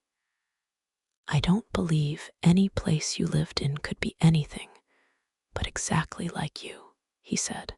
"You're not going to pretend San Salvatore is like me." "Indeed, I do pretend it." "Surely you admit that it is beautiful." He said several things like that. She enjoyed her walk. She could not recollect any walk so pleasant since her courting days. She came back to tea, bringing Mr. Briggs, and looking quite different, Mr. Wilkins noticed, from what she had looked till then. Trouble here, thought Mr. Wilkins, mentally rubbing his professional hands. He could see himself being called in presently to advise. On the one hand, there was Arbuthnot. On the other hand, here was Briggs. Trouble brewing, trouble sooner or later. But why had Briggs's telegram acted on the lady like a blow? If she had turned pale from excess of joy, then trouble was nearer than he had supposed. She was not pale now. She was more like her name than he had yet seen her. Well, he was the man for trouble. He regretted, of course, that people should get into it, but being in, he was their man.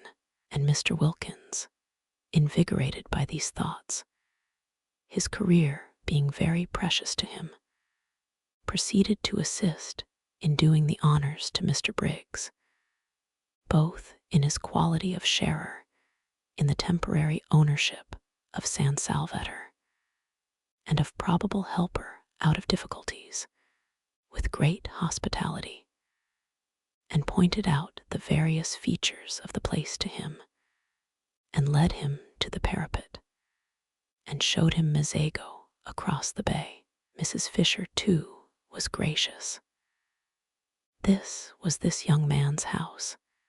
He was a man of property. She liked property, and she liked men of property. Also, there seemed a peculiar merit in being a man of property so young. Inheritance, of course, and inheritance was more respectable than acquisition. It did indicate fathers, and in an age where most people appeared neither to have them nor to want them, she liked this too. Accordingly, it was a pleasant meal, with everybody amiable and pleased. Briggs thought Mrs. Fisher a dear old lady, and showed he thought so. And again the magic worked, and she became a dear old lady. She developed benignity with him, and a kind of benignity which was almost playful, actually, before tea, was over-including in some observation. She made him the words, "my dear boy," strange words in Mrs. Fisher's mouth. It is doubtful whether in her life she had used them before. Rose was astonished. How nice people really were. When would she leave off making mistakes about them? She hadn't suspected this side of Mrs. Fisher, and she began to wonder whether those other sides of her, with which alone she was acquainted, had not perhaps after all been the effect of her own militant and irritating behavior. Probably they were. How horrid, then, she must have been. She felt very penitent when she saw Mrs. Fisher beneath her eyes blossoming out into real amiability, the moment someone came along who was charming to her, and she could have sunk into the ground with shame when Mrs. Fisher presently laughed. and she realized by the shock it gave her that the sound was entirely new. Not once before had she or anyone else there heard Mrs. Fisher laugh. What an indictment of the lot of them!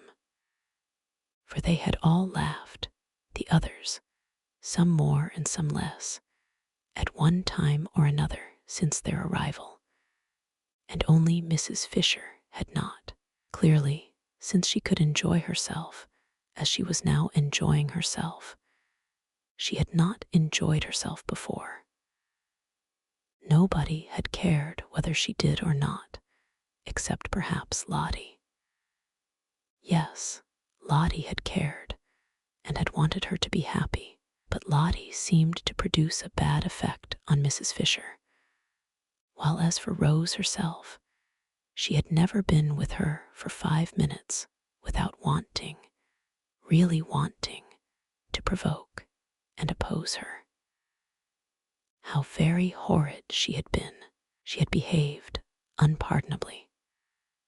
Her penitence showed itself in a shy and deferential solicitude towards Mrs. Fisher, which made the observant Briggs think her still more angelic, and wish for a moment that he were an old lady himself, in order to be behaved to by Rose Arbuthnot just like that. There was evidently no end, he thought, to the things she could do sweetly. He would even not mind taking medicine, really nasty medicine, if it were Rose Arbuthnot bending over him with the dose. She felt his bright blue eyes, the brighter because he was so sunburnt, fixed on her with a twinkle in them, and smiling asked him what he was thinking about. But he couldn't very well tell her that, he said, and added some day. Trouble, trouble, thought Mr. Wilkins at this, again mentally rubbing his hands. Well, I'm their man, I'm sure, said Mrs. Fisher benignly. You have no thoughts we may not hear. I'm sure, said Briggs. I would be telling you every one of my secrets in a week. You would be telling somebody very safe, then, said Mrs. Fisher, benevolently. Just such a son would she have liked to have had, and in return, she went on, I dare say I would tell you mine. Ah, no, said Mr. Wilkins, adapting himself to this tone of easy badinage. I must protest. I really must. I have a prior claim. I am the older friend. I have known Mrs. Fisher 10 days, and you, Briggs, have not yet known her 1. I assert my right to be told her secrets first. That is, he added, bowing gallantly, if she has any which I beg leave to doubt. Oh, haven't I? Exclaimed Mrs. Fisher, thinking of those green leaves. That she should exclaim at all was surprising, but that she should do it with gaiety was miraculous. Rose could only watch her in wonder.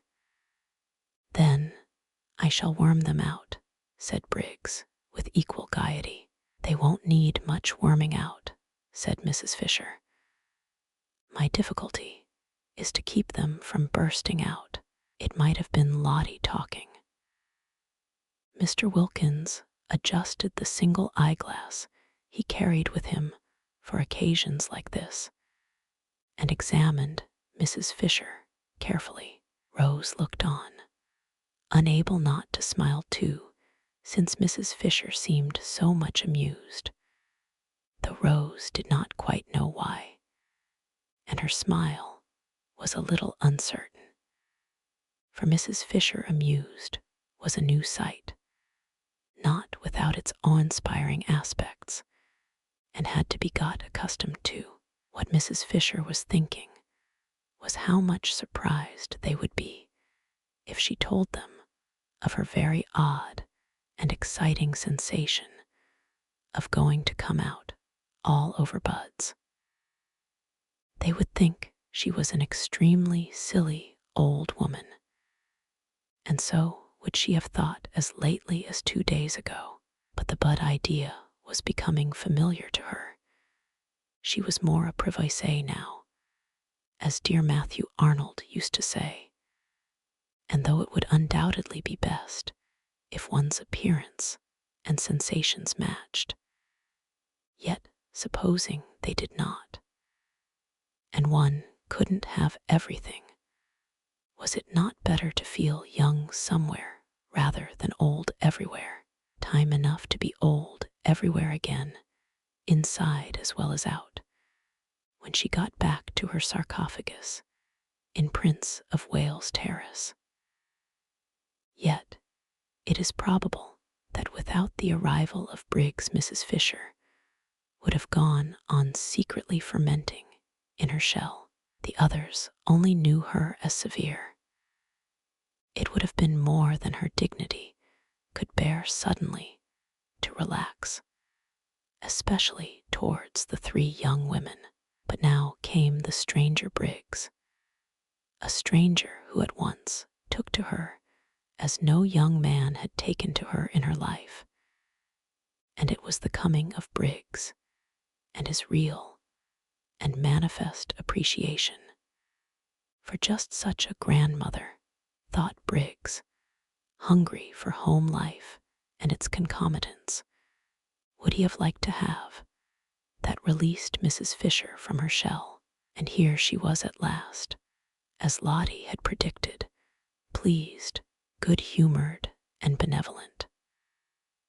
Lottie, coming back half an hour later from her picnic, and following the sound of voices into the top garden in the hope of still finding tea, saw at once what had happened. For Mrs. Fisher, at that very moment, was laughing. She's burst her cocoon, thought Lottie, and swift as she was in all her movements, and impulsive, and also without any sense of propriety to worry and delay her, she bent over the back of Mrs. Fisher's chair and kissed her. Good gracious, cried Mrs. Fisher, starting violently, for such a thing had not happened to her since Mr. Fisher's earlier days, and then only gingerly. This kiss was a real kiss, and rested on Mrs. Fisher's cheek a moment with a strange, soft sweetness. When she saw whose it was, a deep flush spread over her face. Mrs. Wilkins kissing her, and the kiss feeling so affectionate. Even if she had wanted to, she could not, in the presence of the appreciative Mr. Briggs, resume her cast-off severity and begin rebuking again. But she did not want to. Was it possible Mrs. Wilkins liked her, had liked her all this time, while she had been so much disliking her herself? A queer little trickle of warmth filtered through the frozen defenses of Mrs. Fisher's heart. Somebody young kissing her, somebody young wanting to kiss her.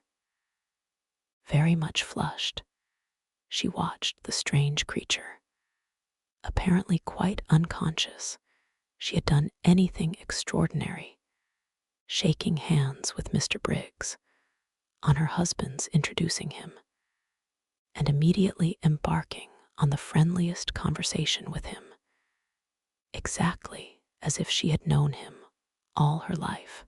What a strange creature, what a very strange creature. It was natural, she being so strange, that one should have, perhaps, misjudged her.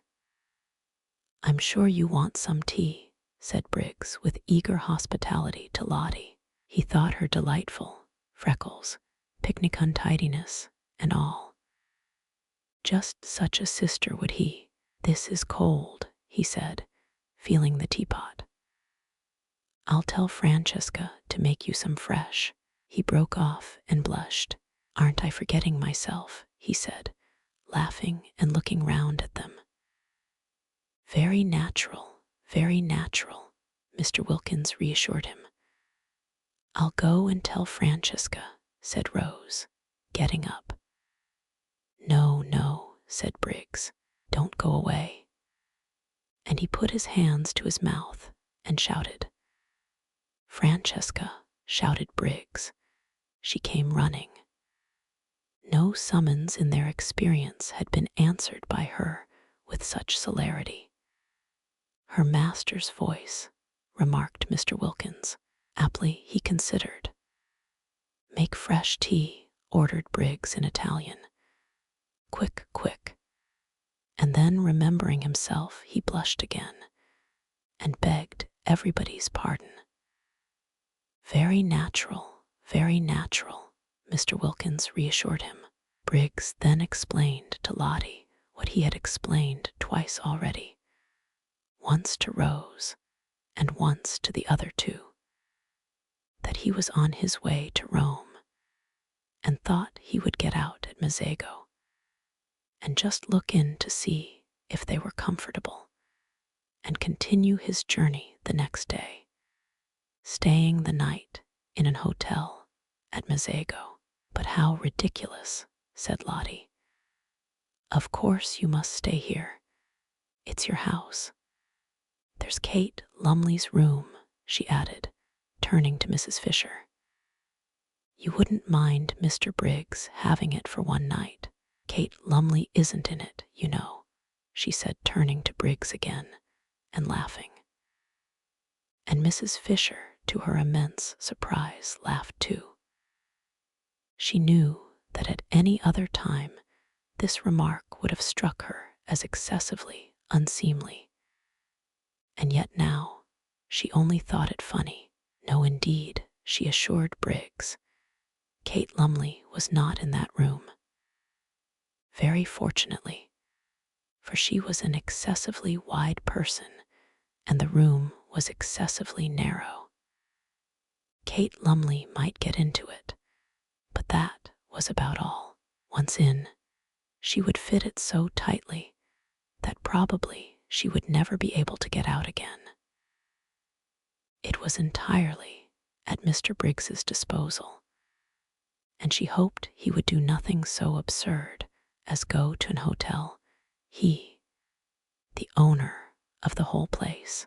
Rose listened to this speech wide-eyed with amazement. Mrs. Fisher laughed very much as she made it. Lottie laughed very much too, and at the end of it bent down and kissed her again, kissed her several times. "So you see, my dear boy," said Mrs. Fisher, "you must stay here and give us all a great deal of pleasure." "A great deal indeed," corroborated Mr. Wilkins heartily. "A very great deal," repeated Mrs. Fisher, looking exactly like a pleased mother. "Do," said Rose, on Briggs's turning inquiringly to her. "How kind of you all," he said, his face broad with smiles. "I'd love to be a guest here. What a new sensation. And with 3 such." He broke off and looked round. "I say," he asked, "oughtn't I to have a 4th hostess? Francesca said she had 4 mistresses." "Yes, there's Lady Caroline," said Lottie. "Then hadn't we better find out first if she invites me too?" "Oh, but she's sure," began Lottie. "The daughter of the Droitwiches, Briggs," said Mr. Wilkins, "is not likely to be wanting in the proper hospitable impulses." "The daughter of the," repeated Briggs, but he stopped dead, for there in the doorway was the daughter of the Droitwiches herself. Or rather, coming towards him out of the dark doorway into the brightness of the sunset, was that which he had not in his life yet seen, but only dreamed of, his ideal of absolute loveliness. Chapter 19. And then when she spoke, what chance was there for poor Briggs? He was undone. All Scrap said was, "How do you do?" on Mr. Wilkins presenting him But it was enough. It undid Briggs from a cheerful, chatty, happy young man, overflowing with life and friendliness. He became silent, solemn, and with little beads on his temples. Also, he became clumsy, dropping the teaspoon as he handed her her cup, mismanaging the macaroons, so that one rolled on the ground.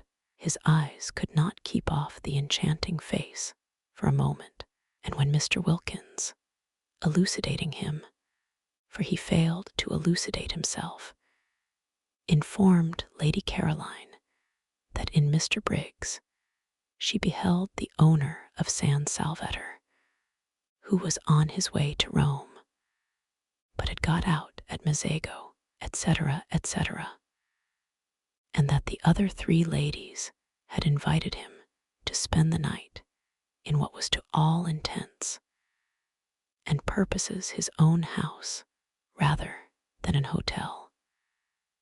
And Mr. Briggs was only waiting for the seal of her approval to this invitation, she being the 4th hostess, when Mr. Wilkins, balancing his sentences and being admirably clear and enjoying the sound of his own cultured voice, explained the position in this manner to Lady Caroline.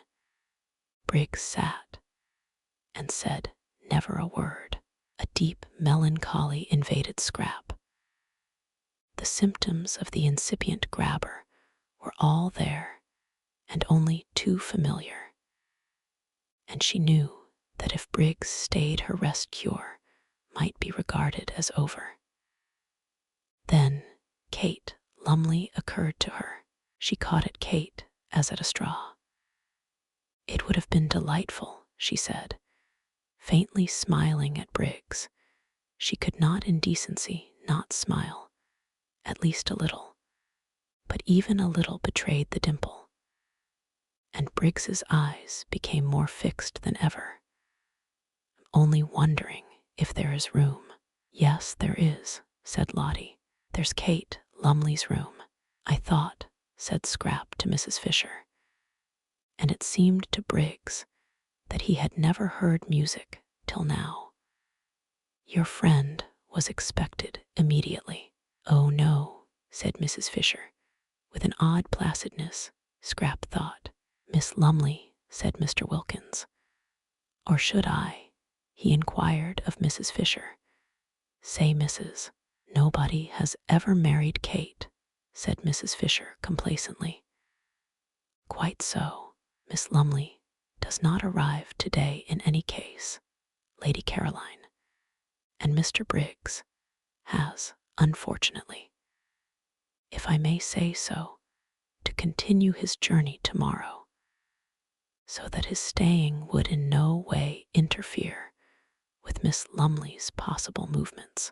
Then, of course, I join in the invitation, said Scrap, with what was to Briggs the most divine cordiality. He stammered something, flushing scarlet, and Scrap thought, oh, and turned her head away. But that merely made Briggs acquainted with her profile, and if there existed anything more lovely than Scrap's full face, it was her profile. Well, it was only for this one afternoon and evening. He would leave, no doubt, the first thing in the morning. It took hours to get to Rome. Awful if he hung on till the night train. She had a feeling that the principal express to Rome passed through at night. Why hadn't that woman Kate Lumley arrived yet? She had forgotten all about her, but now she remembered she was to have been invited a fortnight ago. What had become of her? This man, once let in, would come and see her in London, would haunt the places she was likely to go to. He had the makings, her experienced eye could see, of a passionately persistent grabber. If, thought Mr. Wilkins, observing Briggs's face and sudden silence, any understanding existed between this young fellow and Mrs. Arbuthnot, there is now going to be trouble, trouble of a different nature from the kind I feared, in which Arbuthnot would have played a leading part, in fact, the part of petitioner, but trouble that may need help, and advice none the less, for its not being publicly scandalous. Briggs, impelled by his passions and her beauty, will aspire to the daughter of the Droitwiches. She, naturally and properly, will repel him. Mrs. Arbuthnot, left in the cold, will be upset and show it. Arbuthnot, on his arrival, will find his wife in enigmatic tears. Inquiring into their cause, he will be met with an icy reserve. More trouble may then be expected, and in me they will seek and find their adviser. When Lottie said Mrs. Arbuthnot wanted her husband, she was wrong. What Mrs. Arbuthnot wants is Briggs, and it looks uncommonly as if she were not going to get him. Well, I'm their man. Where are your things, Mr. Briggs? Asked Mrs. Fisher, her voice round with motherliness. Oughtn't they to be fetched? For the sun was nearly in the sea now, and the sweet-smelling April dampness that followed immediately on its disappearance was beginning to steal into the garden. Briggs started. My things, he repeated. Oh yes, I must fetch them. There in Mezzago, I'll send Domnico. My fly is waiting in the village. He can go back in it. I'll go and tell him. He got up. To whom was he talking? To Mrs. Fisher, ostensibly. Yet his eyes were fixed on Scrap, who said nothing and looked at no one. Then, recollecting himself, he stammered, I'm awfully sorry. I keep on forgetting. I'll go down and fetch them myself. We can easily send Domnico, said Rose, and at her gentle voice he turned his head. Why, there was his friend, the sweet-named lady. But how had she not in this short interval changed? Was it the failing light making her so colorless, so vague-featured, so dim, so much like a ghost? A nice, good ghost, of course, and still with a pretty name, but only a ghost. He turned from her to Scrap again, and forgot Rose Arbuthnot's existence. How was it possible for him to bother about anybody or anything else in this first moment of being face to face with his dream come true? Briggs had not supposed or hoped that anyone as beautiful as his dream of beauty existed. He had never, till now, met even an approximation. Pretty women, charming women, by the score he had met and properly appreciated, but never the real, the godlike thing itself. He used to think, if ever I saw a perfectly beautiful woman, I should die. And though, having now met what to his ideas was a perfectly beautiful woman, he did not die. He became very nearly as incapable of managing his own affairs as if he had. The others were obliged to arrange everything for him. By questions, they extracted from him that his luggage was in the station cloakroom at Mezzago, and they sent for Domnico, and urged and prompted by everybody except Scrap, who sat in silence and looked at no one. Briggs was induced to give him the necessary instructions for going back in the fly and bringing out his things. It was a sad sight to see the collapse of Briggs. Everybody noticed it, even Rose. Upon my word, thought Mrs. Fisher, The way one pretty face can turn a delightful man into an idiot is past all patience, and feeling the air getting chilly, and the sight of the enthralled Briggs painful, she went in to order his room to be got ready, regretting now that she had pressed the poor boy to stay. She had forgotten Lady Caroline's killjoy face for the moment, and the more completely owing to the absence of any ill effects produced by it on Mr. Wilkins. Poor boy. Such a charming boy, too, left to himself. It was true she could not accuse Lady Caroline of not leaving him to himself, for she was taking no notice of him at all. But that did not help. Exactly like foolish moths did men, in other respects intelligent, flutter round the impassive lighted candle of a pretty face. She had seen them doing it. She had looked on only too often. Almost she laid a motherly hand on Briggs's fair head as she passed him. Poor boy. Then Scrap, having finished her cigarette, got up and went indoors too. She saw no reason why she should sit there in order to gratify Mr. Briggs's desire to stare. She would have liked to stay out longer, to go to her corner behind the daphne bushes and look at the sunset sky, and watch the lights coming out one by one in the village below, and smell the sweet moistness of the evening. But if she did, Mr. Briggs would certainly follow her. The old familiar tyranny had begun again. Her holiday of peace and liberation was interrupted, perhaps over, for who knew if he would go away? After all, tomorrow he might leave the house, driven out of it by Kate Lumley. But there was nothing to prevent his taking rooms in the village and coming up every day.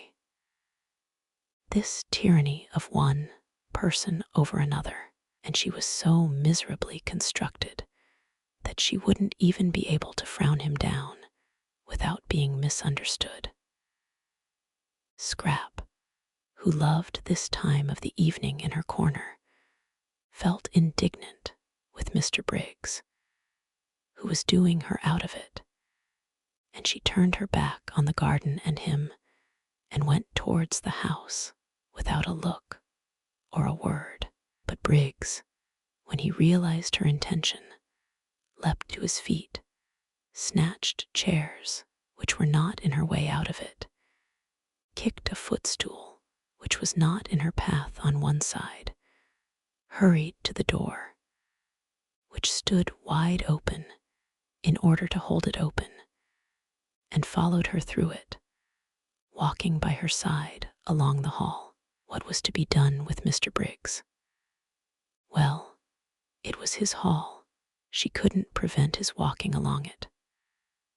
"I hope," he said, not able while walking to take his eyes off her, so that he knocked against several things he would otherwise have avoided: the corner of a bookcase, an ancient carved cupboard, the table with the flowers on it, shaking the water over, "that you are quite comfortable here. If you're not, I'll flay them alive." His voice vibrated. What was to be done with Mr. Briggs? She could of course stay in her room the whole time, say she was ill, not appear at dinner. But again, the tyranny of this. "I'm very comfortable indeed," said Scrap. "If I had dreamed you were coming," he began. "It's a wonderful old place," said Scrap, doing her utmost to sound detached and forbidding, but with little hope of success. The kitchen was on this floor, and passing its door, which was open a crack, they were observed by the servants, whose thoughts communicated to each other by looks. may be roughly reproduced by such rude symbols as aha and oho, symbols which represented and included their appreciation of the inevitable, their foreknowledge of the inevitable, and their complete understanding and approval. "Are you going upstairs?" asked Briggs, as she paused at the foot of them. "Yes. Which room do you sit in? The drawing room or the small yellow room?" "In my own room." So then he couldn't go up with her. So then all he could do was to wait till she came out again. He longed to ask her which was her own room. It thrilled him to hear her call any room in his house her own room, that he might picture her in it. He longed to know if by any happy chance it was his room, forever after to be filled with her wonder. But he didn't dare. He would find that out later from someone else. "Francesca, anybody.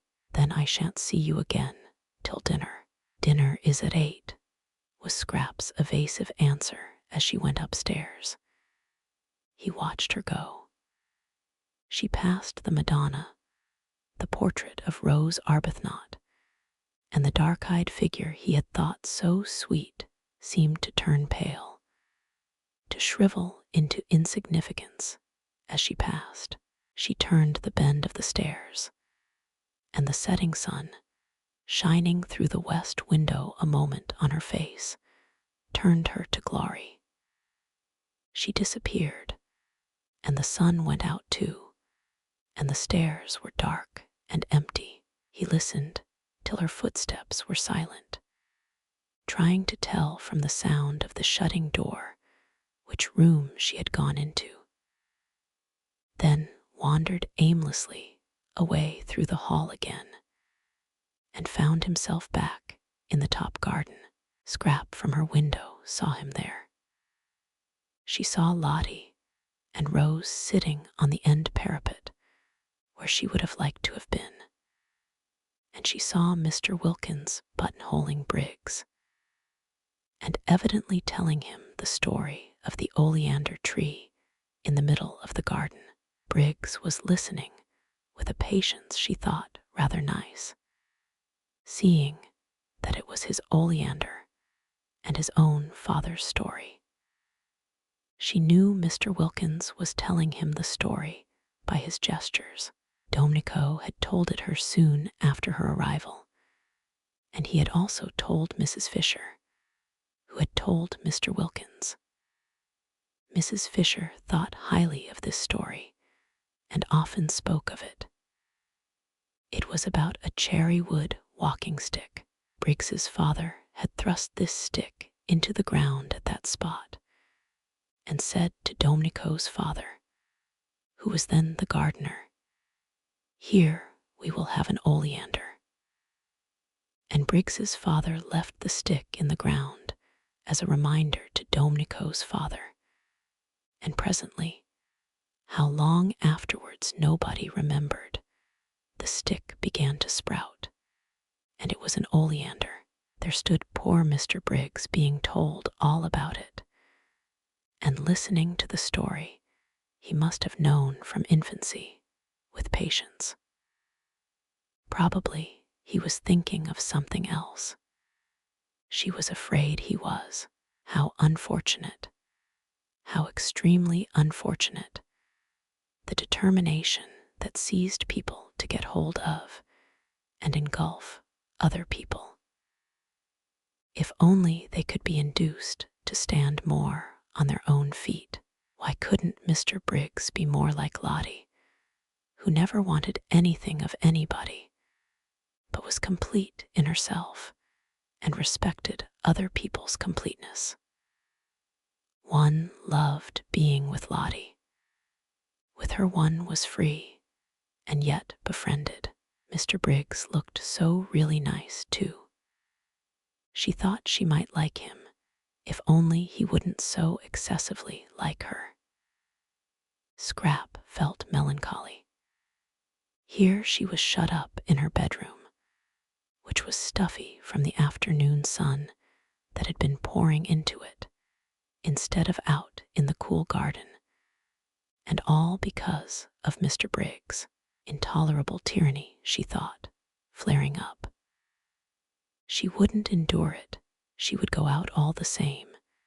She would run downstairs, while Mr. Wilkins, really, that man was a treasure, held Mr. Briggs down telling him about the oleander, and get out of the house by the front door and take cover in the shadows of the zigzag path. Nobody could see her there. Nobody would think of looking for her there. She snatched up a wrap, for she did not mean to come back for a long while, perhaps not even to dinner. It would be all Mr. Briggs's fault if she went dinnerless and hungry. And with another glance out of the window to see if she were still safe, she stole out and got away to the sheltering trees of the zigzag path, and there sat down on one of the seats placed at each bend to assist the upward journey of those who were breathless. Ah, this was lovely, thought Scrap with a sigh of relief.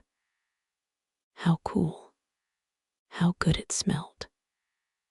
She could see the quiet water of the little harbor through the pine trunks, and the lights coming out in the houses on the other side, and all round her the green dusk was splashed by the rose pink of the gladioluses in the grass and the white of the crowding daisies. Ah, this was lovely. So still. Nothing moving, not a leaf, not a stalk. The only sound was a dog barking, far away somewhere up on the hills, or when the door of the little restaurant in the piazza below was opened, and there was a burst of voices, silenced again immediately by the swinging to of the door. She drew in a deep breath of pleasure. Ah, this was. Her deep breath was arrested in the middle. What was that? She leaned forward listening, her body tense. Footsteps on the zigzag path. Briggs, finding her out. Should she run? No, the footsteps were coming up, not down. Someone from the village. Perhaps Angelo with provisions. She relaxed again.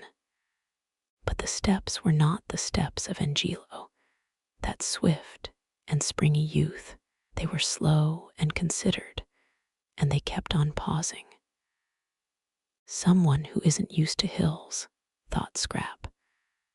The idea of going back to the house did not occur to her.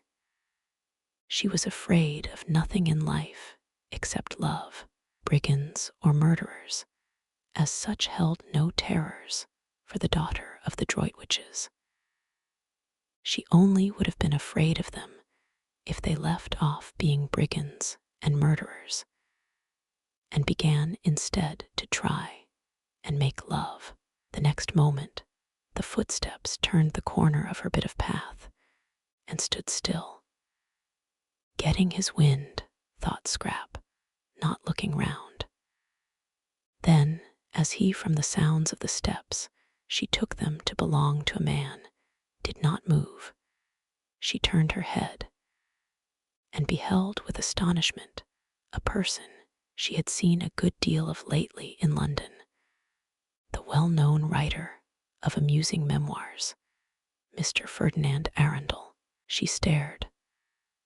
Nothing in the way of being followed surprised her any more, but that he should have discovered where she was surprised her. Her mother had promised faithfully to tell no one. You, she said, feeling betrayed. Here, he came up to her and took off his hat. His forehead beneath the hat was wet with the beads of unaccustomed climbing. He looked ashamed and entreating, like a guilty but devoted dog. You must forgive me, he said. Lady Droitwich told me where you were, and as I happened to be passing through on my way to Rome, I thought I would get out at Mezzago and just look in and see how you were. But didn't my mother tell you I was doing a rest cure? Yes, she did. And that's why I haven't intruded on you earlier in the day. I thought you would probably sleep all day and wake up about now so as to be fed. But I know I've got nothing to say in excuse. I couldn't help myself. This, thought Scrap, comes of mother insisting on having authors to lunch, and me being so much more amiable in appearance than I really am. She had been amiable to Ferdinand Arundel. She liked him, or rather, she did not dislike him. He seemed a jovial, simple man, and had the eyes of a nice dog. Also, though it was evident that he admired her, he had not in London grabbed. There he had merely been a good-natured, harmless person of entertaining conversation, who helped to make luncheons agreeable. Now it appeared that he too was a grabber. Fancy following her out there, daring to. Nobody else had. Perhaps her mother had given him the address, because she considered him so absolutely harmless, and thought he might be useful and see her home. Well, whatever he was, he couldn't possibly give her the trouble an active young man like Mr. Briggs might give her. Mr. Briggs, infatuated, would be reckless, she felt, would stick at nothing, would lose his head publicly. She could imagine Mr. Briggs doing things with row platters and singing all night under her window, being really difficult and uncomfortable. Mr. Arundel hadn't the figure for any kind of recklessness. He had lived too long and too well. She was sure he couldn't sing and wouldn't want to. He must be at least 40. How many good dinners could not a man have eaten by the time he was 40? And if during that time, instead of taking exercise, he had sat writing books, he would quite naturally acquire the figure.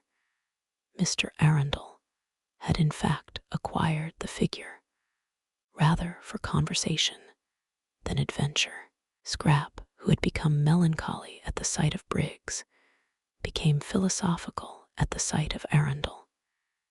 Here he was. She couldn't send him away till after dinner. He must be nourished. This being so, she had better make the best of it, and do that with a good grace which anyhow wasn't to be avoided. Besides, he would be a temporary shelter from Mr. Briggs. She was at least acquainted with Ferdinand Arundel, and could hear news from him of her mother and her friends. And such talk would put up a defensive barrier at dinner between herself and the approaches of the other one, and it was only for one dinner, and he couldn't eat her. She therefore prepared herself for friendliness. "I'm to be fed," she said, ignoring his last remark, "at 8, and you must come up and be fed too. Sit down and get cool, and tell me how everybody is. May I really dine with you?" "In these traveling things," he said, wiping his forehead before sitting down beside her. She was too lovely to be true, he thought. Just to look at her for an hour, just to hear her voice, was enough reward for his journey and his fears. "Of course, I suppose you've left your fly in the village and will be going on from Mezzago by the night train, or stay in Mezzago in an hotel and go on tomorrow. But tell me," he said, gazing at the adorable profile, "about yourself. London has been extraordinarily dull and empty. Lady Droitwich said you were with people here she didn't know. I hope they've been kind to you. You look well, as if your cure had done everything a cure should. They've been very kind, said Scrap. I got them out of an advertisement. An advertisement. It's a good way, I find, to get friends. I'm fonder of one of these than I've been of anybody in years. Really, who is it? You shall guess which of them it is when you see them. Tell me about Mother. When did you see her last? We arranged not to write to each other unless there was something special. I wanted to have a month that was perfectly blank, and now I've come and interrupted. I can't tell you how ashamed I am, both of having done it and of not having been able to help it. Oh, but, said Scrap quickly, for he could not have come on a better day, when up there waiting and watching for her was, she knew, the enamored Briggs. I'm really very glad indeed to see you. Tell me about Mother. Chapter 20. Scrap wanted to know so much about her mother that Arundel had presently to invent. He would talk about anything she wished, if only he might be with her for a while, and see her and hear her. But he knew very little of the Droitwiches and their friends, really, beyond meeting them at those bigger functions where literature is also represented, and amusing them at luncheons and dinners. He knew very little of them, really. To them, he had always remained Mr. Arundel. No one called him Ferdinand. And he only knew the gossip also available to the evening papers and the frequenters of clubs. But he was, however, good at inventing, and as soon as he had come to an end of first-hand knowledge, in order to answer her inquiries and keep her there to himself, he proceeded to invent. It was quite easy to fasten some of the entertaining things he was constantly thinking on to other people and pretend they were theirs. Scrap, who had that affection for her parents which warms in absence, was athirst for news, and became more and more interested by the news he gradually imparted. At first, it was ordinary news. He had met her mother here and seen her there. She looked very well, she said so and so. But presently, the things Lady Droitwich had said took on an unusual quality. They became amusing. Mother said that, Scrap interrupted, surprised, and presently Lady Droitwich began to do amusing things as well as say them. Mother did that, Scrap inquired, wide-eyed. Arundel warmed to his work. He fathered some of the most entertaining ideas he had lately had on to Lady Droitwich, and also any charming, funny things that had been done, or might have been done, for he could imagine almost anything. Scrap's eyes grew round with wonder and affectionate pride in her mother. Why, but how funny, fancy Mother. What an old darling. Did she really do that? How perfectly adorable of her. And did she really say, but how wonderful of her to think of it. What sort of a face did Lloyd George make? She laughed and had a great longing to hug her mother. And the time flew, and it grew quite dusk, and it grew nearly dark, and Mr. Arundel still went on amusing her, and it was 7:45 before she suddenly remembered dinner. Oh, good heavens, she exclaimed, jumping up. Yes, it's late, said Arundel. I'll go on quickly and send the maid to you. I must run, or I'll never be ready in time. And she was gone up the path with the swiftness of a young, slender deer. Arundel followed. He did not wish to arrive too hot, so had to go slowly. Fortunately, he was near the top, and Francesca came down the pergola to pilot him indoors. And having shown him where he could wash, she put him in the empty drawing room to cool himself by the crackling wood fire. He got as far away from the fire as he could, and stood in one of the deep window recesses, looking out at the distant lights of Mezzago. The drawing room door was open, and the house was quiet with the hush that precedes dinner, when the inhabitants are all shut up in their rooms dressing. Briggs in his room was throwing away spoilt tie after spoilt tie. Scrap in hers was hurrying into a black frock with a vague notion that Mr. Briggs wouldn't be able to see her so clearly in black.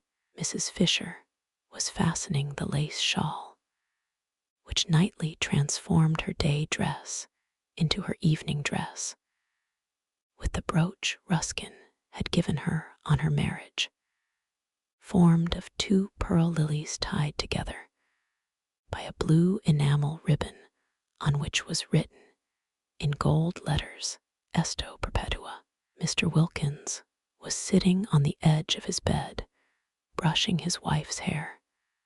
Thus far in this 3rd week had he progressed in demonstrativeness, while she, for her part, sitting on a chair in front of him, put his studs in a clean shirt, and Rose, ready dressed, sat at her window considering her day.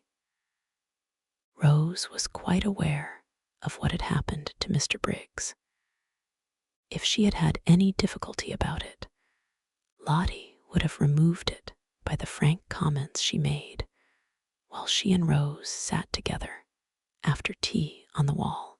Lottie was delighted at more love being introduced into San Salvatore, even if it were only one-sided, and said that when once Rose's husband was there she didn't suppose. Now that Mrs. Fisher too had at last come unglued, Rose protested at the expression, and Lottie retorted that it was in Keats. There would be another place in the world more swarming with happiness than San Salvatore. Your husband, said Lottie, swinging her feet, might be here quite soon, perhaps tomorrow evening if he starts at once. And there'll be a glorious final few days before we all go home refreshed for life. I don't believe any of us will ever be the same again. And I wouldn't be a bit surprised if Caroline doesn't end by getting fond of the young man Briggs. It's in the air. You have to get fond of people here. Rose sat at her window, thinking of these things, Lottie's optimism. Yet it had been justified by Mr. Wilkins, and look, too, at Mrs. Fisher. If only it would come true as well about Frederick. For Rose, who between lunch and tea had left off thinking about Frederick, was now, between tea and dinner, thinking of him harder than ever. It had been funny and delightful, that little interlude of admiration. But of course, it couldn't go on once Caroline appeared. Rose knew her place. She could see as well as anyone the unusual, the unique loveliness of Lady Caroline. How warm, though, things like admiration and appreciation made one feel. How capable of really deserving them. How different, how glowing. They seemed to quicken unsuspected faculties into life. She was sure she had been a thoroughly amusing woman between lunch and tea, and a pretty one too. She was quite certain she had been pretty. She saw it in Mr. Briggs's eyes as clearly as in a looking-glass. For a brief space, she thought, she had been like a torpid fly brought back to gay buzzing by the lighting of a fire in a wintry room. She still buzzed, she still tingled, just at the remembrance. What fun it had been, having an admirer even for that little while. No wonder people liked admirers. They seemed, in some strange way, to make one come alive. Although it was all over, she still glowed with it, and felt more exhilarated, more optimistic, more as Lottie probably constantly felt, than she had done since she was a girl. She dressed with care, though she knew Mr. Briggs would no longer see her, but it gave her pleasure to see how pretty, while she was about it, she could make herself look, and very nearly she stuck a crimson camellia in her hair down by her ear. She did hold it there for a minute, and it looked almost sinfully attractive, and was exactly the color of her mouth. But she took it out again with a smile and a sigh, and put it in the proper place for flowers, which is water. She mustn't be silly, she thought. Think of the poor. Soon she would be back with them again, and what would a camellia behind her ear seem like then? Simply fantastic. But on one thing she was determined. The first thing she would do when she got home would be to have it out with Frederick. If he didn't come to San Salvatore, that is what she would do, the very first thing.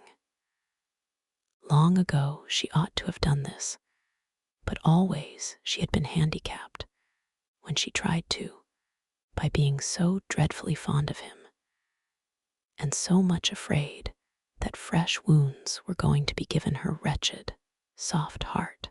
But now let him wound her as much as he chose, as much as he possibly could, she would still have it out with him. Not that he ever intentionally wounded her. She knew he never meant to. She knew he often had no idea of having done it. For a person who wrote books, thought Rose, Frederick didn't seem to have much imagination.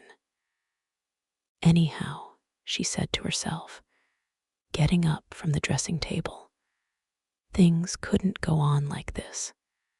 She would have it out with him, this separate life, this freezing loneliness. She had had enough of it. Why shouldn't she too be happy? Why on earth the energetic expression matched her mood of rebelliousness?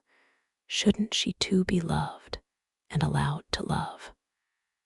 She looked at her little clock, still 10 minutes before dinner.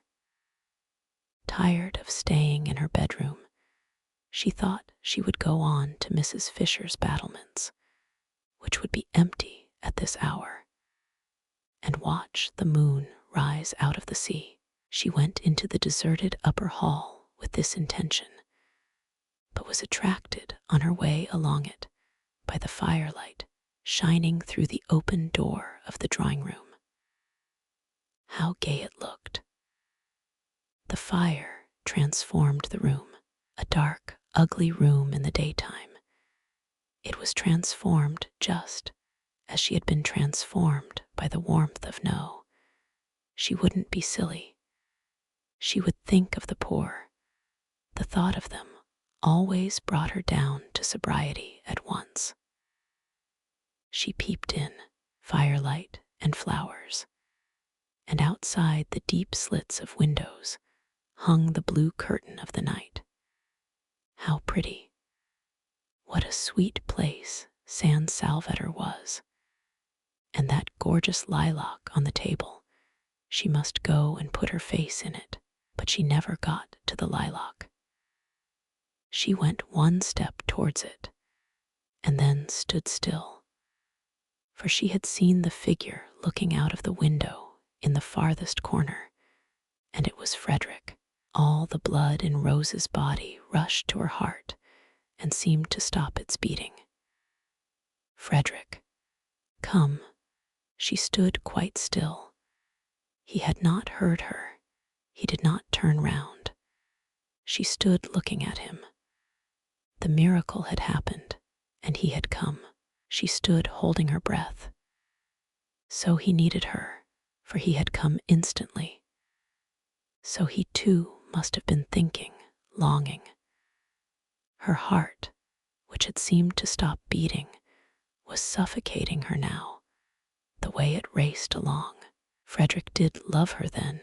He must love her, or why had he come?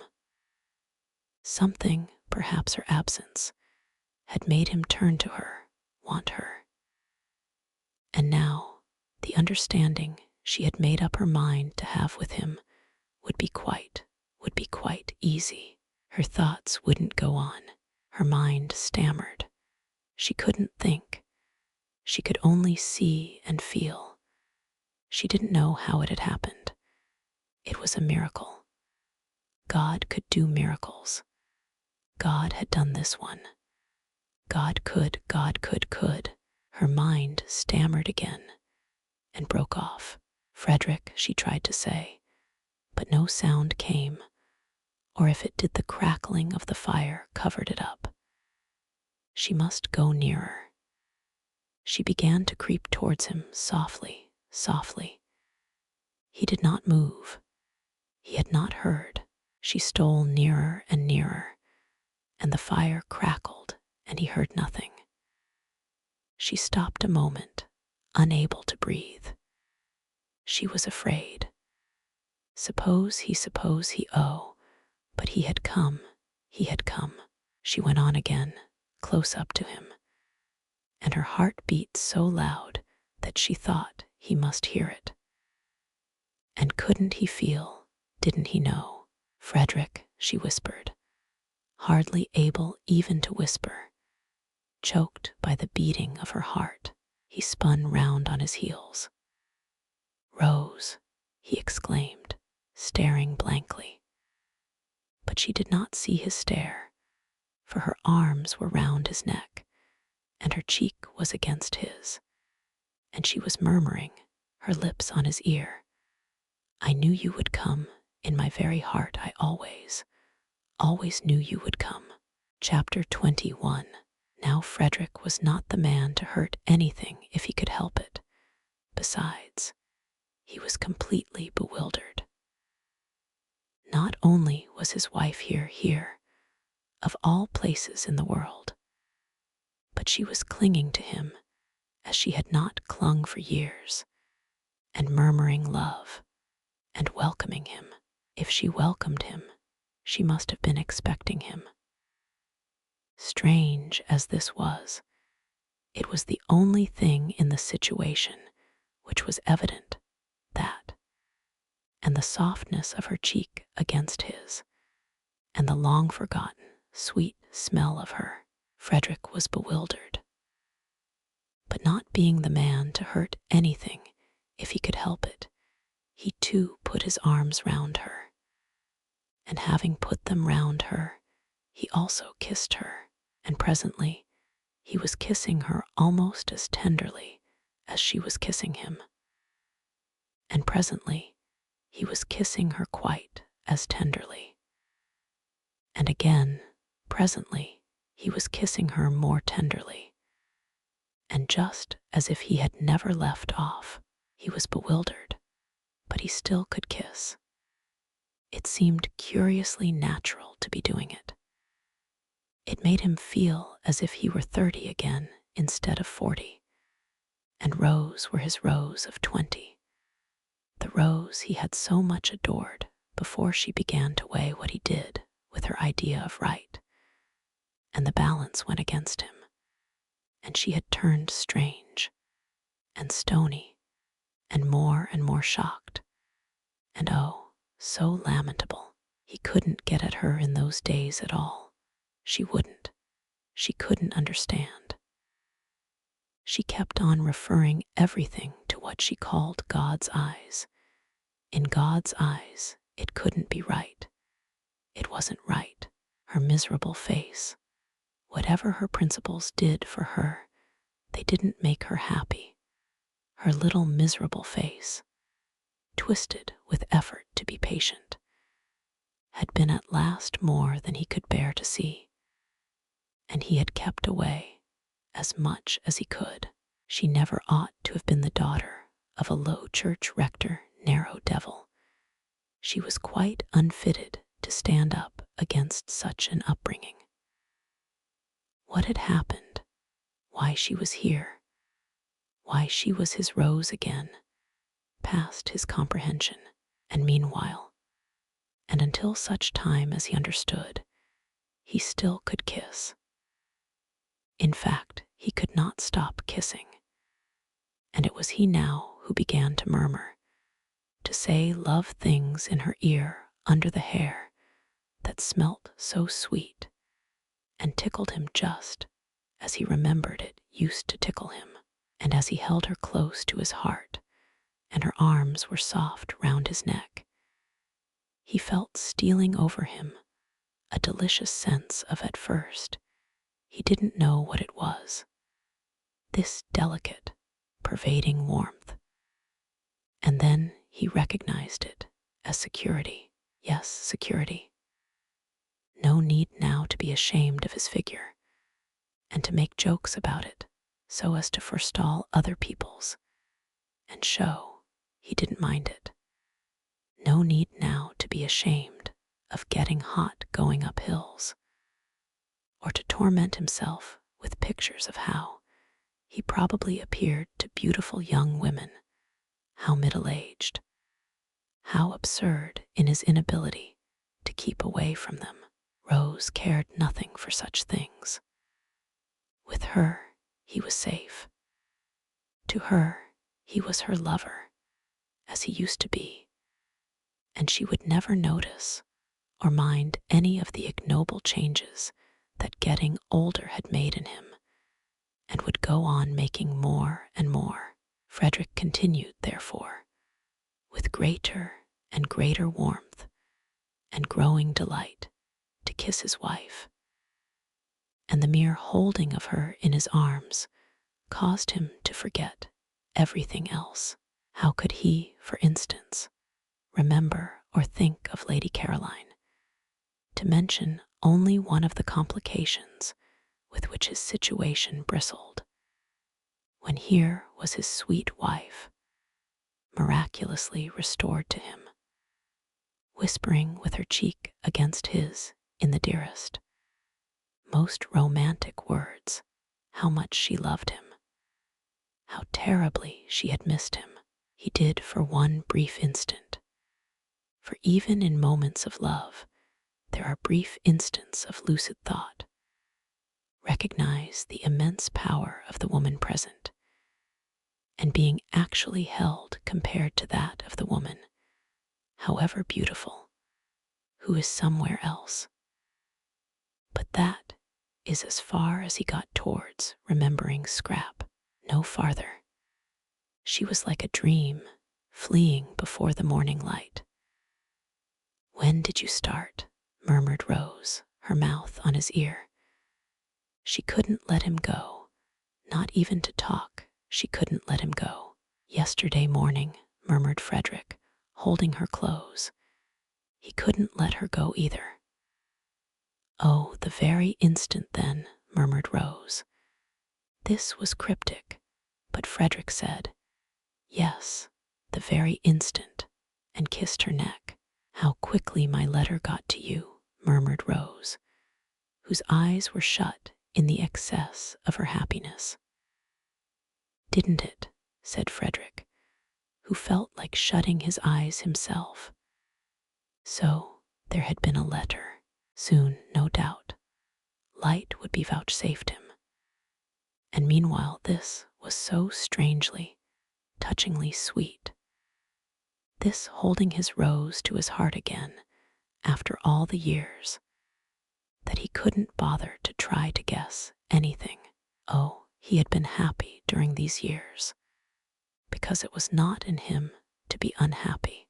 Besides, how many interests life had had to offer him, how many friends, how much success, how many women only too willing to help him to blot out the thought of the altered, petrified, pitiful little wife at home who wouldn't spend his money, who was appalled by his books, who drifted away and away from him, and always, if he tried to have it out with her, asked him, with patient obstinacy, what he thought the things he wrote, and lived by looked in the eyes of God.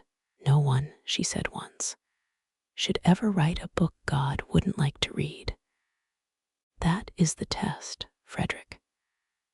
And he had laughed hysterically, burst into a great shriek of laughter, and rushed out of the house, away from her solemn little face, away from her pathetic, solemn little face.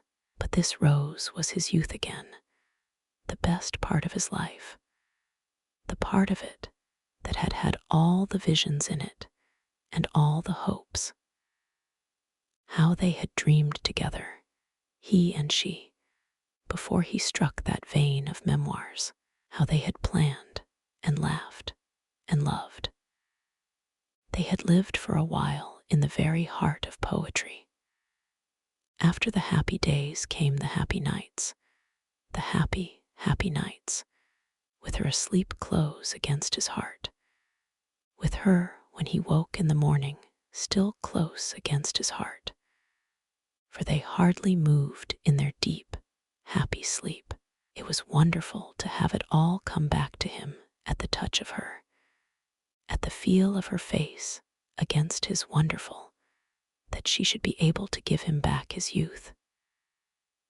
Sweetheart, sweetheart, he murmured, overcome by remembrance, clinging to her now in his turn. Beloved husband, she breathed, the bliss of it, the sheer bliss. Briggs, coming in a few minutes before the gong went on the chance that Lady Caroline might be there, was much astonished. He had supposed Rose Arbuthnot was a widow, and he still supposed it, so that he was much astonished. Well, I'm damned, thought Briggs, quite clearly and distinctly, for the shock of what he saw in the window startled him so much that for a moment he was shaken free of his own confused absorption. Aloud he said, very red, "Oh, I say, I beg your pardon," and then stood hesitating and wondering whether he oughtn't to go back to his bedroom again. If he had said nothing, they would not have noticed he was there. But when he begged their pardon, Rose turned and looked at him as one looks who is trying to remember. And Frederick looked at him too, without at first quite seeing him. They didn't seem, thought Briggs, to mind or to be at all embarrassed. He couldn't be her brother. No brother ever brought that look into a woman's face. It was very awkward. If they didn't mind, he did. It upset him to come across his Madonna forgetting herself. Is this one of your friends? Frederick was able, after an instant, to ask Rose, who made no attempt to introduce the young man standing awkwardly in front of them, but continued to gaze at him with a kind of abstracted, radiant goodwill. It's Mr. Briggs, said Rose, recognizing him. This is my husband, she added. And Briggs, shaking hands, just had time to think how surprising it was to have a husband when you were a widow before the gong sounded. And Lady Caroline would be there in a minute. And he ceased to be able to think at all, and merely became a thing with its eyes fixed on the door. Through the door immediately entered, in what seemed to him an endless procession, First Mrs. Fisher, very stately in her evening lace, shawl, and brooch, who, when she saw him at once, relaxed into smiles and benignity, only to stiffen, however, when she caught sight of the stranger.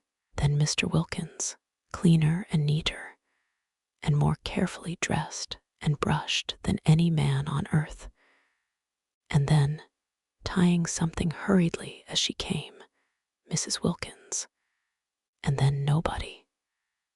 Lady Caroline was late. Where was she?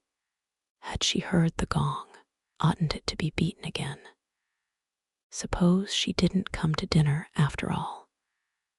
Briggs went cold. "Introduce me," said Frederick on Mrs. Fisher's entrance, touching Rose's elbow. "My husband," said Rose, holding him by the hand, her face exquisite. This, thought Mrs. Fisher, must now be the last of the husbands, unless Lady Caroline produces one from up her sleeve. But she received him graciously, for he certainly looked exactly like a husband, not at all like one of those people who go about abroad pretending they are husbands when they are not, and said she supposed he had come to accompany his wife home at the end of the month, and remarked that now the house would be completely full, so that, she added, smiling at Briggs, we shall at last really be getting our money's worth.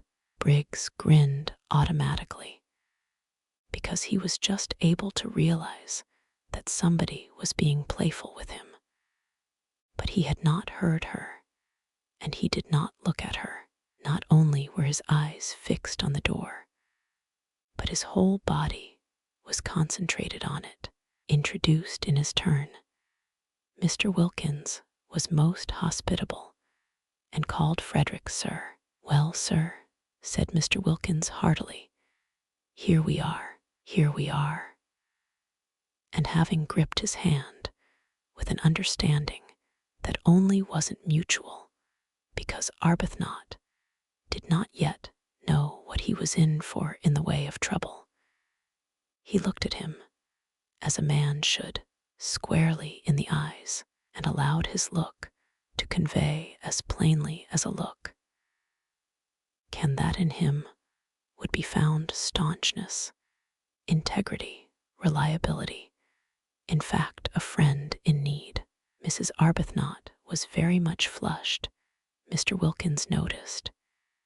He had not seen her flushed like that before. Well, I'm their man, he thought. Lottie's greeting was effusive. It was done with both hands. "Didn't I tell you?" She laughed to Rose over her shoulder, while Frederick was shaking her hands in both his. "What did you tell her?" asked Frederick, in order to say something. The way they were all welcoming him was confusing. They had evidently all expected him, not only Rose.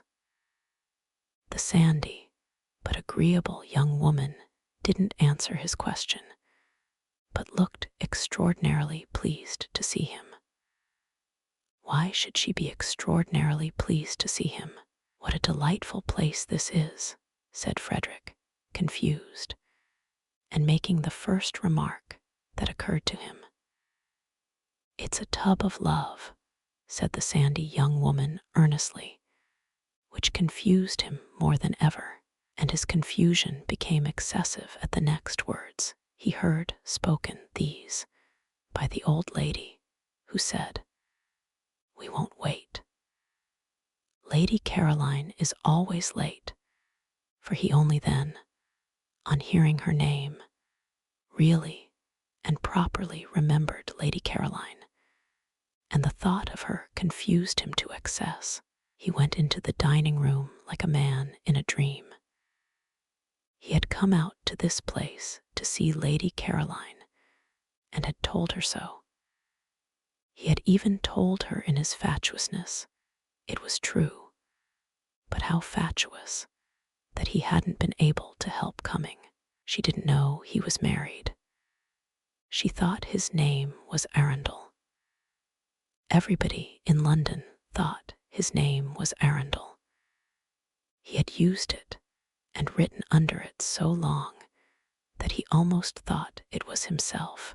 In the short time since she had left him on the seat in the garden, where he told her he had come because he couldn't help it, he had found Rose again, had passionately embraced and been embraced, and had forgotten Lady Caroline. It would be an extraordinary piece of good fortune if Lady Caroline's being late meant she was tired or bored and would not come to dinner at all. Then he could no, he couldn't.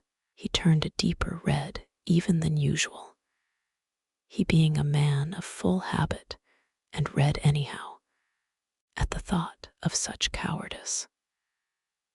No, he couldn't go away after dinner and catch his train and disappear to Rome, not unless, that is, Rose came with him. But even so, what a running away. No, he couldn't. When they got to the dining room, Mrs. Fisher went to the head of the table. Was this Mrs. Fisher's house? He asked himself. He didn't know. He didn't know anything, and Rose, who in her earlier days of defying Mrs. Fisher had taken the other end as her place. For after all, no one could say, by looking at a table, which was its top, and which its bottom led Frederick to the seat next to her. If only, he thought, he could have been alone with Rose, just 5 minutes more alone with Rose, so that he could have asked her, but probably he wouldn't have asked her anything, and only gone on kissing her. He looked round. The sandy young woman was telling the man they called Briggs to go and sit beside Mrs. Fisher. Was the house, then, the sandy young woman's, and not Mrs. Fisher's? He didn't know. He didn't know anything, and she herself sat down on Rose's other side, so that she was opposite him, Frederick, and next to the genial man who had said, "Here we are," when it was only too evident that there they were indeed. Next to Frederick, and between him and Briggs, was an empty chair, Lady Caroline's. No more than Lady Caroline knew of the presence in Frederick's life of Rose, was Rose aware of the presence in Frederick's life of Lady Caroline. What would each think? He didn't know. He didn't know anything. Yes, he did know something, and that was that his wife had made it up with him suddenly, miraculously, unaccountably, and divinely. Beyond that he knew nothing. The situation was one with which he felt he could not cope. It must lead him whither it would. He could only drift. In silence, Frederick ate his soup, and the eyes, the large expressive eyes of the young woman opposite, were on him. He could feel, with a growing look in them of inquiry. They were, he could see, very intelligent and attractive eyes, and full, apart from the inquiry of goodwill. Probably she thought he ought to talk, but if she knew everything, she wouldn't think so. Briggs didn't talk either. Briggs seemed uneasy. What was the matter with Briggs? And Rose too didn't talk, but then that was natural. She never had been a talker. She had the loveliest expression on her face. How long would it be on it after Lady Caroline's entrance? He didn't know. He didn't know anything. But the genial man on Mrs. Fisher's left was talking enough for everybody. That fellow ought to have been a parson. Pulpits were the place for a voice like his. It would get him a bishopric in 6 months, he was explaining to Briggs, who shuffled about in his seat. Why did Briggs shuffle about in his seat? That he must have come out by the same train as Arbuthnot. And when Briggs, who said nothing, wriggled in apparent dissent, he undertook to prove it to him, and did prove it to him in long, clear sentences. "Who's the man with the voice?" Frederick asked Rose in a whisper, and the young woman opposite, whose ears appeared to have the quickness of hearing of wild creatures, answered, "He's my husband." "Then, by all the rules," said Frederick pleasantly, pulling himself together, "you oughtn't to be sitting next to him. But I want to. I like sitting next to him. I didn't before I came here." Frederick could think of nothing to say to this, so he only smiled generally. "It's this place," she said, nodding at him. "It makes one understand. You've no idea what a lot you'll understand before you've done here." "I'm sure I hope so," said Frederick with real fervor. The soup was taken away, and the fish was brought. Briggs, on the other side of the empty chair, seemed more uneasy than ever. What was the matter with Briggs? Didn't he like fish? Frederick wondered what Briggs would do in the way of fidgets if he were in his own situation. Frederick kept on wiping his mustache and was not able to look up from his plate. But that was as much as he showed of what he was feeling. Though he didn't look up, he felt the eyes of the young woman opposite raking him like searchlights. And Rose's eyes were on him too, he knew. But they rested on him unquestioningly, beautifully, like a benediction. How long would they go on doing that once Lady Caroline was there? He didn't know. He didn't know anything. He wiped his mustache for the 20th unnecessary time and could not quite keep his hand steady. And the young woman opposite saw his hand not being quite steady, and her eyes raked him persistently. Why did her eyes rake him persistently? He didn't know. He didn't know anything. Then Briggs leapt to his feet. What was the matter with Briggs? Oh yes, quite. She had come. Frederick wiped his mustache and got up too. He was in for it now. Absurd, fantastic situation. Well, whatever happened, he could only drift and look like an ass to Lady Caroline, the most absolute as well as deceitful ass, an ass who was also a reptile. For she might well think he had been mocking her out in the garden when he said, no doubt in a shaking voice, "Fool and ass," that he had come because he couldn't help it. While as for what he would look like to his Rose, when Lady Caroline introduced him to her, when Lady Caroline introduced him as her friend, whom she had invited in to dinner, well, God alone knew that. He, therefore, as he got up, wiped his mustache for the last time before the catastrophe. But he was reckoning without Scrap.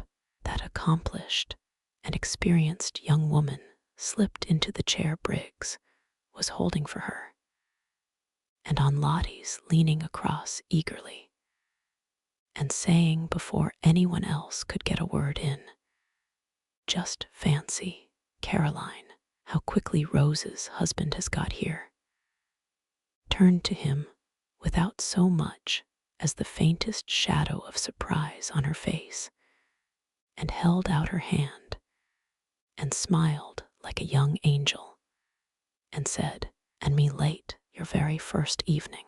The Daughter of the Droitwiches. Chapter 22. That evening was the evening of the full moon. The garden was an enchanted place where all the flowers seemed white. The lilies, the daphnes, the orange blossom, the white stalks, the white pinks, the white roses, you could see these as plainly as in the daytime, but the colored flowers existed only as fragrance.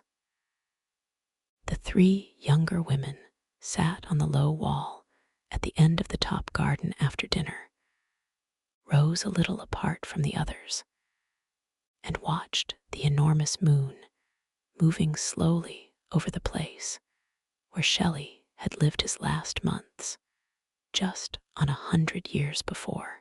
The sea quivered along the path of the moon. The stars winked and trembled. The mountains were misty blue outlines, with little clusters of lights shining through from little clusters of homes. In the garden, the plants stood quite still, straight and unstirred by the smallest ruffle of air. Through the glass doors, the dining room, with its candle-lit table and brilliant flowers, nasturtiums and marigolds that night, glowed like some magic cave of color. And the three men smoking round it looked strangely animated figures seen from the silence. The huge, cool calm of outside. Mrs. Fisher had gone to the drawing room and the fire. Scrap and Lottie, their faces upturned to the sky, said very little and in whispers. Rose said nothing. Her face, too, was upturned.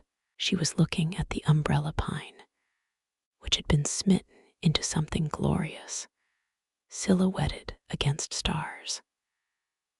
Every now and then Scrap's eyes lingered on Rose. So did Lottie's.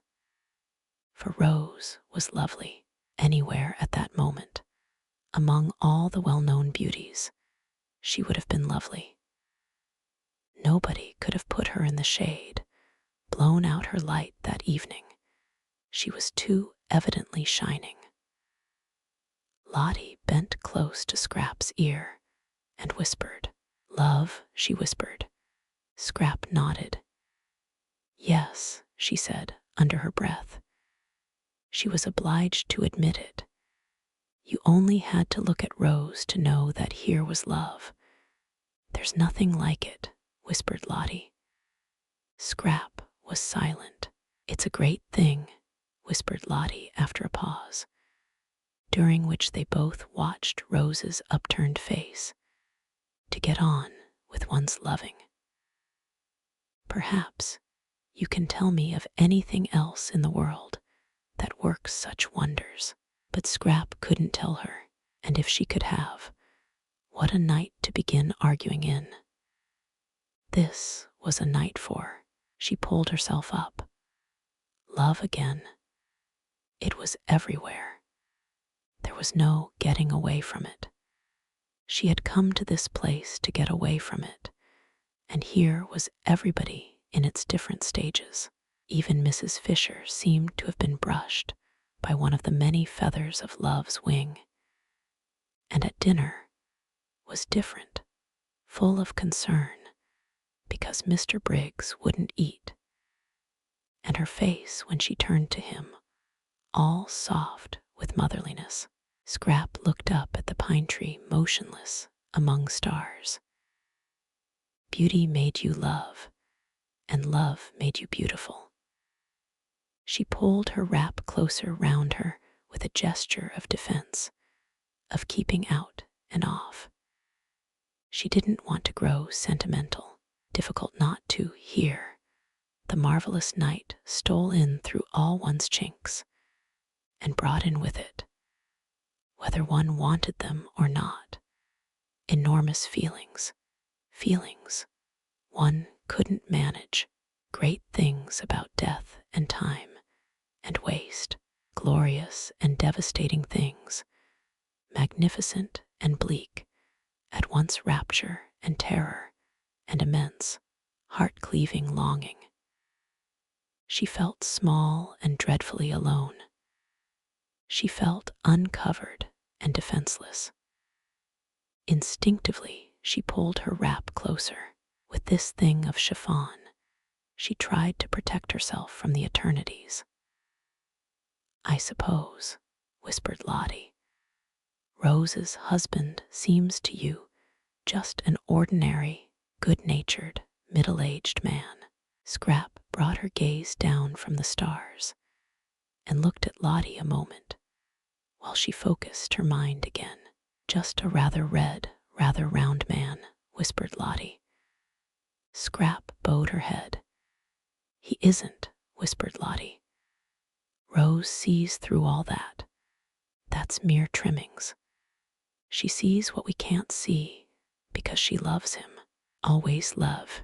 Scrap got up and, winding herself very tightly in her wrap, moved away to her day corner and sat down there alone on the wall and looked out across the other sea.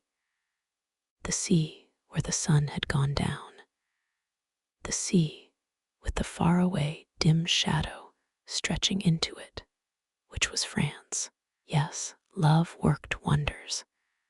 And Mr. Arundel, she couldn't at once get used to his other name, was to Rose love itself. But it also worked inverted wonders. It didn't invariably, as she well knew, transfigure people into saints and angels. Grievously indeed did it sometimes do the opposite. She had had it in her life applied to her to excess. If it had let her alone, if it had at least been moderate and infrequent, she might, she thought, have turned out a quite decent, generous-minded, kindly human being. And what was she, thanks to this love Lottie talked so much about? Scrap searched for a just description. She was a spoilt, a sour, a suspicious, and a selfish spinster. The glass doors of the dining room opened, and the three men came out into the garden, Mr. Wilkins' voice flowing along in front of them. He appeared to be doing all the talking. The other two were saying nothing. Perhaps she had better go back to Lottie and Rose. It would be tiresome to be discovered and hemmed into that cul-de-sac by Mr. Briggs. She got up reluctantly, for she considered it unpardonable of Mr. Briggs to force her to move about like this, to force her out of any place she wished to sit in, and she emerged from the daphne bushes feeling like some gaunt, stern figure of just resentment, and wishing that she looked as gaunt and stern as she felt. So would she have struck repugnance into the soul of Mr. Briggs and been free of him, but she knew she didn't look like that, however hard she might try. At dinner his hand shook when he drank, and he couldn't speak to her without flushing scarlet and then going pale, and Mrs. Fisher's eyes had sought hers with the entreaty of one who asks that her only son may not be hurt. How could a human being, thought Scrap, frowning as she issued forth from her corner, how could a man made in God's image behave so? And he fitted for better things, she was sure, with his youth, his attractiveness, and his brains. He had brains. She had examined him cautiously whenever at dinner Mrs. Fisher forced him to turn away to answer her, and she was sure he had brains. Also, he had character. There was something noble about his head, about the shape of his forehead, noble and kind. All the more deplorable that he should allow himself to be infatuated by a mere outside, and waste any of his strength, any of his peace of mind, hanging round just a woman thing. If only he could see right through her, see through all her skin and stuff, he would be cured, and she might go on sitting, undisturbed, on this wonderful night by herself. Just beyond the daphne bushes, she met Frederick, hurrying. "I was determined to find you first," he said, "before I go to Rose." And he added quickly, "I want to kiss your shoes." "Do you?" said Scrap, smiling. "Then I must go and put on my new ones. These aren't nearly good enough." She felt immensely well disposed towards Frederick. He, at least, would grab no more. His grabbing days, so sudden and so brief, were done. Nice man, agreeable man. She now definitely liked him. Clearly, he had been getting into some sort of a tangle, and she was grateful to Lottie for stopping her in time at dinner from saying something hopelessly complicating. But whatever he had been getting into, he was out of it now. His face and Rose's face had the same light in them. "I shall adore you forever now," said Frederick. Scrap smiled. "Shall you?" she said. "I adored you before because of your beauty. Now I adore you because you're not only as beautiful as a dream, but as decent as a man." Scrap laughed. "Am I?" she said, amused. "When the impetuous young woman," Frederick went on, "the blessedly impetuous young woman blurted out in the nick of time that I am Rose's husband, you behaved exactly as a man would have behaved to his friend." "Did I?" said Scrap, her enchanting dimple very evident. "It's the rarest, most precious of combinations," said Frederick, "to be a woman and have the loyalty of a man." "Is it?" smiled Scrap, a little wistfully. These were indeed handsome compliments. If only she were really like that. "And I want to kiss your shoes. Won't this save trouble?" she asked, holding out her hand.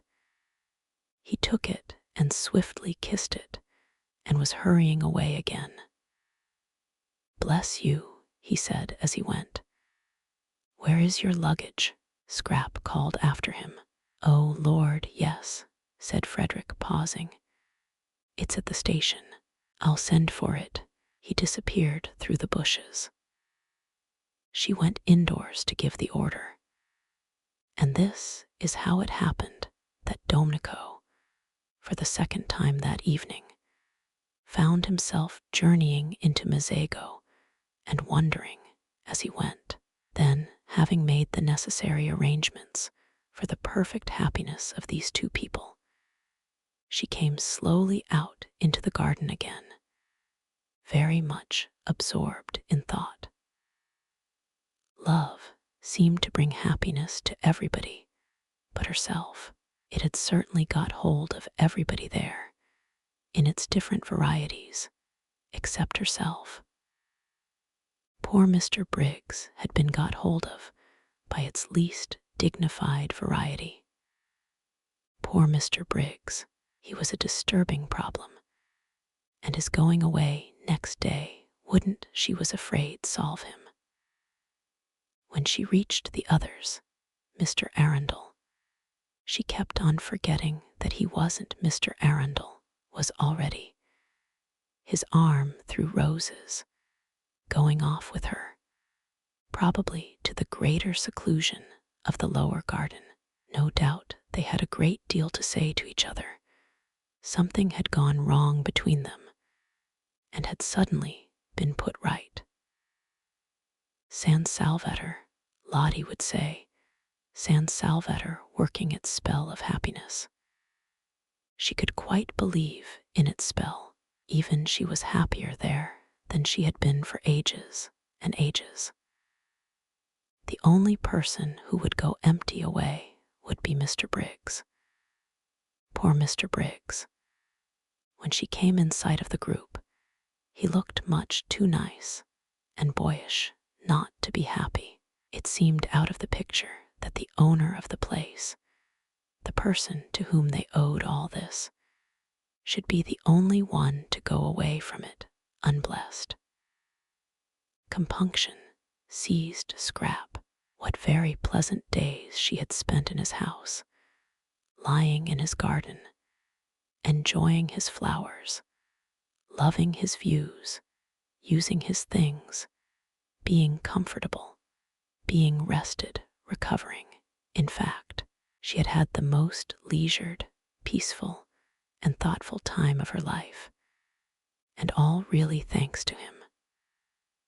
Oh, she knew she paid him some ridiculous small sum a week, out of all proportion to the benefits she got in exchange. But what was that in the balance? And wasn't it entirely thanks to him that she had come across Lottie? Never else would she and Lottie have met. Never else would she have known her. Compunction laid its quick, warm hand on Scrap. Impulsive gratitude flooded her. She went straight up to Briggs. "I owe you so much," she said, overcome by the sudden realization of all she did owe him, and ashamed of her churlishness in the afternoon and at dinner. Of course he hadn't known she was being churlish. Of course her disagreeable inside was camouflaged as usual by the chance arrangement of her outside. But she knew it. She was churlish. She had been churlish to everybody for years. Any penetrating eye, thought Scrap, any really penetrating eye, would see her for what she was, a spoilt, a sour, a suspicious, and a selfish spinster. "I owe you so much," therefore said Scrap earnestly, walking straight up to Briggs. Humbled by these thoughts, he looked at her in wonder. "You owe me," he said. "But it's I who," he stammered. To see her there in his garden. Nothing in it, no white flower, was whiter, more exquisite. "Please," said Scrap, still more earnestly, "won't you clear your mind of everything except just truth? You don't owe me anything." "How should you? I don't owe you anything," echoed Briggs. "Why, I owe you my first sight of. "Oh, for goodness sake," said Scrap entreatingly. "Do, please, be ordinary. Don't be humble. Why should you be humble? It's ridiculous of you to be humble. You're worth 50 of me." Unwise, thought Mr. Wilkins, who was standing there too, while Lottie sat on the wall. He was surprised. He was concerned. He was shocked that Lady Caroline should thus encourage Briggs. Unwise, very, thought Mr. Wilkins, shaking his head. Briggs's condition was so bad already that the only course to take with him was to repel him utterly. Mr. Wilkins considered no half measures were the least use with Briggs, and kindliness and familiar talk would only be misunderstood by the unhappy youth. The daughter of the Droitwiches could not really, it was impossible to suppose it, desire to encourage him. Briggs was all very well, but Briggs was Briggs. His name alone proved that. Probably Lady Caroline did not quite appreciate the effect of her voice and face, and how between them they made otherwise ordinary words seem, well, encouraging. But these words were not quite ordinary. She had not, he feared, sufficiently pondered them. Indeed, she needed an adviser, some sagacious, objective counselor like himself.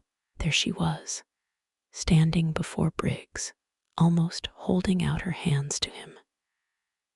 Briggs, of course, ought to be thanked, for they were having a most delightful holiday in his house, but not thanked to excess, and not by Lady Caroline alone. That very evening he had been considering the presentation to him next day of a round robin of collective gratitude on his departure. But he should not be thanked like this, in the moonlight, in the garden, by the lady he was so manifestly infatuated with.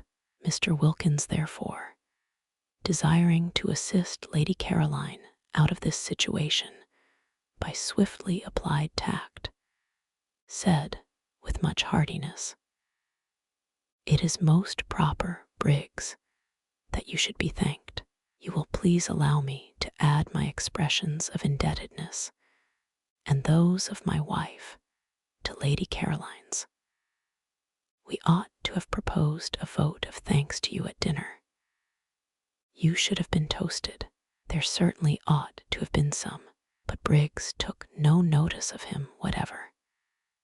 He simply continued to look at Lady Caroline as though she were the first woman he had ever seen. Neither, Mr. Wilkins observed, did Lady Caroline take any notice of him. She too continued to look at Briggs, and with that odd air of almost appeal. Most unwise. Most. Lottie, on the other hand, took too much notice of him, choosing this moment when Lady Caroline needed special support and protection to get up off the wall and put her arm through his and draw him away. "I want to tell you something, Mellersh," said Lottie at this juncture, getting up. "Presently," said Mr. Wilkins, waving her aside. "No, now," said Lottie, and she drew him away. He went with extreme reluctance. Briggs should be given no rope at all, not an inch.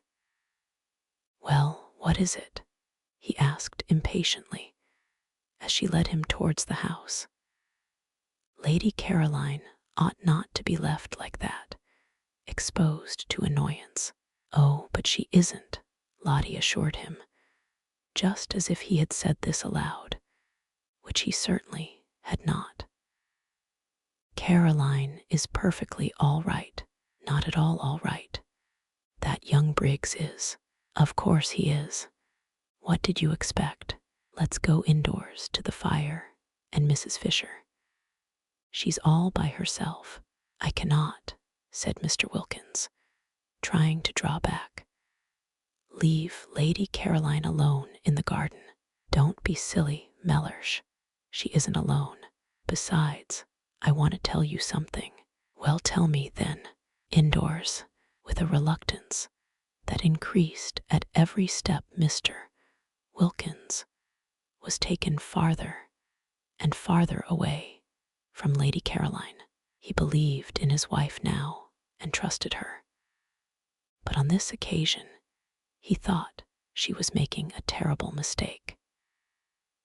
In the drawing room sat Mrs. Fisher by the fire, and it certainly was to Mr. Wilkins, who preferred rooms and fires after dark to gardens and moonlight, more agreeable to be in there than out of doors, if he could have brought Lady Caroline safely in with him. As it was, he went in with extreme reluctance. Mrs. Fisher, her hands folded on her lap, was doing nothing, merely gazing fixedly into the fire. The lamp was arranged conveniently for reading, but she was not reading. Her great dead friends did not seem worth reading that night. They always said the same things now, over and over again. They said the same things, and nothing new was to be got out of them any more forever. No doubt they were greater than anyone was now, but they had this immense disadvantage, that they were dead. Nothing further was to be expected of them. While of the living, what might one not still expect? She craved for the living. The developing, the crystallized, and finished wearied her. She was thinking that if only she had had a son like Mr. Briggs, a dear boy like that, going on, unfolding, alive, affectionate, taking care of her, and loving her. The look on her face gave Mrs. Wilkins' heart a little twist when she saw it. Poor old dear, she thought, all the loneliness of age flashing upon her, the loneliness of having outstayed one's welcome in the world, of being in it only on sufferance, the complete loneliness of the old childless woman who has failed to make friends. It did seem that people could only be really happy in pairs, any sorts of pairs, not in the least necessarily lovers, but pairs of friends, pairs of mothers and children, of brothers and sisters. And where was the other half of Mrs. Fisher's pair going to be found? Mrs. Wilkins thought she had perhaps better kiss her again. The kissing this afternoon had been a great success. She knew it.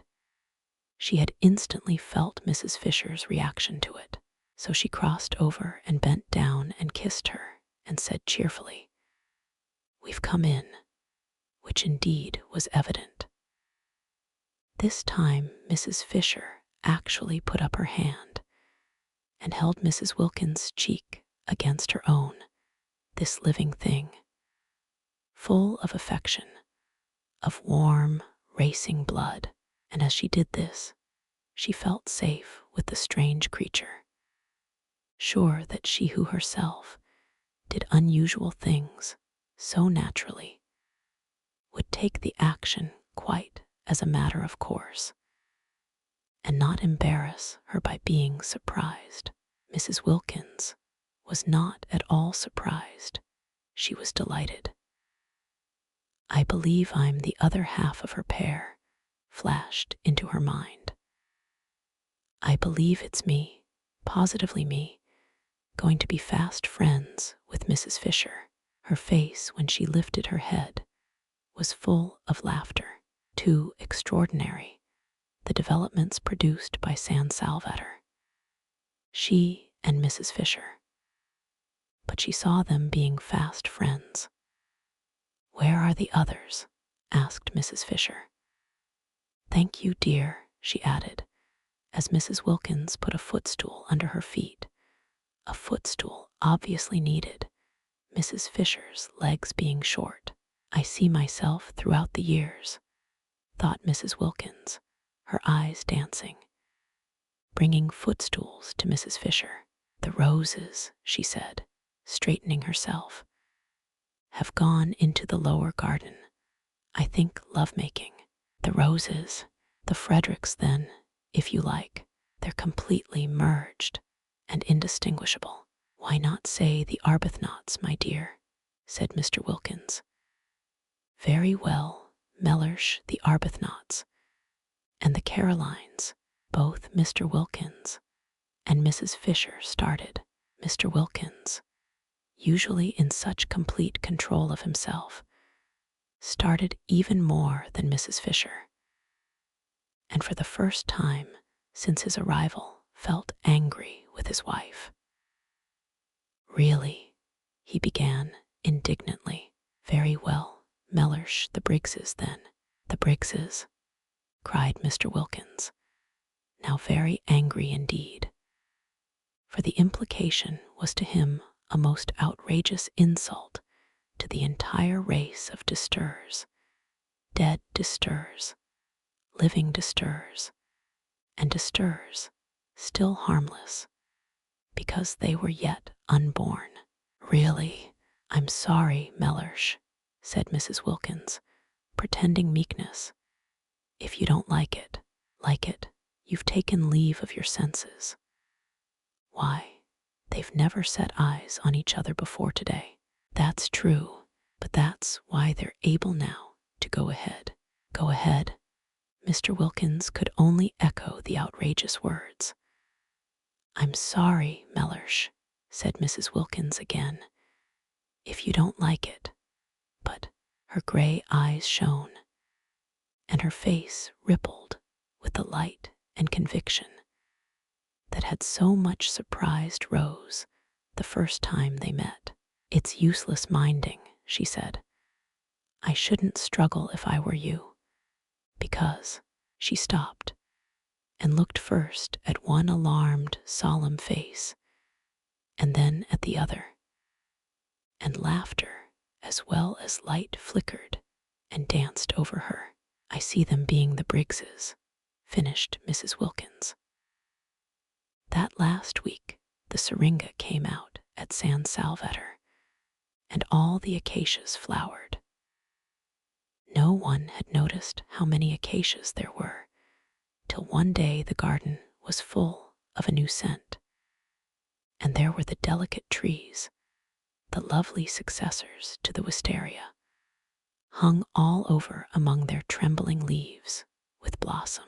To lie under an acacia tree that last week and look up through the branches at its frail leaves and white flowers quivering against the blue of the sky, while the least movement of the air shook down their scent, was a great happiness. Indeed, the whole garden dressed itself gradually towards the end in white, and grew more and more scented. There were the lilies, as vigorous as ever, and the white stocks, and white pinks, and white banksia roses, and the syringa and the jessamine, and at last the crowning fragrance of the acacias. When, on the 1st of May, everybody went away, even after they had got to the bottom of the hill, and passed through the iron gates out into the village, they still could smell the acacias.